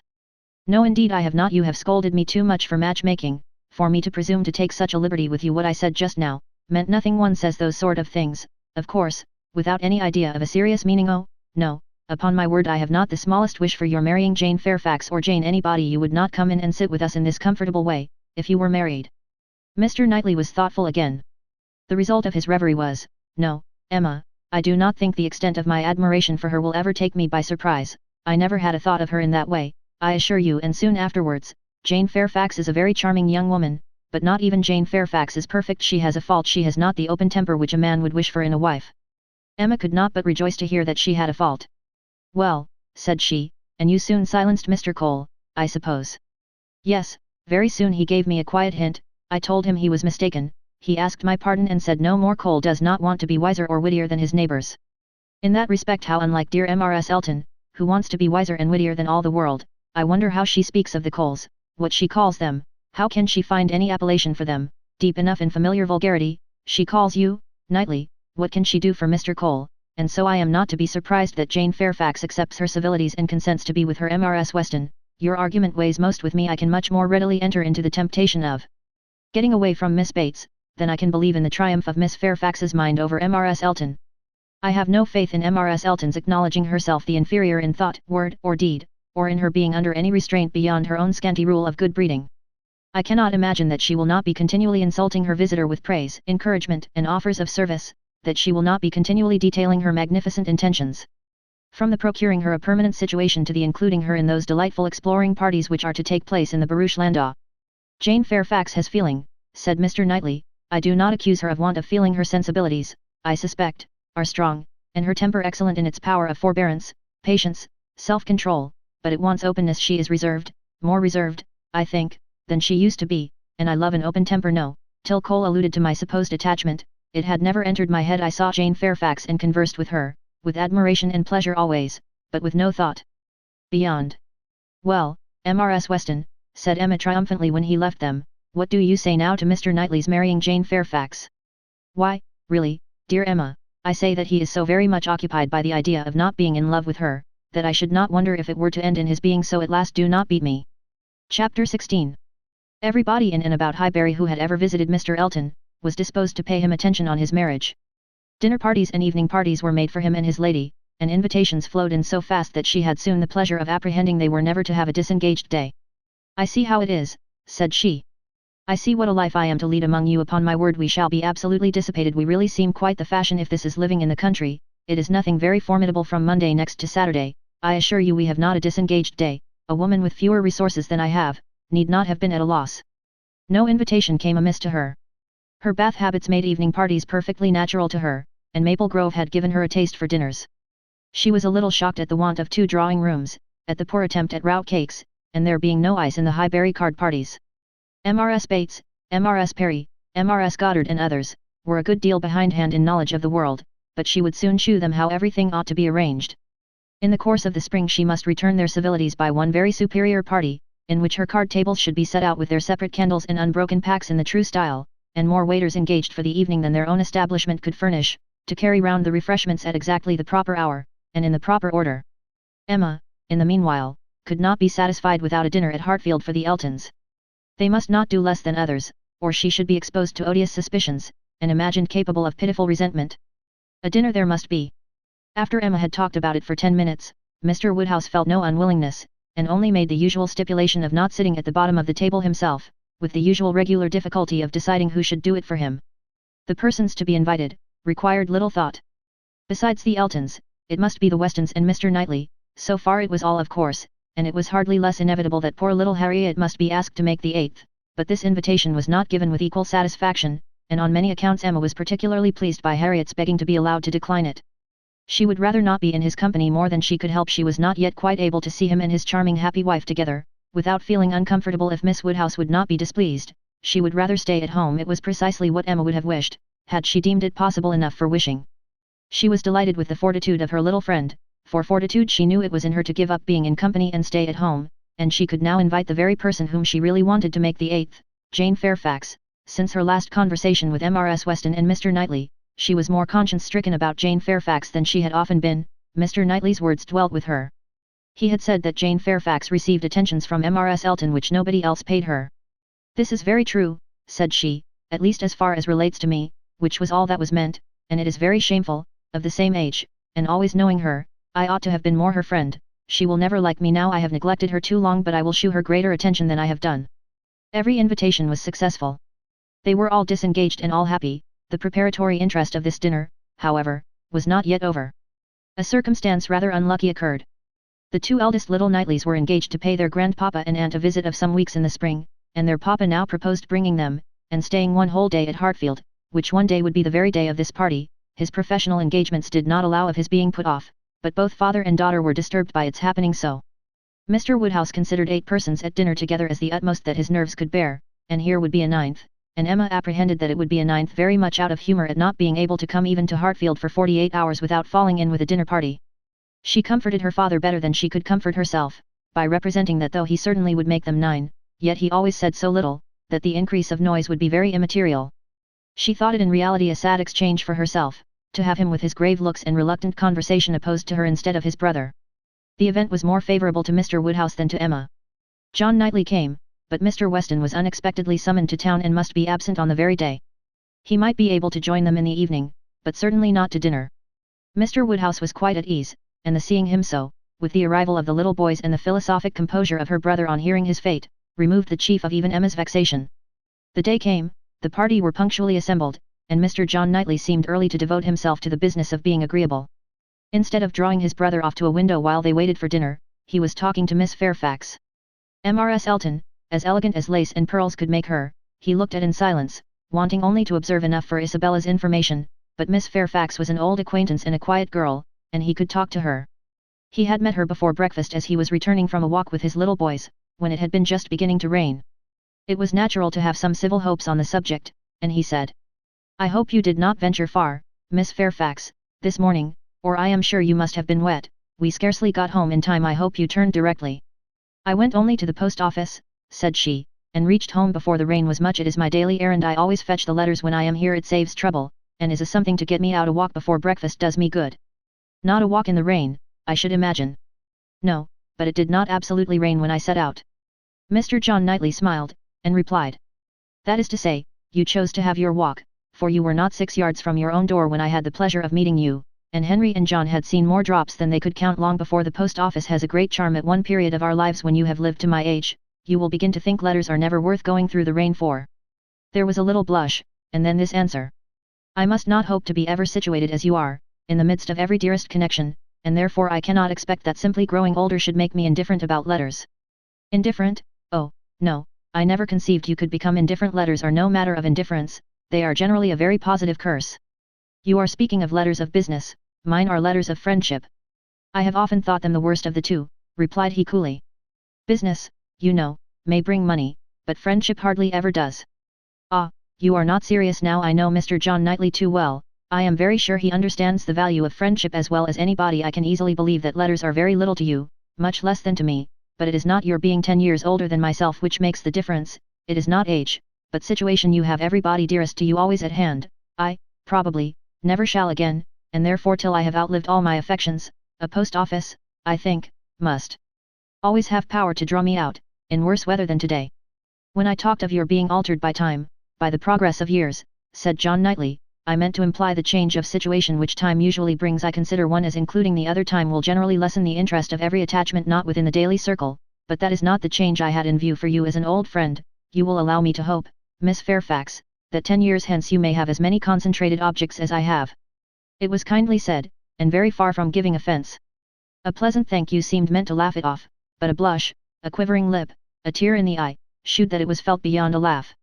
Her attention was now claimed by Mr. Woodhouse, who being, according to his custom on such occasions, making the circle of his guests, and paying his particular compliments to the ladies, was ending with her, and with all his mildest urbanity, said: "I am very sorry to hear, Miss Fairfax, of your being out this morning in the rain. Young ladies should take care of themselves. Young ladies are delicate plants. They should take care of their health and their complexion. My dear, did you change your stockings?" "Yes, sir, I did indeed, and I am very much obliged by your kind solicitude about me." "My dear Miss Fairfax, young ladies are very sure to be cared for. I hope your good grandmamma and aunt are well. They are some of my very old friends. I wish my health allowed me to be a better neighbor. You do us a great deal of honor today. I am sure my daughter and I are both highly sensible of your goodness, and have the greatest satisfaction in seeing you at Hartfield." The kind-hearted, polite old man might then sit down and feel that he had done his duty, and made every fair lady welcome and easy. By this time, the walk in the rain had reached Mrs. Elton, and her remonstrances now opened upon Jane. "My dear Jane, what is this I hear, going to the post office in the rain? This must not be, I assure you, you sad girl, how could you do such a thing? It is a sign I was not there to take care of you." Jane very patiently assured her that she had not caught any cold. "Oh, Do not tell me you really are a very sad girl, and do not know how to take care of yourself. To the post office indeed, Mrs. Weston, did you ever hear the like? You and I must positively exert our authority. My advice, said Mrs. Weston kindly and persuasively, I certainly do feel tempted to give Miss Fairfax. You must not run such risks, liable as you have been to severe colds. Indeed you ought to be particularly careful, especially at this time of year. The spring I always think requires more than common care. Better wait an hour or two, or even half a day for your letters, than run the risk of bringing on your cough again. Now do not you feel that you had? Yes, I am sure you are much too reasonable. You look as if you would not do such a thing again. Oh, she shall not do such a thing again, eagerly rejoined Mrs. Elton. We will not allow her to do such a thing again, and nodding significantly, there must be some arrangement made. There must indeed. I shall speak to Mr. E. the man who fetches our letters every morning. One of our men, I forget his name, shall inquire for yours too and bring them to you. That will obviate all difficulties, you know, and from us I really think, my dear Jane, you can have no scruple to accept such an accommodation. You are extremely kind, said Jane, but I cannot give up my early walk. I am advised to be out of doors as much as I can. I must walk somewhere, and the post office is an object, and upon my word, I have scarcely ever had a bad morning before.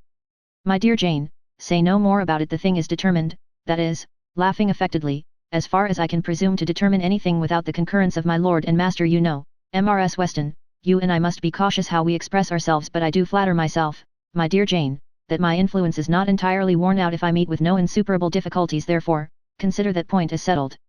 Excuse me, said Jane earnestly, I cannot by any means consent to such an arrangement, so needlessly troublesome to your servant. If the errand were not a pleasure to me, it could be done, as it always is when I am not here, by my grandmammas.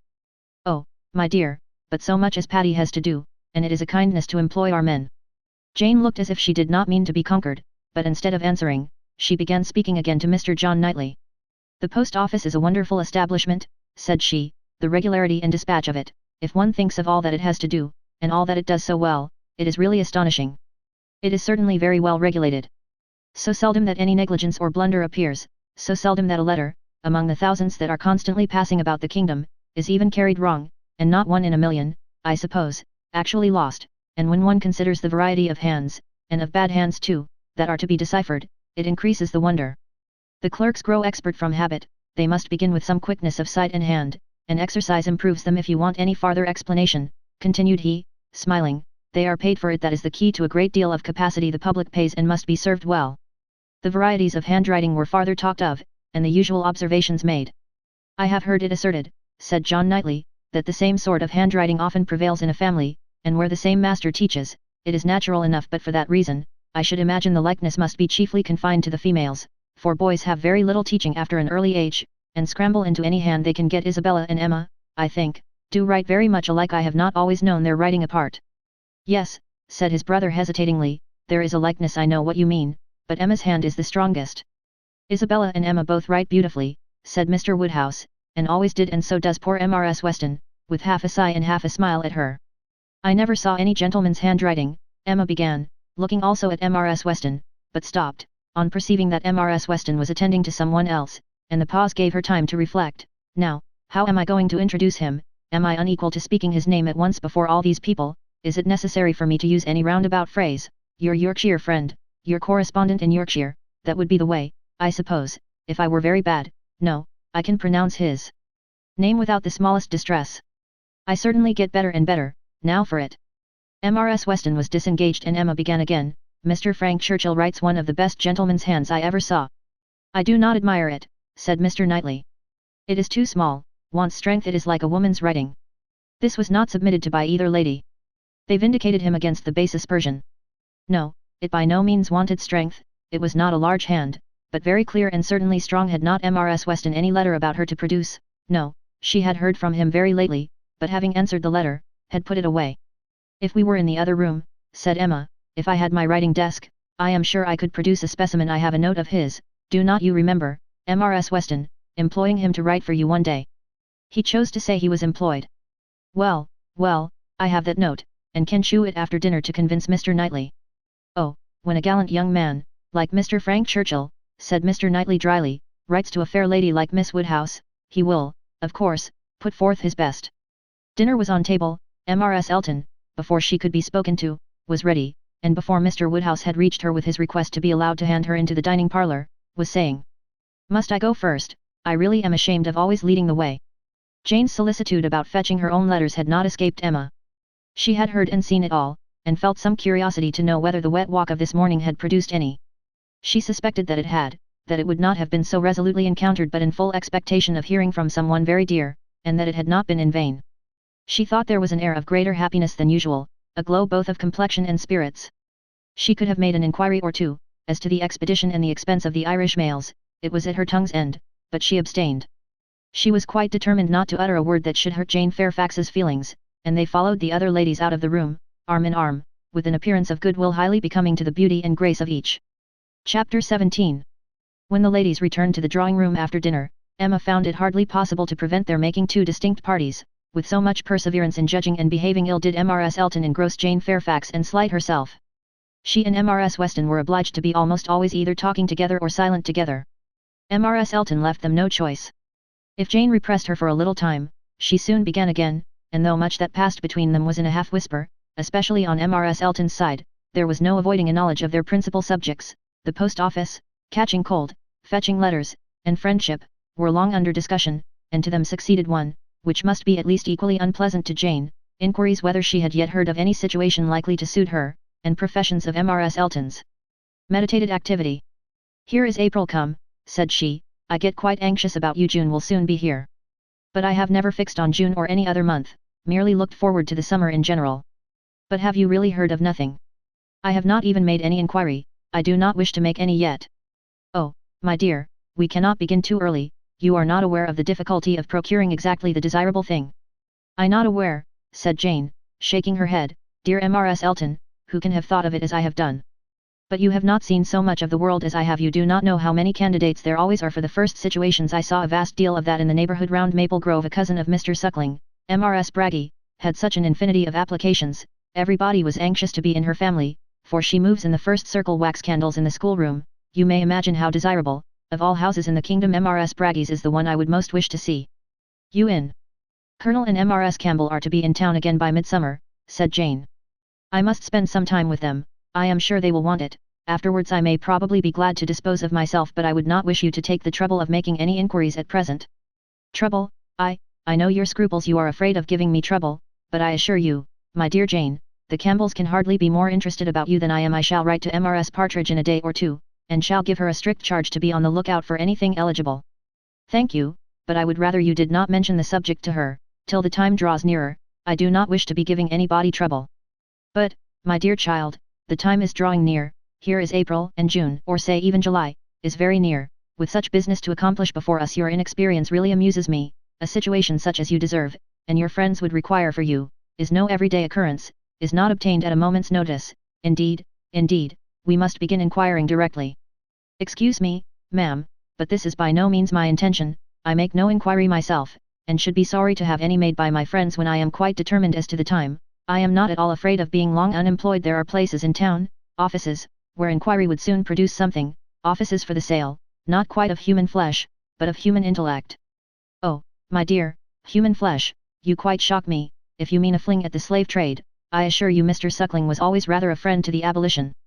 "I did not mean, I was not thinking of the slave trade," replied Jane. "Governess trade, I assure you, was all that I had in view, widely different certainly as to the guilt of those who carry it on, but as to the greater misery of the victims, I do not know where it lies, but I only mean to say that there are advertising offices, and that by applying to them I should have no doubt of very soon meeting with something that would do." "Something that would do," repeated Mrs. Elton.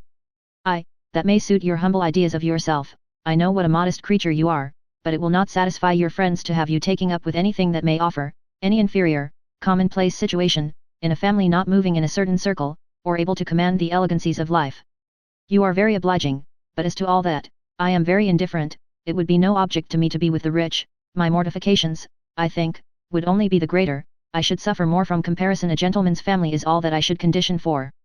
I know you, you would take up with anything, but I shall be a little more nice, and I am sure the good Campbells will be quite on my side. With your superior talents, you have a right to move in the first circle. Your musical knowledge alone would entitle you to name your own terms, have as many rooms as you like, and mix in the family as much as you chose. That is, I do not know, if you knew the harp, you might do all that, I am very sure, but you sing as well as play. Yes, I really believe you might, even without the harp, stipulate for what you chose, and you must and shall be delightfully, honourably, and comfortably settled before the Campbells or I have any rest.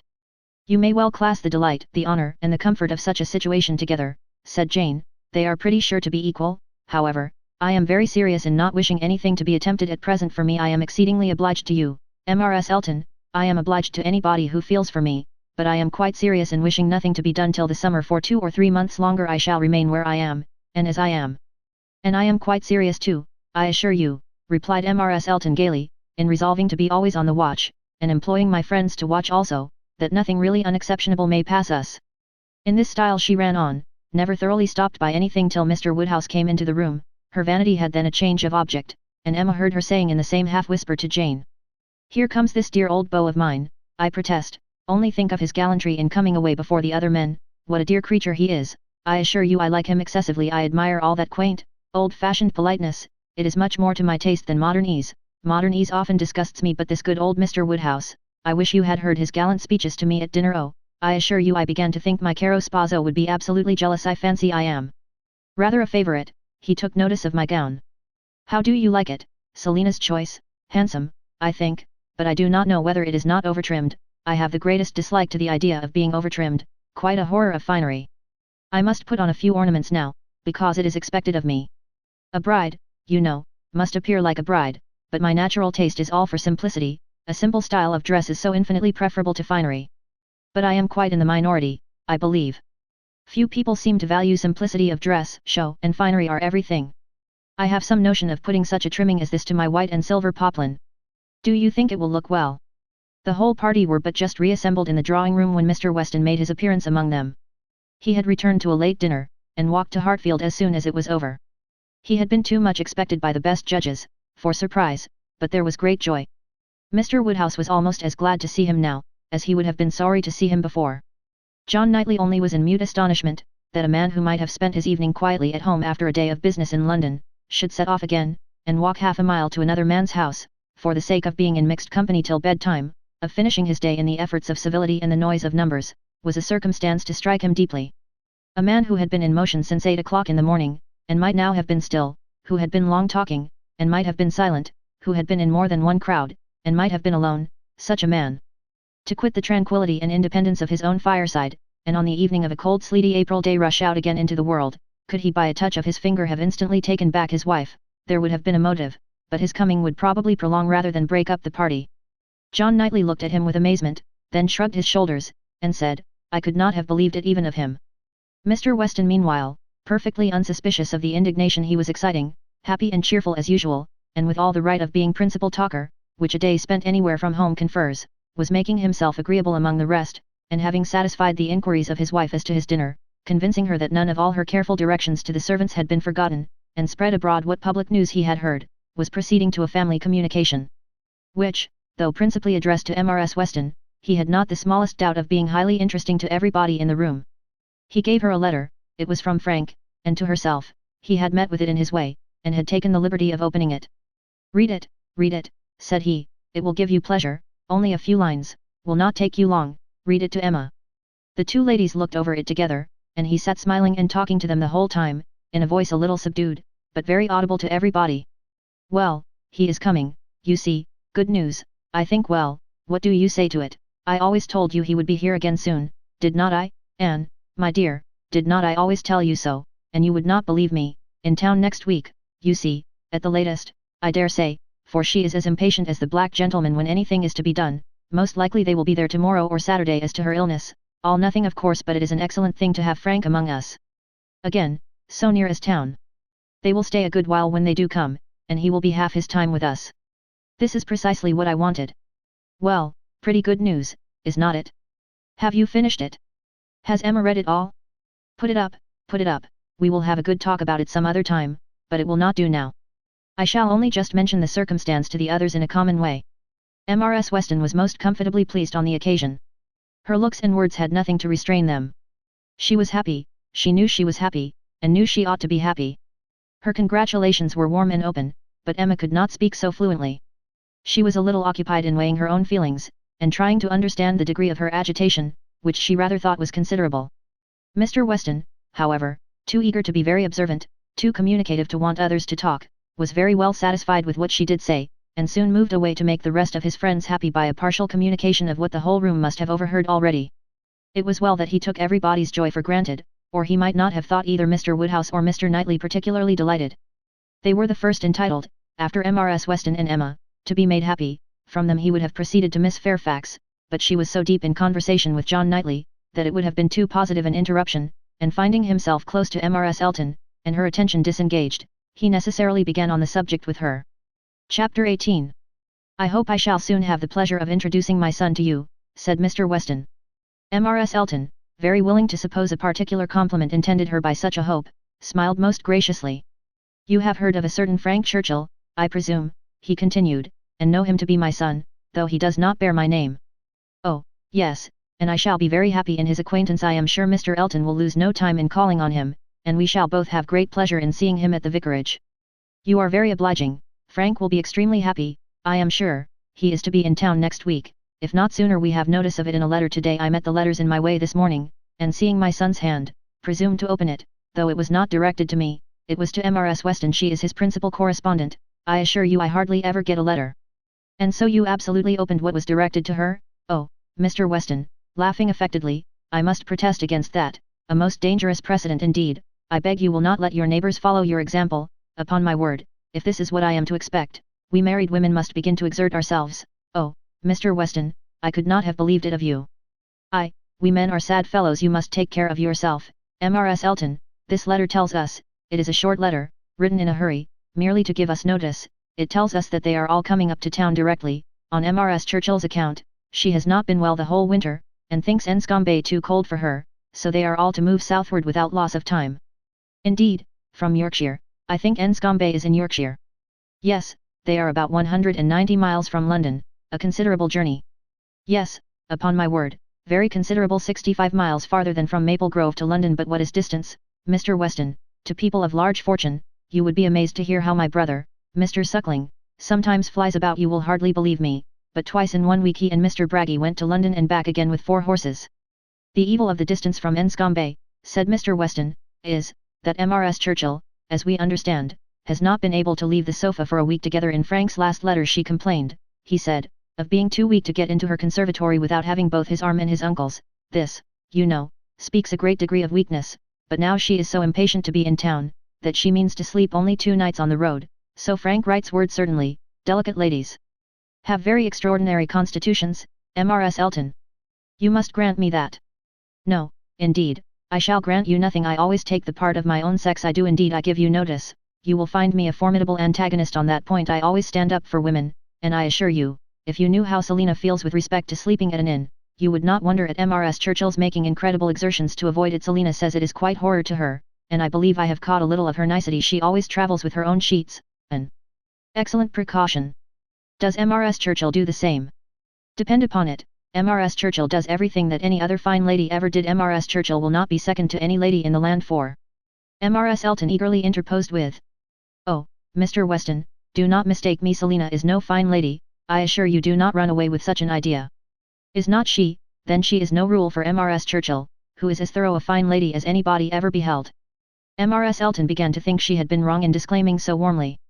It was by no means her object to have it believed that her sister was not a fine lady. Perhaps there was want of spirit in the pretence of it, and she was considering in what way she had best retract, when Mr. Weston went on. Mrs. Churchill is not much in my good graces, as you may suspect, but this is quite between ourselves. She is very fond of Frank, and therefore I would not speak ill of her. Besides, she is out of health now, but that indeed, by her own account, she has always been. I would not say so to everybody, Mrs. Elton, but I have not much faith in Mrs. Churchill's illness. If she is really ill, why not go to Bath, Mr. Weston? To Bath or to Clifton? She has taken it into her head that Enscombe is too cold for her. The fact is, I suppose, that she is tired of Enscombe. She has now been a longer time stationary there, than she ever was before, and she begins to want change. It is a retired place, a fine place, but very retired. Like Maple Grove, I dare say nothing can stand more retired from the road than Maple Grove. Such an immense plantation all round it. You seem shut out from everything, in the most complete retirement, and Mrs. Churchill probably has not health or spirits like Selina to enjoy that sort of seclusion, or, perhaps she may not have resources enough in herself to be qualified for a country life. I always say a woman cannot have too many resources, and I feel very thankful that I have so many myself as to be quite independent of society. Frank was here in February for a fortnight. So I remember to have heard he will find an addition to the society of Highbury when he comes again, that is, if I may presume to call myself an addition, but perhaps he may never have heard of there being such a creature in the world. This was too loud a call for a compliment to be passed by, and Mr. Weston, with a very good grace, immediately exclaimed. My dear madam, nobody but yourself could imagine such a thing possible. Not heard of you. I believe M.R.S. Weston's letters lately have been full of very little else than M.R.S. Elton. He had done his duty and could return to his son.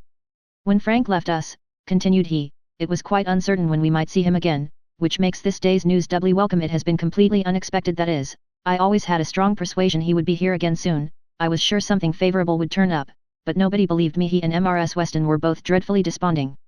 How could he contrive to come, and how could it be supposed that his uncle and aunt would spare him again, and so forth? I always felt that something would happen in our favour, and so it has, you see. I have observed, M.R.S. Elton, in the course of my life, that if things are going untowardly one month, they are sure to mend the next. Very true, Mr. Weston, perfectly true. It is just what I used to say to a certain gentleman in company in the days of courtship, when, because things did not go quite right, did not proceed with all the rapidity which suited his feelings, he was apt to be in despair, and exclaim that he was sure at this rate it would be May before Hymen's saffron robe would be put on for us. Oh, the pains I have been at to dispel those gloomy ideas and give him cheerfuller views. The carriage, we had disappointments about the carriage. One morning, I remember, he came to me quite in despair. She was stopped by a slight fit of coughing, and Mr. Weston instantly seized the opportunity of going on. You were mentioning May is the very month which M.R.S. Churchill is ordered, or has ordered herself, to spend in some warmer place than Enscombe, in short, to spend in London, so that we have the agreeable prospect of frequent visits from Frank the whole spring, precisely the season of the year which one should have chosen for it, days almost at the longest, weather genial and pleasant, always inviting one out, and never too hot for exercise. When he was here before, we made the best of it.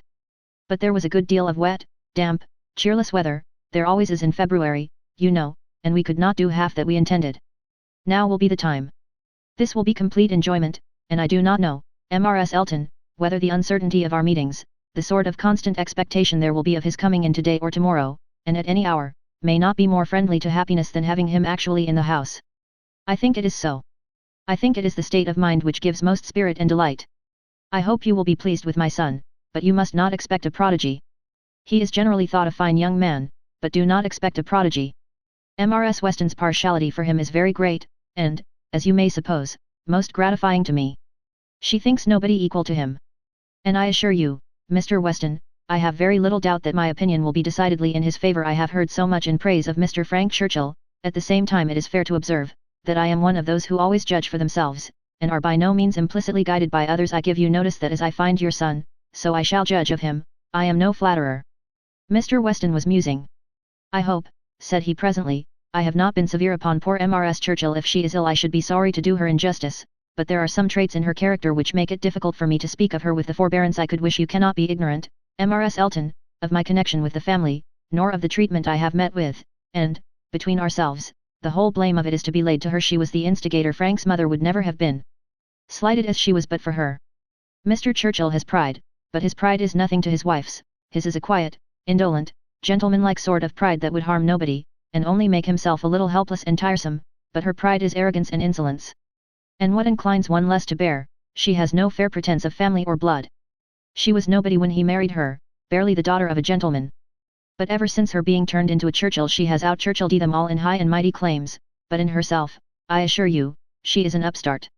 Only think, well, that must be infinitely provoking. I have quite a horror of upstarts. Maple Grove has given me a thorough disgust to people of that sort, for there is a family in that neighbourhood who are such an annoyance to my brother and sister from the airs they give themselves. Your description of M.R.S. Churchill made me think of them directly. People of the name of Tupman, very lately settled there, and encumbered with many low connections, but giving themselves immense airs, and expecting to be on a footing with the old established families. A year and a half is the very utmost that they can have lived at West Hall, and how they got their fortune nobody knows. They came from Birmingham, which is not a place to promise much, you know, Mr. Weston. One has not great hopes from Birmingham. I always say there is something direful in the sound, but nothing more is positively known of the Tupmans, though a good many things I assure you are suspected. And yet by their manners they evidently think themselves equal even to my brother, Mr. Suckling, who happens to be one of their nearest neighbours. It is infinitely too bad. Mr. Suckling, who has been 11 years a resident at Maple Grove, and whose father had it before him, I believe, at least, I am almost sure that old Mr. Suckling had completed the purchase before his death. They were interrupted. Tea was carrying round, and Mr. Weston, having said all that he wanted, soon took the opportunity of walking away. After tea, Mr. and Mrs. Weston, and Mr. Elton sat down with Mr. Woodhouse to cards. The remaining 5 were left to their own powers, and Emma doubted their getting on very well, for Mr. Knightley seemed little disposed for conversation, Mrs. Elton was wanting notice, which nobody had inclination to pay, and she was herself in a worry of spirits which would have made her prefer being silent. Mr. John Knightley proved more talkative than his brother. He was to leave them early the next day, and he soon began with, "Well, Emma, I do not believe I have anything more to say about the boys, but you have your sister's letter, and everything is down at full length there. We may be sure my charge would be much more concise than hers, and probably not much in the same spirit. All that I have to recommend being comprised in, do not spoil them, and do not physic them." "I rather hope to satisfy you both," said Emma, "for I shall do all in my power to make them happy, which will be enough for Isabella, and happiness must preclude false indulgence and physic. And if you find them troublesome, you must send them home again." "That is very likely you think so, do not you? I hope I am aware that they may be too noisy for your father, or even may be some encumbrance to you, if your visiting engagements continue to increase as much as they have done lately." "Increase? Certainly, you must be sensible that the last half-year has made a great difference in your way of life." "Difference? No, indeed I am not.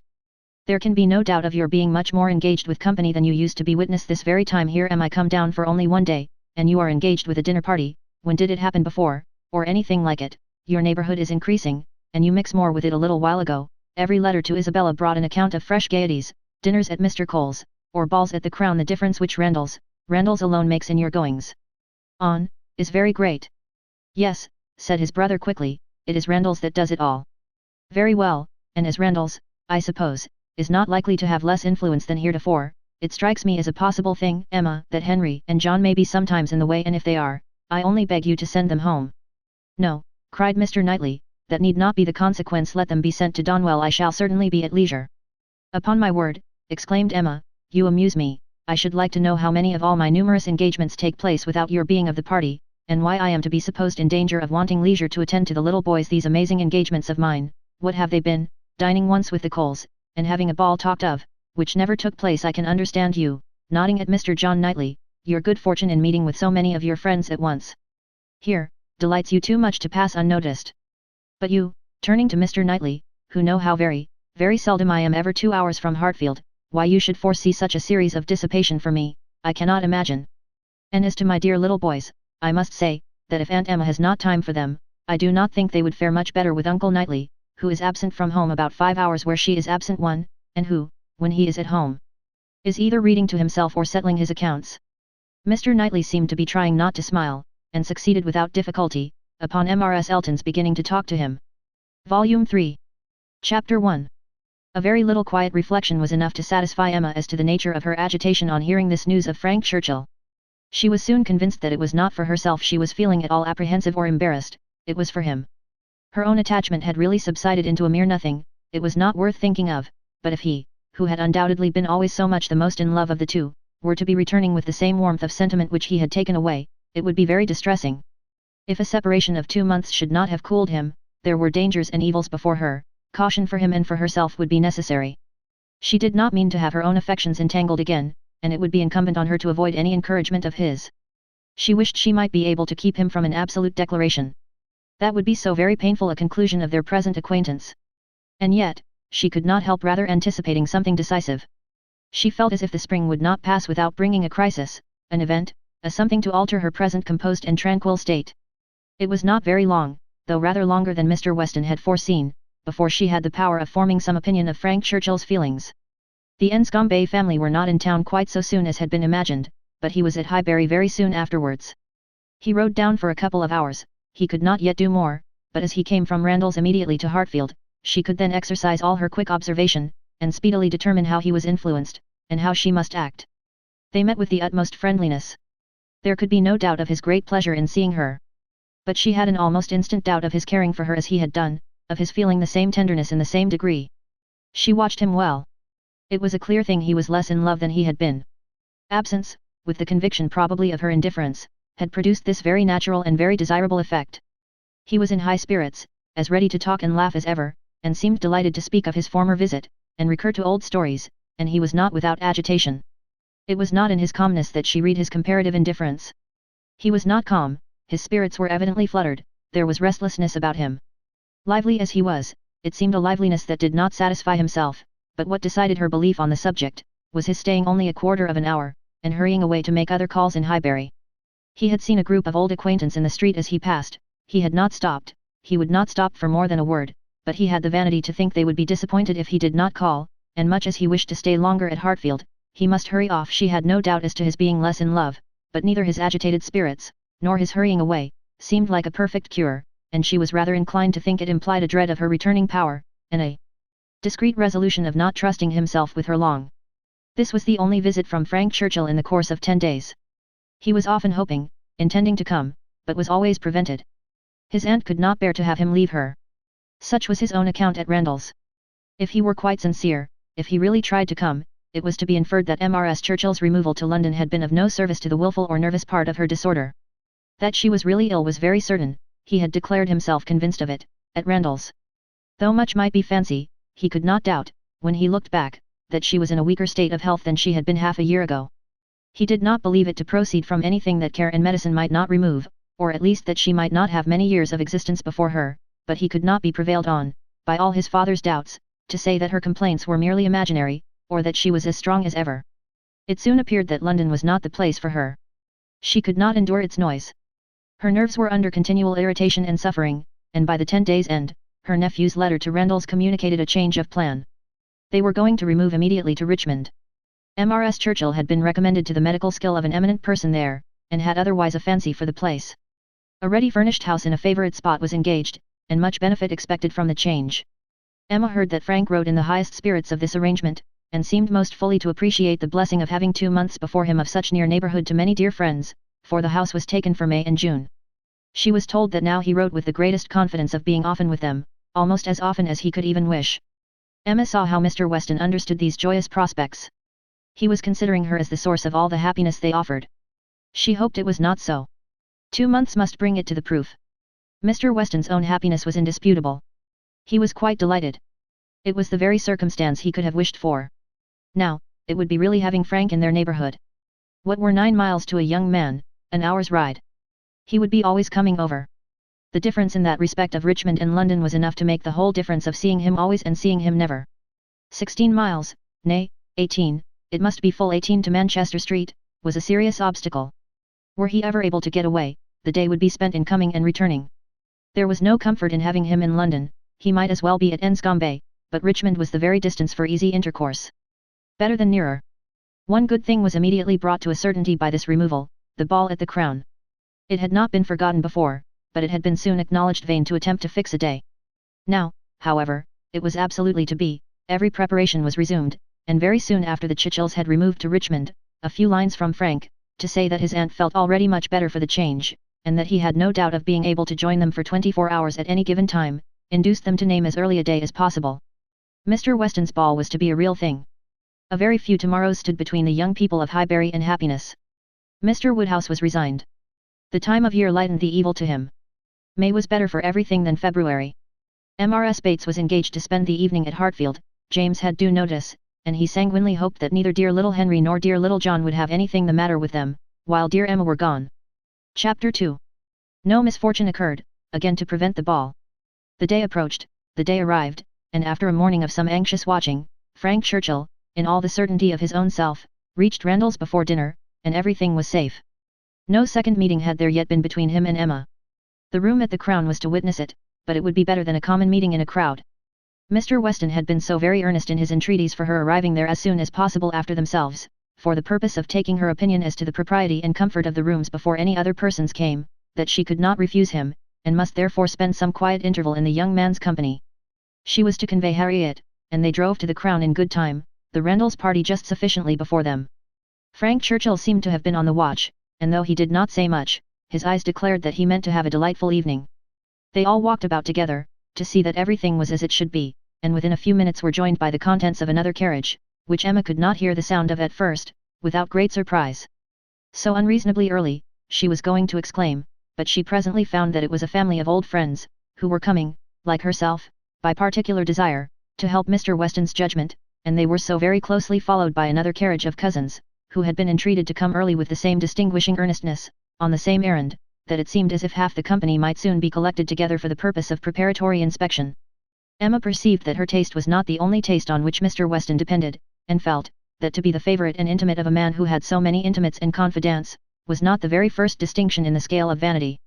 She liked his open manners, but a little less of open-heartedness would have made him a higher character. General benevolence, but not general friendship, made a man what he ought to be. She could fancy such a man. The whole party walked about, and looked, and praised again, and then, having nothing else to do, formed a sort of half-circle round the fire, to observe in their various modes, till other subjects were started, that, though a fire in the evening was still very pleasant. Emma found that it was not Mr. Weston's fault that the number of privy councillors was not yet larger. They had stopped at Mrs. Bates's door to offer the use of their carriage, but the aunt and niece were to be brought by the Eltons. Frank was standing by her, but not steadily. There was a restlessness, which shewed a mind not at ease. He was looking about, he was going to the door, he was watching for the sound of other carriages, impatient to begin, or afraid of being always near her. Mrs. Elton was spoken of. "I think she must be here soon," said he. "I have a great curiosity to see Mrs. Elton, I have heard so much of her it cannot be long, I think, before she comes." A carriage was heard.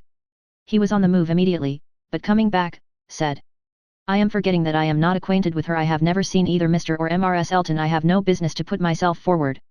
Mr. and Mrs. Elton appeared, and all the smiles and the proprieties passed. "But Miss Bates and Miss Fairfax," said Mr. Weston, looking about. "We thought you were to bring them." The mistake had been slight. The carriage was sent for them now. Emma longed to know what Frank's first opinion of Mrs. Elton might be, how he was affected by the studied elegance of her dress, and her smiles of graciousness. He was immediately qualifying himself to form an opinion, by giving her very proper attention, after the introduction had passed. In a few minutes the carriage returned. Somebody talked of rain. "I will see that there are umbrellas, sir," said Frank to his father. "Miss Bates must not be forgotten," and away he went. Mr. Weston was following, but Mrs. Elton detained him, to gratify him by her opinion of his son, and so briskly did she begin, that the young man himself, though by no means moving slowly, could hardly be out of hearing.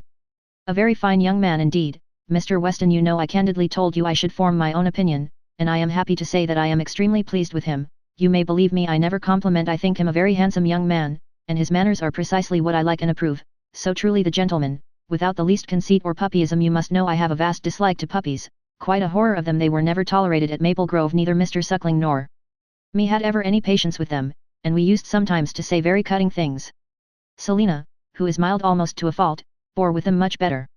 While she talked of his son, Mr. Weston's attention was chained, but when she got to Maple Grove, he could recollect that there were ladies just arriving to be attended to, and with happy smiles must hurry away. Mrs. Elton turned to Mrs. Weston. "I have no doubt of its being our carriage with Miss Bates and Jane. Our coachman and horses are so extremely expeditious, I believe we drive faster than anybody. What a pleasure it is to send one's carriage for a friend. I understand you were so kind as to offer, but another time it will be quite unnecessary. You may be very sure I shall always take care of them." Miss Bates and Miss Fairfax, escorted by the two gentlemen, walked into the room, and Mrs. Elton seemed to think it as much her duty as Mrs. Weston's to receive them.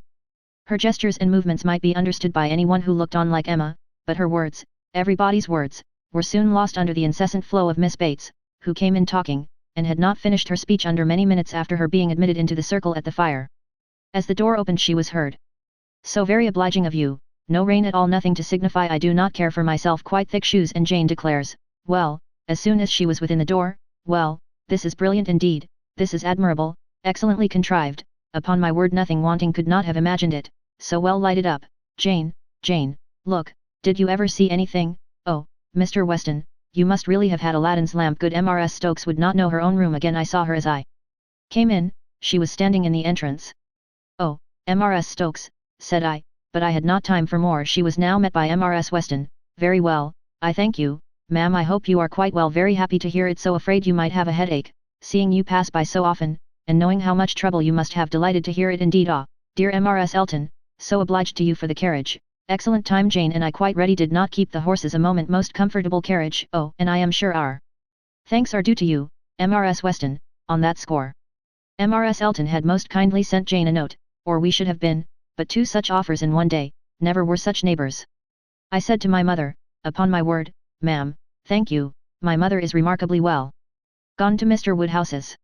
I made her take her shawl, for the evenings are not warm, her large new shawl, Mrs. Dixon's wedding present, so kind of her to think of my mother. Bought at Weymouth, you know, Mr. Dixon's choice. There were 3 others, Jane says. Which they hesitated about some time. Colonel Campbell rather preferred an olive. My dear Jane, are you sure you did not wet your feet? It was but a drop or 2, but I am so afraid. But Mr. Frank Churchill was so extremely, and there was a mat to step upon, I shall never forget his extreme politeness. Oh! Mr. Frank Churchill, I must tell you my mother's spectacles have never been in fault since, the rivet never came out again. My mother often talks of your good nature. Does not she, Jane? Do not we often talk of Mr. Frank Churchill? Ah! Here's Miss Woodhouse, dear Miss Woodhouse, how do you do? Very well, I thank you, quite well. This is meeting quite in fairyland, such a transformation, must not compliment, I know, eyeing Emma most complacently, that would be rude, but upon my word, Miss Woodhouse, you do look, how do you like Jane's hair? You are a judge, she did it all herself. Quite wonderful how she does her hair, no hairdresser from London I think could, ah. Dr. Hughes I declare, and Mrs. Hughes.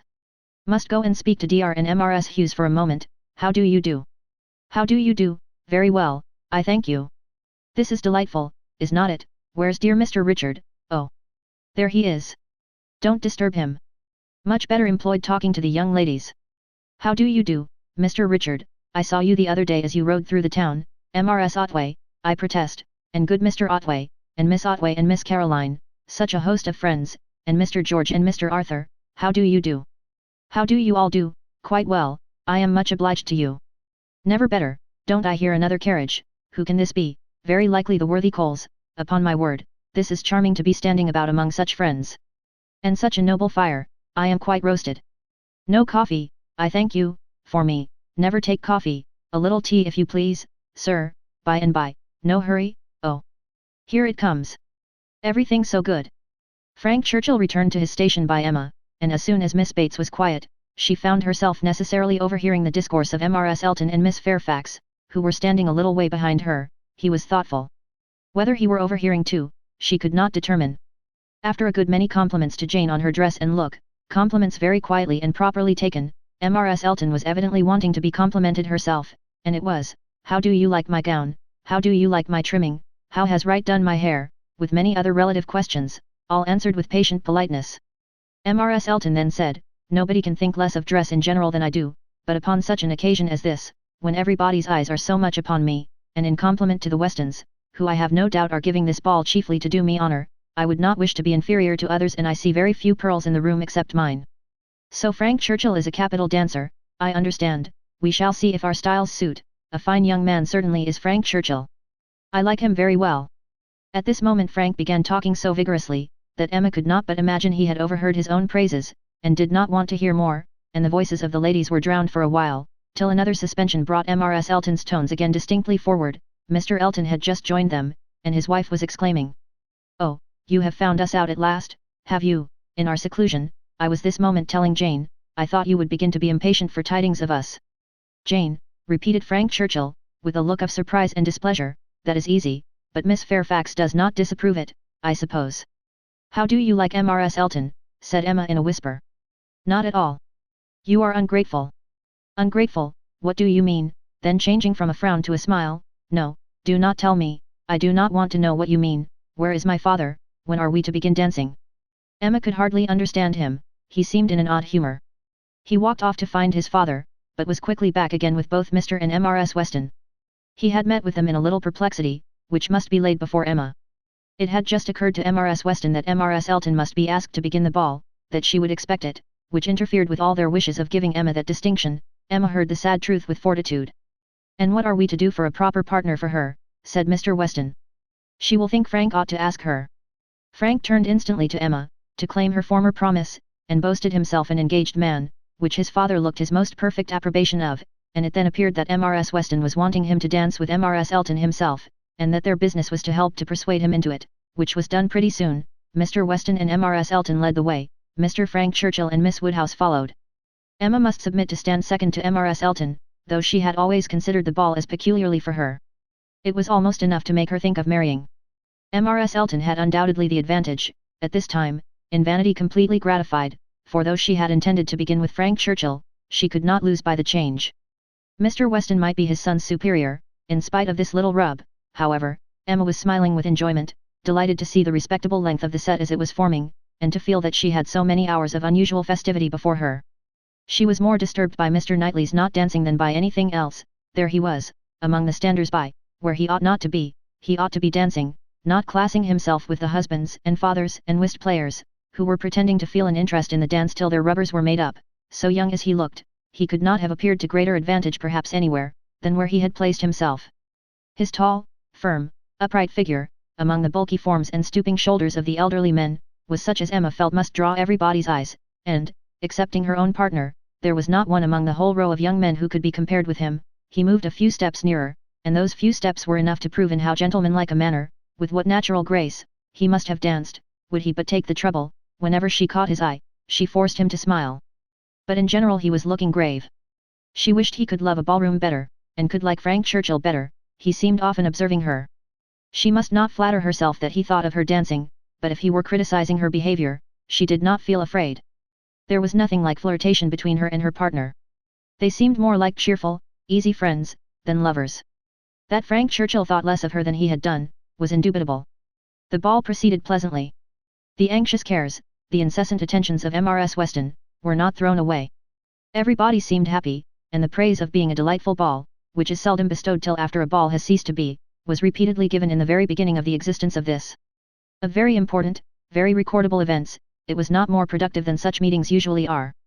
There was one, however, which Emma thought something of. The two last dances before supper were begun, and Harriet had no partner, the only young lady sitting down, and so equal had been hitherto the number of dancers, that how there could be any one disengaged was the wonder, but Emma's wonder lessened soon afterwards, on seeing Mr. Elton sauntering about.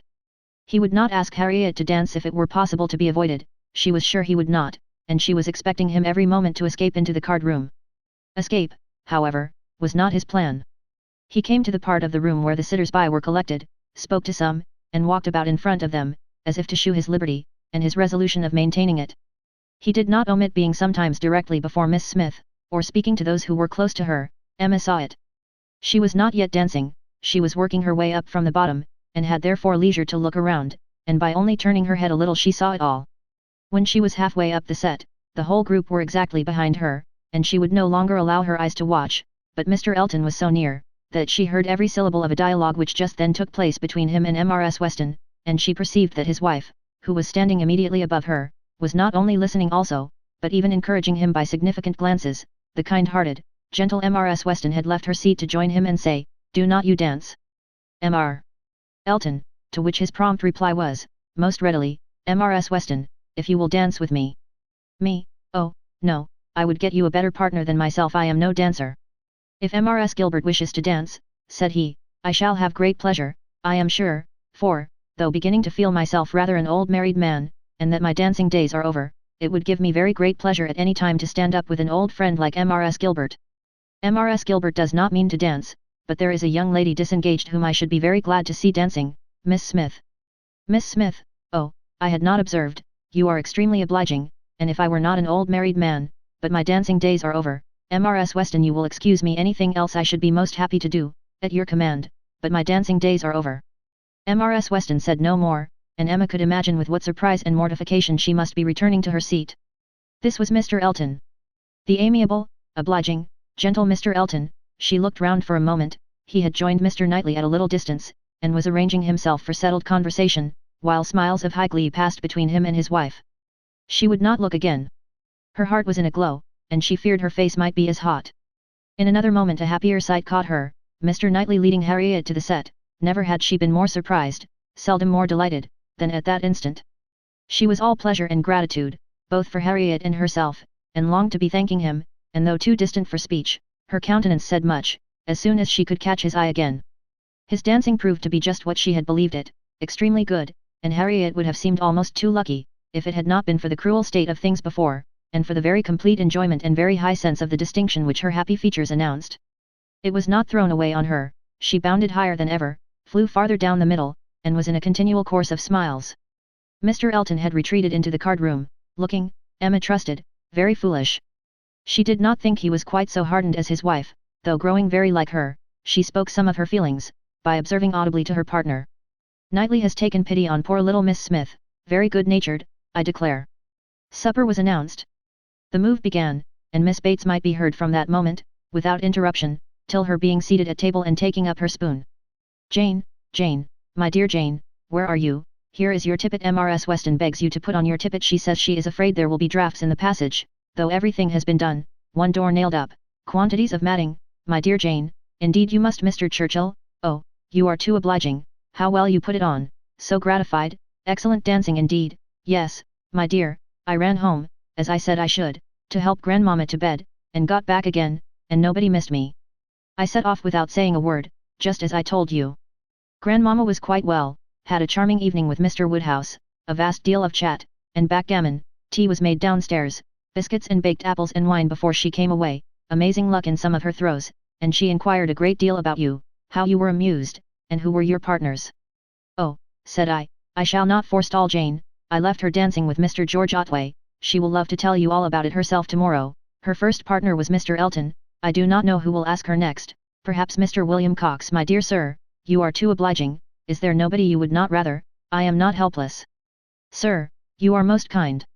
Upon my word, Jane on one arm, and me on the other. Stop, stop, let us stand a little back. Mrs. Elton is going, dear Mrs. Elton, how elegant she looks, beautiful lace, now we all follow in her train. Quite the queen of the evening. Well, here we are at the passage. 2 steps, Jane, take care of the 2 steps. Oh. No, there is but 1. Well, I was persuaded there were 2. How very odd. I was convinced there were 2, and there is but 1. I never saw anything equal to the comfort and style, candles everywhere. I was telling you of your grandmamma, Jane, there was a little disappointment, the baked apples and biscuits, excellent in their way, you know. But there was a delicate fricassee of sweetbread and some asparagus brought in at first, and good Mr. Woodhouse, not thinking the asparagus quite boiled enough, sent it all out again. Now there is nothing grandmamma loves better than sweetbread and asparagus, so she was rather disappointed, but we agreed we would not speak of it to anybody, for fear of its getting round to dear Miss Woodhouse, who would be so very much concerned. Well, this is brilliant. I am all amazement. Could not have supposed anything, such elegance and profusion, I have seen nothing like it since. Well, where shall we sit? Where shall we sit? Anywhere, so that Jane is not in a draught. Where I sit is of no consequence. Oh. Do you recommend this side? Well, I am sure, Mr. Churchill, only it seems too good, but just as you please. What you direct in this house cannot be wrong. Dear Jane, how shall we ever recollect half the dishes for grandmamma? Soup too. Bless me. I should not be helped so soon, but it smells most excellent. And I cannot help beginning. Emma had no opportunity of speaking to Mr. Knightley till after supper, but, when they were all in the ballroom again, her eyes invited him irresistibly to come to her and be thanked. He was warm in his reprobation of Mr. Elton's conduct, it had been unpardonable rudeness, and Mrs. Elton's looks also received the due share of censure. They aimed at wounding more than Harriet, said he. Emma, why is it that they are your enemies? He looked with smiling penetration, and, on receiving no answer, added, she ought not to be angry with you, I suspect, whatever he may be, to that surmise, you say nothing, of course, but confess, Emma, that you did want him to marry Harriet. I did, replied Emma, and they cannot forgive me. He shook his head, but there was a smile of indulgence with it, and he only said, I shall not scold you, I leave you to your own reflections. Can you trust me with such flatterers? Does my vain spirit ever tell me I am wrong? Not your vain spirit, but your serious spirit. If one leads you wrong, I am sure the other tells you of it. I do own myself to have been completely mistaken in Mr. Elton. There is a littleness about him which you discovered, and which I did not, and I was fully convinced of his being in love with Harriet. It was through a series of strange blunders. And, in return for your acknowledging so much, I will do you the justice to say, that you would have chosen for him better than he has chosen for himself. Harriet Smith has some first-rate qualities, which Mrs. Elton is totally without: an unpretending, single-minded, artless girl, infinitely to be preferred by any man of sense and taste to such a woman as Mrs. Elton. I found Harriet more conversable than I expected. Emma was extremely gratified. They were interrupted by the bustle of Mr. Weston calling on everybody to begin dancing again. Come Miss Woodhouse, Miss Otway, Miss Fairfax, what are you all doing? Come Emma, set your companions the example. Everybody is lazy, everybody is asleep. I am ready, said Emma, whenever I am wanted. Whom are you going to dance with? Asked Mr. Knightley. She hesitated a moment, and then replied, with you, if you will ask me. Will you? Said he, offering his hand. Indeed I will. You have shown that you can dance, and you know we are not really so much brother and sister as to make it at all improper. Brother and sister, no, indeed. Chapter 3. This little explanation with Mr. Knightley gave Emma considerable pleasure. It was one of the agreeable recollections of the ball, which she walked about the lawn the next morning to enjoy. She was extremely glad that they had come to so good an understanding respecting the Eltons, and that their opinions of both husband and wife were so much alike, and his praise of Harriet, his concession in her favour, was peculiarly gratifying. The impertinence of the Eltons, which for a few minutes had threatened to ruin the rest of her evening, had been the occasion of some of its highest satisfactions, and she looked forward to another happy result, the cure of Harriet's infatuation. From Harriet's manner of speaking of the circumstance before they quitted the ballroom, she had strong hopes. It seemed as if her eyes were suddenly opened, and she were enabled to see that Mr. Elton was not the superior creature she had believed him. The fever was over, and Emma could harbour little fear of the pulse being quickened again by injurious courtesy. She depended on the evil feelings of the Eltons for supplying all the discipline of pointed neglect that could be farther requisite, Harriet rational, Frank Churchill not too much in love, and Mr. Knightley not wanting to quarrel with her. How very happy a summer must be before her. She was not to see Frank Churchill this morning. He had told her that he could not allow himself the pleasure of stopping at Hartfield, as he was to be at home by the middle of the day. She did not regret it. Having arranged all these matters, looked them through, and put them all to rights, she was just turning to the house with spirits freshened up for the demands of the two little boys, as well as of their grandpapa, when the great iron sweep gate opened, and two persons entered whom she had never less expected to see together, Frank Churchill, with Harriet leaning on his arm, actually Harriet. A moment sufficed to convince her that something extraordinary had happened. Harriet looked white and frightened, and he was trying to cheer her. The iron gates and the front door were not 20 yards asunder, they were all three soon in the hall, and Harriet immediately sinking into a chair fainted away. A young lady who faints, must be recovered, questions must be answered, and surprises be explained. Such events are very interesting, but the suspense of them cannot last long. A few minutes made Emma acquainted with the whole. Miss Smith, and Miss Bickerton, another parlour boarder at Mrs. Goddard's, who had been also at the ball, had walked out together, and taken a road, the Richmond Road, which, though apparently public enough for safety, had led them into alarm, about half a mile beyond Highbury. Making a sudden turn, and deeply shaded by elms on each side, it became for a considerable stretch very retired, and when the young ladies had advanced some way into it, they had suddenly perceived at a small distance, before them, on a broader patch of greensward by the side, a party of gypsies. A child on the watch, came towards them to beg, and Miss Bickerton, excessively frightened, gave a great scream, and calling on Harriet to follow her, ran up a steep bank, cleared a slight hedge at the top, and made the best of her way by a short cut back to Highbury. But poor Harriet could not follow. She had suffered very much from cramp after dancing, and her first attempt to mount the bank brought on such a return of it as made her absolutely powerless, and in this state, and exceedingly terrified, she had been obliged to remain. How the trampers might have behaved, had the young ladies been more courageous, must be doubtful, but such an invitation for attack could not be resisted, and Harriet was soon assailed by half a dozen children, headed by a stout woman and a great boy, all clamorous, and impertinent in look, though not absolutely in word. More and more frightened, she immediately promised them money, and taking out her purse, gave them a shilling, and begged them not to want more, or to use her ill. She was then able to walk, though but slowly, and was moving away, but her terror and her purse were too tempting, and she was followed, or rather surrounded, by the whole gang, demanding more. In this state Frank Churchill had found her, she trembling and conditioning, they loud and insolent. By a most fortunate chance his leaving Highbury had been delayed so as to bring him to her assistance at this critical moment. The pleasantness of the morning had induced him to walk forward, and leave his horses to meet him by another road a mile or two beyond Highbury, and happening to have borrowed a pair of scissors the night before of Miss Bates, and to have forgotten to restore them, he had been obliged to stop at her door, and go in for a few minutes. He was therefore later than he had intended, and being on foot, was unseen by the whole party till almost close to them. The terror which the woman and boy had been creating in Harriet was then their own portion. He had left them completely frightened, and Harriet eagerly clinging to him, and hardly able to speak, had just strength enough to reach Hartfield, before her spirits were quite overcome. It was his idea to bring her to Hartfield. He had thought of no other place. This was the amount of the whole story, of his communication and of Harriet's. As soon as she had recovered her senses and speech, he dared not stay longer than to see her well. These several delays left him not another minute to lose, and Emma engaging to give assurance of her safety to Mrs. Goddard, and notice of there being such a set of people in the neighbourhood to Mr. Knightley, he set off, with all the grateful blessings that she could utter for her friend and herself. Such an adventure as this, a fine young man and a lovely young woman thrown together in such a way, could hardly fail of suggesting certain ideas to the coldest heart and the steadiest brain. So Emma thought, at least.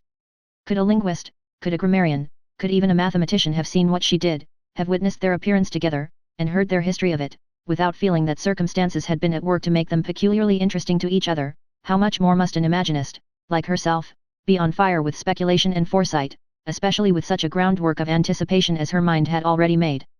It was a very extraordinary thing. Nothing of the sort had ever occurred before to any young ladies in the place, within her memory, no rencontre, no alarm of the kind, and now it had happened to the very person, and at the very hour, when the other very person was chancing to pass by to rescue her. It certainly was very extraordinary, and knowing, as she did, the favourable state of mind of each at this period, it struck her the more.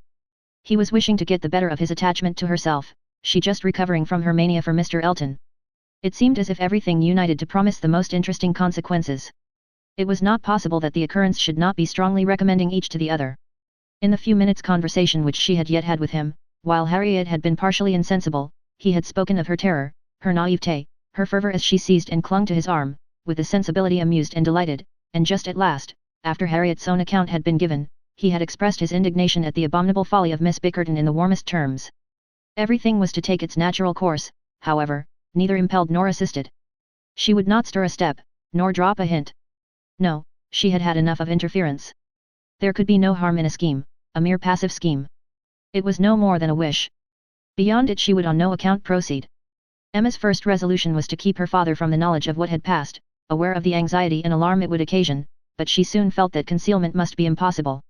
Within half an hour it was known all over Highbury. It was the very event to engage those who talk most, the young and the low, and all the youth and servants in the place were soon in the happiness of frightful news. The last night's ball seemed lost in the gipsies. Poor Mr. Woodhouse trembled as he sat, and, as Emma had foreseen, would scarcely be satisfied without their promising never to go beyond the shrubbery again. It was some comfort to him that many inquiries after himself and Miss Woodhouse, for his neighbours knew that he loved to be inquired after, as well as Miss Smith, were coming in during the rest of the day, and he had the pleasure of returning for answer, that they were all very indifferent, which, though not exactly true, for she was perfectly well, and Harriet not much otherwise, Emma would not interfere with. She had an unhappy state of health in general for the child of such a man, for she hardly knew what indisposition was, and if he did not invent illnesses for her, she could make no figure in a message.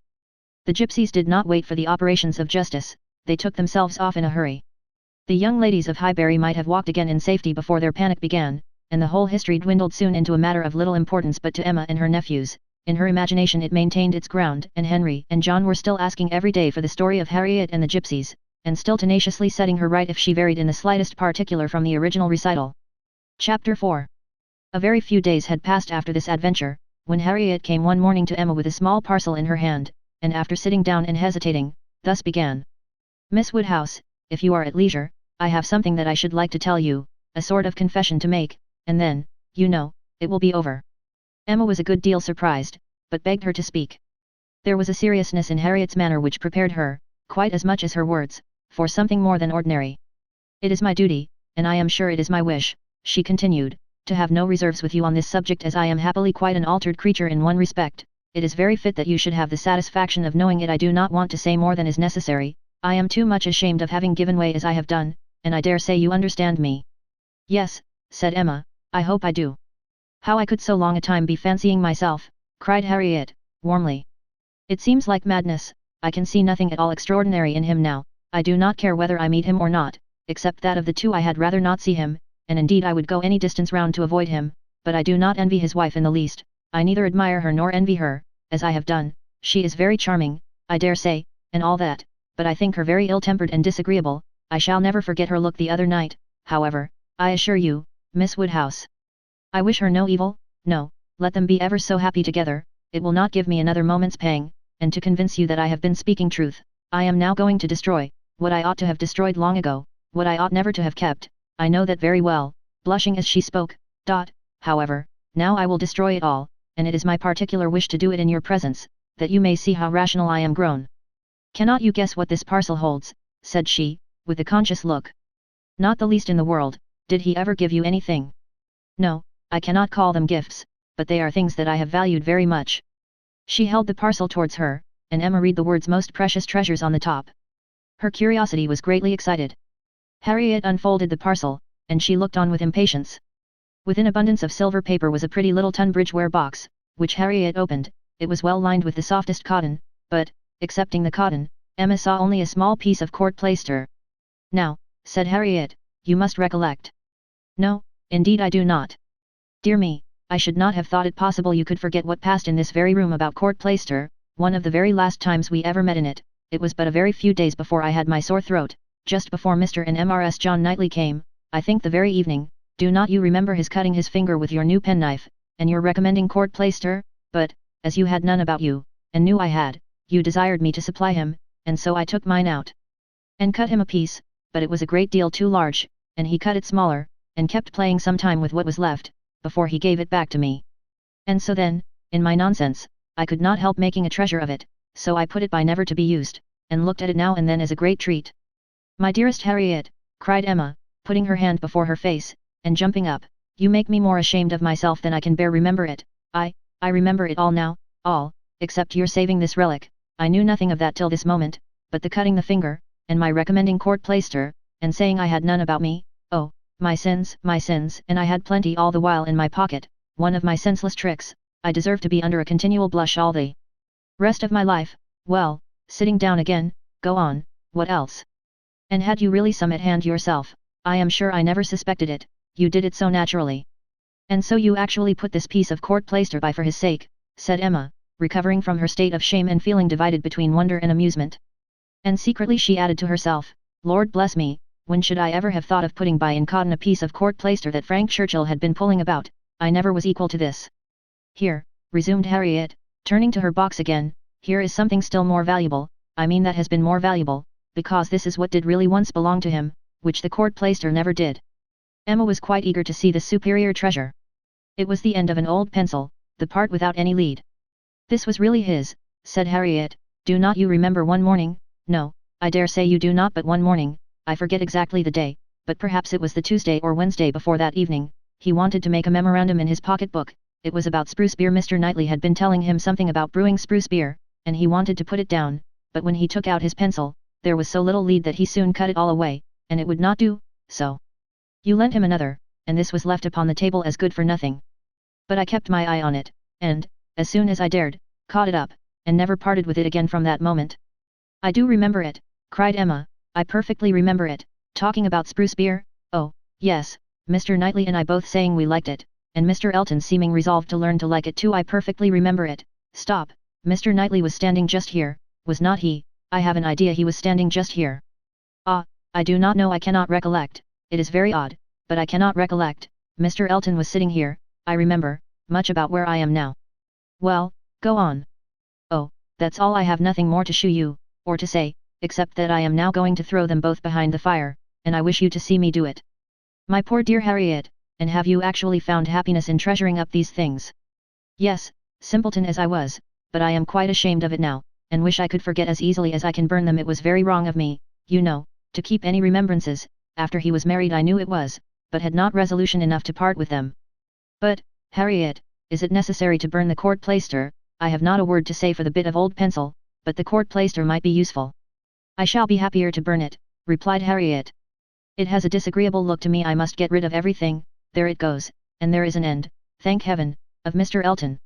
And when, thought Emma, will there be a beginning of Mr. Churchill? She had soon afterwards reason to believe that the beginning was already made, and could not but hope that the gipsy, though she had told no fortune, might be proved to have made Harriet's. About a fortnight after the alarm, they came to a sufficient explanation, and quite undesignedly.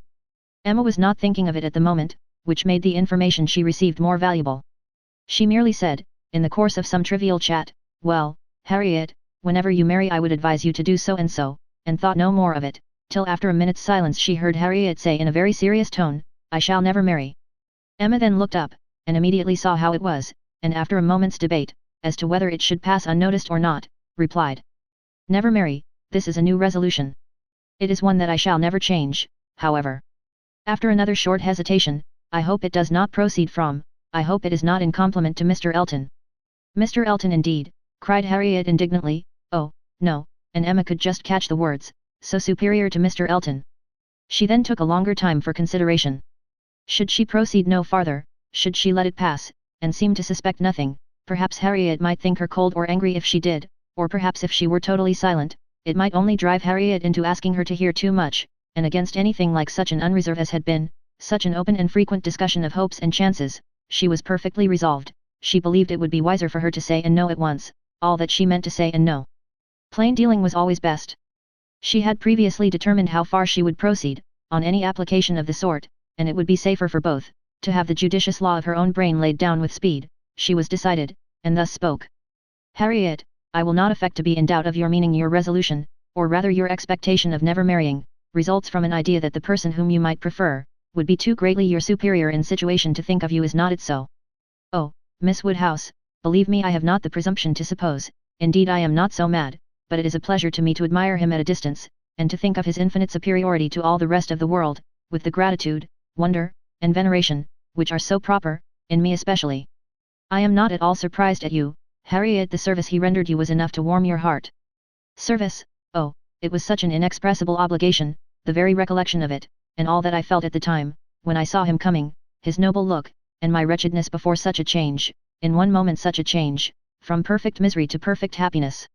It is very natural, it is natural, and it is honorable, yes, honorable, I think, to choose so well and so gratefully, but that it will be a fortunate preference is more than I can promise. I do not advise you to give way to it, Harriet. I do not by any means engage for its being returned. Consider what you are about. Perhaps it will be wisest in you to check your feelings while you can, at any rate do not let them carry you far, unless you are persuaded of his liking you. Be observant of him.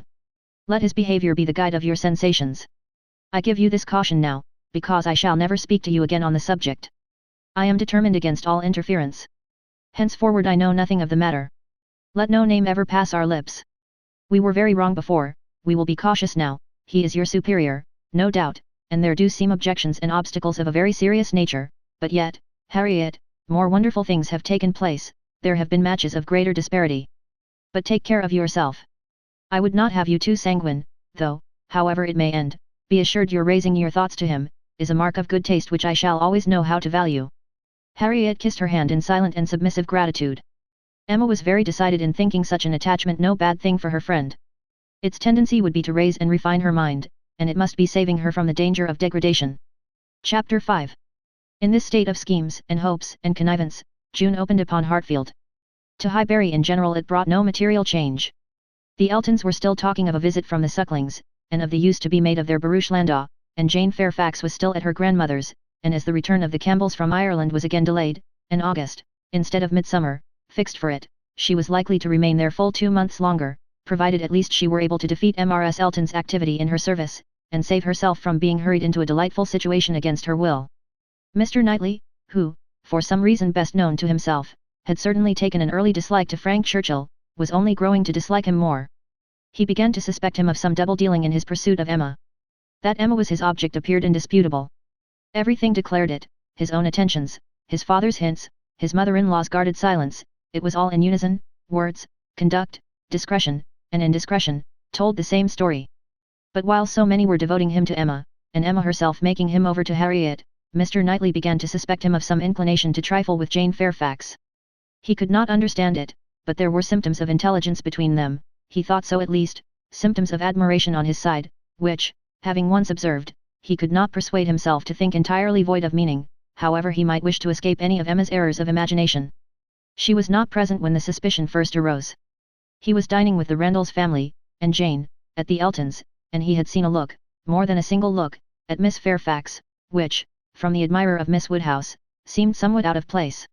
When he was again in their company, he could not help remembering what he had seen, nor could he avoid observations which, unless it were like Cooper and his fire at twilight, myself creating what I saw, brought him yet stronger suspicion of there being a something of private liking, of private understanding even, between Frank Churchill and Jane.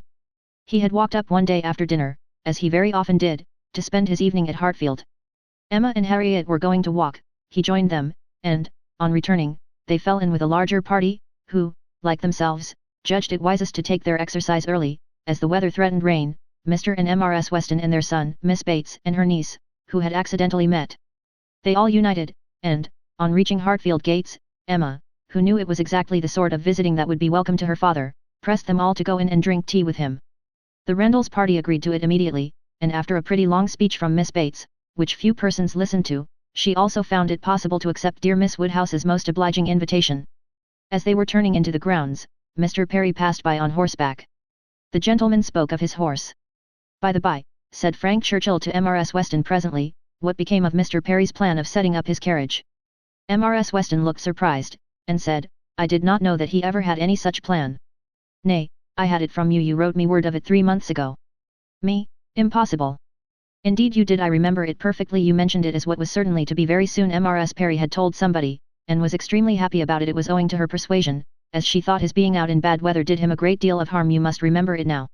Upon my word, I never heard of it till this moment.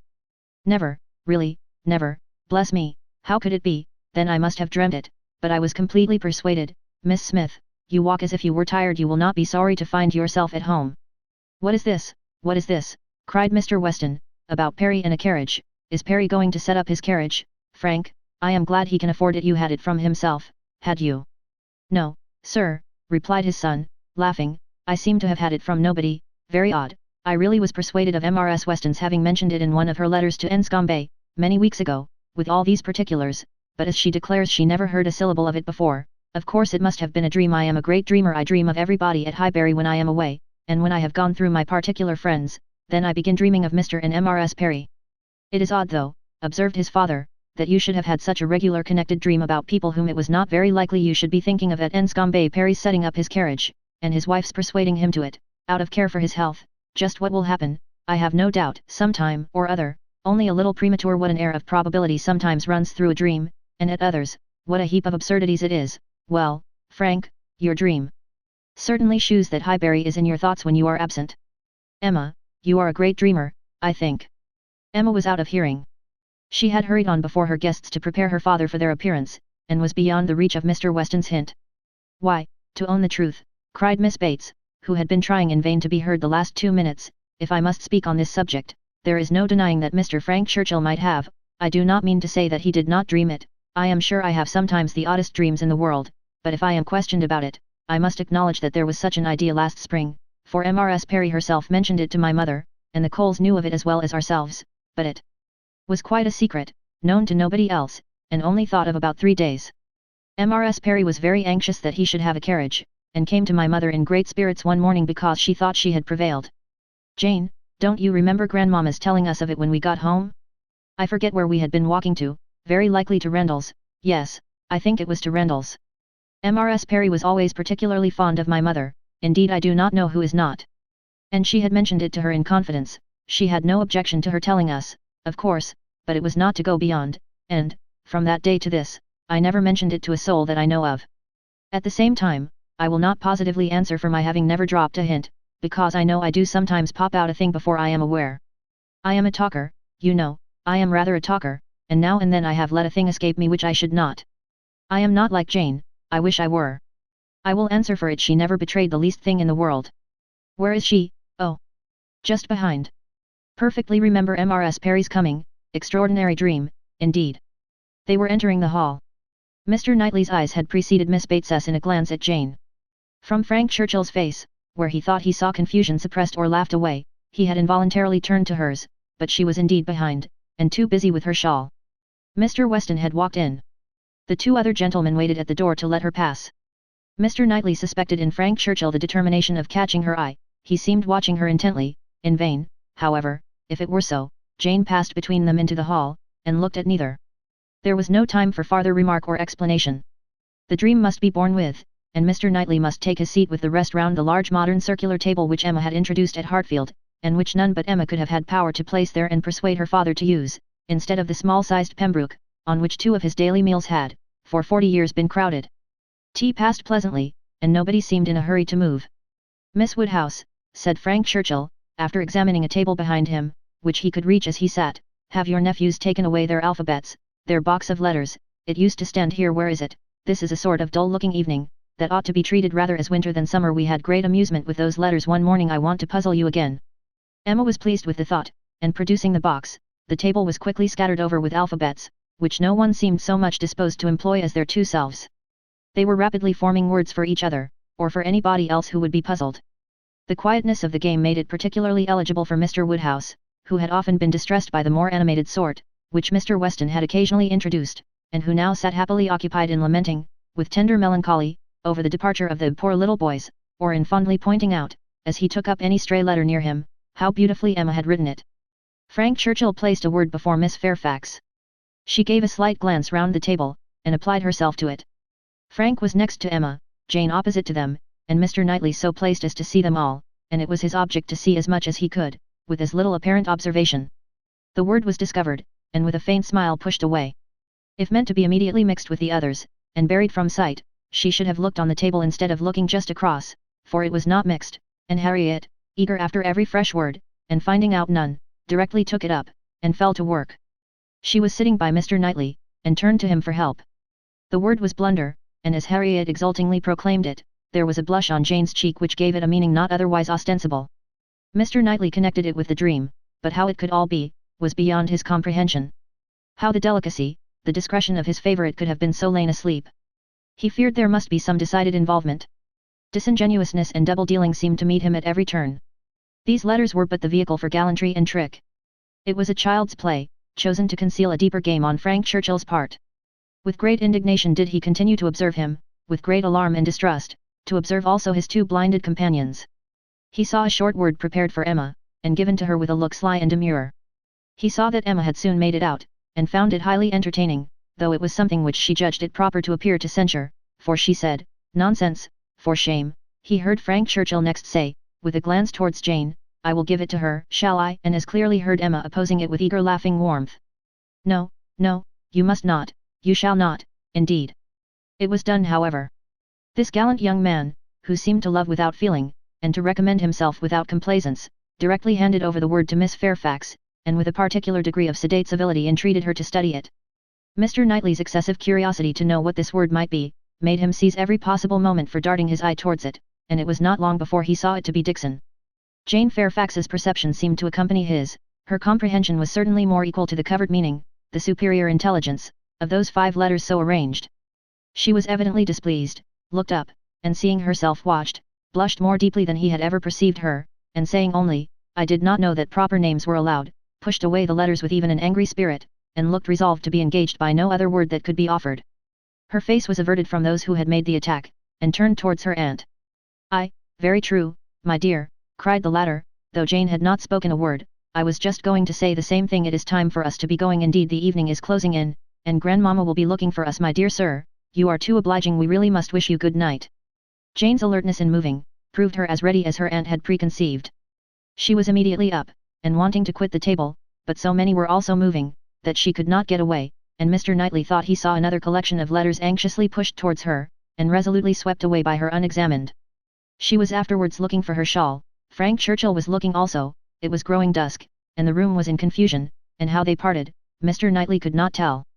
He remained at Hartfield after all the rest, his thoughts full of what he had seen, so full, that when the candles came to assist his observations, he must, yes, he certainly must, as a friend, an anxious friend, give Emma some hint, ask her some question. He could not see her in a situation of such danger, without trying to preserve her. It was his duty. "Pray, Emma," said he, "may I ask in what lay the great amusement, the poignant sting of the last word given to you and Miss Fairfax? I saw the word, and am curious to know how it could be so very entertaining to the one, and so very distressing to the other." Emma was extremely confused. She could not endure to give him the true explanation, for though her suspicions were by no means removed, she was really ashamed of having ever imparted them. "Oh," she cried in evident embarrassment, "it all meant nothing, a mere joke among ourselves." "The joke," he replied gravely, "seemed confined to you and Mr. Churchill." He had hoped she would speak again, but she did not. She would rather busy herself about anything than speak. He sat a little while in doubt. A variety of evils crossed his mind. Interference, fruitless interference. Emma's confusion, and the acknowledged intimacy, seemed to declare her affection engaged. Yet he would speak. He owed it to her, to risk anything that might be involved in an unwelcome interference, rather than her welfare, to encounter anything, rather than the remembrance of neglect in such a cause. "My dear Emma," said he at last, with earnest kindness, "do you think you perfectly understand the degree of acquaintance between the gentleman and lady we have been speaking of? Between Mr. Frank Churchill and Miss Fairfax? Oh, yes, perfectly. Why do you make a doubt of it? Have you never at any time had reason to think that he admired her, or that she admired him?" "Never, never," she cried with a most open eagerness, "never, for the 20th part of a moment, did such an idea occur to me, and how could it possibly come into your head? I have lately imagined that I saw symptoms of attachment between them, certain expressive looks, which I did not believe meant to be public. Oh, you amuse me excessively. I am delighted to find that you can vouchsafe to let your imagination wander, but it will not do. Very sorry to check you in your first essay, but indeed it will not do. There is no admiration between them, I do assure you, and the appearances which have caught you, have arisen from some peculiar circumstances, feelings rather of a totally different nature, it is impossible exactly to explain, there is a good deal of nonsense in it, but the part which is capable of being communicated, which is sense, is, that they are as far from any attachment or admiration for one another, as any two beings in the world can be. That is, I presume it to be so on her side, and I can answer for its being so on his. I will answer for the gentleman's indifference. She spoke with a confidence which staggered, with a satisfaction which silenced, Mr. Knightley. She was in gay spirits, and would have prolonged the conversation, wanting to hear the particulars of his suspicions, every look described, and all the wheres and hows of a circumstance which highly entertained her, but his gaiety did not meet hers. He found he could not be useful, and his feelings were too much irritated for talking. That he might not be irritated into an absolute fever, by the fire which Mr. Woodhouse's tender habits required almost every evening throughout the year, he soon afterwards took a hasty leave, and walked home to the coolness and solitude of Donwell Abbey. Chapter 6. After being long fed with hopes of a speedy visit from Mr. and Mrs. Suckling, the Highbury world were obliged to endure the mortification of hearing that they could not possibly come till the autumn. No such importation of novelties could enrich their intellectual stores at present. In the daily interchange of news, they must be again restricted to the other topics with which for a while the Sucklings' coming had been united, such as the last accounts of Mrs. Churchill, whose health seemed every day to supply a different report, and the situation of Mrs. Weston, whose happiness it was to be hoped might eventually be as much increased by the arrival of a child, as that of all her neighbours was by the approach of it. Mrs. Elton was very much disappointed. It was the delay of a great deal of pleasure and parade. Her introductions and recommendations must all wait, and every projected party be still only talked of. So she thought at first, but a little consideration convinced her that everything need not be put off. Why should not they explore to Box Hill though the Sucklings did not come? They could go there again with them in the autumn. It was settled that they should go to Box Hill. That there was to be such a party had been long generally known, it had even given the idea of another. Emma had never been to Box Hill, she wished to see what everybody found so well worth seeing, and she and Mr. Weston had agreed to choose some fine morning and drive thither. 2 or 3 more of the chosen only were to be admitted to join them, and it was to be done in a quiet, unpretending, elegant way, infinitely superior to the bustle and preparation, the regular eating and drinking, and picnic parade of the Eltons and the Sucklings. This was so very well understood between them, that Emma could not but feel some surprise, and a little displeasure, on hearing from Mr. Weston that he had been proposing to Mrs. Elton, as her brother and sister had failed her, that the 2 parties should unite, and go together, and that as Mrs. Elton had very readily acceded to it, so it was to be, if she had no objection.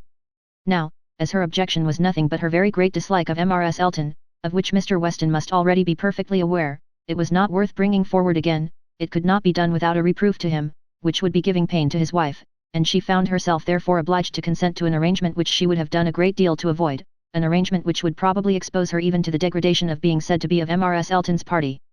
Every feeling was offended, and the forbearance of her outward submission left a heavy arrear of secret severity in her reflections on the unmanageable goodwill of Mr. Weston's temper.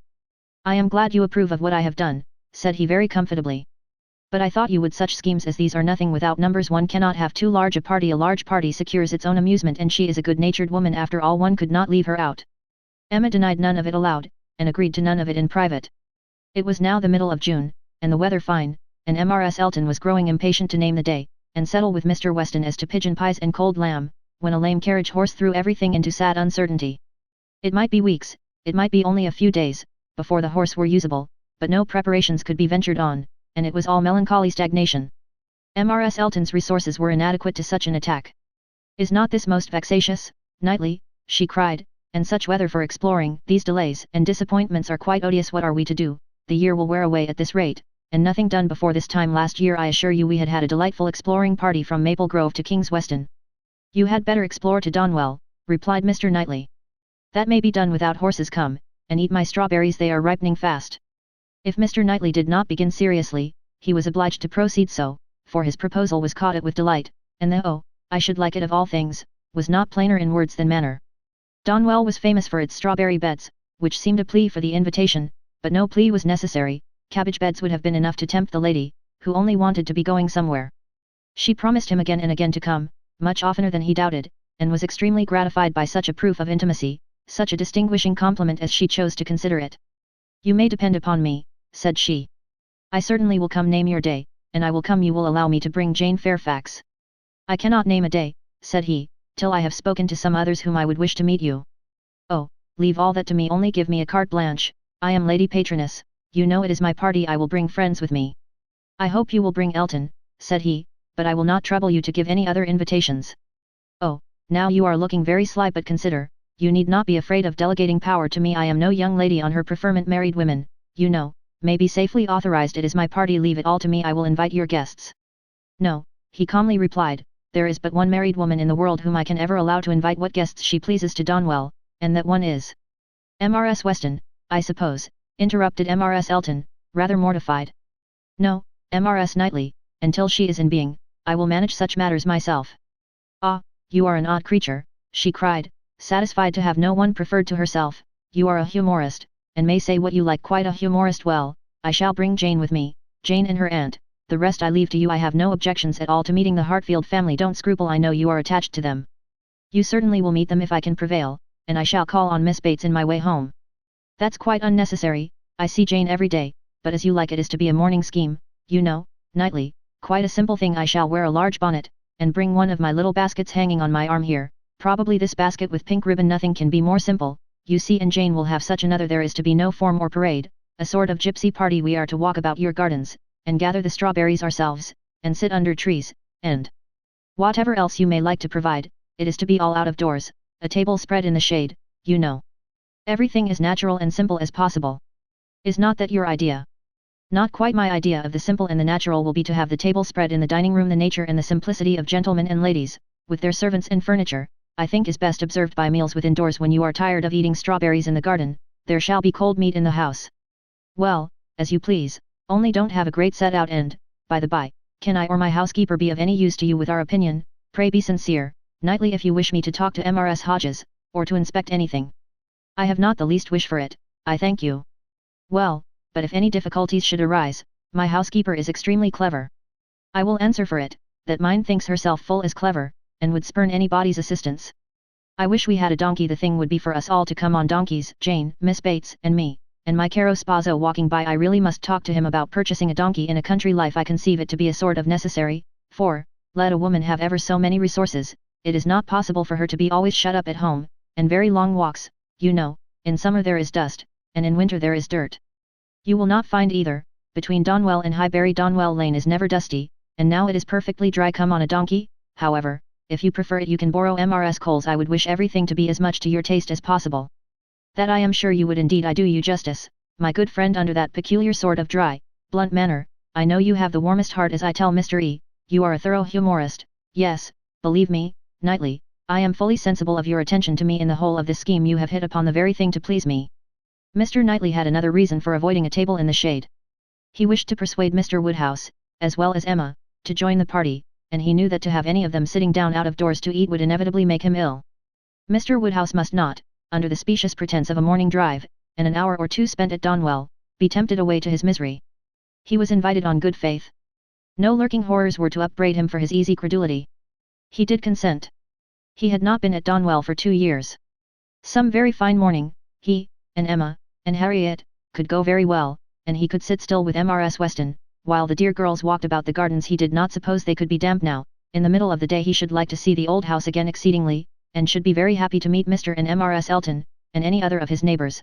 He could not see any objection at all to his, and Emma's, and Harriet's going there some very fine morning. He thought it very well done of Mr. Knightley to invite them, very kind and sensible, much cleverer than dining out. He was not fond of dining out.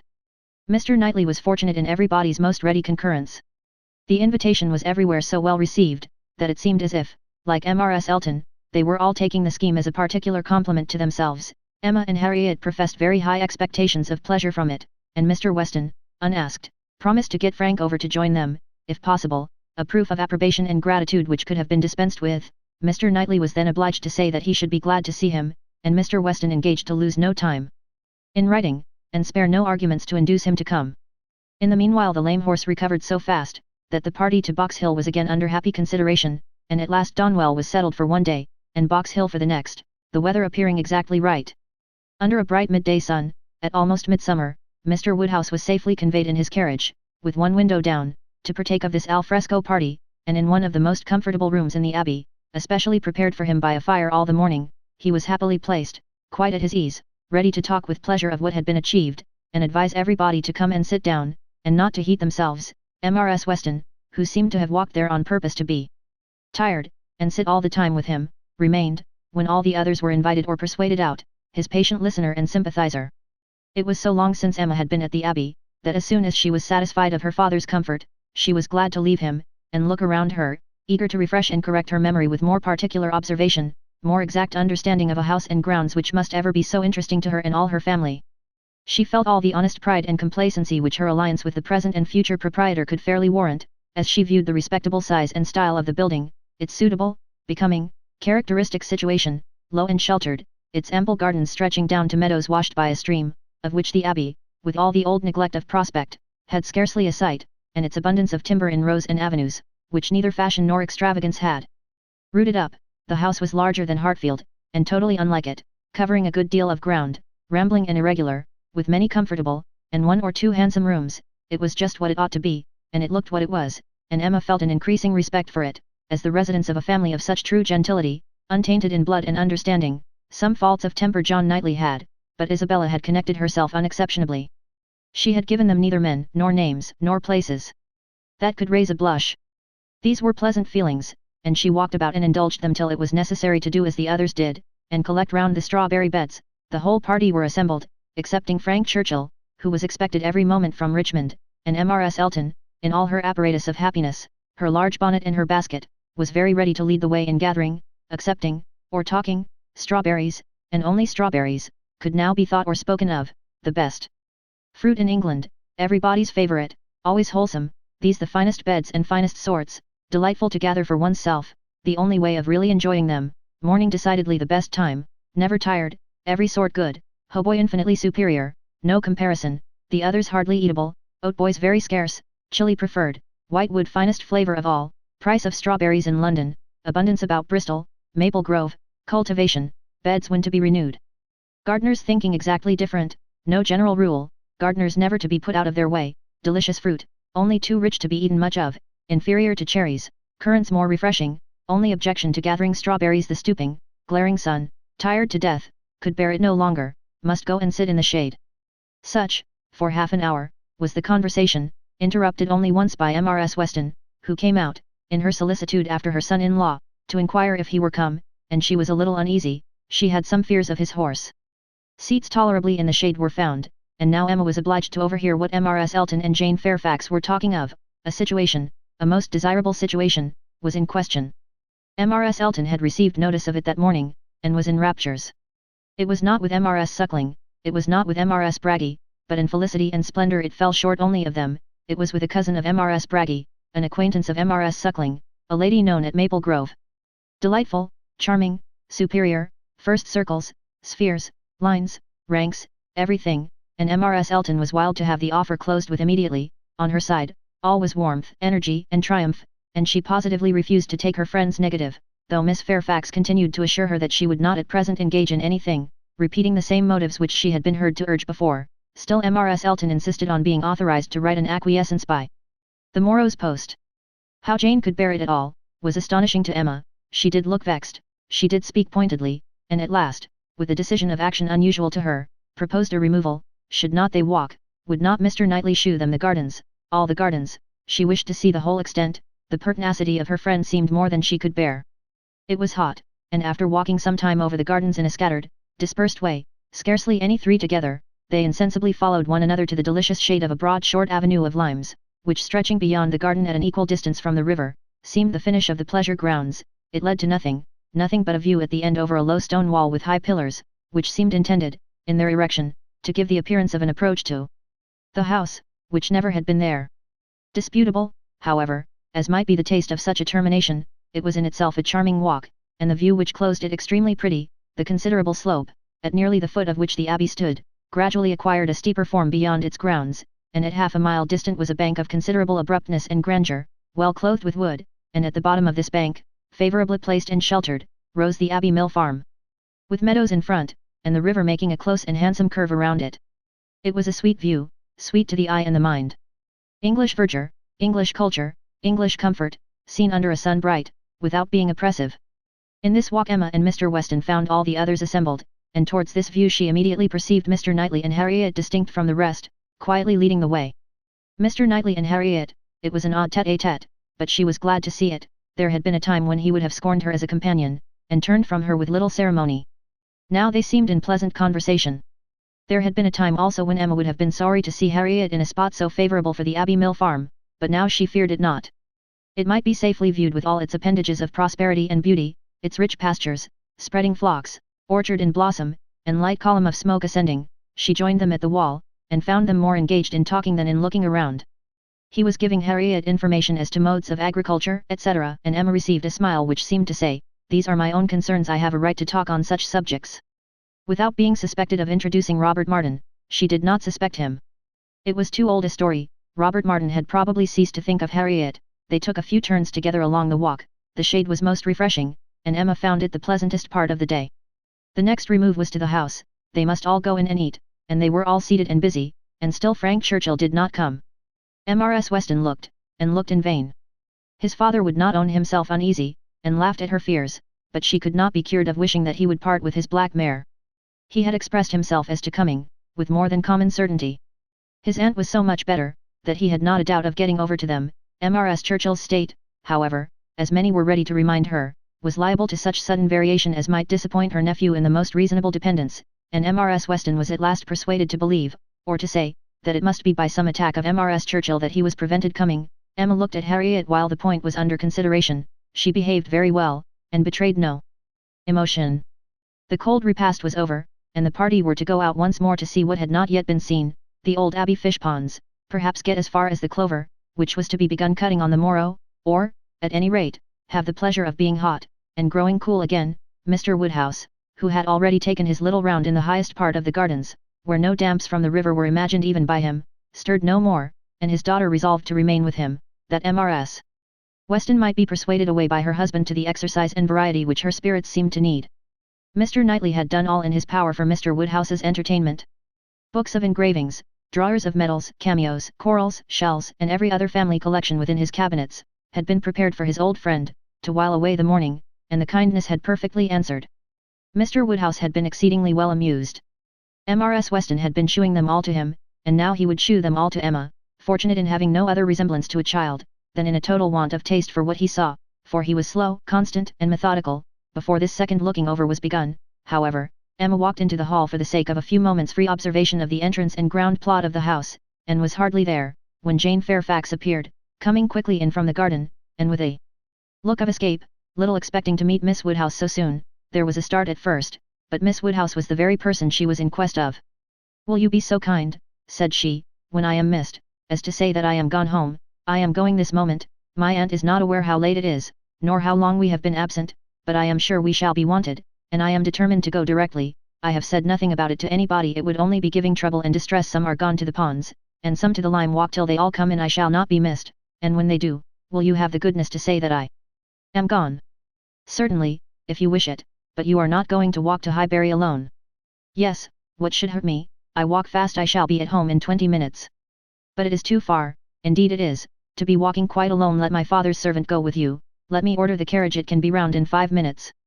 Thank you, but on no account. I would rather walk, and for me to be afraid of walking alone, I, who may so soon have to guard others." She spoke with great agitation, and Emma very feelingly replied, "That can be no reason for your being exposed to danger. Now I must order the carriage. The heat even would be danger. You are fatigued already." "I am," she answered, "I am fatigued, but it is not the sort of fatigue. Quick walking will refresh me. Miss Woodhouse, we all know at times what it is to be wearied in spirits. Mine, I confess, are exhausted. The greatest kindness you can shew me, will be to let me have my own way, and only say that I am gone when it is necessary." Emma had not another word to oppose. She saw it all, and entering into her feelings, promoted her quitting the house immediately, and watched her safely off with the zeal of a friend. Her parting look was grateful, and her parting words, "Oh, Miss Woodhouse, the comfort of being sometimes alone," seemed to burst from an overcharged heart, and to describe somewhat of the continual endurance to be practiced by her, even towards some of those who loved her best. "Such a home, indeed, such an aunt," said Emma, as she turned back into the hall again. "I do pity you, and the more sensibility you betray of their just horrors, the more I shall like you." Jane had not been gone a quarter of an hour, and they had only accomplished some views of St. Mark's Place, Venice, when Frank Churchill entered the room. Emma had not been thinking of him, she had forgotten to think of him, but she was very glad to see him. Mrs. Weston would be at ease. The black mare was blameless. They were right who had named Mrs. Churchill as the cause. He had been detained by a temporary increase of illness in her, a nervous seizure, which had lasted some hours, and he had quite given up every thought of coming, till very late, and had he known how hot a ride he should have, and how late, with all his hurry, he must be, he believed he should not have come at all. The heat was excessive, he had never suffered anything like it, almost wished he had stayed at home, nothing killed him like heat, he could bear any degree of cold, etc., but heat was intolerable, and he sat down, at the greatest possible distance from the slight remains of Mr. Woodhouse's fire, looking very deplorable. "You will soon be cooler, if you sit still," said Emma. "As soon as I am cooler I shall go back again. I could very ill be spared, but such a point had been made of my coming. You will all be going soon I suppose, the whole party breaking up. I met one as I came, madness in such weather, absolute madness." Emma listened and looked and soon perceived that Frank Churchill's state might be best defined by the expressive phrase of being out of humour. Some people were always cross when they were hot. Such might be his constitution, and as she knew that eating and drinking were often the cure of such incidental complaints, she recommended his taking some refreshment. He would find abundance of everything in the dining room, and she humanely pointed out the door. No, he should not eat. He was not hungry, it would only make him hotter in 2 minutes. However, he relented in his own favour, and muttering something about spruce beer, walked off. Emma returned all her attention to her father, saying in secret, "I am glad I have done being in love with him. I should not like a man who is so soon discomposed by a hot morning. Harriet's sweet easy temper will not mind it. He was gone long enough to have had a very comfortable meal, and came back all the better, grown quite cool, and, with good manners, like himself, able to draw a chair close to them, take an interest in their employment, and regret, in a reasonable way, that he should be so late. He was not in his best spirits, but seemed trying to improve them, and, at last, made himself talk nonsense very agreeably. They were looking over views in Switzerland. As soon as my aunt gets well, I shall go abroad," said he.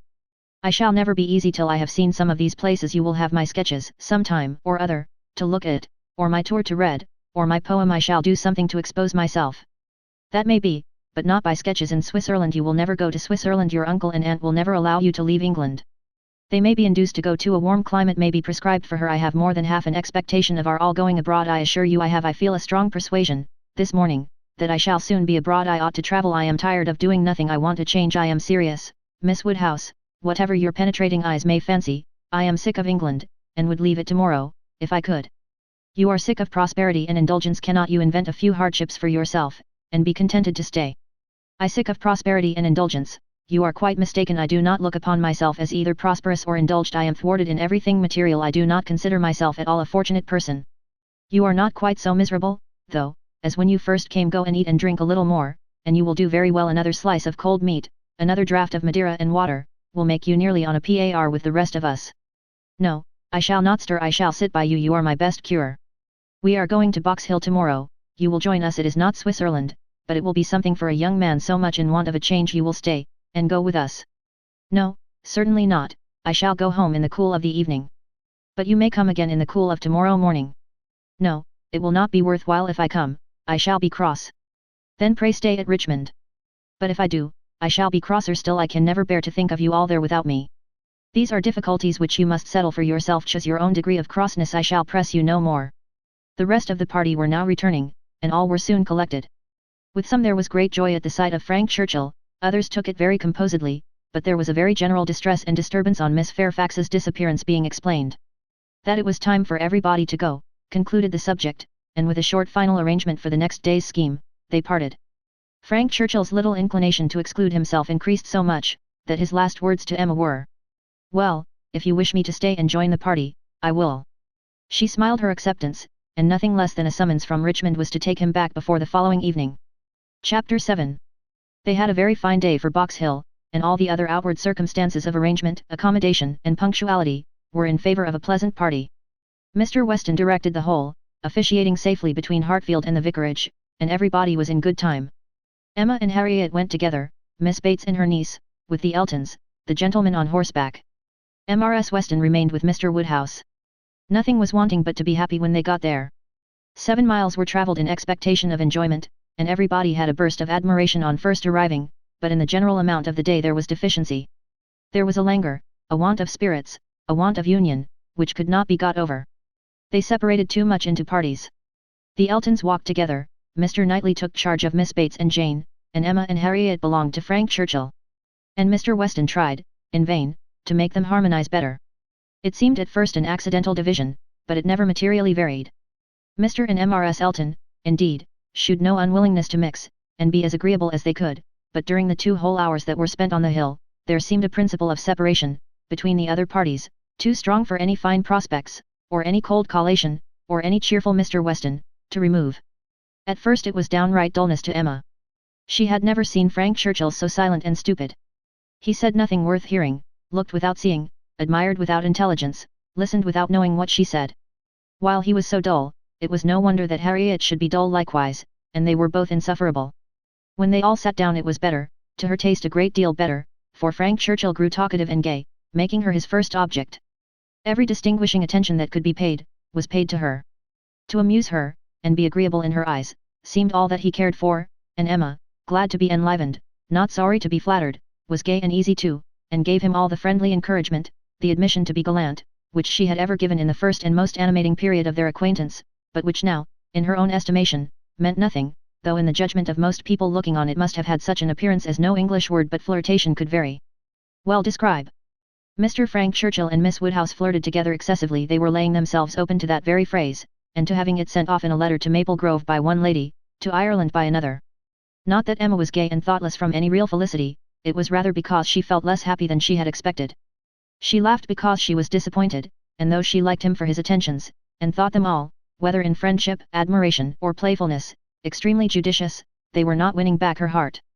She still intended him for her friend. "How much I am obliged to you," said he, "for telling me to come today. If it had not been for you, I should certainly have lost all the happiness of this party. I had quite determined to go away again."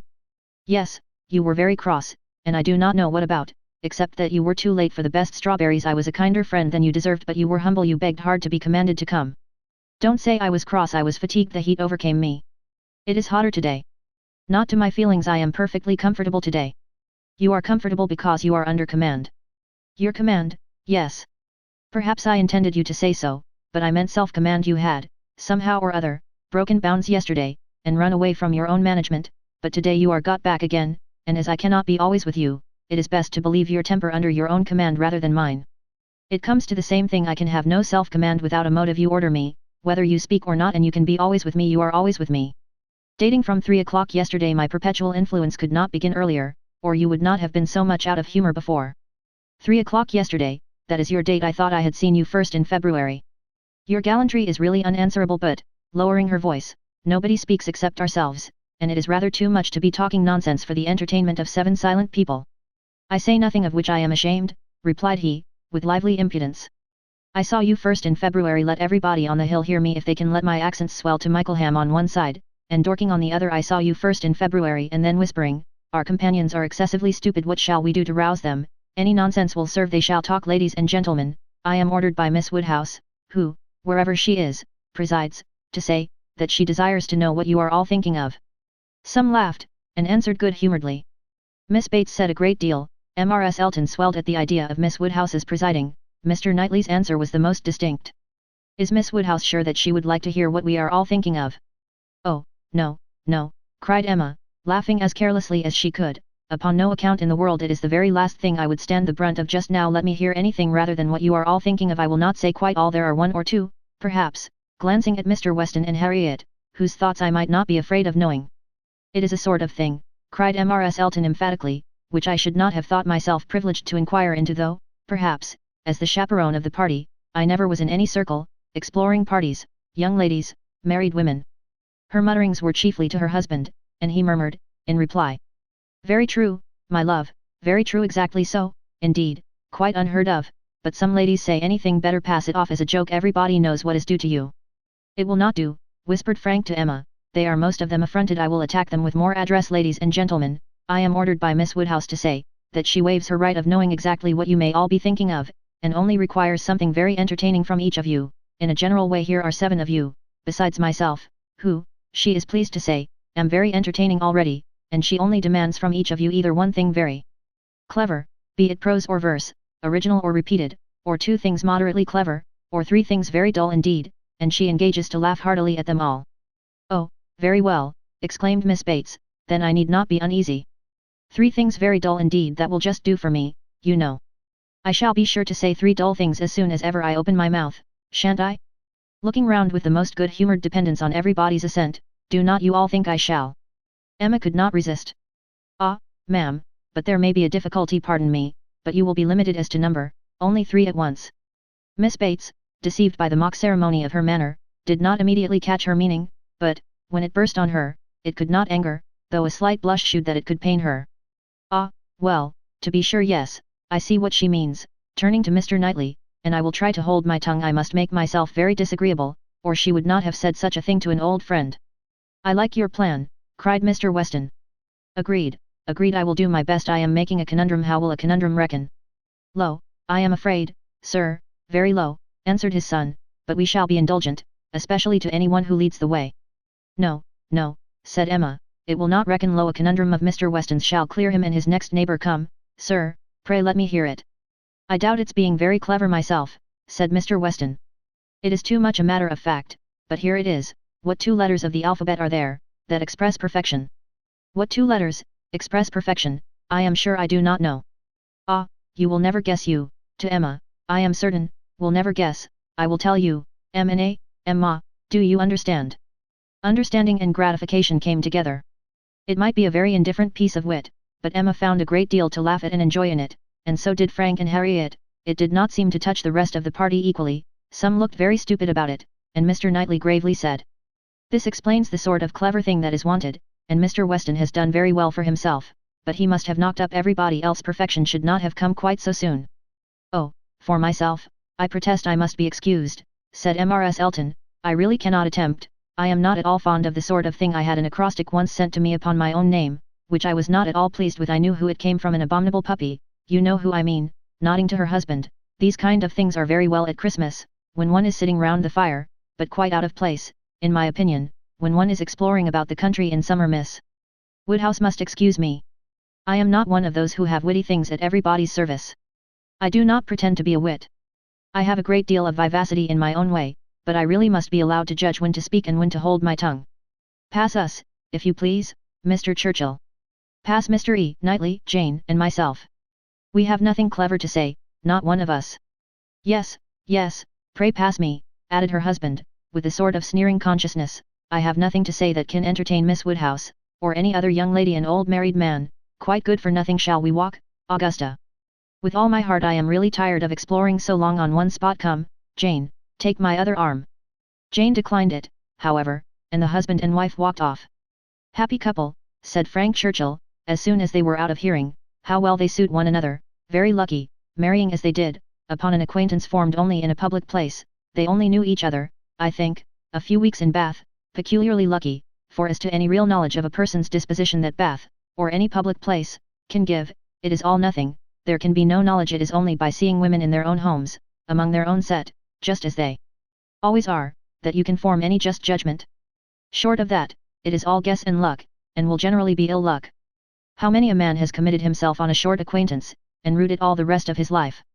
Miss Fairfax, who had seldom spoken before, except among her own confederates, spoke now. "Such things do occur, undoubtedly." She was stopped by a cough.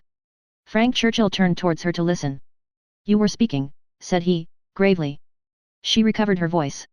"I was only going to observe, that though such unfortunate circumstances do sometimes occur both to men and women, I cannot imagine them to be very frequent. A hasty and imprudent attachment may arise, but there is generally time to recover from it afterwards. I would be understood to mean, that it can be only weak, irresolute characters, whose happiness must be always at the mercy of chance, who will suffer an unfortunate acquaintance to be an inconvenience, an oppression for ever."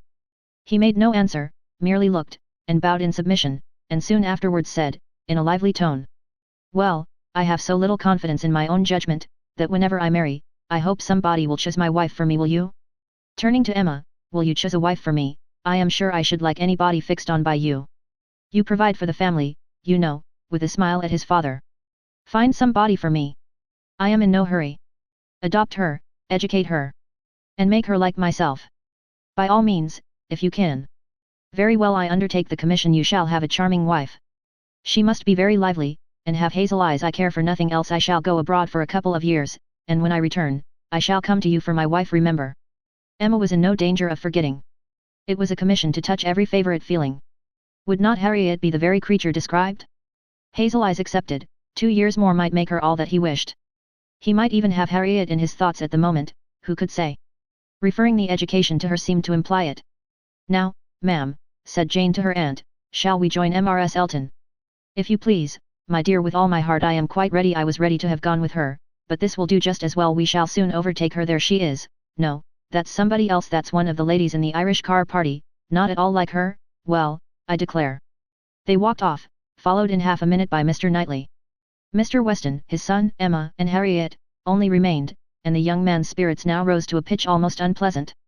Even Emma grew tired at last of flattery and merriment, and wished herself rather walking quietly about with any of the others, or sitting almost alone, and quite unattended to, in tranquil observation of the beautiful views beneath her.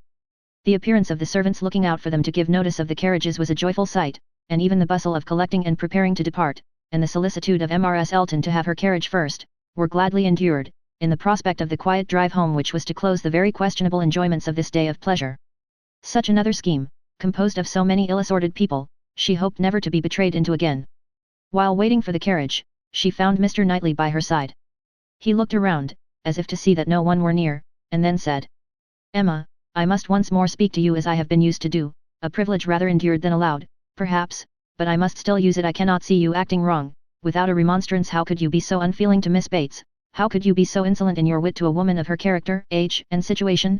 Emma, I had not thought it possible." Emma recollected, blushed, was sorry, but tried to laugh it off. "Nay, how could I help saying what I did? Nobody could have helped it. It was not so very bad. I dare say she did not understand me." "I assure you she did. She felt your full meaning. She has talked of it since. I wish you could have heard how she talked of it, with what candor and generosity. I wish you could have heard her honoring your forbearance, in being able to pay her such attentions, as she was forever receiving from yourself and your father, when her society must be so irksome." "Oh," cried Emma, "I know there is not a better creature in the world, but you must allow, that what is good and what is ridiculous are most unfortunately blended in her." "They are blended," said he, "I acknowledge, and, were she prosperous, I could allow much for the occasional prevalence of the ridiculous over the good. Were she a woman of fortune, I would leave every harmless absurdity to take its chance. I would not quarrel with you for any liberties of manner were she your equal in situation, but, Emma, consider how far this is from being the case. She is poor, she has sunk from the comforts she was born to, and, if she live to old age, must probably sink more. Her situation should secure your compassion. It was badly done, indeed.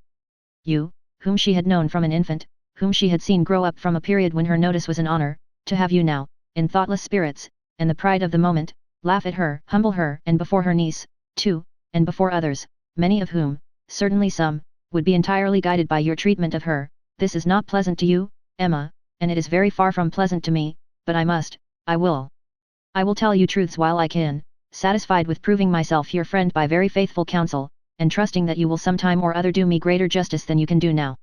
While they talked, they were advancing towards the carriage. It was ready, and, before she could speak again, he had handed her in. He had misinterpreted the feelings which had kept her face averted, and her tongue motionless. They were combined only of anger against herself, mortification, and deep concern. She had not been able to speak, and, on entering the carriage, sunk back for a moment overcome, then reproaching herself for having taken no leave, making no acknowledgement, parting in apparent sullenness, she looked out with voice and hand eager to shew a difference, but it was just too late. He had turned away, and the horses were in motion. She continued to look back, but in vain, and soon, with what appeared unusual speed, they were halfway down the hill, and everything left far behind. She was vexed beyond what could have been expressed, almost beyond what she could conceal. Never had she felt so agitated, mortified, grieved, at any circumstance in her life. She was most forcibly struck. The truth of this representation there was no denying. She felt it at her heart. How could she have been so brutal, so cruel to Miss Bates? How could she have exposed herself to such ill opinion in any one she valued? And how suffer him to leave her without saying one word of gratitude, of concurrence, of common kindness? Time did not compose her. As she reflected more, she seemed but to feel it more. She never had been so depressed. Happily it was not necessary to speak. There was only Harriet, who seemed not in spirits herself, fagged, and very willing to be silent, and Emma felt the tears running down her cheeks almost all the way home, without being at any trouble to check them, extraordinary as they were. Chapter 8. The wretchedness of a scheme to Box Hill was in Emma's thoughts all the evening. How it might be considered by the rest of the party, she could not tell.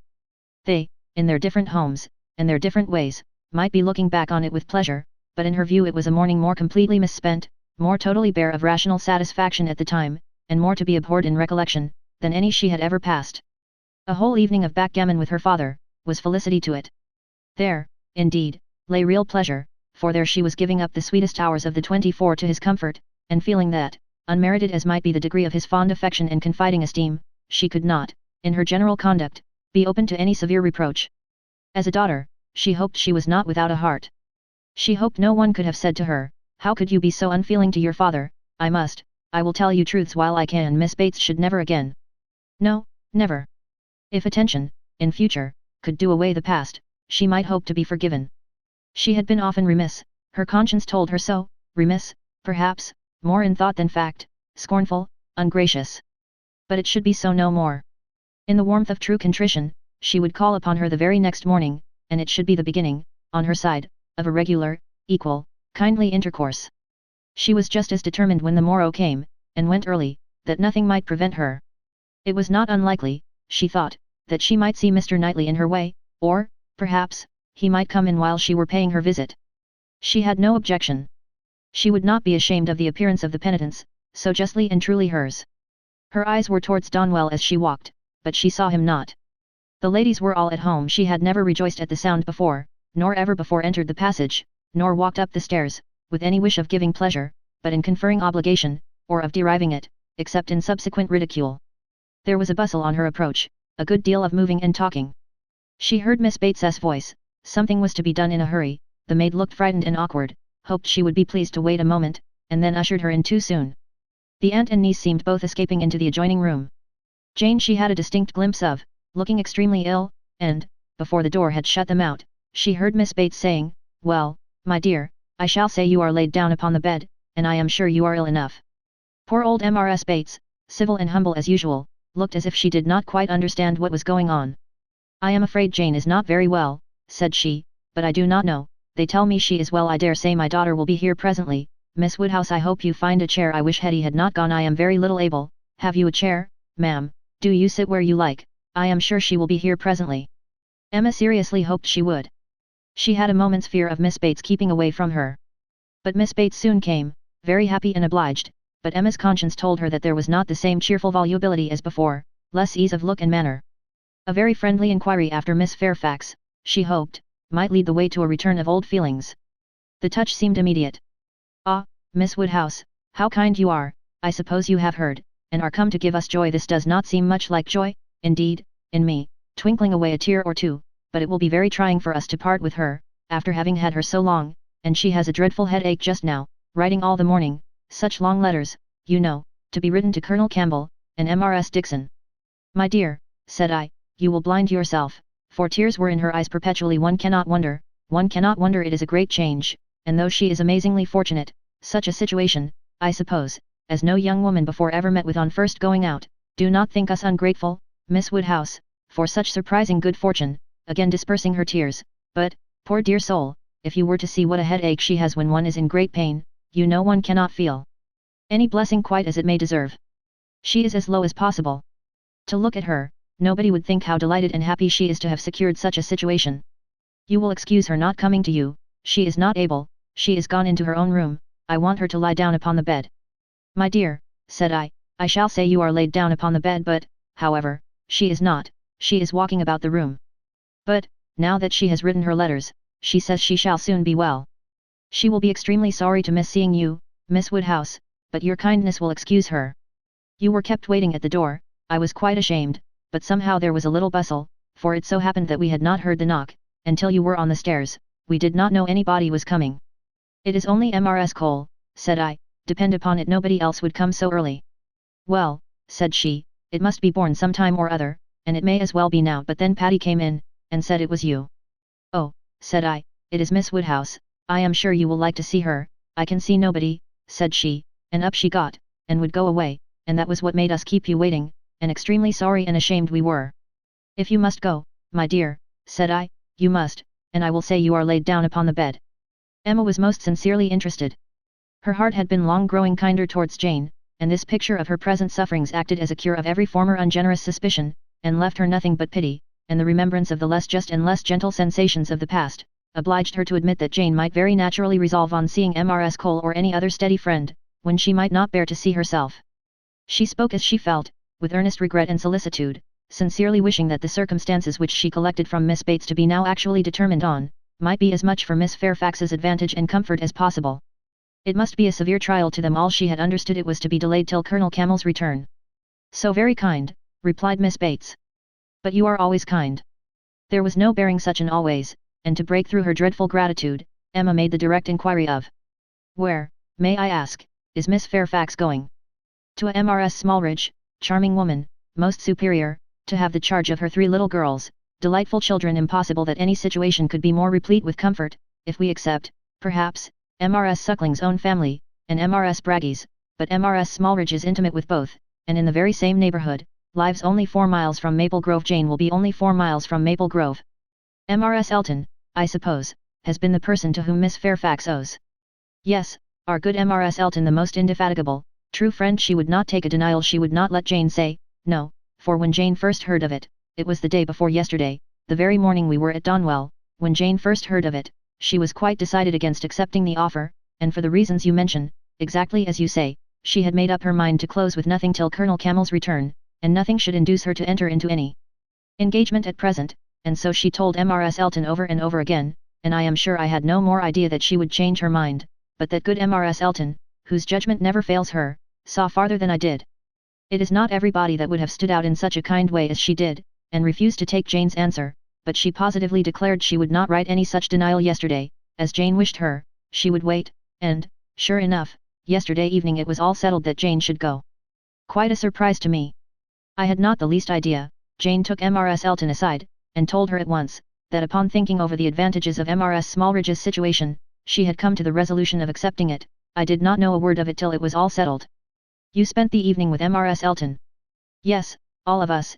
Mrs. Elton would have us come. It was settled so, upon the hill, while we were walking about with Mr. Knightley. You must all spend your evening with us, said she. I positively must have you all come. Mr. Knightley was there too, was he? No, not Mr. Knightley, he declined it from the first, and though I thought he would come, because Mrs. Elton declared she would not let him off, he did not, but my mother and Jane and I, were all there, and a very agreeable evening we had. Such kind friends, you know, Miss Woodhouse, one must always find agreeable, though everybody seemed rather fagged after the morning's party. Even pleasure, you know, is fatiguing, and I cannot say that any of them seemed very much to have enjoyed it. However, I shall always think it a very pleasant party, and feel extremely obliged to the kind friends who included me in it. Miss Fairfax, I suppose, though you were not aware of it, had been making up her mind the whole day. I dare say she had. Whenever the time may come, it must be unwelcome to her and all her friends, but I hope her engagement will have every alleviation that is possible, I mean, as to the character and manners of the family. Thank you, dear Miss Woodhouse. Yes, indeed, there is everything in the world that can make her happy in it except the Sucklings and Braggs. There is not such another nursery establishment, so liberal and elegant, in all Mrs. Elton's acquaintance. Mrs. Smallridge, a most delightful woman, a style of living almost equal to Maple Grove, and as to the children, except the little Sucklings and little Braggs, there are not such elegant sweet children anywhere. Jane will be treated with such regard and kindness, it will be nothing but pleasure, a life of pleasure, and her salary, I really cannot venture to name her salary to you, Miss Woodhouse. Even you, used as you are to great sums, would hardly believe that so much could be given to a young person like Jane. Ah, madam, cried Emma, if other children are at all like what I remember to have been myself, I should think 5 times the amount of what I have ever yet heard named as a salary on such occasions, dearly earned. You are so noble in your ideas. And when is Miss Fairfax to leave you?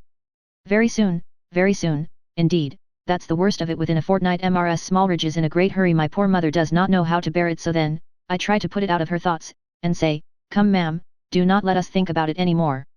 Her friends must all be sorry to lose her, and will not Colonel and Mrs. Campbell be sorry to find that she has engaged herself before their return? Yes, Jane says she is sure they will, but yet, this is such a situation as she cannot feel herself justified in declining. I was so astonished when she first told me what she had been saying to Mrs. Elton, and when Mrs. Elton at the same moment came congratulating me upon it. It was before tea. Stay, no, it could not be before tea, because we were just going to cards, and yet it was before tea, because I remember thinking, oh, no, now I recollect, now I have it, something happened before tea. But not that. Mr. Elton was called out of the room before tea. Old John Abdy's son wanted to speak with him. Poor old John, I have a great regard for him. He was clerk to my poor father 27 years, and now, poor old man, he is bedridden, and very poorly with the rheumatic gout in his joints. I must go and see him today, and so will Jane, I am sure, if she gets out at all. And poor John's son came to talk to Mr. Elton about relief from the parish. He is very well to do himself, you know. being head man at the Crown, ostler, and everything of that sort, but still he cannot keep his father without some help, and so, when Mr. Elton came back, he told us what John Ostler had been telling him, and then it came out about the chaise having been sent to Rendl's to take Mr. Frank Churchill to Richmond. That was what happened before tea. It was after tea that Jane spoke to Mrs. Elton. Miss Bates would hardly give Emma time to say how perfectly new this circumstance was to her, but as without supposing it possible that she could be ignorant of any of the particulars of Mr. Frank Churchill's going, she proceeded to give them all. It was of no consequence.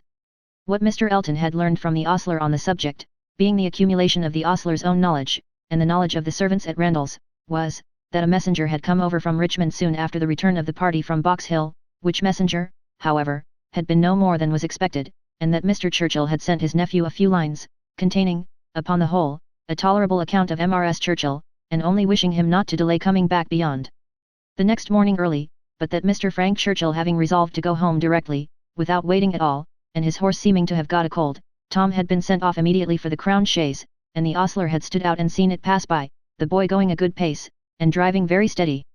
There was nothing in all this either to astonish or interest, and it caught Emma's attention only as it united with the subject which already engaged her mind. The contrast between Mrs. Churchill's importance in the world, and Jane Fairfax's, struck her. One was everything, the other nothing, and she sat musing on the difference of woman's destiny, and quite unconscious on what her eyes were fixed, till roused by Miss Bates's saying, I see what you are thinking of, the pianoforte. What is to become of that? Very true, poor dear Jane was talking of it just now. You must go, said she. You and I must part. You will have no business here. Let it stay, however, said she. Give it house room till Colonel Campbell comes back. I shall talk about it to him, he will settle for me, he will help me out of all my difficulties, and to this day, I do believe, she knows not whether it was his present or his daughter's. Now Emma was obliged to think of the pianoforte, and the remembrance of all her former fanciful and unfair conjectures was so little pleasing, that she soon allowed herself to believe her visit had been long enough, and, with a repetition of everything that she could venture to say of the good wishes which she really felt, took leave. Chapter 9. Emma's pensive meditations, as she walked home, were not interrupted, but on entering the parlour, she found those who must rouse her. Mr. Knightley and Harriet had arrived during her absence, and were sitting with her father. Mr. Knightley immediately got up, and in a manner decidedly graver than usual, said, I would not go away without seeing you, but I have no time to spare, and therefore must now be gone directly. I am going to London, to spend a few days with John and Isabella. Have you anything to send or say, besides the love, which nobody carries? Nothing at all. But is not this a sudden scheme? Yes, rather, I have been thinking of it some little time. Emma was sure he had not forgiven her, he looked unlike himself. Time, however, she thought, would tell him that they ought to be friends again. While he stood, as if meaning to go, but not going, her father began his inquiries. Well, my dear, and did you get there safely, and how did you find my worthy old friend and her daughter? I dare say they must have been very much obliged to you for coming. Dear Emma has been to call on Mrs. and Miss Bates, Mr. Knightley, as I told you before. She is always so attentive to them. Emma's colour was heightened by this unjust praise, and with a smile, and shake of the head, which spoke much, she looked at Mr. Knightley. It seemed as if there were an instantaneous impression in her favour, as if his eyes received the truth from hers, and all that had passed of good in her feelings were at once caught and honoured. He looked at her with a glow of regard. She was warmly gratified, and in another moment still more so, by a little movement of more than common friendliness on his part. He took her hand. Whether she had not herself made the first motion, she could not say. She might, perhaps, have rather offered it, but he took her hand, pressed it, and certainly was on the point of carrying it to his lips, when, from some fancy or other, he suddenly let it go. Why he should feel such a scruple, why he should change his mind when it was all but done, she could not perceive. He would have judged better, she thought, if he had not stopped. The intention, however, was indubitable. And whether it was that his manners had in general so little gallantry, or however else it happened, but she thought nothing became him more, it was with him, of so simple, yet so dignified a nature, she could not but recall the attempt with great satisfaction. It spoke such perfect amity. He left them immediately afterwards, gone in a moment. He always moved with the alertness of a mind which could neither be undecided nor dilatory, but now he seemed more sudden than usual in his disappearance. Emma could not regret her having gone to Miss Bates, but she wished she had left her 10 minutes earlier. It would have been a great pleasure to talk over Jane Fairfax's situation with Mr. Knightley. Neither would she regret that he should be going to Brunswick Square, for she knew how much his visit would be enjoyed, but it might have happened at a better time, and to have had longer notice of it, would have been pleasanter. They parted thorough friends, however, she could not be deceived. As to the meaning of his countenance, and his unfinished gallantry, it was all done to assure her that she had fully recovered his good opinion. He had been sitting with them half an hour, she found. It was a pity that she had not come back earlier. In the hope of diverting her father's thoughts from the disagreeableness of Mr. Knightley's going to London, and going so suddenly, and going on horseback, which she knew would be all very bad, Emma communicated her news of Jane Fairfax, and her dependence on the effect was justified. It supplied a very useful check, interested, without disturbing him. He had long made up his mind to Jane Fairfax's going out as governess, and could talk of it cheerfully, but Mr. Knightley's going to London had been an unexpected blow.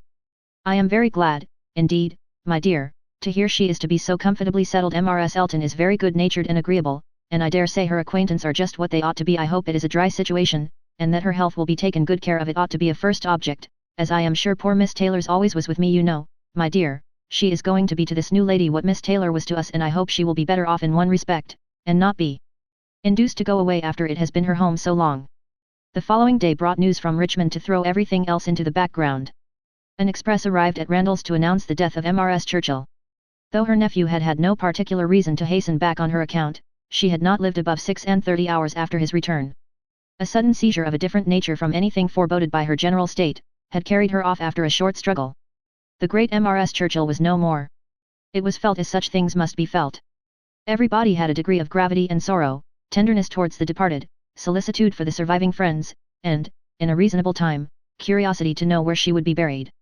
Goldsmith tells us, that when lovely woman stoops to folly, she has nothing to do but to die, and when she stoops to be disagreeable, it is equally to be recommended as a clearer of ill fame. Mrs. Churchill, after being disliked at least 25 years, was now spoken of with compassionate allowances. In one point she was fully justified. She had never been admitted before to be seriously ill. The event acquitted her of all the fancifulness, and all the selfishness of imaginary complaints. Poor Mrs. Churchill, no doubt she had been suffering a great deal, more than anybody had ever supposed, and continual pain would try the temper. It was a sad event, a great shock, with all her faults. What would Mr. Churchill do without her? Mr. Churchill's loss would be dreadful indeed. Mr. Churchill would never get over it. Even Mr. Weston shook his head, and looked solemn, and said, "Ah, poor woman, who would have thought it," and resolved, that his mourning should be as handsome as possible, and his wife sat sighing and moralising over her broad hems with a commiseration and good sense, true and steady. How it would affect Frank was among the earliest thoughts of both. It was also a very early speculation with Emma. The character of Mrs. Churchill, the grief of her husband, her mind glanced over them both with awe and compassion, and then rested with lightened feelings on how Frank might be affected by the event, how benefited, how freed. She saw in a moment all the possible good. Now, an attachment to Harriet Smith would have nothing to encounter. Mr. Churchill, independent of his wife, was feared by nobody, an easy, guidable man, to be persuaded into anything by his nephew. All that remained to be wished was, that the nephew should form the attachment, as, with all her goodwill in the cause, Emma could feel no certainty of its being already formed. Harriet behaved extremely well on the occasion, with great self-command. Whatever she might feel of brighter hope, she betrayed nothing. Emma was gratified, to observe such a proof in her of strengthened character, and refrained from any allusion that might endanger its maintenance. They spoke, therefore, of Mrs. Churchill's death with mutual forbearance. Short letters from Frank were received at Randalls, communicating all that was immediately important of their state and plans. Mr. Churchill was better than could be expected, and their first removal, on the departure of the funeral for Yorkshire, was to be to the house of a very old friend in Windsor, to whom Mr. Churchill had been promising a visit the last 10 years. At present, there was nothing to be done for Harriet. Good wishes for the future were all that could yet be possible on Emma's side. It was a more pressing concern to shew attention to Jane Fairfax, whose prospects were closing, while Harriet's opened, and whose engagements now allowed of no delay in anyone at Highbury, who wished to shew her kindness, and with Emma it was grown into a first wish. She had scarcely a stronger regret than for her past coldness, and the person, whom she had been so many months neglecting, was now the very one on whom she would have lavished every distinction of regard or sympathy. She wanted to be of use to her, wanted to shew a value for her society, and testify respect and consideration. She resolved to prevail on her to spend a day at Hartfield. A note was written to urge it. The invitation was refused, and by a verbal message. Miss Fairfax was not well enough to write, and when Mr. Perry called at Hartfield, the same morning, it appeared that she was so much indisposed as to have been visited, though against her own consent, by himself, and that she was suffering under severe headaches, and a nervous fever to a degree, which made him doubt the possibility of her going to Mrs. Smallridge's at the time proposed. Her health seemed for the moment completely deranged, appetite quite gone, and though there were no absolutely alarming symptoms, nothing touching the pulmonary complaint, which was the standing apprehension of the family, Mr. Perry was uneasy about her. He thought she had undertaken more than she was equal to, and that she felt it so herself, though she would not own it. Her spirits seemed overcome. Her present home, he could not but observe, was unfavourable to a nervous disorder, confined always to one room, he could have wished it otherwise, and her good aunt, though his very old friend, he must acknowledge to be not the best companion for an invalid of that description. Her care and attention could not be questioned, they were, in fact, only too great. He very much feared that Miss Fairfax derived more evil than good from them. Emma listened with the warmest concern, grieved for her more and more, and looked around eager to discover some way of being useful. To take her, be it only an hour or two, from her aunt, to give her change of air and scene, and quiet rational conversation, even for an hour or two, might do her good, and the following morning she wrote again to say, in the most feeling language she could command, that she would call for her in the carriage at any hour that Jane would name, mentioning that she had Mr. Perry's decided opinion, in favour of such exercise for his patient. The answer was only in this short note. Miss Fairfax's compliments and thanks, but is quite unequal to any exercise. Emma felt that her own note had deserved something better, but it was impossible to quarrel with words, whose tremulous inequality shewed indisposition so plainly, and she thought only of how she might best counteract this unwillingness to be seen or assisted. In spite of the answer, therefore, she ordered the carriage, and drove to Mrs. Bates's, in the hope that Jane would be induced to join her, but it would not do. Miss Bates came to the carriage door, all gratitude, and agreeing with her most earnestly in thinking an airing might be of the greatest service, and everything that message could do was tried, but all in vain. Miss Bates was obliged to return without success. Jane was quite unpersuadable, the mere proposal of going out seemed to make her worse. Emma wished she could have seen her, and tried her own powers, but, almost before she could hint the wish, Miss Bates made it appear that she had promised her niece on no account to let Miss Woodhouse in. Indeed, the truth was, that poor dear Jane could not bear to see anybody at all. Mrs. Elton, indeed, could not be denied, and Mrs. Cole had made such a point, and Mrs. Perry had said so much, but, except them, Jane would really see nobody. Emma did not want to be classed with the Mrs. Eltons, the Mrs. Perrys, and the Mrs. Coles, who would force themselves anywhere, neither could she feel any right of preference herself. She submitted, therefore, and only questioned Miss Bates farther as to her niece's appetite and diet, which she longed to be able to assist. On that subject poor Miss Bates was very unhappy, and very communicative. Jane would hardly eat anything. Mr. Perry recommended nourishing food, but everything they could command, and never had anybody such good neighbours, was distasteful. Emma, on reaching home, called the housekeeper directly, to an examination of her stores, and some arrowroot of very superior quality was speedily dispatched to Miss Bates with a most friendly note. In half an hour the arrowroot was returned, with 1,000 thanks from Miss Bates, but dear Jane would not be satisfied without its being sent back. It was a thing she could not take, and, moreover, she insisted on her saying, that she was not at all in want of anything. When Emma afterwards heard that Jane Fairfax had been seen wandering about the meadows, at some distance from Highbury, on the afternoon of the very day on which she had, under the plea of being unequal to any exercise, so peremptorily refused to go out with her in the carriage, she could have no doubt, putting everything together, that Jane was resolved to receive no kindness from her. She was sorry, very sorry. Her heart was grieved for a state which seemed but the more pitiable from this sort of irritation of spirits, inconsistency of action, and inequality of powers, and it mortified her that she was given so little credit for proper feeling, or esteemed so little worthy as a friend, but she had the consolation of knowing that her intentions were good, and of being able to say to herself, that could Mr. Knightley have been privy to all her attempts of assisting Jane Fairfax, could he even have seen into her heart, he would not, on this occasion, have found anything to reprove. Chapter 10. One morning, about 10 days after Mrs. Churchill's decease, Emma was called downstairs to Mr. Weston, who could not stay 5 minutes, and wanted particularly to speak with her. He met her at the parlour door, and hardly asking her how she did, in the natural key of his voice, sunk it immediately, to say, unheard by her father, "Can you come to Rendall's at any time this morning? Do, if it be possible. Mrs. Weston wants to see you. She must see you." "Is she unwell?" "No, no, not at all, only a little agitated. She would have ordered the carriage, and come to you, but she must see you alone, and that you know," nodding towards her father. "Humph, can you come?" "Certainly this moment, if you please. It is impossible to refuse what you ask in such a way. But what can be the matter? Is she really not ill?" "Depend upon me, but ask no more questions. You will know it all in time. The most unaccountable business, but hush, hush." To guess what all this meant, was impossible even for Emma. Something really important seemed announced by his looks, but, as her friend was well, she endeavoured not to be uneasy, and settling it with her father, that she would take her walk now, she and Mr. Weston were soon out of the house together and on their way at a quick pace for Rendall's. "Now," said Emma, when they were fairly beyond the sweep gates, "now Mr. Weston, do let me know what has happened." "No, no," he gravely replied, "don't ask me. I promised my wife to leave it all to her. She will break it to you better than I can. Do not be impatient, Emma, it will all come out too soon."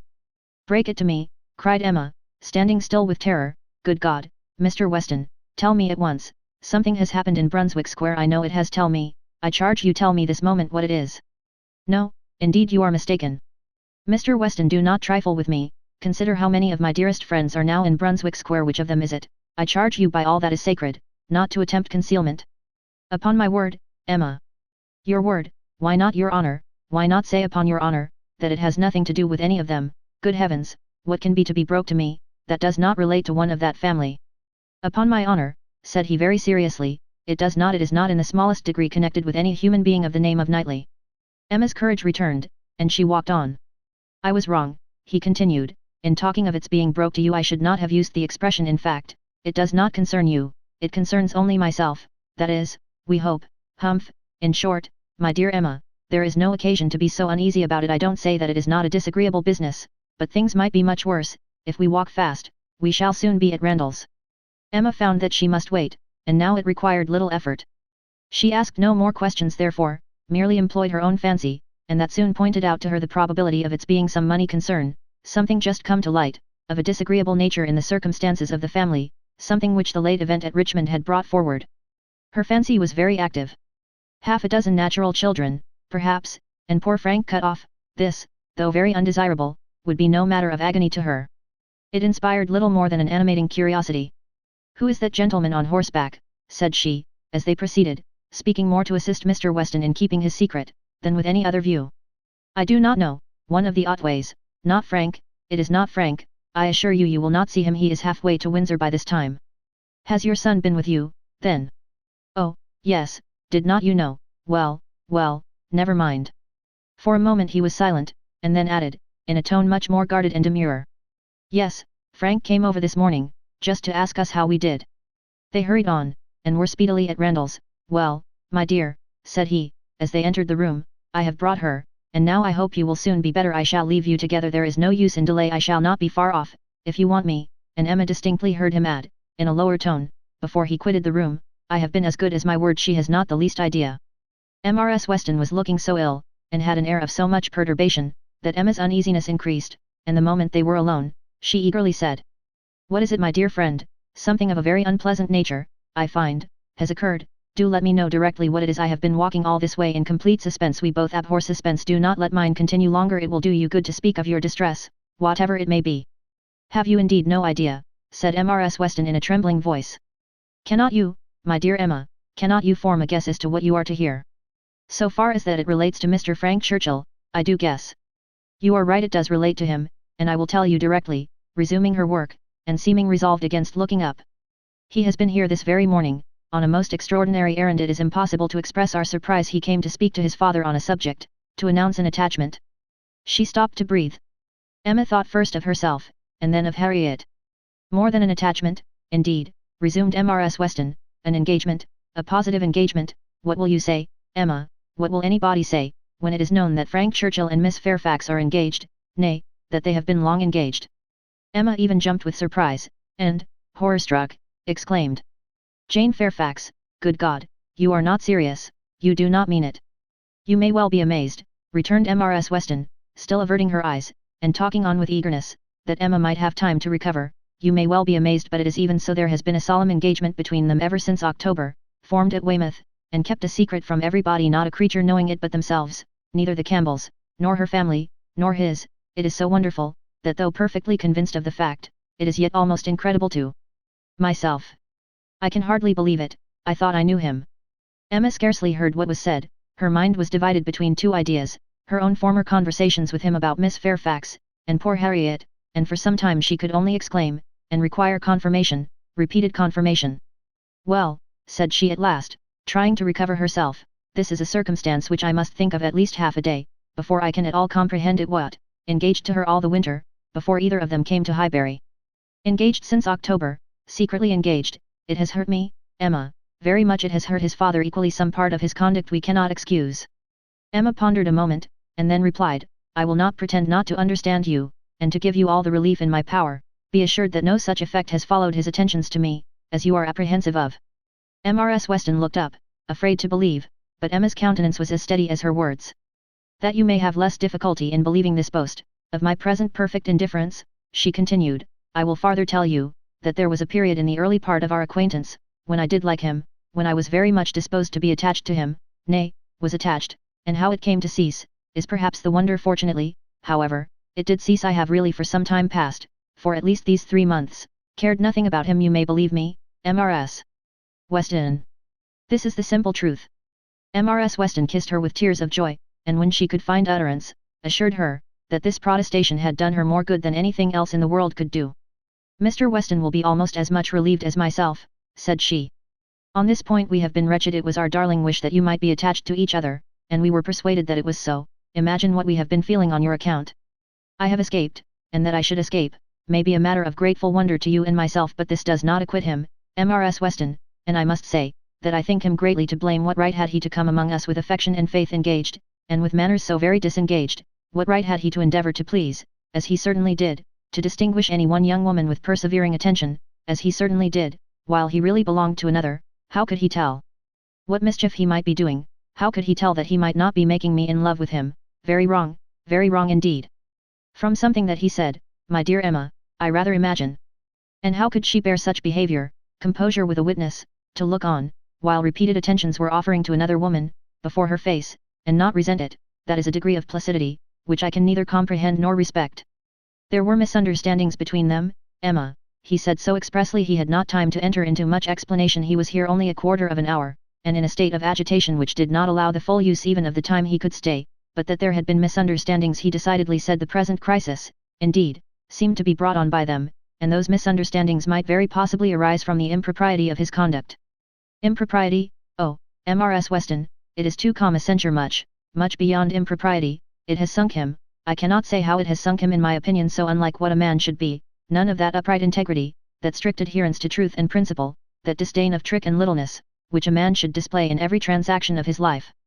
Nay, dear Emma, now I must take his part, for though he has been wrong in this instance, I have known him long enough to answer for his having many, very many, good qualities, and— Good God, cried Emma, not attending to her, Mrs. Smallridge, too, Jane actually on the point of going as governess. What could he mean by such horrible indelicacy, to suffer her to engage herself, to suffer her even to think of such a measure?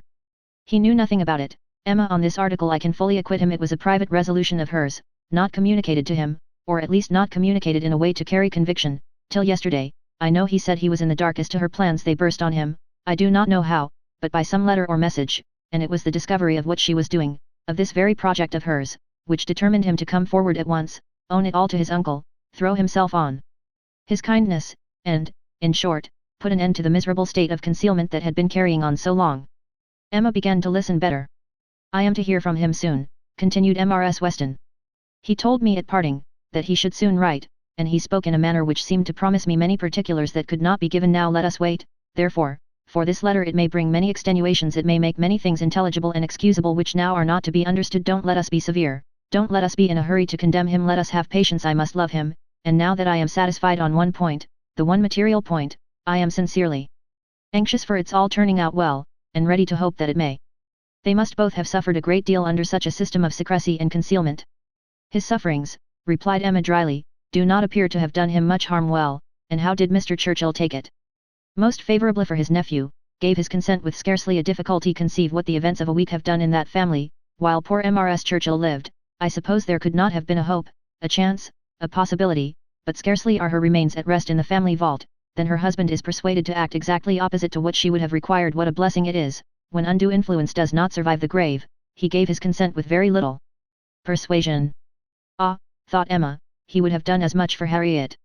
This was settled last night, and Frank was off with the light this morning. He stopped at Highbury, at the Bates's, I fancy, some time, and then came on hither, but was in such a hurry to get back to his uncle, to whom he is just now more necessary than ever, that, as I tell you, he could stay with us but a quarter of an hour. He was very much agitated, very much, indeed, to a degree that made him appear quite a different creature from anything I had ever seen him before. In addition to all the rest, there had been the shock of finding her so very unwell, which he had had no previous suspicion of, and there was every appearance of his having been feeling a great deal. And do you really believe the affair to have been carrying on with such perfect secrecy? The Campbells, the Dixons, did none of them know of the engagement? Emma could not speak the name of Dixon without a little blush. None, not one. He positively said that it had been known to no being in the world but their two selves.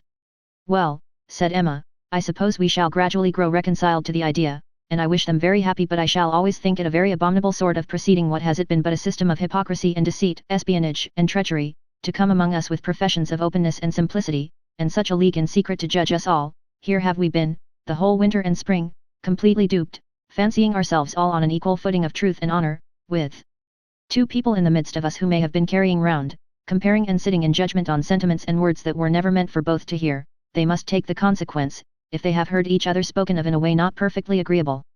I am quite easy on that head, replied Mrs. Weston. I am very sure that I never said anything of either to the other, which both might not have heard. You are in luck. Your only blunder was confined to my ear, when you imagined a certain friend of ours in love with the lady. True, but as I have always had a thoroughly good opinion of Miss Fairfax, I never could, under any blunder, have spoken ill of her, and as to speaking ill of him, there I must have been safe.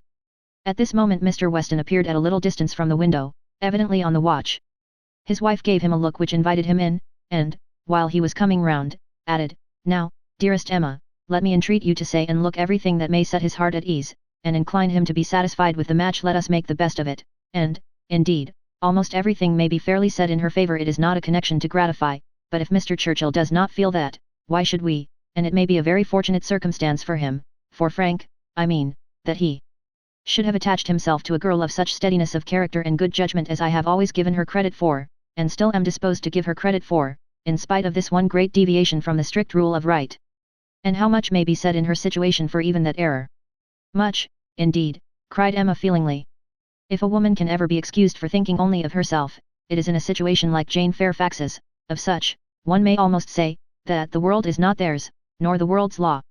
She met Mr. Weston on his entrance, with a smiling countenance, exclaiming, "A very pretty trick you have been playing me, upon my word." This was a device, I suppose, to sport with my curiosity, and exercise my talent of guessing, but you really frightened me. I thought you had lost half your property, at least, and here, instead of its being a matter of condolence, it turns out to be one of congratulation.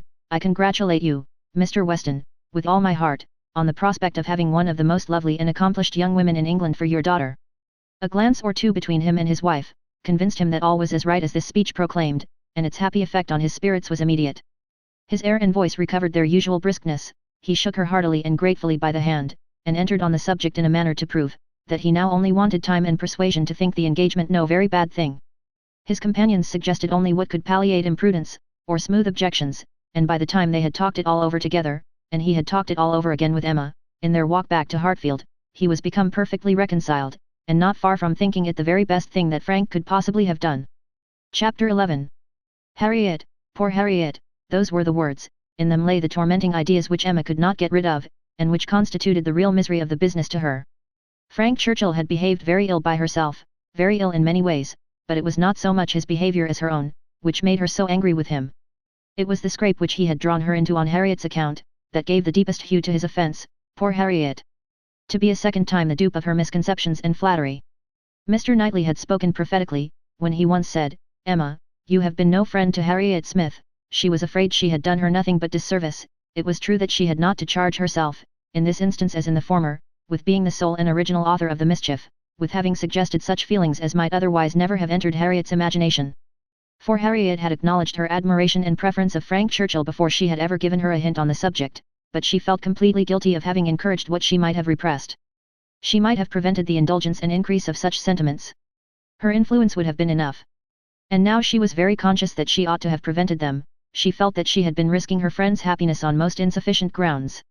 Common sense would have directed her to tell Harriet, that she must not allow herself to think of him, and that there were 500 chances to 1 against his ever caring for her, but, with common sense, she added, "I am afraid I have had little to do." She was extremely angry with herself.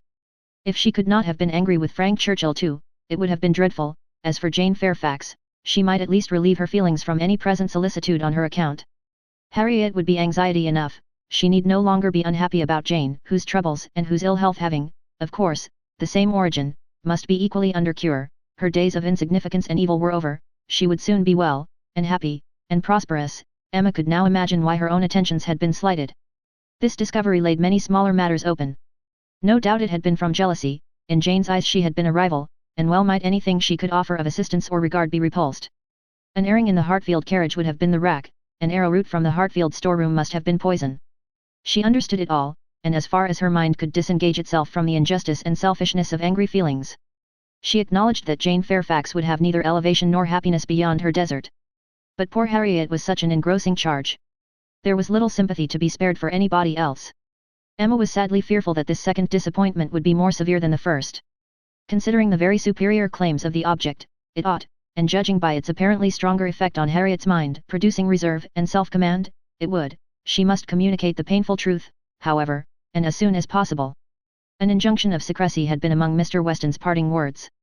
For the present, the whole affair was to be completely a secret. Mr. Churchill had made a point of it, as a token of respect to the wife he had so very recently lost, and everybody admitted it to be no more than due decorum. Emma had promised, but still Harriet must be accepted. It was her superior duty. In spite of her vexation, she could not help feeling it almost ridiculous, that she should have the very same distressing and delicate office to perform by Harriet, which Mrs. Weston had just gone through by herself.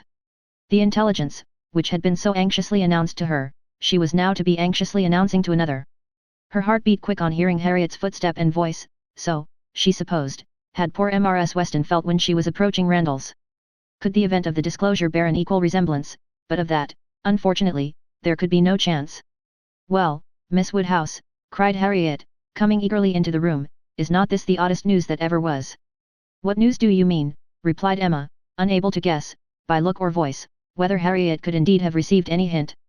"About Jane Fairfax. Did you ever hear anything so strange? Oh, you need not be afraid of owning it to me, for Mr. Weston has told me himself. I met him just now. He told me it was to be a great secret, and, therefore, I should not think of mentioning it to anybody but you, but he said you knew it." "What did Mr. Weston tell you?" said Emma, still perplexed. "Oh, he told me all about it, that Jane Fairfax and Mr. Frank Churchill are to be married, and that they have been privately engaged to one another this long while. How very odd." It was, indeed, so odd. Harriet's behavior was so extremely odd, that Emma did not know how to understand it. Her character appeared absolutely changed. She seemed to propose shewing no agitation or disappointment or peculiar concern in the discovery. Emma looked at her, quite unable to speak. "Had you any idea," cried Harriet, "of his being in love with her? You, perhaps, might, you," blushing as she spoke, "who can see into everybody's heart, but nobody else." "Upon my word," said Emma, "I begin to doubt my having any such talent. Can you seriously ask me, Harriet, whether I imagined him attached to another woman at the very time that I was, tacitly, if not openly, encouraging you to give way to your own feelings? I never had the slightest suspicion, till within the last hour, of Mr. Frank Churchill's having the least regard for Jane Fairfax. You may be very sure that if I had, I should have cautioned you accordingly." "Me?" cried Harriet, colouring and astonished. "Why should you caution me? You do not think I care about Mr. Frank Churchill?" "I am delighted to hear you speak so stoutly on the subject," replied Emma, smiling, "but you do not mean to deny that there was a time, and not very distant either, when you gave me reason to understand that you did care about him." "Him? Never, never, dear Miss Woodhouse. How could you so mistake me?" turning away distressed. "Harriet," cried Emma, after a moment's pause, "what do you mean? Good heaven, what do you mean? Mistake you, am I to suppose then?" She could not speak another word, her voice was lost, and she sat down, waiting in great terror till Harriet should answer. Harriet, who was standing at some distance, and with face turned from her, did not immediately say anything, and when she did speak, it was in a voice nearly as agitated as Emma's. "I should not have thought it possible," she began, "that you could have misunderstood me. I know we agreed never to name him, but considering how infinitely superior he is to everybody else, I should not have thought it possible that I could be supposed to mean any other person. Mr. Frank Churchill, indeed, I do not know who would ever look at him in the company of the other. I hope I have a better taste than to think of Mr. Frank Churchill, who is like nobody by his side, and that you should have been so mistaken, is amazing, I am sure, but for believing that you entirely approved and meant to encourage me in my attachment, I should have considered it at first too great a presumption almost, to dare to think of him. At first, if you had not told me that more wonderful things had happened, that there had been matches of greater disparity, those were your very words, I should not have dared to give way to, I should not have thought it possible, but if you, who had been always acquainted with him—" "Harriet," cried Emma, collecting herself resolutely, "let us understand each other now, without the possibility of farther mistake. Are you speaking of Mr. Knightley?" "To be sure I am. I never could have an idea of anybody else, and so I thought you knew when we talked about him. It was as clear as possible." "Not quite," returned Emma, with forced calmness, "for all that you then said, appeared to me to relate to a different person. I could almost assert that you had named Mr. Frank Churchill. I am sure the service Mr. Frank Churchill had rendered you, in protecting you from the gypsies, was spoken of." "Oh, Miss Woodhouse, how you do forget!" "My dear Harriet, I perfectly remember the substance of what I said on the occasion I told you that I did not wonder at your attachment, that considering the service he had rendered you, it was extremely natural, and you agreed to it, expressing yourself very warmly as to your sense of that service, and mentioning even what your sensations had been in seeing him come forward to your rescue. The impression of it is strong on my memory." "Oh, dear," cried Harriet, "now I recollect what you mean, but I was thinking of something very different at the time. It was not the gypsies, it was not Mr. Frank Churchill that I meant, no." With some elevation, "I was thinking of a much more precious circumstance, of Mr. Knightley's coming and asking me to dance, when Mr. Elton would not stand up with me, and when there was no other partner in the room. That was the kind action, that was the noble benevolence and generosity, that was the service which made me begin to feel how superior he was to every other being upon earth." "Good God," cried Emma, "this has been a most unfortunate, most deplorable mistake. What is to be done?" "You would not have encouraged me, then, if you had understood me. At least, however, I cannot be worse off than I should have been, if the other had been the person, and now, it is possible." She paused a few moments. Emma could not speak.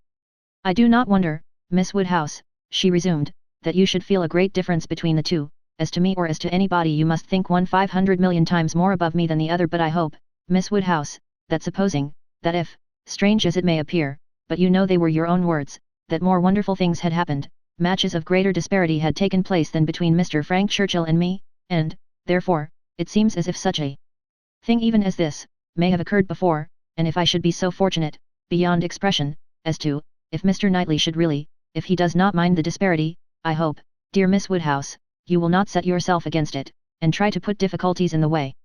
But you are too good for that, I am sure." Harriet was standing at one of the windows.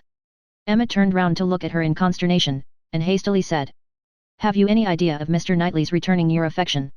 "Yes," replied Harriet modestly, "but not fearfully, I must say that I have." Emma's eyes were instantly withdrawn, and she sat silently meditating, in a fixed attitude, for a few minutes. A few minutes were sufficient for making her acquainted with her own heart. A mind like hers, once opening to suspicion, made rapid progress. She touched, she admitted, she acknowledged the whole truth. Why was it so much worse that Harriet should be in love with Mr. Knightley, than with Frank Churchill? Why was the evil so dreadfully increased by Harriet's having some hope of a return? It darted through her, with the speed of an arrow, that Mr. Knightley must marry no one but herself. Her own conduct, as well as her own heart, was before her in the same few minutes. She saw it all with a clearness which had never blessed her before. How improperly had she been acting by Harriet! How inconsiderate, how indelicate, how irrational, how unfeeling had been her conduct! What blindness, what madness, had led her on! It struck her with dreadful force, and she was ready to give it every bad name in the world. Some portion of respect for herself, however, in spite of all these demerits, some concern for her own appearance, and a strong sense of justice by Harriet, there would be no need of compassion to the girl who believed herself loved by Mr. Knightley, but justice required that she should not be made unhappy by any coldness now, gave Emma the resolution to sit and endure farther with calmness, with even apparent kindness, for her own advantage indeed, it was fit that the utmost extent of Harriet's hopes should be inquired into. And Harriet had done nothing to forfeit the regard and interest which had been so voluntarily formed and maintained, or to deserve to be slighted by the person, whose counsels had never led her right. Rousing from reflection, therefore, and subduing her emotion, she turned to Harriet again, and, in a more inviting accent, renewed the conversation, for as to the subject which had first introduced it, the wonderful story of Jane Fairfax, that was quite sunk and lost, neither of them thought but of Mr. Knightley and themselves. Harriet, who had been standing in no unhappy reverie, was yet very glad to be called from it, by the now encouraging manner of such a judge, and such a friend as Miss Woodhouse, and only wanted invitation, to give the history of her hopes with great, though trembling delight. Emma's tremblings as she asked, and as she listened, were better concealed than Harriet's, but they were not less. Her voice was not unsteady, but her mind was in all the perturbation that such a development of self, such a burst of threatening evil, such a confusion of sudden and perplexing emotions, must create. She listened with much inward suffering, but with great outward patience, to Harriet's detail, methodical, or well arranged, or very well delivered, it could not be expected to be, but it contained, when separated from all the feebleness and tautology of the narration, a substance to sink her spirit, especially with the corroborating circumstances, which her own memory brought in favour of Mr. Knightley's most improved opinion of Harriet. Harriet had been conscious of a difference in his behaviour ever since those two decisive dances. Emma knew that he had, on that occasion, found her much superior to his expectation. From that evening, or at least from the time of Miss Woodhouse's encouraging her to think of him, Harriet had begun to be sensible of his talking to her much more than he had been used to do, and of his having indeed quite a different manner towards her, a manner of kindness and sweetness. Latterly she had been more and more aware of it. When they had been all walking together, He had so often come and walked by her, and talked so very delightfully, he seemed to want to be acquainted with her. Emma knew it to have been very much the case. She had often observed the change, to almost the same extent. Harriet repeated expressions of approbation and praise from him, and Emma felt them to be in the closest agreement with what she had known of his opinion of Harriet. He praised her for being without art or affectation, for having simple, honest, generous feelings. She knew that he saw such recommendations in Harriet. He had dwelt on them to her more than once, much that lived in Harriet's memory, many little particulars of the notice she had received from him, a look, a speech, a removal from one chair to another, a compliment implied, a preference inferred, had been unnoticed, because unsuspected, by Emma.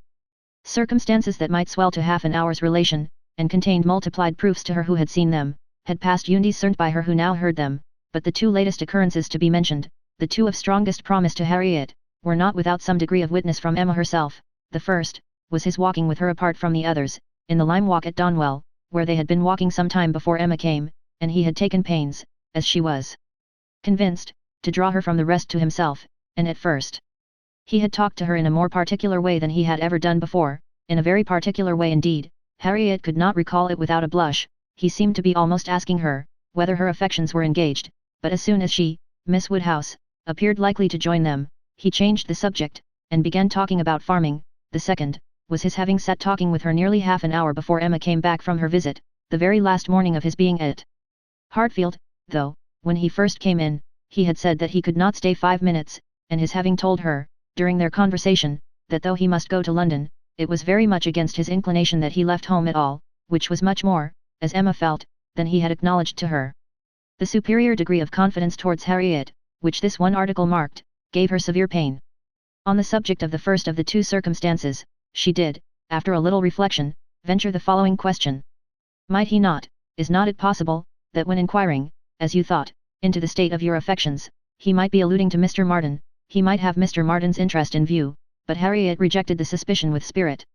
Mr. Martin, no indeed, there was not a hint of Mr. Martin. I hope I know better now, than to care for Mr. Martin, or to be suspected of it. When Harriet had closed her evidence, she appealed to her dear Miss Woodhouse, to say whether she had not good ground for hope.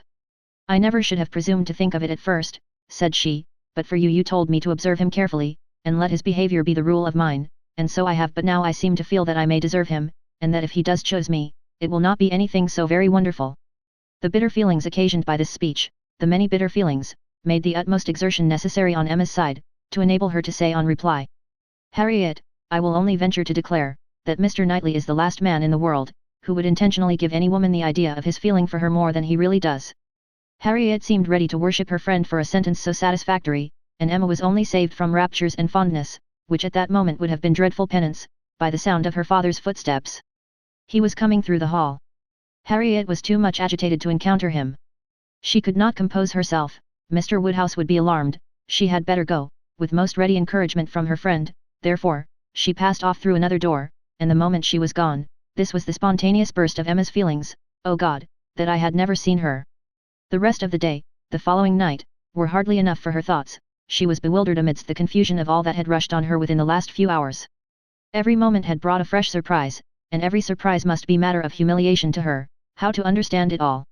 How to understand the deceptions she had been thus practicing on herself, and living under, the blunders, the blindness of her own head and heart? She sat still, she walked about, she tried her own room, she tried the shrubbery. In every place, every posture, she perceived that she had acted most weakly, that she had been imposed on by others in a most mortifying degree, that she had been imposing on herself in a degree yet more mortifying, that she was wretched, and should probably find this day but the beginning of wretchedness. To understand, thoroughly understand her own heart, was the first endeavour. To that point went every leisure moment which her father's claims on her allowed, and every moment of involuntary absence of mind. How long had Mr. Knightley been so dear to her, as every feeling declared him now to be? When had his influence, such influence begun? When had he succeeded to that place in her affection, which Frank Churchill had once, for a short period, occupied? She looked back, she compared the two, compared them, as they had always stood in her estimation, from the time of the latter's becoming known to her, and as they must at any time have been compared by her. Had it, oh! Had it, by any blessed felicity, occurred to her, to institute the comparison, she saw that there never had been a time when she did not consider Mr. Knightley as infinitely the superior, or when his regard for her had not been infinitely the most dear. She saw, that in persuading herself, in fancying, in acting to the contrary, she had been entirely under a delusion, totally ignorant of her own heart, and, in short, that she had never really cared for Frank Churchill at all. This was the conclusion of the first series of reflection.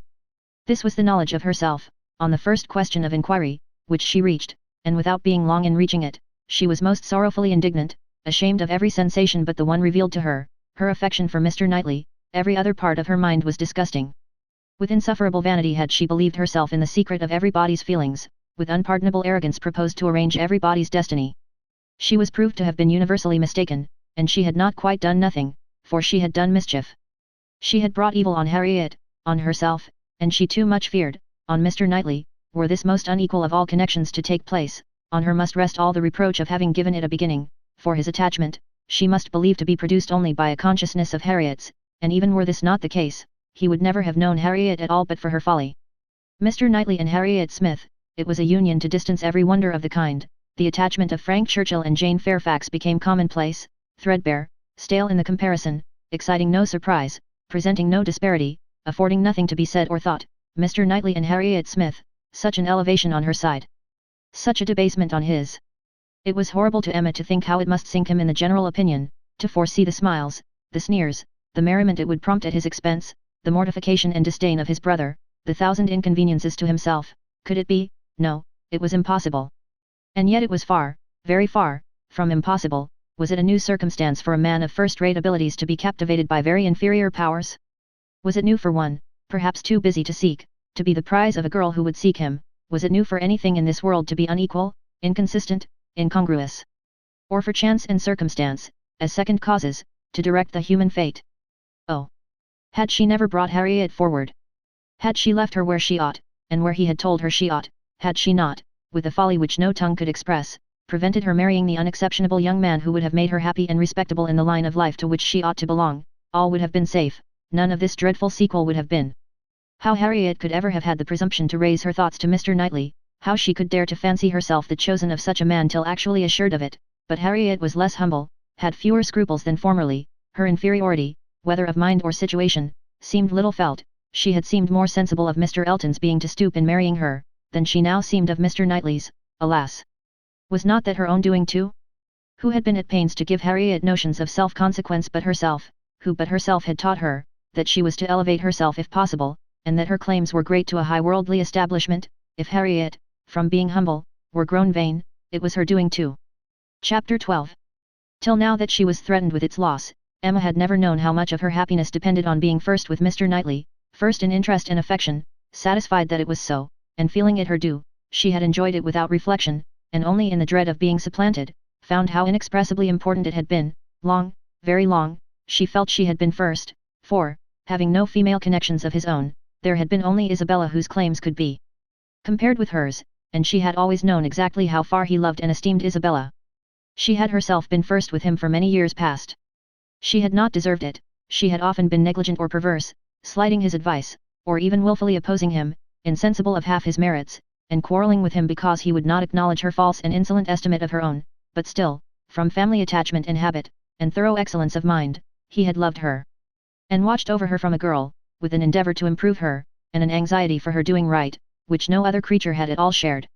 In spite of all her faults, she knew she was dear to him, might she not say, very dear, when the suggestions of hope, however, which must follow here, presented themselves, she could not presume to indulge them. Harriet Smith might think herself not unworthy of being peculiarly, exclusively, passionately loved by Mr. Knightley. She could not. She could not flatter herself with any idea of blindness in his attachment to her.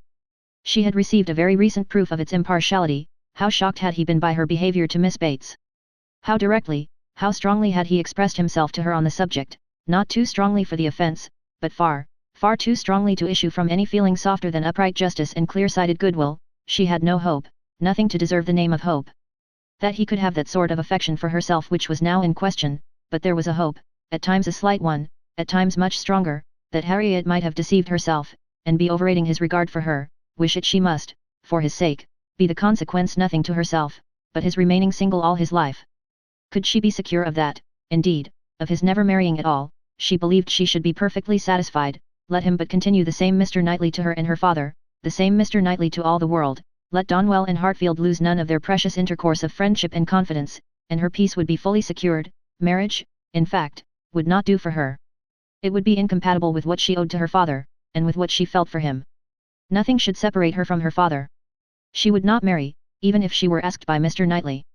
It must be her ardent wish that Harriet might be disappointed, and she hoped, that when able to see them together again, she might at least be able to ascertain what the chances for it were. She should see them henceforward with the closest observance, and wretchedly as she had hitherto misunderstood even those she was watching, she did not know how to admit that she could be blinded here. He was expected back every day. The power of observation would be soon given, frightfully soon it appeared when her thoughts were in one course. In the meanwhile, she resolved against seeing Harriet. It would do neither of them good, it would do the subject no good, to be talking of it farther. She was resolved not to be convinced, as long as she could doubt, and yet had no authority for opposing Harriet's confidence. To talk would be only to irritate. She wrote to her, therefore, kindly, but decisively, to beg that she would not, at present, come to Hartfield, acknowledging it to be her conviction that all farther confidential discussion of one topic had better be avoided, and hoping, that if a few days were allowed to pass before they met again, except in the company of others, she objected only to a tête-à-tête, they might be able to act as if they had forgotten the conversation of yesterday. Harriet submitted, and approved, and was grateful. This point was just arranged, when a visitor arrived to tear Emma's thoughts a little from the one subject which had engrossed them, sleeping or waking, the last 24 hours, Mrs. Weston, who had been calling on her daughter-in-law elect, and took Hartfield in her way home, almost as much in duty to Emma as in pleasure to herself, to relate all the particulars of so interesting an interview. Mr. Weston had accompanied her to Mrs. Bates's, and gone through his share of this essential attention most handsomely, but she having then induced Miss Fairfax to join her in an airing, was now returned with much more to say, and much more to say with satisfaction, than a quarter of an hour spent in Mrs. Bates's parlour, with all the encumbrance of awkward feelings, could have afforded. A little curiosity Emma had, and she made the most of it while her friend related. Mrs. Weston had set off to pay the visit in a good deal of agitation herself, and in the first place had wished not to go at all at present, to be allowed merely to write to Miss Fairfax instead, and to defer this ceremonious call till a little time had passed, and Mr. Churchill could be reconciled to the engagements becoming known, as, considering everything, she thought such a visit could not be paid without leading to reports. But Mr. Weston had thought differently. He was extremely anxious to shew his approbation to Miss Fairfax and her family, and did not conceive that any suspicion could be excited by it, or if it were, that it would be of any consequence, for such things, he observed, always got about. Emma smiled, and felt that Mr. Weston had very good reason for saying so. They had gone, in short, and very great had been the evident distress and confusion of the lady. She had hardly been able to speak a word, and every look and action had shown how deeply she was suffering from consciousness. The quiet, heartfelt satisfaction of the old lady, and the rapturous delight of her daughter, who proved even too joyous to talk as usual, had been a gratifying, yet almost an affecting, scene. They were both so truly respectable in their happiness, so disinterested in every sensation, thought so much of Jane, so much of everybody, and so little of themselves, that every kindly feeling was at work for them. Miss Fairfax's recent illness had offered a fair plea for Mrs. Weston to invite her to an airing. She had drawn back and declined at first, but, on being pressed had yielded, and, in the course of their drive, Mrs. Weston had, by gentle encouragement, overcome so much of her embarrassment, as to bring her to converse on the important subject. Apologies for her seemingly ungracious silence in their first reception, and the warmest expressions of the gratitude she was always feeling towards herself and Mr. Weston, must necessarily open the cause, but when these effusions were put by, they had talked a good deal of the present and of the future state of the engagement. Mrs. Weston was convinced that such conversation must be the greatest relief to her companion, pent up within her own mind as everything had so long been, and was very much pleased with all that she had said on the subject. On the misery of what she had suffered, during the concealment of so many months, continued Mrs. Weston, she was energetic. This was one of her expressions. I will not say, that since I entered into the engagement I have not had some happy moments, but I can say, that I have never known the blessing of one tranquil hour, and the quivering lip, Emma, which uttered it, was an attestation that I felt at my heart. Poor girl, said Emma. She thinks herself wrong, then, for having consented to a private engagement.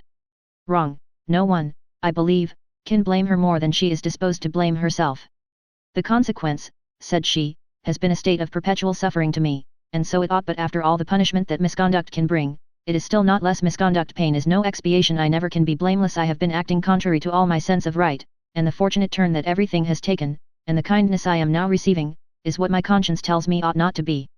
Do not imagine, madam, she continued, that I was taught wrong. Do not let any reflection fall on the principles or the care of the friends who brought me up. The error has been all my own, and I do assure you that, with all the excuse that present circumstances may appear to give, I shall yet dread making the story known to Colonel Campbell.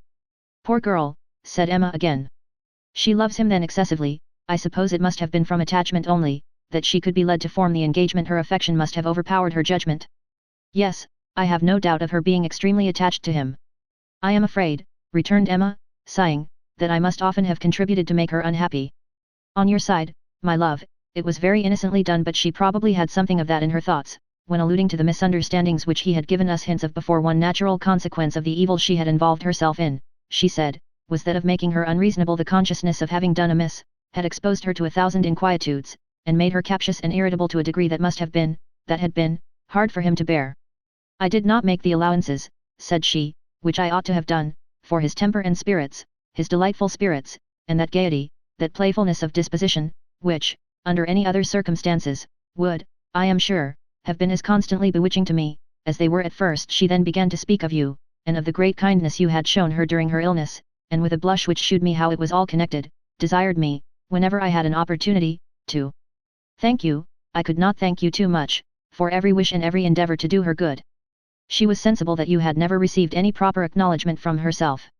If I did not know her to be happy now, said Emma, seriously, which, in spite of every little drawback from her scrupulous conscience, she must be, I could not bear these thanks, for, oh, Mrs. Weston, if there were an account drawn up of the evil and the good I have done Miss Fairfax, well, checking herself, and trying to be more lively, this is all to be forgotten. You are very kind to bring me these interesting particulars. They shew her to the greatest advantage. I am sure she is very good. I hope she will be very happy. It is fit that the fortune should be on his side, for I think the merit will be all on hers. Such a conclusion could not pass unanswered by Mrs. Weston. She thought well of Frank in almost every respect, and, what was more, she loved him very much, and her defence was, therefore, earnest. She talked with a great deal of reason, and at least equal affection, but she had too much to urge for Emma's attention. It was soon gone to Brunswick Square or to Donwell. She forgot to attempt to listen, and when Mrs. Weston ended with, "We have not yet had the letter we are so anxious for, you know, but I hope it will soon come," she was obliged to pause before she answered, and at last obliged to answer at random, before she could at all recollect what letter it was which they were so anxious for. "Are you well, my Emma?" was Mrs. Weston's parting question. "Oh, perfectly. I am always well. You know, be sure to give me intelligence of the letter as soon as possible." Mrs. Weston's communications furnished Emma with more food for unpleasant reflection, by increasing her esteem and compassion, and her sense of past injustice towards Miss Fairfax. She bitterly regretted not having sought a closer acquaintance with her, and blushed for the envious feelings which had certainly been, in some measure, the cause. Had she followed Mr. Knightley's known wishes, in paying that attention to Miss Fairfax, which was every way her due, had she tried to know her better, had she done her part towards intimacy, had she endeavoured to find a friend there instead of in Harriet Smith, she must, in all probability, have been spared from every pain which pressed on her now. Birth, abilities, and education, had been equally marking one as an associate for her, to be received with gratitude, and the other, what was she? Supposing even that they had never become intimate friends, that she had never been admitted into Miss Fairfax's confidence on this important matter, which was most probable. Still, in knowing her as she ought, and as she might, she must have been preserved from the abominable suspicions of an improper attachment to Mr. Dixon, which she had not only so foolishly fashioned and harboured herself, but had so unpardonably imparted, an idea which she greatly feared had been made a subject of material distress to the delicacy of Jane's feelings, by the levity or carelessness of Frank Churchill's. Of all the sources of evil surrounding the former, since her coming to Highbury, she was persuaded that she must herself have been the worst. She must have been a perpetual enemy. They never could have been all three together, without her having stabbed Jane Fairfax's peace in 1,000 instances, and on Box Hill, perhaps, it had been the agony of a mind that would bear no more. The evening of this day was very long, and melancholy, at Hartfield. The weather added what it could of gloom. A cold stormy rain set in, and nothing of July appeared but in the trees and shrubs, which the wind was despoiling, and the length of the day, which only made such cruel sights the longer visible. The weather affected Mr. Woodhouse, and he could only be kept tolerably comfortable by almost ceaseless attention on his daughter's side, and by exertions which had never cost her half so much before. It reminded her of their first forlorn tête-à-tête, on the evening of Mrs. Weston's wedding day, but Mr. Knightley had walked in then, soon after tea, and dissipated every melancholy fancy. Alas! Such delightful proofs of Hartfield's attraction, as those sort of visits conveyed, might shortly be over. The picture which she had then drawn of the privations of the approaching winter, had proved erroneous. No friends had deserted them, no pleasures had been lost, but her present forebodings she feared would experience no similar contradiction. The prospect before her now, was threatening to a degree that could not be entirely dispelled, that might not be even partially brightened.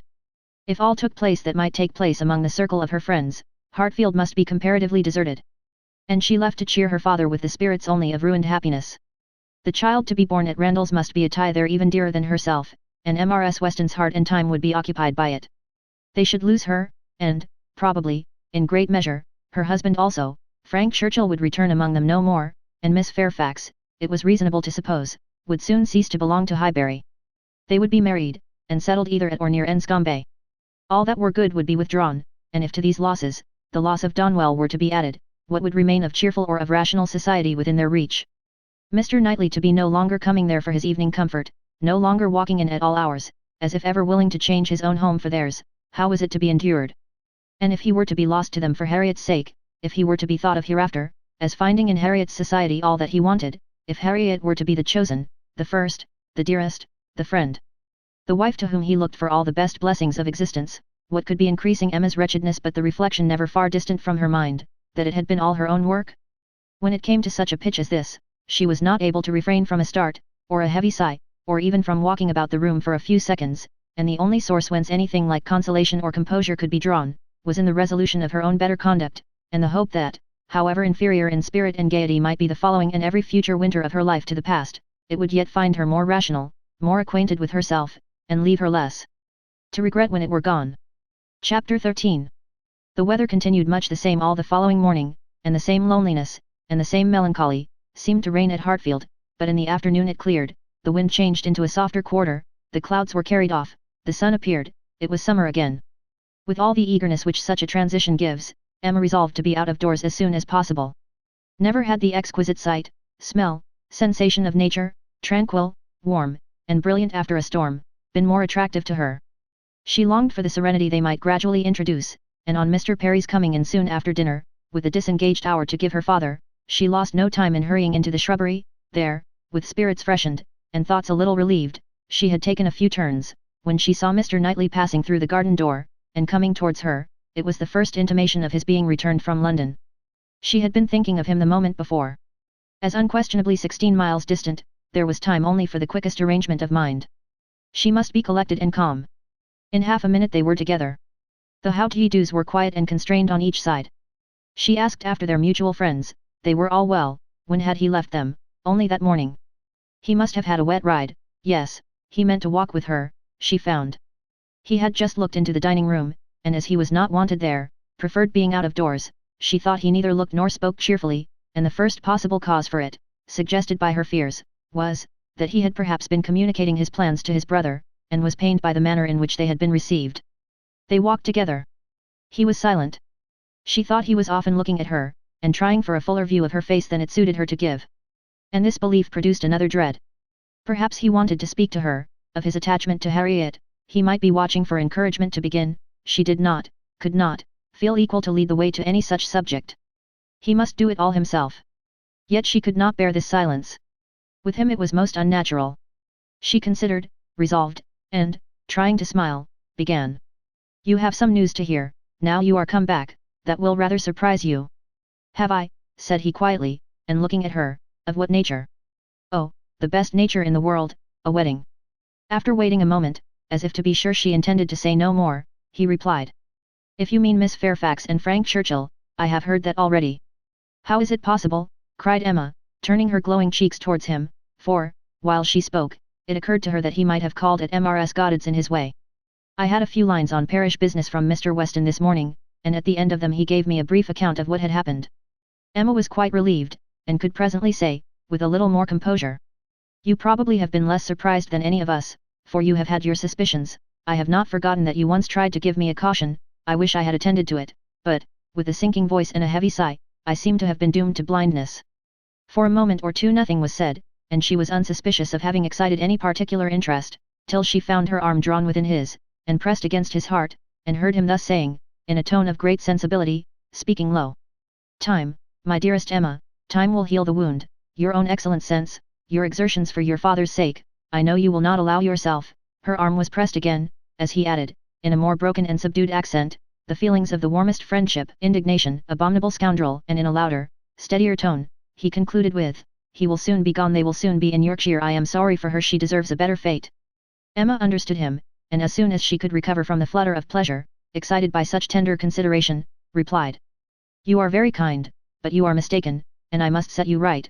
I am not in want of that sort of compassion. My blindness to what was going on led me to act by them in a way that I must always be ashamed of, and I was very foolishly tempted to say and do many things which may well lay me open to unpleasant conjectures, but I have no other reason to regret that I was not in the secret earlier.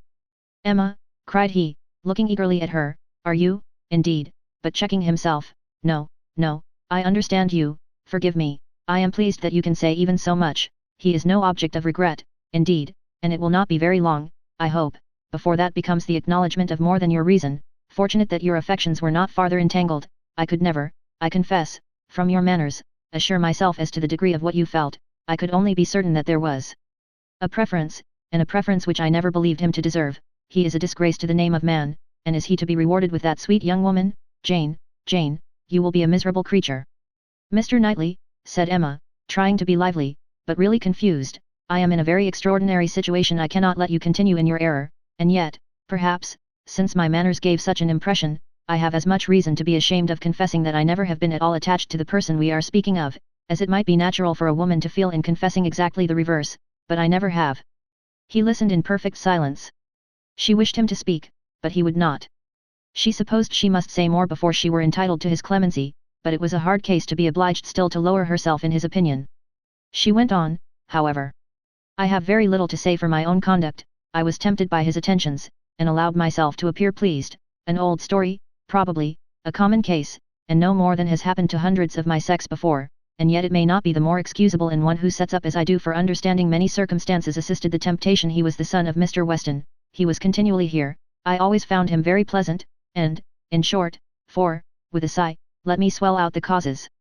Ever so ingeniously, they all centre in this at last, my vanity was flattered, and I allowed his attentions. Latterly, however, for some time, indeed, I have had no idea of their meaning anything. I thought them a habit, a trick, nothing that called for seriousness on my side. He has imposed on me, but he has not injured me. I have never been attached to him. And now I can tolerably comprehend his behavior. He never wished to attach me. It was merely a blind to conceal his real situation with another. It was his object to blind all about him, and no one, I am sure, could be more effectually blinded than myself, except that I was not blinded, that it was my good fortune, that, in short, I was somehow or other safe from him. She had hoped for an answer here, for a few words to say that her conduct was at least intelligible, but he was silent, and, as far as she could judge, deep in thought. At last, and tolerably in his usual tone, he said, I have never had a high opinion of Frank Churchill. I can suppose, however, that I may have underrated him. My acquaintance with him has been but trifling, and even if I have not underrated him hitherto, he may yet turn out well. With such a woman he has a chance. I have no motive for wishing him ill, and for her sake, whose happiness will be involved in his good character and conduct, I shall certainly wish him well. I have no doubt of their being happy together, said Emma. I believe them to be very mutually and very sincerely attached. He is a most fortunate man, returned Mr. Knightley, with energy. So early in life, at 23, a period when, if a man chusses a wife, he generally chusses ill at 23 to have drawn such a prize. What years of felicity that man, in all human calculation, has before him, assured of the love of such a woman, the disinterested love, for Jane Fairfax's character vouches for her disinterestedness, everything in his favour, equality of situation, I mean, as far as regards society, and all the habits and manners that are important, equality in every point but one, and that one, since the purity of her heart is not to be doubted, such as must increase his felicity, for it will be his to bestow the only advantages she wants. A man would always wish to give a woman a better home than the one he takes her from, and he who can do it, where there is no doubt of her regard, must, I think, be the happiest of mortals. Frank Churchill is, indeed, the favourite of fortune. Everything turns out for his good.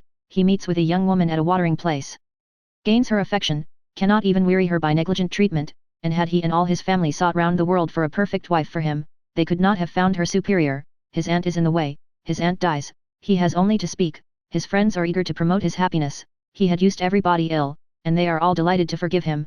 He is a fortunate man indeed. You speak as if you envied him. And I do envy him, Emma. In one respect he is the object of my envy. Emma could say no more. They seemed to be within half a sentence of Harriet, and her immediate feeling was to avert the subject, if possible. She made her plan. She would speak of something totally different, the children in Brunswick Square, and she only waited for breath to begin, when Mr. Knightley startled her, by saying, You will not ask me what is the point of envy. You are determined, I see, to have no curiosity. You are wise, but I cannot be wise, Emma. I must tell you what you will not ask, though I may wish it unsaid the next moment. Oh, then, don't speak it, don't speak it, she eagerly cried. Take a little time, consider, do not commit yourself. Thank you, said he, in an accent of deep mortification, and not another syllable followed. Emma could not bear to give him pain. He was wishing to confide in her, perhaps to consult her, cost her what it would, she would listen. She might assist his resolution, or reconcile him to it, she might give just praise to Harriet, or, by representing to him his own independence, relieve him from that state of indecision, which must be more intolerable than any alternative to such a mind as his. They had reached the house. You are going in, I suppose, said he. No, replied Emma, quite confirmed by the depressed manner in which he still spoke, I should like to take another turn. Mr. Perry is not gone and, after proceeding a few steps, she added, I stopped you ungraciously, just now, Mr. Knightley, and, I am afraid, gave you pain, but if you have any wish to speak openly to me as a friend, or to ask my opinion of anything that you may have in contemplation, as a friend, indeed, you may command me, I will hear whatever you like. I will tell you exactly what I think. As a friend, repeated Mr. Knightley. Emma, that I fear is a word. No, I have no wish. Stay, yes, why should I hesitate? I have gone too far already for concealment. Emma, I accept your offer, extraordinary as it may seem, I accept it, and refer myself to you as a friend. Tell me, then, have I no chance of ever succeeding? He stopped in his earnestness to look the question, and the expression of his eyes overpowered her. My dearest Emma, said he, for dearest you will always be, whatever the event of this hour's conversation, my dearest, most beloved Emma, tell me at once, say no, if it is to be said. She could really say nothing. You are silent, he cried, with great animation, absolutely silent. At present I ask no more. Emma was almost ready to sink under the agitation of this moment. The dread of being awakened from the happiest dream, was perhaps the most prominent feeling. I cannot make speeches, Emma, he soon resumed, and in a tone of such sincere, decided, intelligible tenderness as was tolerably convincing. If I loved you less, I might be able to talk about it more, but you know what I am, you hear nothing but truth from me. I have blamed you, and lectured you, and you have borne it as no other woman in England would have borne it. Bear with the truths I would tell you now, dearest Emma, as well as you have borne with them. The manner, perhaps, may have as little to recommend them. God knows, I have been a very indifferent lover, but you understand me. Yes, you see, you understand my feelings, and will return them if you can. At present, I ask only to hear, once to hear your voice. While he spoke, Emma's mind was most busy, and, with all the wonderful velocity of thought, had been able, and yet without losing a word, to catch and comprehend the exact truth of the whole, to see that Harriet's hopes had been entirely groundless, a mistake, a delusion, as complete a delusion as any of her own, that Harriet was nothing, that she was everything herself, that what she had been saying relative to Harriet had been all taken as the language of her own feelings, and that her agitation, her doubts, her reluctance, her discouragement, had been all received as discouragement from herself. And not only was there time for these convictions, with all their glow of attendant happiness, there was time also to rejoice that Harriet's secret had not escaped her, and to resolve that it need not, and should not. It was all the service she could now render her poor friend. For as to any of that heroism of sentiment which might have prompted her to entreat him to transfer his affection from herself to Harriet, as infinitely the most worthy of the two, or even the more simple sublimity of resolving to refuse him at once and forever, without vouchsafing any motive, because he could not marry them both, Emma had it not. She felt for Harriet with pain and with contrition, but no flight of generosity run mad, opposing all that could be probable or reasonable, entered her brain. She had led her friend astray, and it would be a reproach to her forever, but her judgment was as strong as her feelings, and as strong as it had ever been before, in reprobating any such alliance for him, as most unequal and degrading. Her way was clear, though not quite smooth. She spoke then, on being so entreated. What did she say? Just what she ought, of course. A lady always does. She said enough to shew there need not be despair, and to invite him to say more himself. He had despaired at one period, he had received such an injunction to caution and silence, as for the time crushed every hope. She had begun by refusing to hear him. The change had perhaps been somewhat sudden. Her proposal of taking another turn, her renewing the conversation which she had just put an end to, might be a little extraordinary. She felt its inconsistency, but Mr. Knightley was so obliging as to put up with it, and seek no farther explanation. Seldom, very seldom, does complete truth belong to any human disclosure. Seldom can it happen that something is not a little disguised, or a little mistaken, but where, as in this case, though the conduct is mistaken, the feelings are not, it may not be very material. Mr. Knightley could not impute to Emma a more relenting heart than she possessed, or a heart more disposed to accept of his. He had, in fact, been wholly unsuspicious of his own influence. He had followed her into the shrubbery with no idea of trying it. He had come, in his anxiety to see how she bore Frank Churchill's engagement, with no selfish view, no view at all, but of endeavouring, if she allowed him an opening, to soothe or to counsel her. The rest had been the work of the moment, the immediate effect of what he heard, on his feelings. The delightful assurance of her total indifference towards Frank Churchill, of her having a heart completely disengaged from him, had given birth to the hope, that, in time, he might gain her affection himself, but it had been no present hope. He had only, in the momentary conquest of eagerness over judgment, aspired to be told that she did not forbid his attempt to attach her. The superior hopes which gradually opened were so much the more enchanting. The affection, which he had been asking to be allowed to create, if he could, was already his, within half an hour. He had passed from a thoroughly distressed state of mind, to something so like perfect happiness, that it could bear no other name. Her change was equal. This 1/2 hour had given to each the same precious certainty of being beloved, had cleared from each the same degree of ignorance, jealousy, or distrust. On his side, there had been a long-standing jealousy, old as the arrival, or even the expectation, of Frank Churchill. He had been in love with Emma, and jealous of Frank Churchill, from about the same period, one sentiment having probably enlightened him as to the other. It was his jealousy of Frank Churchill that had taken him from the country. The Box Hill party had decided him on going away. He would save himself from witnessing again such permitted, encouraged attentions. He had gone to learn to be indifferent, but he had gone to a wrong place. There was too much domestic happiness in his brother's house. Woman wore too amiable a form in it. Isabella was too much like Emma, differing only in those striking inferiorities, which always brought the other in brilliancy before him, for much to have been done. Even had his time been longer, he had stayed on, however, vigorously, day after day, till this very morning's post had conveyed the history of Jane Fairfax. Then, with the gladness which must be felt, nay, which he did not scruple to feel, having never believed Frank Churchill to be at all deserving Emma, was there so much fond solicitude, so much keen anxiety for her, that he could stay no longer. He had ridden home through the rain, and had walked up directly after dinner, to see how this sweetest and best of all creatures, faultless in spite of all her faults, bore the discovery. He had found her agitated and low. Frank Churchill was a villain. He heard her declare that she had never loved him. Frank Churchill's character was not desperate. She was his own Emma, by hand and word, when they returned into the house, and if he could have thought of Frank Churchill then, he might have deemed him a very good sort of fellow. Chapter 14. What totally different feelings did Emma take back into the house from what she had brought out? She had then been only daring to hope for a little respite of suffering. She was now in an exquisite flutter of happiness, and such happiness moreover as she believed must still be greater when the flutter should have passed away. They sat down to tea, the same party round the same table. How often it had been collected, and how often had her eyes fallen on the same shrubs in the lawn, and observed the same beautiful effect of the western sun, but never in such a state of spirits, never in anything like it, and it was with difficulty that she could summon enough of her usual self to be the attentive lady of the house, or even the attentive daughter. Poor Mr. Woodhouse little suspected what was plotting against him in the breast of that man whom he was so cordially welcoming, and so anxiously hoping might not have taken cold from his ride.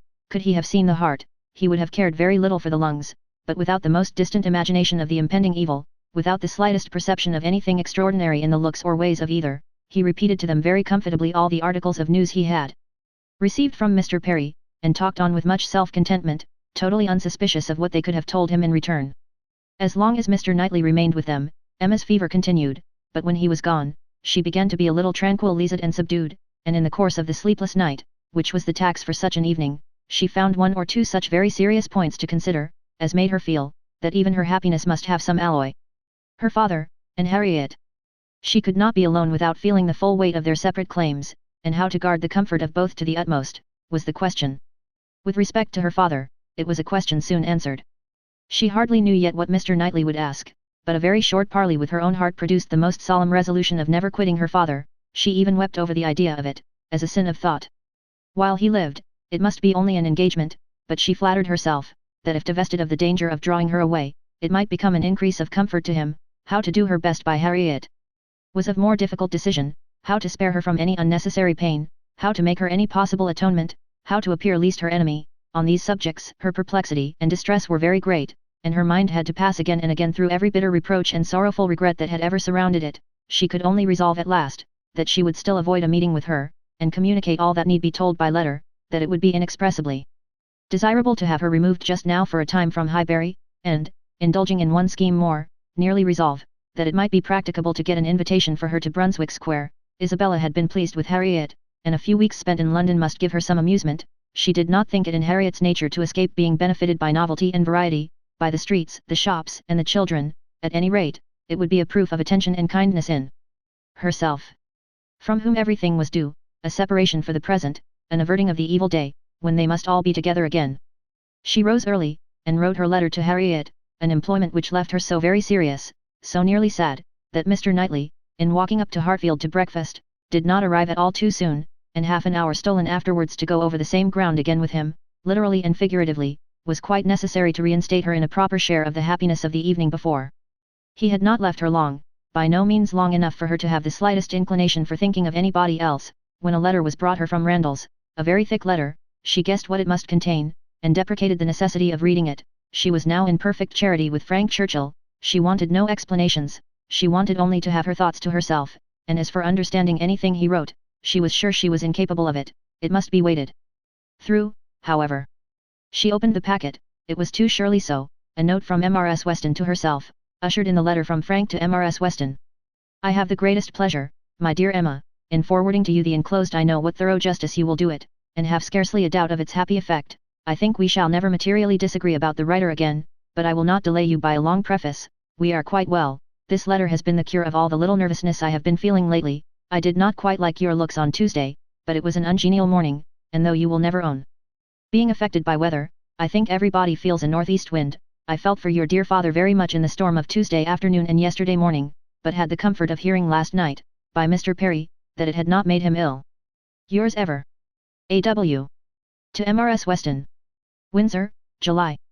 My dear Madam, if I made myself intelligible yesterday, this letter will be expected, but expected or not, I know it will be read with candour and indulgence. You are all goodness, and I believe there will be need of even all your goodness to allow for some parts of my past conduct, but I have been forgiven by one who had still more to resent. My courage rises while I write. It is very difficult for the prosperous to be humble. I have already met with such success in 2 applications for pardon, that I may be in danger of thinking myself too sure of yours, and of those among your friends who have had any ground of offence. You must all endeavour to comprehend the exact nature of my situation when I first arrived at Randalls. You must consider me as having a secret which was to be kept at all hazards.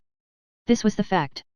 My right to place myself in a situation requiring such concealment, is another question. I shall not discuss it here. For my temptation to think it a right, I refer every caviller to a brick house, sashed windows below, and casements above, in Highbury. I dared not address her openly. My difficulties in the then state of Enscombe must be too well known to require definition, and I was fortunate enough to prevail, before we parted at Weymouth, and to induce the most upright female mind in the creation to stoop in charity to a secret engagement. Had she refused, I should have gone mad, but you will be ready to say, what was your hope in doing this? What did you look forward to anything, everything, to time, chance, circumstance, slow effects, sudden bursts, perseverance and weariness, health and sickness. Every possibility of good was before me, and the first of blessings secured, in obtaining her promises of faith and correspondence. If you need farther explanation, I have the honour, my dear madam, of being your husband's son, and the advantage of inheriting a disposition to hope for good, which no inheritance of houses or lands can ever equal the value of. See me, then. Under these circumstances, arriving on my first visit to Randalls, and here I am conscious of wrong, for that visit might have been sooner paid. You will look back and see that I did not come till Miss Fairfax was in Highbury, and as you were the person slighted, you will forgive me instantly, but I must work on my father's compassion, by reminding him, that so long as I absented myself from his house, so long I lost the blessing of knowing you. My behaviour, during the very happy fortnight which I spent with you, did not, I hope, lay me open to reprehension, excepting on one point. And now I come to the principal, the only important part of my conduct while belonging to you, which excites my own anxiety, or requires very solicitous explanation. With the greatest respect, and the warmest friendship, do I mention Miss Woodhouse.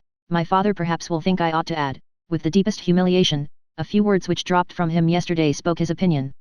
And some censure I acknowledge myself liable to. My behaviour to Miss Woodhouse indicated, I believe, more than it ought. In order to assist a concealment so essential to me, I was led on to make more than an allowable use of the sort of intimacy into which we were immediately thrown. I cannot deny that Miss Woodhouse was my ostensible object, but I am sure you will believe the declaration, that had I not been convinced of her indifference, I would not have been induced by any selfish views to go on. Amiable and delightful as Miss Woodhouse is, she never gave me the idea of a young woman likely to be attached, and that she was perfectly free from any tendency to being attached to me, was as much my conviction as my wish. She received my attentions with an easy, friendly, good-humoured playfulness, which exactly suited me. We seemed to understand each other.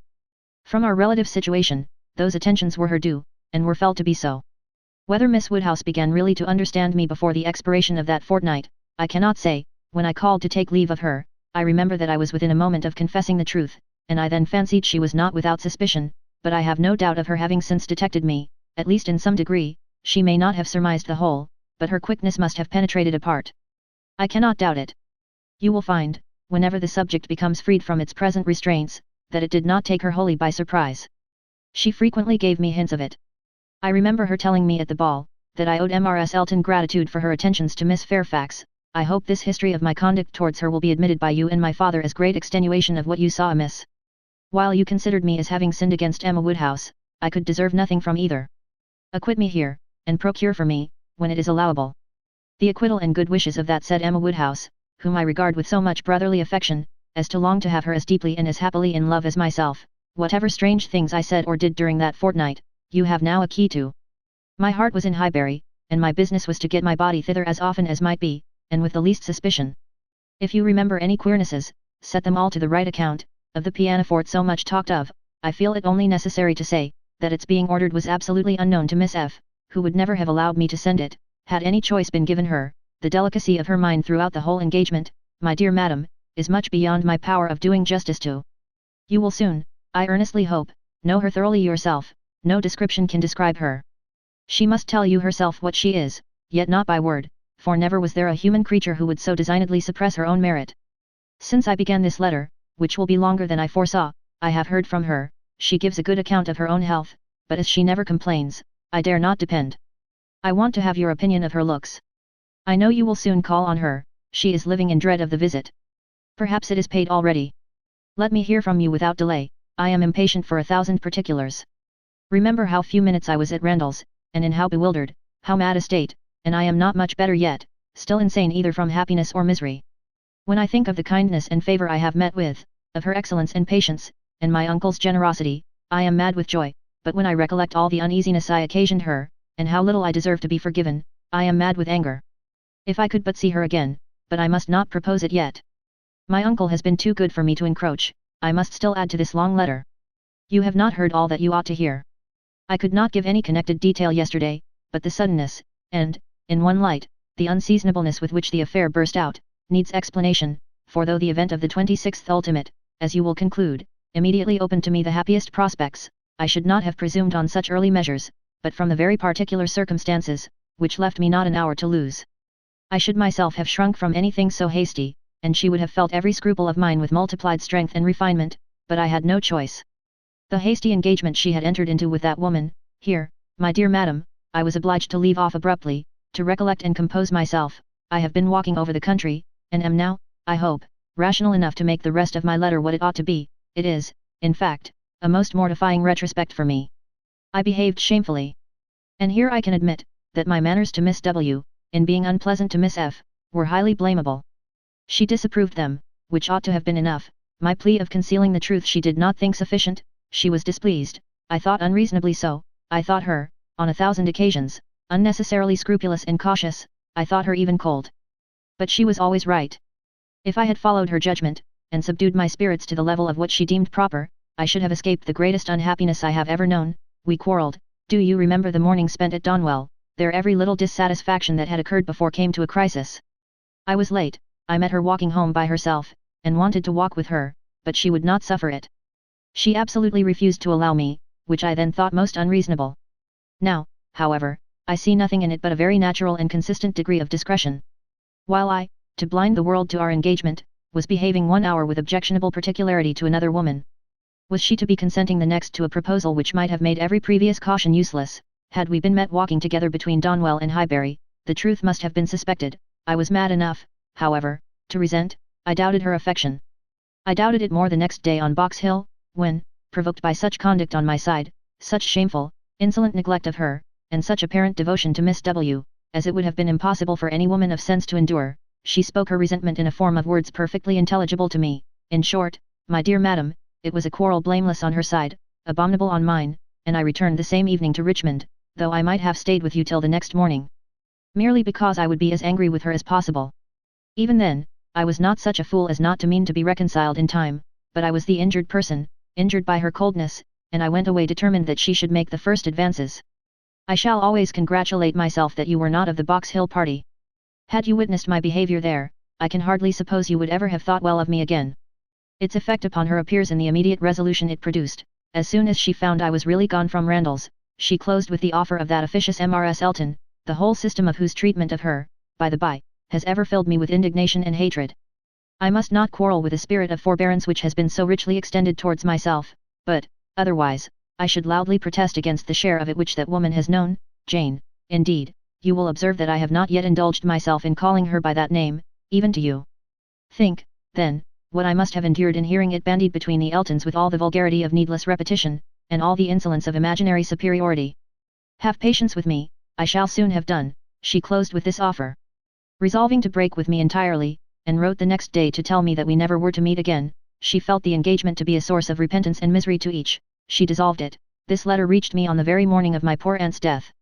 I answered it within an hour, but from the confusion of my mind, and the multiplicity of business falling on me at once, my answer, instead of being sent with all the many other letters of that day, was locked up in my writing desk, and I, trusting that I had written enough, though but a few lines, to satisfy her, remained without any uneasiness. I was rather disappointed that I did not hear from her again speedily, but I made excuses for her, and was too busy, and, may I add, too cheerful in my views to be captious. We removed to Windsor, and 2 days afterwards I received a parcel from her, my own letters all returned, and a few lines at the same time by the post, stating her extreme surprise at not having had the smallest reply to her last, and adding, that a silence on such a point could not be misconstrued, and as it must be equally desirable to both to have every subordinate arrangement concluded as soon as possible, she now sent me, by a safe conveyance, all my letters, and requested, that if I could not directly command hers, so as to send them to Highbury within a week, I would forward them after that period to her at, in short, the full direction to Mr. Smallridge's, near Bristol,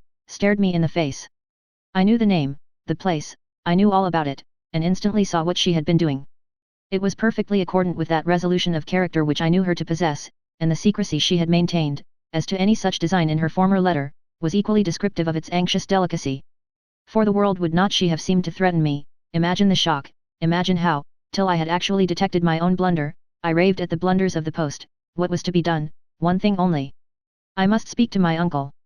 Without his sanction I could not hope to be listened to again. I spoke. Circumstances were in my favour, the late event had softened away his pride, and he was, earlier than I could have anticipated, wholly reconciled and complying, and could say at last, poor man, with a deep sigh, that he wished I might find as much happiness in the marriage state as he had done. I felt that it would be of a different sort. Are you disposed to pity me for what I must have suffered in opening the cause to him, for my suspense while all was at stake? No, do not pity me till I reached Highbury, and saw how ill I had made her. Do not pity me till I saw her wan, sick looks. I reached Highbury at the time of day when, from my knowledge of their late breakfast hour, I was certain of a good chance of finding her alone. I was not disappointed, and at last I was not disappointed either in the object of my journey. A great deal of very reasonable, very just displeasure I had to persuade away. But it is done, we are reconciled, dearer, much dearer, than ever, and no moment's uneasiness can ever occur between us again. Now, my dear madam, I will release you, but I could not conclude before. 1,000 thanks for all the kindness you have ever shown me, and 10,000 for the attentions your heart will dictate towards her. If you think me in a way to be happier than I deserve, I am quite of your opinion. Miss W. calls me the child of good fortune. I hope she is right. In one respect, my good fortune is undoubted, that of being able to subscribe myself. Your obliged and affectionate son, F.C. Weston Churchill. Chapter 15. This letter must make its way to Emma's feelings. She was obliged, in spite of her previous determination to the contrary, to do it all the justice that Mrs. Weston foretold. As soon as she came to her own name, it was irresistible. Every line relating to herself was interesting, and almost every line agreeable, and when this charm ceased, the subject could still maintain itself, by the natural return of her former regard for the writer, and the very strong attraction which any picture of love must have for her at that moment. She never stopped till she had gone through the whole, and though it was impossible not to feel that he had been wrong, yet he had been less wrong than she had supposed, and he had suffered, and was very sorry, and he was so grateful to Mrs. Weston, and so much in love with Miss Fairfax, and she was so happy herself, that there was no being severe, and could he have entered the room, she must have shaken hands with him as heartily as ever. She thought so well of the letter, that when Mr. Knightley came again, she desired him to read it. She was sure of Mrs. Weston's wishing it to be communicated, especially to one, who, like Mr. Knightley, had seen so much to blame in his conduct. I shall be very glad to look it over, said he, but it seems long. I will take it home with me at night. But that would not do. Mr. Weston was to call in the evening, and she must return it by him. I would rather be talking to you, he replied, but as it seems a matter of justice, it shall be done. He began, stopping, however, almost directly to say, had I been offered the sight of one of this gentleman's letters to his mother-in-law a few months ago, Emma, it would not have been taken with such indifference. He proceeded a little farther, reading to himself, and then, with a smile, observed, humph, a fine complimentary opening, but it is his way. One man's style must not be the rule of another's. We will not be severe. It will be natural for me, he added shortly afterwards, to speak my opinion aloud as I read. By doing it, I shall feel that I am near you. It will not be so great a loss of time, but if you dislike it, not at all I should wish it. Mr. Knightley returned to his reading with greater alacrity. He trifles here, said he, as to the temptation he knows he is wrong, and has nothing rational to urge. Bad, he ought not to have formed the engagement, his father's disposition, he is unjust, however, to his father. Mr. Weston's sanguine temper was a blessing on all his upright and honourable exertions, but Mr. Weston earned every present comfort before he endeavoured to gain it. Very true, he did not come till Miss Fairfax was here. And I have not forgotten, said Emma, how sure you were that he might have come sooner if he would. You pass it over very handsomely, but you were perfectly right. I was not quite impartial in my judgment, Emma, but yet, I think, had you not been in the case, I should still have distrusted him. When he came to Miss Woodhouse, he was obliged to read the whole of it aloud, all that related to her, with a smile, a look, a shake of the head, a word or two of assent or disapprobation or merely of love, as the subject required, concluding, however, seriously, and, after steady reflection, thus. Very bad, though it might have been worse, playing a most dangerous game, too much indebted to the event for his acquittal, no judge of his own manners by you, always deceived in fact by his own wishes, and regardless of little besides his own convenience, fancying you to have fathomed his secret natural enough, his own mind full of intrigue, that he should suspect it in others, mystery, finesse, how they pervert the understanding. My Emma, does not everything serve to prove more and more the beauty of truth and sincerity in all our dealings with each other? Emma agreed to it, and with a blush of sensibility on Harriet's account, which she could not give any sincere explanation of. You had better go on, said she. He did so, but very soon stopped again to say, the pianoforte, ah, that was the act of a very, very young man, one too young to consider whether the inconvenience of it might not very much exceed the pleasure. A boyish scheme, indeed. I cannot comprehend a man's wishing to give a woman any proof of affection which he knows she would rather dispense with, and he did know that she would have prevented the instrument's coming if she could. After this, he made some progress without any pause. Frank Churchill's confession of having behaved shamefully was the first thing to call for more than a word in passing. I perfectly agree with you, sir, was then his remark. You did behave very shamefully. You never wrote a truer line. And having gone through what immediately followed of the basis of their disagreement, and his persisting to act in direct opposition to Jane Fairfax's sense of right, he made a fuller pause to say, this is very bad. He had induced her to place herself, for his sake, in a situation of extreme difficulty and uneasiness, and it should have been his first object to prevent her from suffering unnecessarily. She must have had much more to contend with, in carrying on the correspondence, than he could. He should have respected even unreasonable scruples, had there been such, but hers were all reasonable. We must look to her one fault, and remember that she had done a wrong thing in consenting to the engagement, to bear that she should have been in such a state of punishment. Emma knew that he was now getting to the Box Hill party, and grew uncomfortable. Her own behaviour had been so very improper. She was deeply ashamed, and a little afraid of his next look. It was all read, however, steadily, attentively, and without the smallest remark, and, excepting one momentary glance at her, instantly withdrawn, in the fear of giving pain, no remembrance of Box Hill seemed to exist. There is no saying much for the delicacy of our good friends, the Eltons, was his next observation. His feelings are natural. What, actually resolved to break with him entirely, she felt the engagement to be a source of repentance and misery to each, she dissolved it. What a view this gives of her sense of his behaviour. Well, he must be a most extraordinary. Nay, read on, you will find how very much he suffers. I hope he does, replied Mr. Knightley coolly, and resuming the letter. Smallridge, what does this mean? What is all this? She had engaged to go as governess to M.R.S. Smallridge's children, a dear friend of M.R.S. Elton's, a neighbour of Maple Grove, and, by the by, I wonder how M.R.S. Elton bears the disappointment. Say nothing, my dear Emma, while you oblige me to read, not even of M.R.S. Elton. Only one page more. I shall soon have done. What a letter the man writes. I wish you would read it with a kinder spirit towards him. Well, there is feeling here. He does seem to have suffered in finding her ill. Certainly, I can have no doubt of his being fond of her. Dearer, much dearer than ever. I hope he may long continue to feel all the value of such a reconciliation. He is a very liberal thanker, with his thousands and tens of thousands, happier than I deserve. Come, he knows himself there. Miss Woodhouse calls me the child of good fortune. Those were Miss Woodhouse's words, were they? And a fine ending, and there is the letter. The child of good fortune. That was your name for him, was it? You do not appear so well satisfied with his letter as I am, but still you must, at least I hope you must, think the better of him for it. I hope it does him some service with you.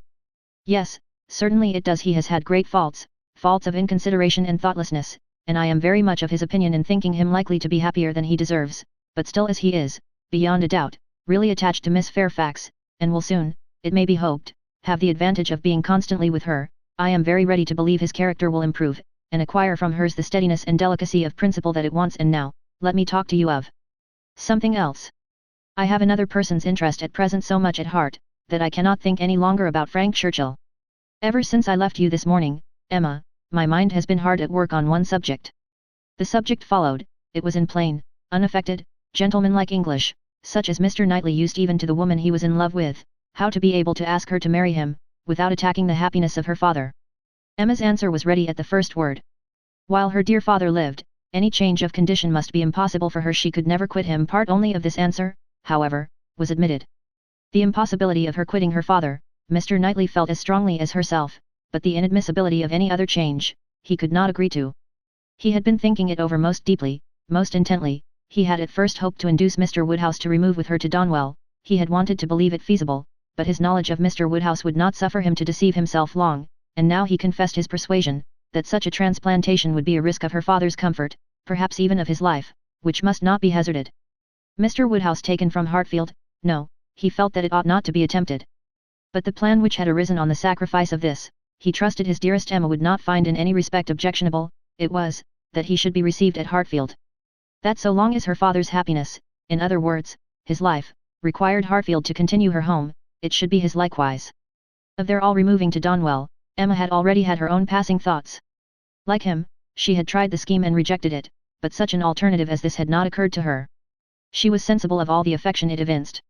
She felt that, in quitting Donwell, he must be sacrificing a great deal of independence of hours and habits, that in living constantly with her father, and in no house of his own, there would be much, very much, to be borne with. She promised to think of it, and advised him to think of it more, but he was fully convinced, that no reflection could alter his wishes or his opinion on the subject.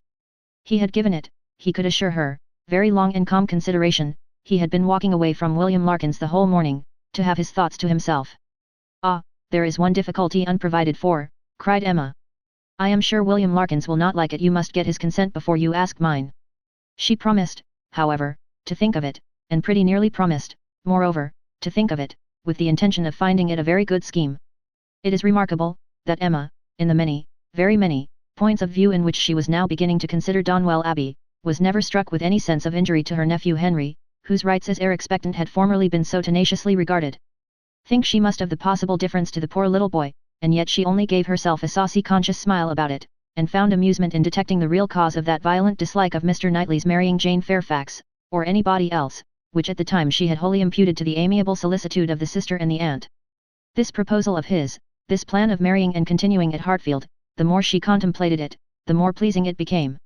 His evils seemed to lessen, her own advantages to increase, their mutual good to outweigh every drawback. Such a companion for herself in the periods of anxiety and cheerlessness before her, such a partner in all those duties and cares to which time must be giving increase of melancholy. She would have been too happy but for poor Harriet, but every blessing of her own seemed to involve and advance the sufferings of her friend, who must now be even excluded from Hartfield. The delightful family party which Emma was securing for herself, poor Harriet must, in mere charitable caution, be kept at a distance from. She would be a loser in every way. Emma could not deplore her future absence as any deduction from her own enjoyment. In such a party, Harriet would be rather a dead weight than otherwise, but for the poor girl herself, it seemed a peculiarly cruel necessity that was to be placing her in such a state of unmerited punishment.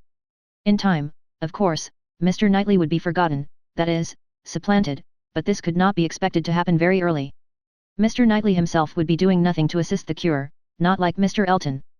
Mr. Knightley, always so kind, so feeling, so truly considerate for everybody, would never deserve to be less worshipped than now, and it really was too much to hope even of Harriet, that she could be in love with more than 3 men in 1 year.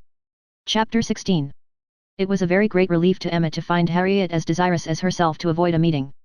Their intercourse was painful enough by letter. How much worse, had they been obliged to meet? Harriet expressed herself very much as might be supposed, without reproaches or apparent sense of ill usage, and yet Emma fancied there was a something of resentment, a something bordering on it in her style, which increased the desirableness of their being separate. It might be only her own consciousness, but it seemed as if an angel only could have been quite without resentment under such a stroke. She had no difficulty in procuring Isabella's invitation, and she was fortunate in having a sufficient reason for asking it, without resorting to invention. There was a tooth amiss. Harriet really wished, and had wished some time, to consult a dentist.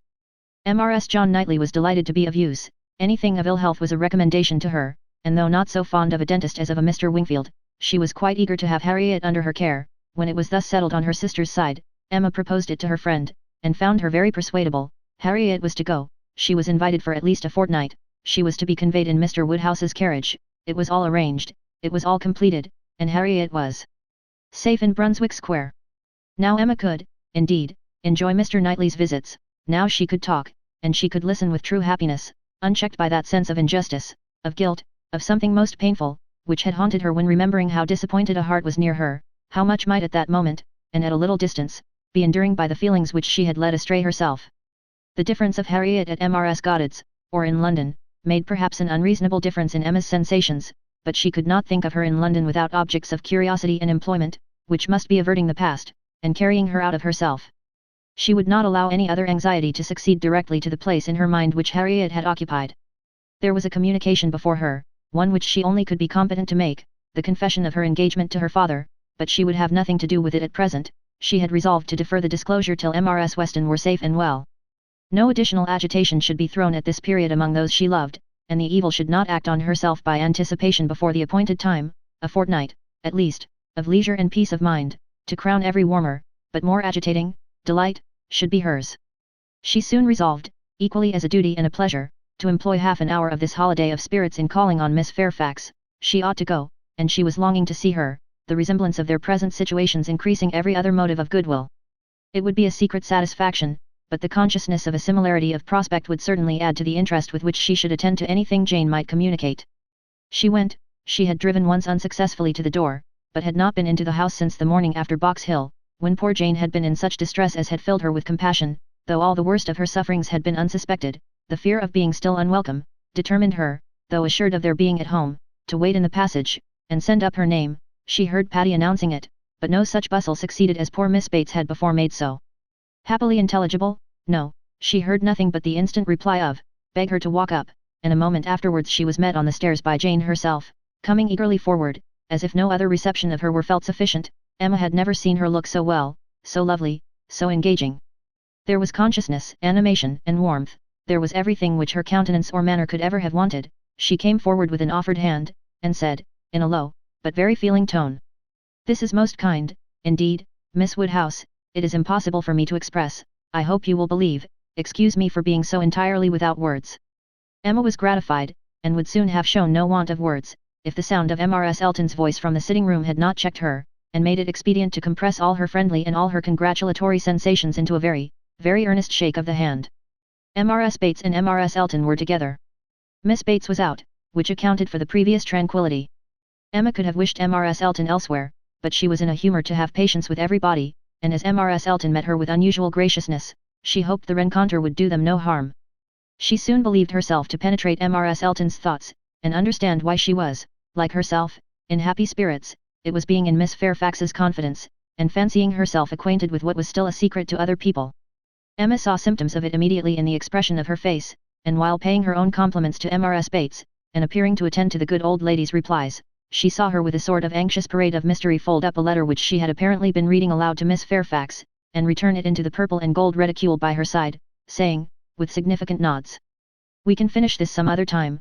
You know you and I shall not want opportunities, and, in fact, you have heard all the essential already. I only wanted to prove to you that Mrs. admits our apology, and is not offended. You see how delightfully she writes. Oh, she is a sweet creature.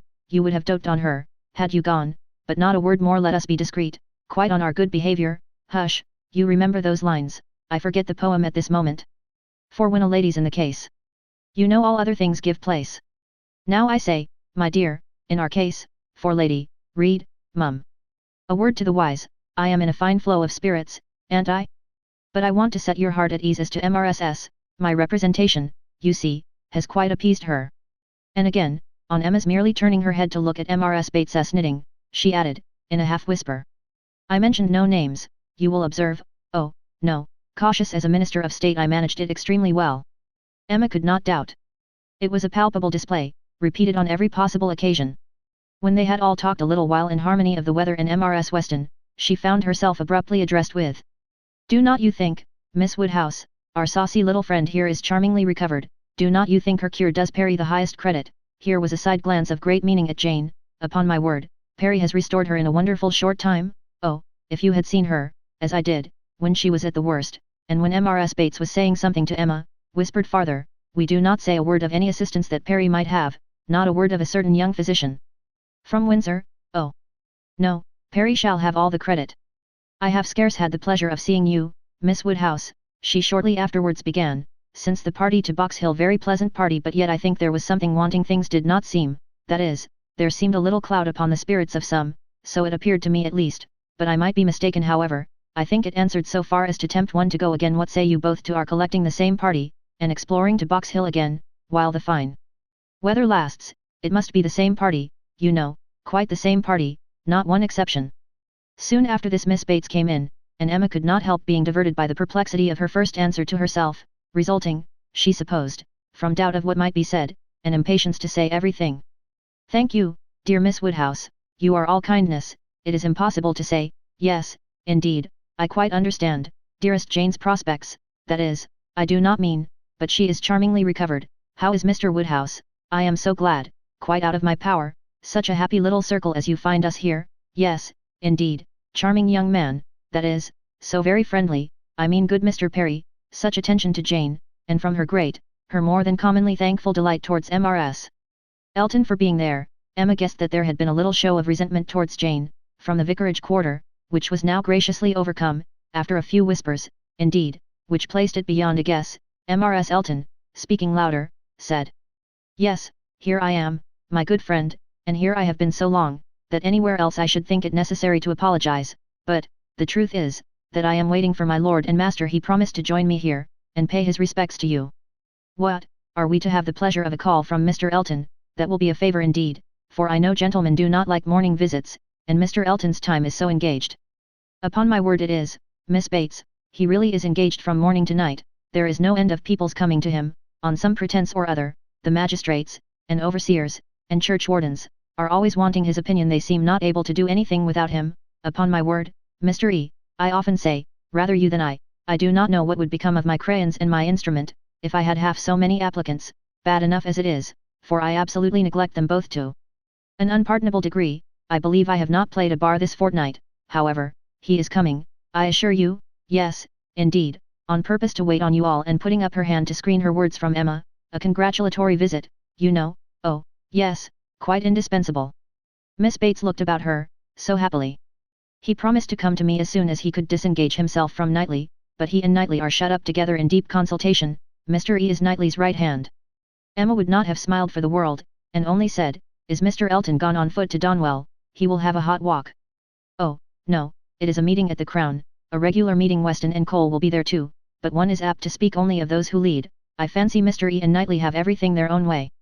"Have not you mistaken the day?" said Emma. "I am almost certain that the meeting at the Crown is not till tomorrow. Mr. Knightley was at Hartfield yesterday, and spoke of it as for Saturday." "Oh, no, the meeting is certainly today," was the abrupt answer, which denoted the impossibility of any blunder on Mrs. Elton's side. "I do believe," she continued, "this is the most troublesome parish that ever was. We never heard of such things at Maple Grove." "Your parish there was small," said Jane. "Upon my word, my dear, I do not know, for I never heard the subject talked of. But it is proved by the smallness of the school, which I have heard you speak of, as under the patronage of your sister and Mrs. Braggy, the only school, and not more than 25 children." "Ah, you clever creature, that's very true. What a thinking brain you have. I say, Jane, what a perfect character you and I should make. If we could be shaken together, my liveliness and your solidity would produce perfection. Not that I presume to insinuate, however, that some people may not think you perfection already, but hush, not a word, if you please." It seemed an unnecessary caution. Jane was wanting to give her words, not to Mrs. Elton, but to Miss Woodhouse, as the latter plainly saw. The wish of distinguishing her, as far as civility permitted, was very evident, though it could not often proceed beyond a look. Mr. Elton made his appearance. His lady greeted him with some of her sparkling vivacity. "Very pretty, sir, upon my word, to send me on here, to be an encumbrance to my friends, so long before you vouchsafe to come, but you knew what a dutiful creature you had to deal with. You knew I should not stir till my lord and master appeared. Here have I been sitting this hour, giving these young ladies a sample of true conjugal obedience, for who can say, you know, how soon it may be wanted." Mr. Elton was so hot and tired, that all this wit seemed thrown away. His civilities to the other ladies must be paid, but his subsequent object was to lament over himself for the heat he was suffering, and the walk he had had for nothing. "When I got to Donwell," said he, "Knightley could not be found. Very odd, very unaccountable, after the note I sent him this morning, and the message he returned, that he should certainly be at home till 1. "Donwell," cried his wife, "my dear Mr. E., you have not been to Donwell, you mean the Crown, you come from the meeting at the Crown." "No, no, that's tomorrow, and I particularly wanted to see Knightley today on that very account. Such a dreadful broiling morning. I went over the fields too," speaking in a tone of great ill usage, which made it so much the worse, "and then not to find him at home. I assure you I am not at all pleased, and no apology left, no message for me. The housekeeper declared she knew nothing of my being expected, very extraordinary, and nobody knew at all which way he was gone, perhaps to Hartfield, perhaps to the Abbey Mill, perhaps into his woods. Miss Woodhouse, this is not like our friend Knightley, can you explain it?" Emma amused herself by protesting that it was very extraordinary, indeed, and that she had not a syllable to say for him. "I cannot imagine," said Mrs. Elton, feeling the indignity as a wife ought to do, "I cannot imagine how he could do such a thing by you, of all people in the world, the very last person whom one should expect to be forgotten. My dear Mr. E., he must have left a message for you, I am sure he must. Not even Knightley could be so very eccentric, and his servants forgot it, depend upon it." That was the case, and very likely to happen with the Donwell servants, who are all, I have often observed, extremely awkward and remiss. I am sure I would not have such a creature as his Harry stand at our sideboard for any consideration. And as for Mrs. Hodges, Wright holds her very cheap indeed. She promised Wright a receipt, and never sent it. "I met William Larkins," continued Mr. Elton, "as I got near the house, and he told me I should not find his master at home, but I did not believe him. William seemed rather out of humour. He did not know what was come to his master lately, he said, but he could hardly ever get the speech of him. I have nothing to do with William's wants, but it really is of very great importance that I should see Knightley today, and it becomes a matter, therefore, of very serious inconvenience that I should have had this hot walk to no purpose." Emma felt that she could not do better than go home directly. In all probability she was at this very time waited for there, and Mr. Knightley might be preserved from sinking deeper in aggression towards Mr. Elton, if not towards William Larkins. She was pleased, on taking leave, to find Miss Fairfax determined to attend her out of the room, to go with her even downstairs. It gave her an opportunity which she immediately made use of, to say, "It is as well, perhaps, that I have not had the possibility. Had you not been surrounded by other friends, I might have been tempted to introduce a subject, to ask questions, to speak more openly than might have been strictly correct. I feel that I should certainly have been impertinent." "Oh," cried Jane, with a blush and an hesitation which Emma thought infinitely more becoming to her than all the elegance of all her usual composure, "there would have been no danger. The danger would have been of my wearying you. You could not have gratified me more than by expressing an interest. Indeed, Miss Woodhouse, speaking more collectedly, with the consciousness which I have of misconduct, very great misconduct, it is particularly consoling to me to know that those of my friends whose good opinion is most worth preserving, are not disgusted to such a degree as to, I have not time for half that I could wish to say. I long to make apologies, excuses, to urge something for myself. I feel it so very due. But, unfortunately, in short, if your compassion does not stand my friend." "Oh, you are too scrupulous, indeed you are," cried Emma warmly, and taking her hand. "You owe me no apologies, and everybody to whom you might be supposed to owe them, is so perfectly satisfied, so delighted even. You are very kind, but I know what my manners were to you, so cold and artificial. I had always a part to act, it was a life of deceit. I know that I must have disgusted you. Pray say no more. I feel that all the apologies should be on my side. Let us forgive each other at once. We must do whatever is to be done quickest, and I think our feelings will lose no time there. I hope you have pleasant accounts from Windsor." "Very. And the next news, I suppose, will be, that we are to lose you, just as I begin to know you." "Oh, as to all that, of course nothing can be thought of yet. I am here till claimed by Colonel and Mrs. Campbell. Nothing can be actually settled yet, perhaps," replied Emma, smiling, "but, excuse me, it must be thought of." The smile was returned as Jane answered, "You are very right, it has been thought of, and I will own to you, I am sure it will be safe, that so far as our living with Mr. Churchill at Enscombe, it is settled there must be 3 months, at least, of deep mourning, but when they are over, I imagine there will be nothing more to wait for." Thank you, this is just what I wanted to be assured of. Oh, if you knew how much I love everything that is decided and open. Goodbye, goodbye." Chapter 17. Mrs. Weston's friends were all made happy by her safety, and if the satisfaction of her well-doing could be increased to Emma, it was by knowing her to be the mother of a little girl. She had been decided in wishing for a Miss Weston. She would not acknowledge that it was with any view of making a match for her, hereafter, with either of Isabella's sons, but she was convinced that a daughter would suit both father and mother best. It would be a great comfort to Mr. Weston, as he grew older, and even Mr. Weston might be growing older 10 years hence, to have his fireside enlivened by the sports and the nonsense, the freaks and the fancies of a child never banished from home, and Mrs. Weston, no one could doubt that a daughter would be most to her, and it would be quite a pity that anyone who so well knew how to teach, should not have their powers in exercise again. She has had the advantage, you know, of practicing on me, she continued, like La Baronne d'Almany on La Comtesse d'Ostalis, in Madame de Genlis' Adelaide and Theodore, and we shall now see her own little Adelaide educated on a more perfect plan. That is, replied Mr. Knightley, she will indulge her even more than she did you, and believe that she does not indulge her at all, it will be the only difference. Poor child, cried Emma, at that rate, what will become of her? Nothing very bad, the fate of thousands. She will be disagreeable in infancy, and correct herself as she grows older. I am losing all my bitterness against spoiled children, my dearest Emma. I, who am owing all my happiness to you, would not it be horrible ingratitude in me to be severe on them? Emma laughed, and replied, but I had the assistance of all your endeavours to counteract the indulgence of other people. I doubt whether my own sense would have corrected me without it. Do you? I have no doubt nature gave you understanding, Miss Taylor gave you principles. You must have done well. My interference was quite as likely to do harm as good. It was very natural for you to say, what right has he to lecture me, and I am afraid very natural for you to feel that it was done in a disagreeable manner. I do not believe I did you any good. The good was all to myself. By making you an object of the tenderest affection to me, I could not think about you so much without doting on you, faults and all, and by dint of fancying so many errors, have been in love with you ever since you were 13 at least. I am sure you were of use to me, cried Emma. I was very often influenced rightly by you, oftener than I would own at the time. I am very sure you did me good, and if poor little Anna Weston is to be spoiled, it will be the greatest humanity in you to do as much for her as you have done for me, except falling in love with her when she is 13. How often, when you were a girl, have you said to me, with one of your saucy looks, M.R. Knightley, I am going to do so and so, Papa says I may, or I have Miss Taylor's leave, something which, you knew, I did not approve. In such cases my interference was giving you 2 bad feelings instead of 1. What an amiable creature I was, no wonder you should hold my speeches in such affectionate remembrance. M.R. Knightley, you always called me, M.R. Knightley, and, from habit, it has not so very formal a sound, and yet it is formal. I want you to call me something else, but I do not know what. I remember once calling you George, in one of my amiable fits, about 10 years ago. I did it because I thought it would offend you, but, as you made no objection, I never did it again. And cannot you call me George now?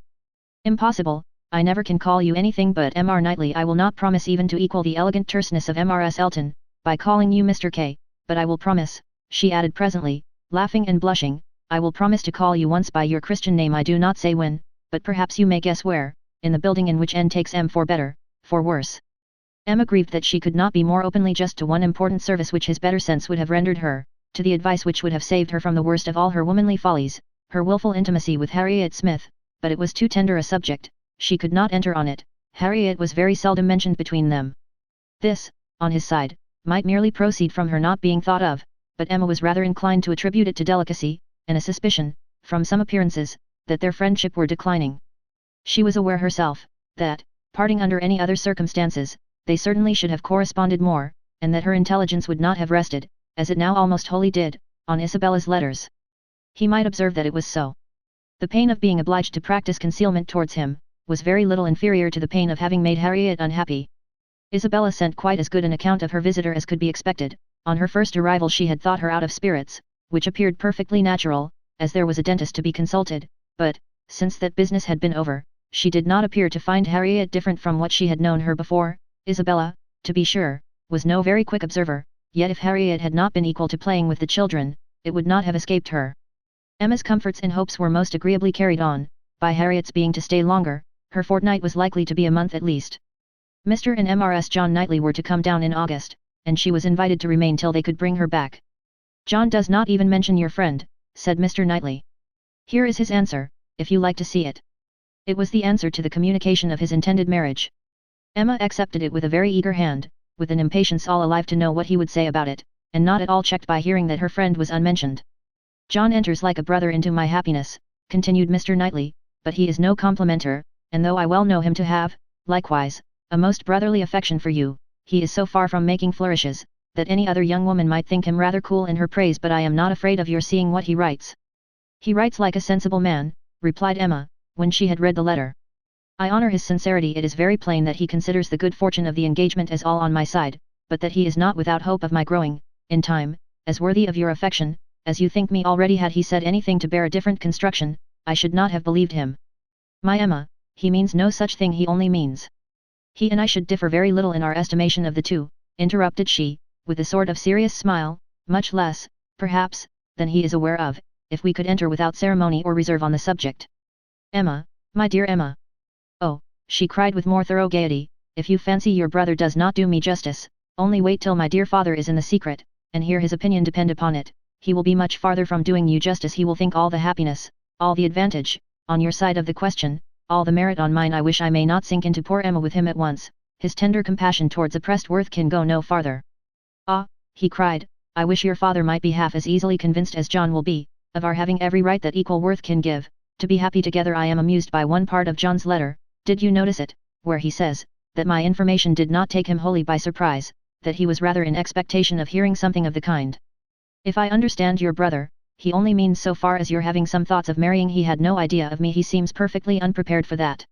"Yes, yes, but I am amused that he should have seen so far into my feelings. What has he been judging by? I am not conscious of any difference in my spirits or conversation that could prepare him at this time for my marrying any more than at another, but it was so. I suppose I dare say there was a difference when I was staying with them the other day. I believe I did not play with the children quite so much as usual. I remember one evening the poor boy saying, 'Uncle seems always tired.' Now, the time was coming when the news must spread farther, and other persons' reception of it tried. As soon as Mrs. Weston was sufficiently recovered to admit Mr. Woodhouse's visits, Emma, having it in view that her gentle reasonings should be employed in the cause, resolved first to announce it at home, and then at Randalls, but how to break it to her father at last. She had bound herself to do it, in such an hour of Mr. Knightley's absence, or when it came to the point her heart would have failed her, and she must have put it off, but Mr. Knightley was to come at such a time, and follow up the beginning she was to make. She was forced to speak, and to speak cheerfully too. She must not make it a more decided subject of misery to him, by a melancholy tone herself. She must not appear to think it a misfortune. With all the spirits she could command, she prepared him first for something strange, and then, in a few words, said, that if his consent and approbation could be obtained, which, she trusted, would be attended with no difficulty, since it was a plan to promote the happiness of all, she and Mr. Knightley meant to marry, by which means Hartfield would receive the constant addition of that person's company whom she knew he loved, next to his daughters and Mrs. Weston, best in the world. Poor man, it was at first a considerable shock to him, and he tried earnestly to dissuade her from it. She was reminded, more than once, of having always said she would never marry, and assured that it would be a great deal better for her to remain single, and told of poor Isabella, and poor Miss Taylor, but it would not do. Emma hung about him affectionately, and smiled, and said it must be so, and that he must not class her with Isabella and Mrs. Weston, whose marriages taking them from Hartfield, had, indeed, made a melancholy change, but she was not going from Hartfield, she should be always there. She was introducing no change in their numbers or their comforts but for the better, and she was very sure that he would be a great deal the happier for having Mr. Knightley always at hand, when he were once got used to the idea. Did he not love Mr. Knightley very much? He would not deny that he did, she was sure. Whom did he ever want to consult on business but Mr. Knightley, who was so useful to him? Who's so ready to write his letters, who's so glad to assist him, who's so cheerful, so attentive, so attached to him? Would not he like to have him always on the spot? Yes. That was all very true. Mr. Knightley could not be there too often, he should be glad to see him every day, but they did see him every day as it was. Why could not they go on as they had done? Mr. Woodhouse could not be soon reconciled, but the worst was overcome, the idea was given, time and continual repetition must do the rest. To Emma's entreaties and assurances succeeded Mr. Knightley's, whose fond praise of her gave the subject even a kind of welcome, and he was soon used to be talked to by each. On every fair occasion, they had all the assistance which Isabella could give, by letters of the strongest approbation, and Mrs. Weston was ready, on the first meeting, to consider the subject in the most serviceable light, first, as a settled, and, secondly, as a good one. Well aware of the nearly equal importance of the two recommendations to Mr. Woodhouse's mind, it was agreed upon, as what was to be, and everybody by whom he was used to be guided assuring him that it would be for his happiness, and having some feelings himself which almost admitted it, he began to think that some time or other, in another year or two, perhaps, it might not be so very bad if the marriage did take place. Mrs. Weston was acting no part, feigning no feelings in all that she said to him in favour of the event. She had been extremely surprised, never more so, than when Emma first opened the affair to her, but she saw in it only increase of happiness to all, and had no scruple in urging him to the utmost. She had such a regard for Mr. Knightley, as to think he deserved even her dearest Emma, and it was in every respect so proper, suitable, and unexceptionable a connection, and in one respect, one point of the highest importance, so peculiarly eligible, so singularly fortunate, that now it seemed as if Emma could not safely have attached herself to any other creature, and that she had herself been the stupidest of beings in not having thought of it, and wished it long ago. How very few of those men in a rank of life to address Emma would have renounced their own home for Hartfield. And who but Mr. Knightley could know and bear with Mr. Woodhouse, so as to make such an arrangement desirable? The difficulty of disposing of poor Mr. Woodhouse had been always felt in her husband's plans and her own, for a marriage between Frank and Emma. How to settle the claims of Enscombe and Hartfield had been a continual impediment, less acknowledged by Mr. Weston than by herself, but even he had never been able to finish the subject better than by saying, "Those matters will take care of themselves, the young people will find a way." But here there was nothing to be shifted off in a wild speculation on the future. It was all right, all open, all equal. No sacrifice on any side worth the name. It was a union of the highest promise of felicity in itself, and without one real, rational difficulty to oppose or delay it. Mrs. Weston, with her baby on her knee, indulging in such reflections as these, was one of the happiest women in the world. If anything could increase her delight, it was perceiving that the baby would soon have outgrown its first set of caps. The news was universally a surprise wherever it spread, and Mr. Weston had his 5 minutes' share of it, but 5 minutes were enough to familiarize the idea to his quickness of mind. He saw the advantages of the match, and rejoiced in them with all the constancy of his wife, but the wonder of it was very soon nothing, and by the end of an hour he was not far from believing that he had always foreseen it. "It is to be a secret, I conclude," said he. "These matters are always a secret, till it is found out that everybody knows them. Only let me be told when I may speak out. I wonder whether Jane has any suspicion." He went to Highbury the next morning, and satisfied himself on that point. He told her the news. Was not she like a daughter, his eldest daughter? He must tell her, and Miss Bates being present, it passed, of course, to Mrs. Cole, Mrs. Perry, and Mrs. Elton, immediately afterwards. It was no more than the principals were prepared for. They had calculated from the time of its being known at Randalls, how soon it would be over Highbury, and were thinking of themselves, as the evening wonder in many a family circle, with great sagacity. In general, it was a very well approved match.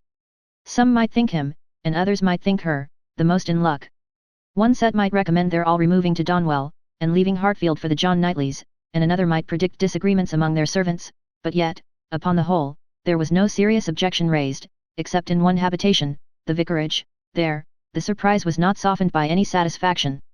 Mr. Elton cared little about it, compared with his wife. He only hoped the young lady's pride would now be contented, and supposed she had always meant to catch Knightley if she could, and, on the point of living at Hartfield, could daringly exclaim, "Rather he than I." But Mrs. Elton was very much discomposed indeed. Poor Knightley, poor fellow, sad business for him. She was extremely concerned, for, though very eccentric, he had 1,000 good qualities. How could he be so taken in? Did not think him at all in love, not in the least. Poor Knightley. There would be an end of all pleasant intercourse with him. How happy he had been to come and dine with them whenever they asked him. But that would be all over now. Poor fellow, no more exploring parties to Donwell made for her. Oh! No, there would be a Mrs. Knightley to throw cold water on everything, extremely disagreeable. But she was not at all sorry that she had abused the housekeeper the other day. Shocking plan, living together. It would never do. She knew a family near Maple Grove who had tried it, and been obliged to separate before the end of the first quarter. Chapter 18. Time passed on. A few more tomorrows, and the party from London would be arriving. It was an alarming change, and Emma was thinking of it one morning, as what must bring a great deal to agitate and grieve her, when Mr. Knightley came in, and distressing thoughts were put by. After the first chat of pleasure he was silent, and then, in a graver tone, began with, "I have something to tell you, Emma, some news." "Good or bad?" said she, quickly, looking up in his face. "I do not know which it ought to be called." "Oh, good, I am sure. I see it in your countenance you are trying not to smile." "I am afraid," said he, composing his features, "I am very much afraid, my dear Emma, that you will not smile when you hear it." "Indeed, but why so? I can hardly imagine that anything which pleases or amuses you, should not please and amuse me too." "There is one subject," he replied, "I hope but one, on which we do not think alike." He paused a moment, again smiling, with his eyes fixed on her face. "Does nothing occur to you, do not you recollect, Harriet Smith?" Her cheeks flushed at the name, and she felt afraid of something, though she knew not what.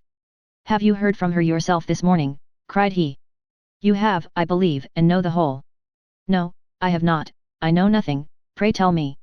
"You are prepared for the worst, I see, and very bad it is. Harriet Smith marries Robert Martin." Emma gave a start, which did not seem like being prepared, and her eyes, in eager gaze, said, "No, this is impossible," but her lips were closed. "It is so, indeed," continued Mr. Knightley, "I have it from Robert Martin himself. He left me not half an hour ago." She was still looking at him with the most speaking amazement. "You like it, my Emma, as little as I feared. I wish our opinions were the same, but in time they will you may be sure, will make one or the other of us think differently, and, in the meanwhile, we need not talk much on the subject." "You mistake me, you quite mistake me," she replied, exerting herself. "It is not that such a circumstance would now make me unhappy, but I cannot believe it. It seems an impossibility. You cannot mean to say that Harriet Smith has accepted Robert Martin. You cannot mean that he has even proposed to her again, yet you only mean that he intends it." "I mean that he has done it," answered Mr. Knightley, with smiling but determined decision, "and been accepted." "Good God!" she cried. "Well, then, having recourse to her work-basket, in excuse for leaning down her face, and concealing all the exquisite feelings of delight and entertainment which she knew she must be expressing, she added, "Well, now tell me everything, make this intelligible to me. How, where, when, let me know it all. I never was more surprised, but it does not make me unhappy, I assure you. How has it been possible?" "It is a very simple story. He went to town on business 3 days ago, and I got him to take charge of some papers which I was wanting to send to John. He delivered these papers to John, at his chambers, and was asked by him to join their party the same evening to Astley's. They were going to take the 2 eldest boys to Astley's. The party was to be our brother and sister, Henry, John, and Miss Smith. My friend Robert could not resist. They called for him in their way, were all extremely amused, and my brother asked him to dine with them the next day, which he did, and in the course of that visit, as I understand, he found an opportunity of speaking to Harriet, and certainly did not speak in vain. She made him, by her acceptance, as happy even as he is deserving. He came down by yesterday's coach, and was with me this morning immediately after breakfast, to report his proceedings, first on my affairs, and then on his own. This is all that I can relate of the how, where, and when. Your friend Harriet will make a much longer history when you see her. She will give you all the minute particulars, which only woman's language can make interesting. In our communications we deal only in the great. However, I must say, that Robert Martin's heart seemed for him, and to me, very overflowing, and that he did mention, without its being much to the purpose, that on quitting their box at Astley's, my brother took charge of Mrs. John Knightley and little John, and he followed with Miss Smith and Henry, and that at one time they were in such a crowd, as to make Miss Smith rather uneasy. He stopped. Emma dared not attempt any immediate reply. To speak, she was sure would be to betray a most unreasonable degree of happiness. She must wait a moment, or he would think her mad. Her silence disturbed him, and after observing her a little while, he added, "Emma, my love, you said that this circumstance would not now make you unhappy, but I am afraid it gives you more pain than you expected. His situation is an evil, but you must consider it as what satisfies your friend, and I will answer for your thinking better and better of him as you know him more. His good sense and good principles would delight you. As far as the man is concerned, you could not wish your friend in better hands. His rank in society I would alter if I could, which is saying a great deal, I assure you. Emma, you laugh at me about William Larkins, but I could quite as ill spare Robert Martin." He wanted her to look up and smile, and having now brought herself not to smile too broadly, she did, cheerfully answering, "You need not be at any pains to reconcile me to the match. I think Harriet is doing extremely well. Her connections may be worse than his in respectability of character, there can be no doubt that they are. I have been silent from surprise merely, excessive surprise. You cannot imagine how suddenly it has come on me, how peculiarly unprepared I was, for I had reason to believe her very lately more determined against him, much more, than she was before." "You ought to know your friend best," replied Mr. Knightley, "but I should say she was a good-tempered, soft-hearted girl, not likely to be very determined against any young man who told her he loved her."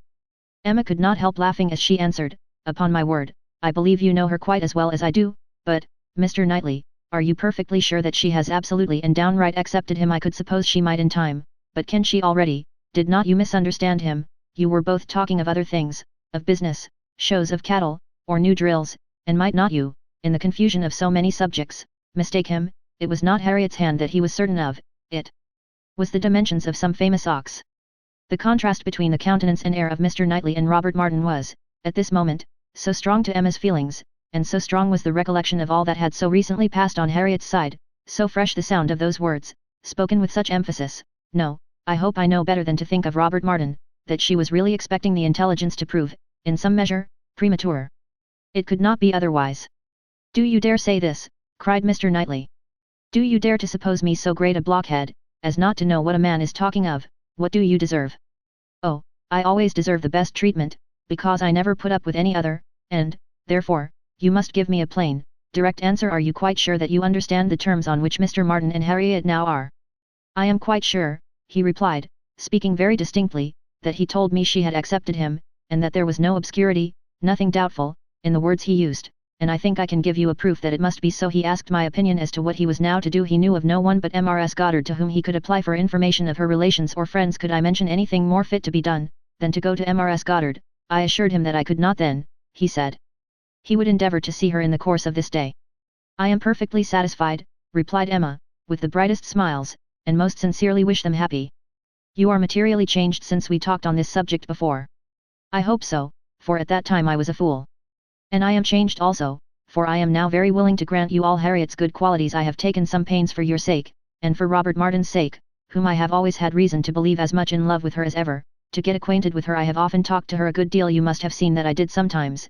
Indeed, I have thought you were half suspecting me of pleading poor Martin's cause, which was never the case, but, from all my observations, I am convinced of her being an artless, amiable girl, with very good notions, very seriously good principles, and placing her happiness in the affections and utility of domestic life.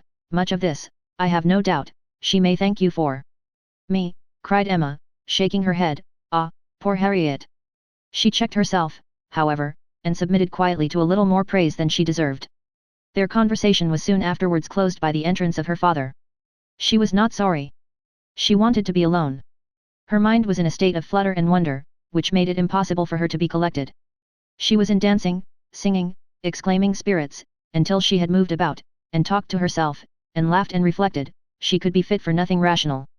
Her father's business was to announce James's being gone out to put the horses to, preparatory to their now daily drive to Rendle's, and she had, therefore, an immediate excuse for disappearing. The joy, the gratitude, the exquisite delight of her sensations may be imagined. The sole grievance and alloy thus removed in the prospect of Harriet's welfare, she was really in danger of becoming too happy for security. What had she to wish for? Nothing, but to grow more worthy of him, whose intentions and judgment had been ever so superior to her own. Nothing, but that the lessons of her past folly might teach her humility and circumspection in future. Serious she was, very serious in her thankfulness, and in her resolutions, and yet there was no preventing a laugh, sometimes in the very midst of them. She must laugh at such a close. Such an end of the doleful disappointment of 5 weeks back. Such a heart, such a Harriet. Now there would be pleasure in her returning, everything would be a pleasure. It would be a great pleasure to know Robert Martin. High in the rank of her most serious and heartfelt felicities, was the reflection that all necessity of concealment from Mr. Knightley would soon be over. The disguise, equivocation, mystery, so hateful to her to practice, might soon be over.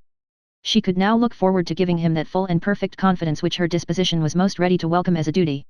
In the gayest and happiest spirits she set forward with her father, not always listening, but always agreeing to what he said, and, whether in speech or silence, conniving at the comfortable persuasion of his being obliged to go to Rendle's every day, or poor Mrs. Weston would be disappointed. They arrived. Mrs. Weston was alone in the drawing-room, but hardly had they been told of the baby, and Mr. Woodhouse received the thanks for coming, which he asked for, when a glimpse was caught through the blind, of 2 figures passing near the window.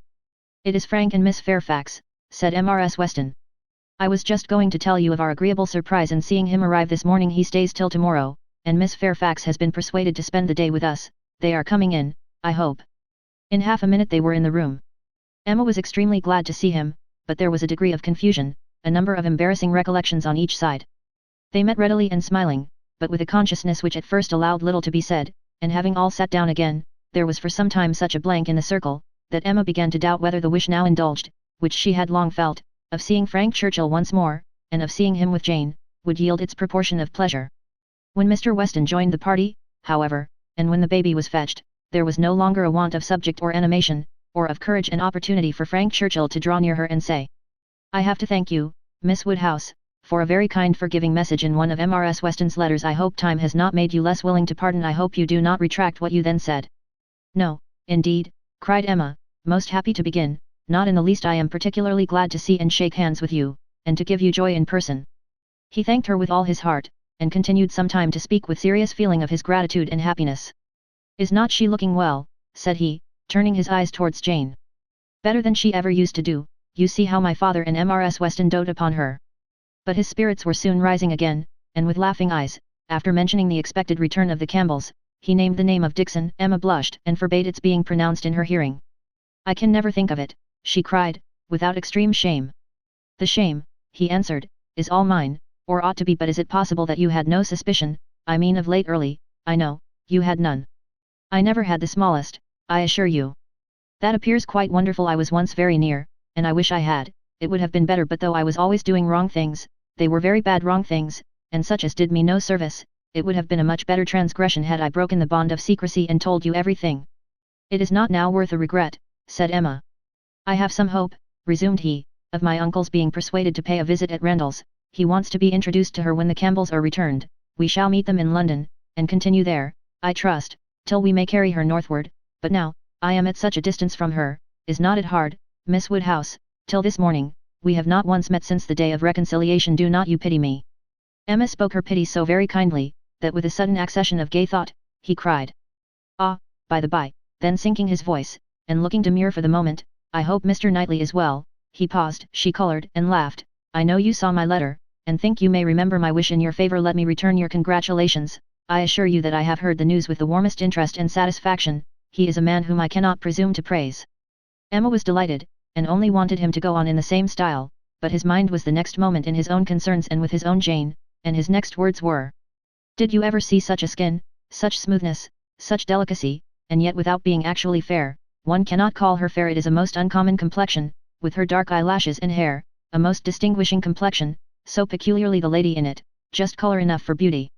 I have always admired her complexion, replied Emma, archly, but do not I remember the time when you found fault with her for being so pale, when we first began to talk of her. Have you quite forgotten? Oh, no, what an impudent dog I was, how could I dare?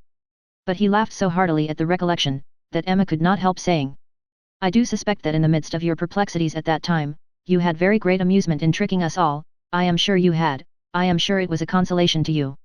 Oh, no, no, no, how can you suspect me of such a thing? I was the most miserable wretch. Not quite so miserable as to be insensible to mirth. I am sure it was a source of high entertainment to you, to feel that you were taking us all in. Perhaps I am the readier to suspect, because, to tell you the truth, I think it might have been some amusement to myself in the same situation. I think there is a little likeness between us. He bowed. If not in our dispositions, she presently added, with a look of true sensibility, there is a likeness in our destiny, the destiny which bids fair to connect us with two characters so much superior to our own. True, true, he answered, warmly. No, not true on your side. You can have no superior, but most true on mine. She is a complete angel. Look at her. Is not she an angel in every gesture? Observe the turn of her throat, observe her eyes, as she is looking up at my father. You will be glad to hear, inclining his head, and whispering seriously, that my uncle means to give her all my aunt's jewels. They are to be new set. I am resolved to have some in an ornament for the head. Will not it be beautiful in her dark hair? Very beautiful, indeed, replied Emma, and she spoke so kindly, that he gratefully burst out. How delighted I am to see you again, and to see you in such excellent looks. I would not have missed this meeting for the world. I should certainly have called at Hartfield, had you failed to come. The others had been talking of the child, Mrs. Weston giving an account of a little alarm she had been under, the evening before, from the infant's appearing not quite well. She believed she had been foolish, but it had alarmed her, and she had been within half a minute of sending for Mr. Perry. Perhaps she ought to be ashamed, but Mr. Weston had been almost as uneasy as herself. In 10 minutes, however, the child had been perfectly well again. This was her history, and particularly interesting it was to Mr. Woodhouse, who commended her very much for thinking of sending for Perry, and only regretted that she had not done it. She should always send for Perry, if the child appeared in the slightest degree disordered, were it only for a moment. She could not be too soon alarmed, nor send for Perry too often. It was a pity, perhaps, that he had not come last night, for, though the child seemed well now, very well considering, it would probably have been better if Perry had seen it. Frank Churchill caught the name. Perry, said he to Emma, and trying, as he spoke, to catch Miss Fairfax's eye. My friend Mr. Perry, what are they saying about Mr. Perry? Has he been here this morning, and how does he travel now? Has he set up his carriage? Emma soon recollected, and understood him, and while she joined in the laugh, it was evident from Jane's countenance that she too was really hearing him, though trying to seem deaf. Such an extraordinary dream of mine, he cried. I can never think of it without laughing. She hears us, she hears us, Miss Woodhouse. I see it in her cheek, her smile, her vain attempt to frown. Look at her. Do not you see that, at this instant, the very passage of her own letter, which sent me the report, is passing under her eye, that the whole blunder is spread before her, that she can attend to nothing else, though pretending to listen to the others. Jane was forced to smile completely, for a moment, and the smile partly remained as she turned towards him, and said in a conscious, low, yet steady voice. How you can bear such recollections, is astonishing to me. They will sometimes obtrude, but how you can court them." He had a great deal to say in return, and very entertainingly, but Emma's feelings were chiefly with Jane, in the argument, and on leaving Randalls, and falling naturally into a comparison of the two men, she felt, that pleased as she had been to see Frank Churchill, and really regarding him as she did with friendship, she had never been more sensible of Mr. Knightley's high superiority of character. The happiness of this most happy day, received its completion, in the animated contemplation of his worth which this comparison produced. Chapter 19. If Emma had still, at intervals, an anxious feeling for Harriet, a momentary doubt of its being possible for her to be really cured of her attachment to Mr. Knightley, and really able to accept another man from unbiased inclination, it was not long that she had to suffer from the recurrence of any such uncertainty. A very few days brought the party from London, and she had no sooner an opportunity of being 1 hour alone with Harriet, than she became perfectly satisfied, unaccountable as it was, that Robert Martin had thoroughly supplanted Mr. Knightley, and was now forming all her views of happiness. Harriet was a little distressed, did look a little foolish at first, but having once owned that she had been presumptuous and silly, and self-deceived, before, her pain and confusion seemed to die away with the words, and leave her without a care for the past, and with the fullest exultation in the present and future, for, as to her friend's approbation, Emma had instantly removed every fear of that nature, by meeting her with the most unqualified congratulations. Harriet was most happy to give every particular of the evening at Astley's, and the dinner the next day, she could dwell on it all with the utmost delight. But what did such particulars explain? The fact was, as Emma could now acknowledge, that Harriet had always liked Robert Martin, and that his continuing to love her had been irresistible. Beyond this, it must ever be unintelligible to Emma. The event, however, was most joyful, and every day was giving her fresh reason for thinking so. Harriet's parentage became known. She proved to be the daughter of a tradesman, rich enough to afford her the comfortable maintenance which had ever been hers, and decent enough to have always wished for concealment. Such was the blood of gentility which Emma had formerly been so ready to vouch for. It was likely to be as untainted, perhaps, as the blood of many a gentleman, but what a connection had she been preparing for Mr. Knightley, or for the Churchills, or even for Mr. Elton. The stain of illegitimacy, unbleached by nobility or wealth, would have been a stain indeed. No objection was raised on the father's side, the young man was treated liberally, it was all as it should be, and as Emma became acquainted with Robert Martin, who was now introduced at Hartfield, she fully acknowledged in him all the appearance of sense and worth which could bid fairest for her little friend. She had no doubt of Harriet's happiness with any good-tempered man, but with him, and in the home he offered, there would be the hope of more, of security, stability, and improvement. She would be placed in the midst of those who loved her, and who had better sense than herself, retired enough for safety, and occupied enough for cheerfulness. She would be never led into temptation, nor left for it to find her out. She would be respectable and happy, and Emma admitted her to be the luckiest creature in the world, to have created so steady and persevering an affection in such a man, or, if not quite the luckiest, to yield only to herself. Harriet, necessarily drawn away by her engagements with the Martins, was less and less at Hartfield, which was not to be regretted. The intimacy between her and Emma must sink, their friendship must change into a calmer sort of goodwill, and, fortunately, what ought to be, and must be, seemed already beginning, and in the most gradual, natural manner.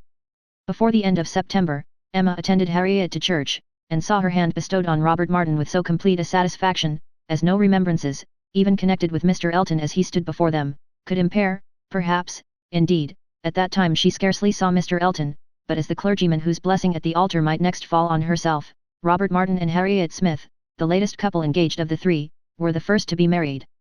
Jane Fairfax had already quitted Highbury, and was restored to the comforts of her beloved home with the Campbells. The Mr. Churchills were also in town, and they were only waiting for November. The intermediate month was the one fixed on, as far as they dared, by Emma and Mr. Knightley. They had determined that their marriage ought to be concluded while John and Isabella were still at Hartfield, to allow them the fortnight's absence in a tour to the seaside, which was the plan. John and Isabella, and every other friend, were agreed in approving it. But Mr. Woodhouse, how was Mr. Woodhouse to be induced to consent, he, who had never yet alluded to their marriage but as a distant event? When first sounded on the subject, he was so miserable, that they were almost hopeless. A second allusion, indeed, gave less pain. He began to think it was to be, and that he could not prevent it, a very promising step of the mind on its way to resignation. Still, however, he was not happy. Nay, he appeared so much otherwise, that his daughter's courage failed. She could not bear to see him suffering, to know him fancying himself neglected, and though her understanding almost acquiesced in the assurance of both the Mr. Knightleys, that when once the event were over, his distress would be soon over too, she hesitated, she could not proceed. In this state of suspense they were befriended, not by any sudden illumination of Mr. Woodhouse's mind, or any wonderful change of his nervous system, but by the operation of the same system in another way. Mrs. Weston's poultry house was robbed one night of all her turkeys, evidently by the ingenuity of man. Other poultry yards in the neighborhood also suffered. Pilfering was housebreaking to Mr. Woodhouse's fears. He was very uneasy, and but for the sense of his son-in-law's protection, would have been under wretched alarm every night of his life. The strength, resolution, and presence of mind of the Mr. Knightleys commanded his fullest dependence. While either of them protected him and his, Hartfield was safe, but Mr. John Knightley must be in London again by the end of the first week in November.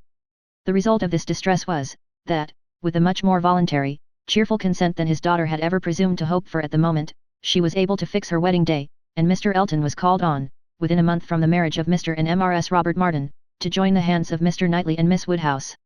The wedding was very much like other weddings, where the parties have no taste for finery or parade, and Mrs. Elton, from the particulars detailed by her husband, thought it all extremely shabby, and very inferior to her own, very little white satin, very few lace veils, a most pitiful business. Selina would stare when she heard of it, but, in spite of these deficiencies, the wishes, the hopes, the confidence, the predictions of the small band of true friends who witnessed the ceremony, were fully answered in the perfect happiness of the union.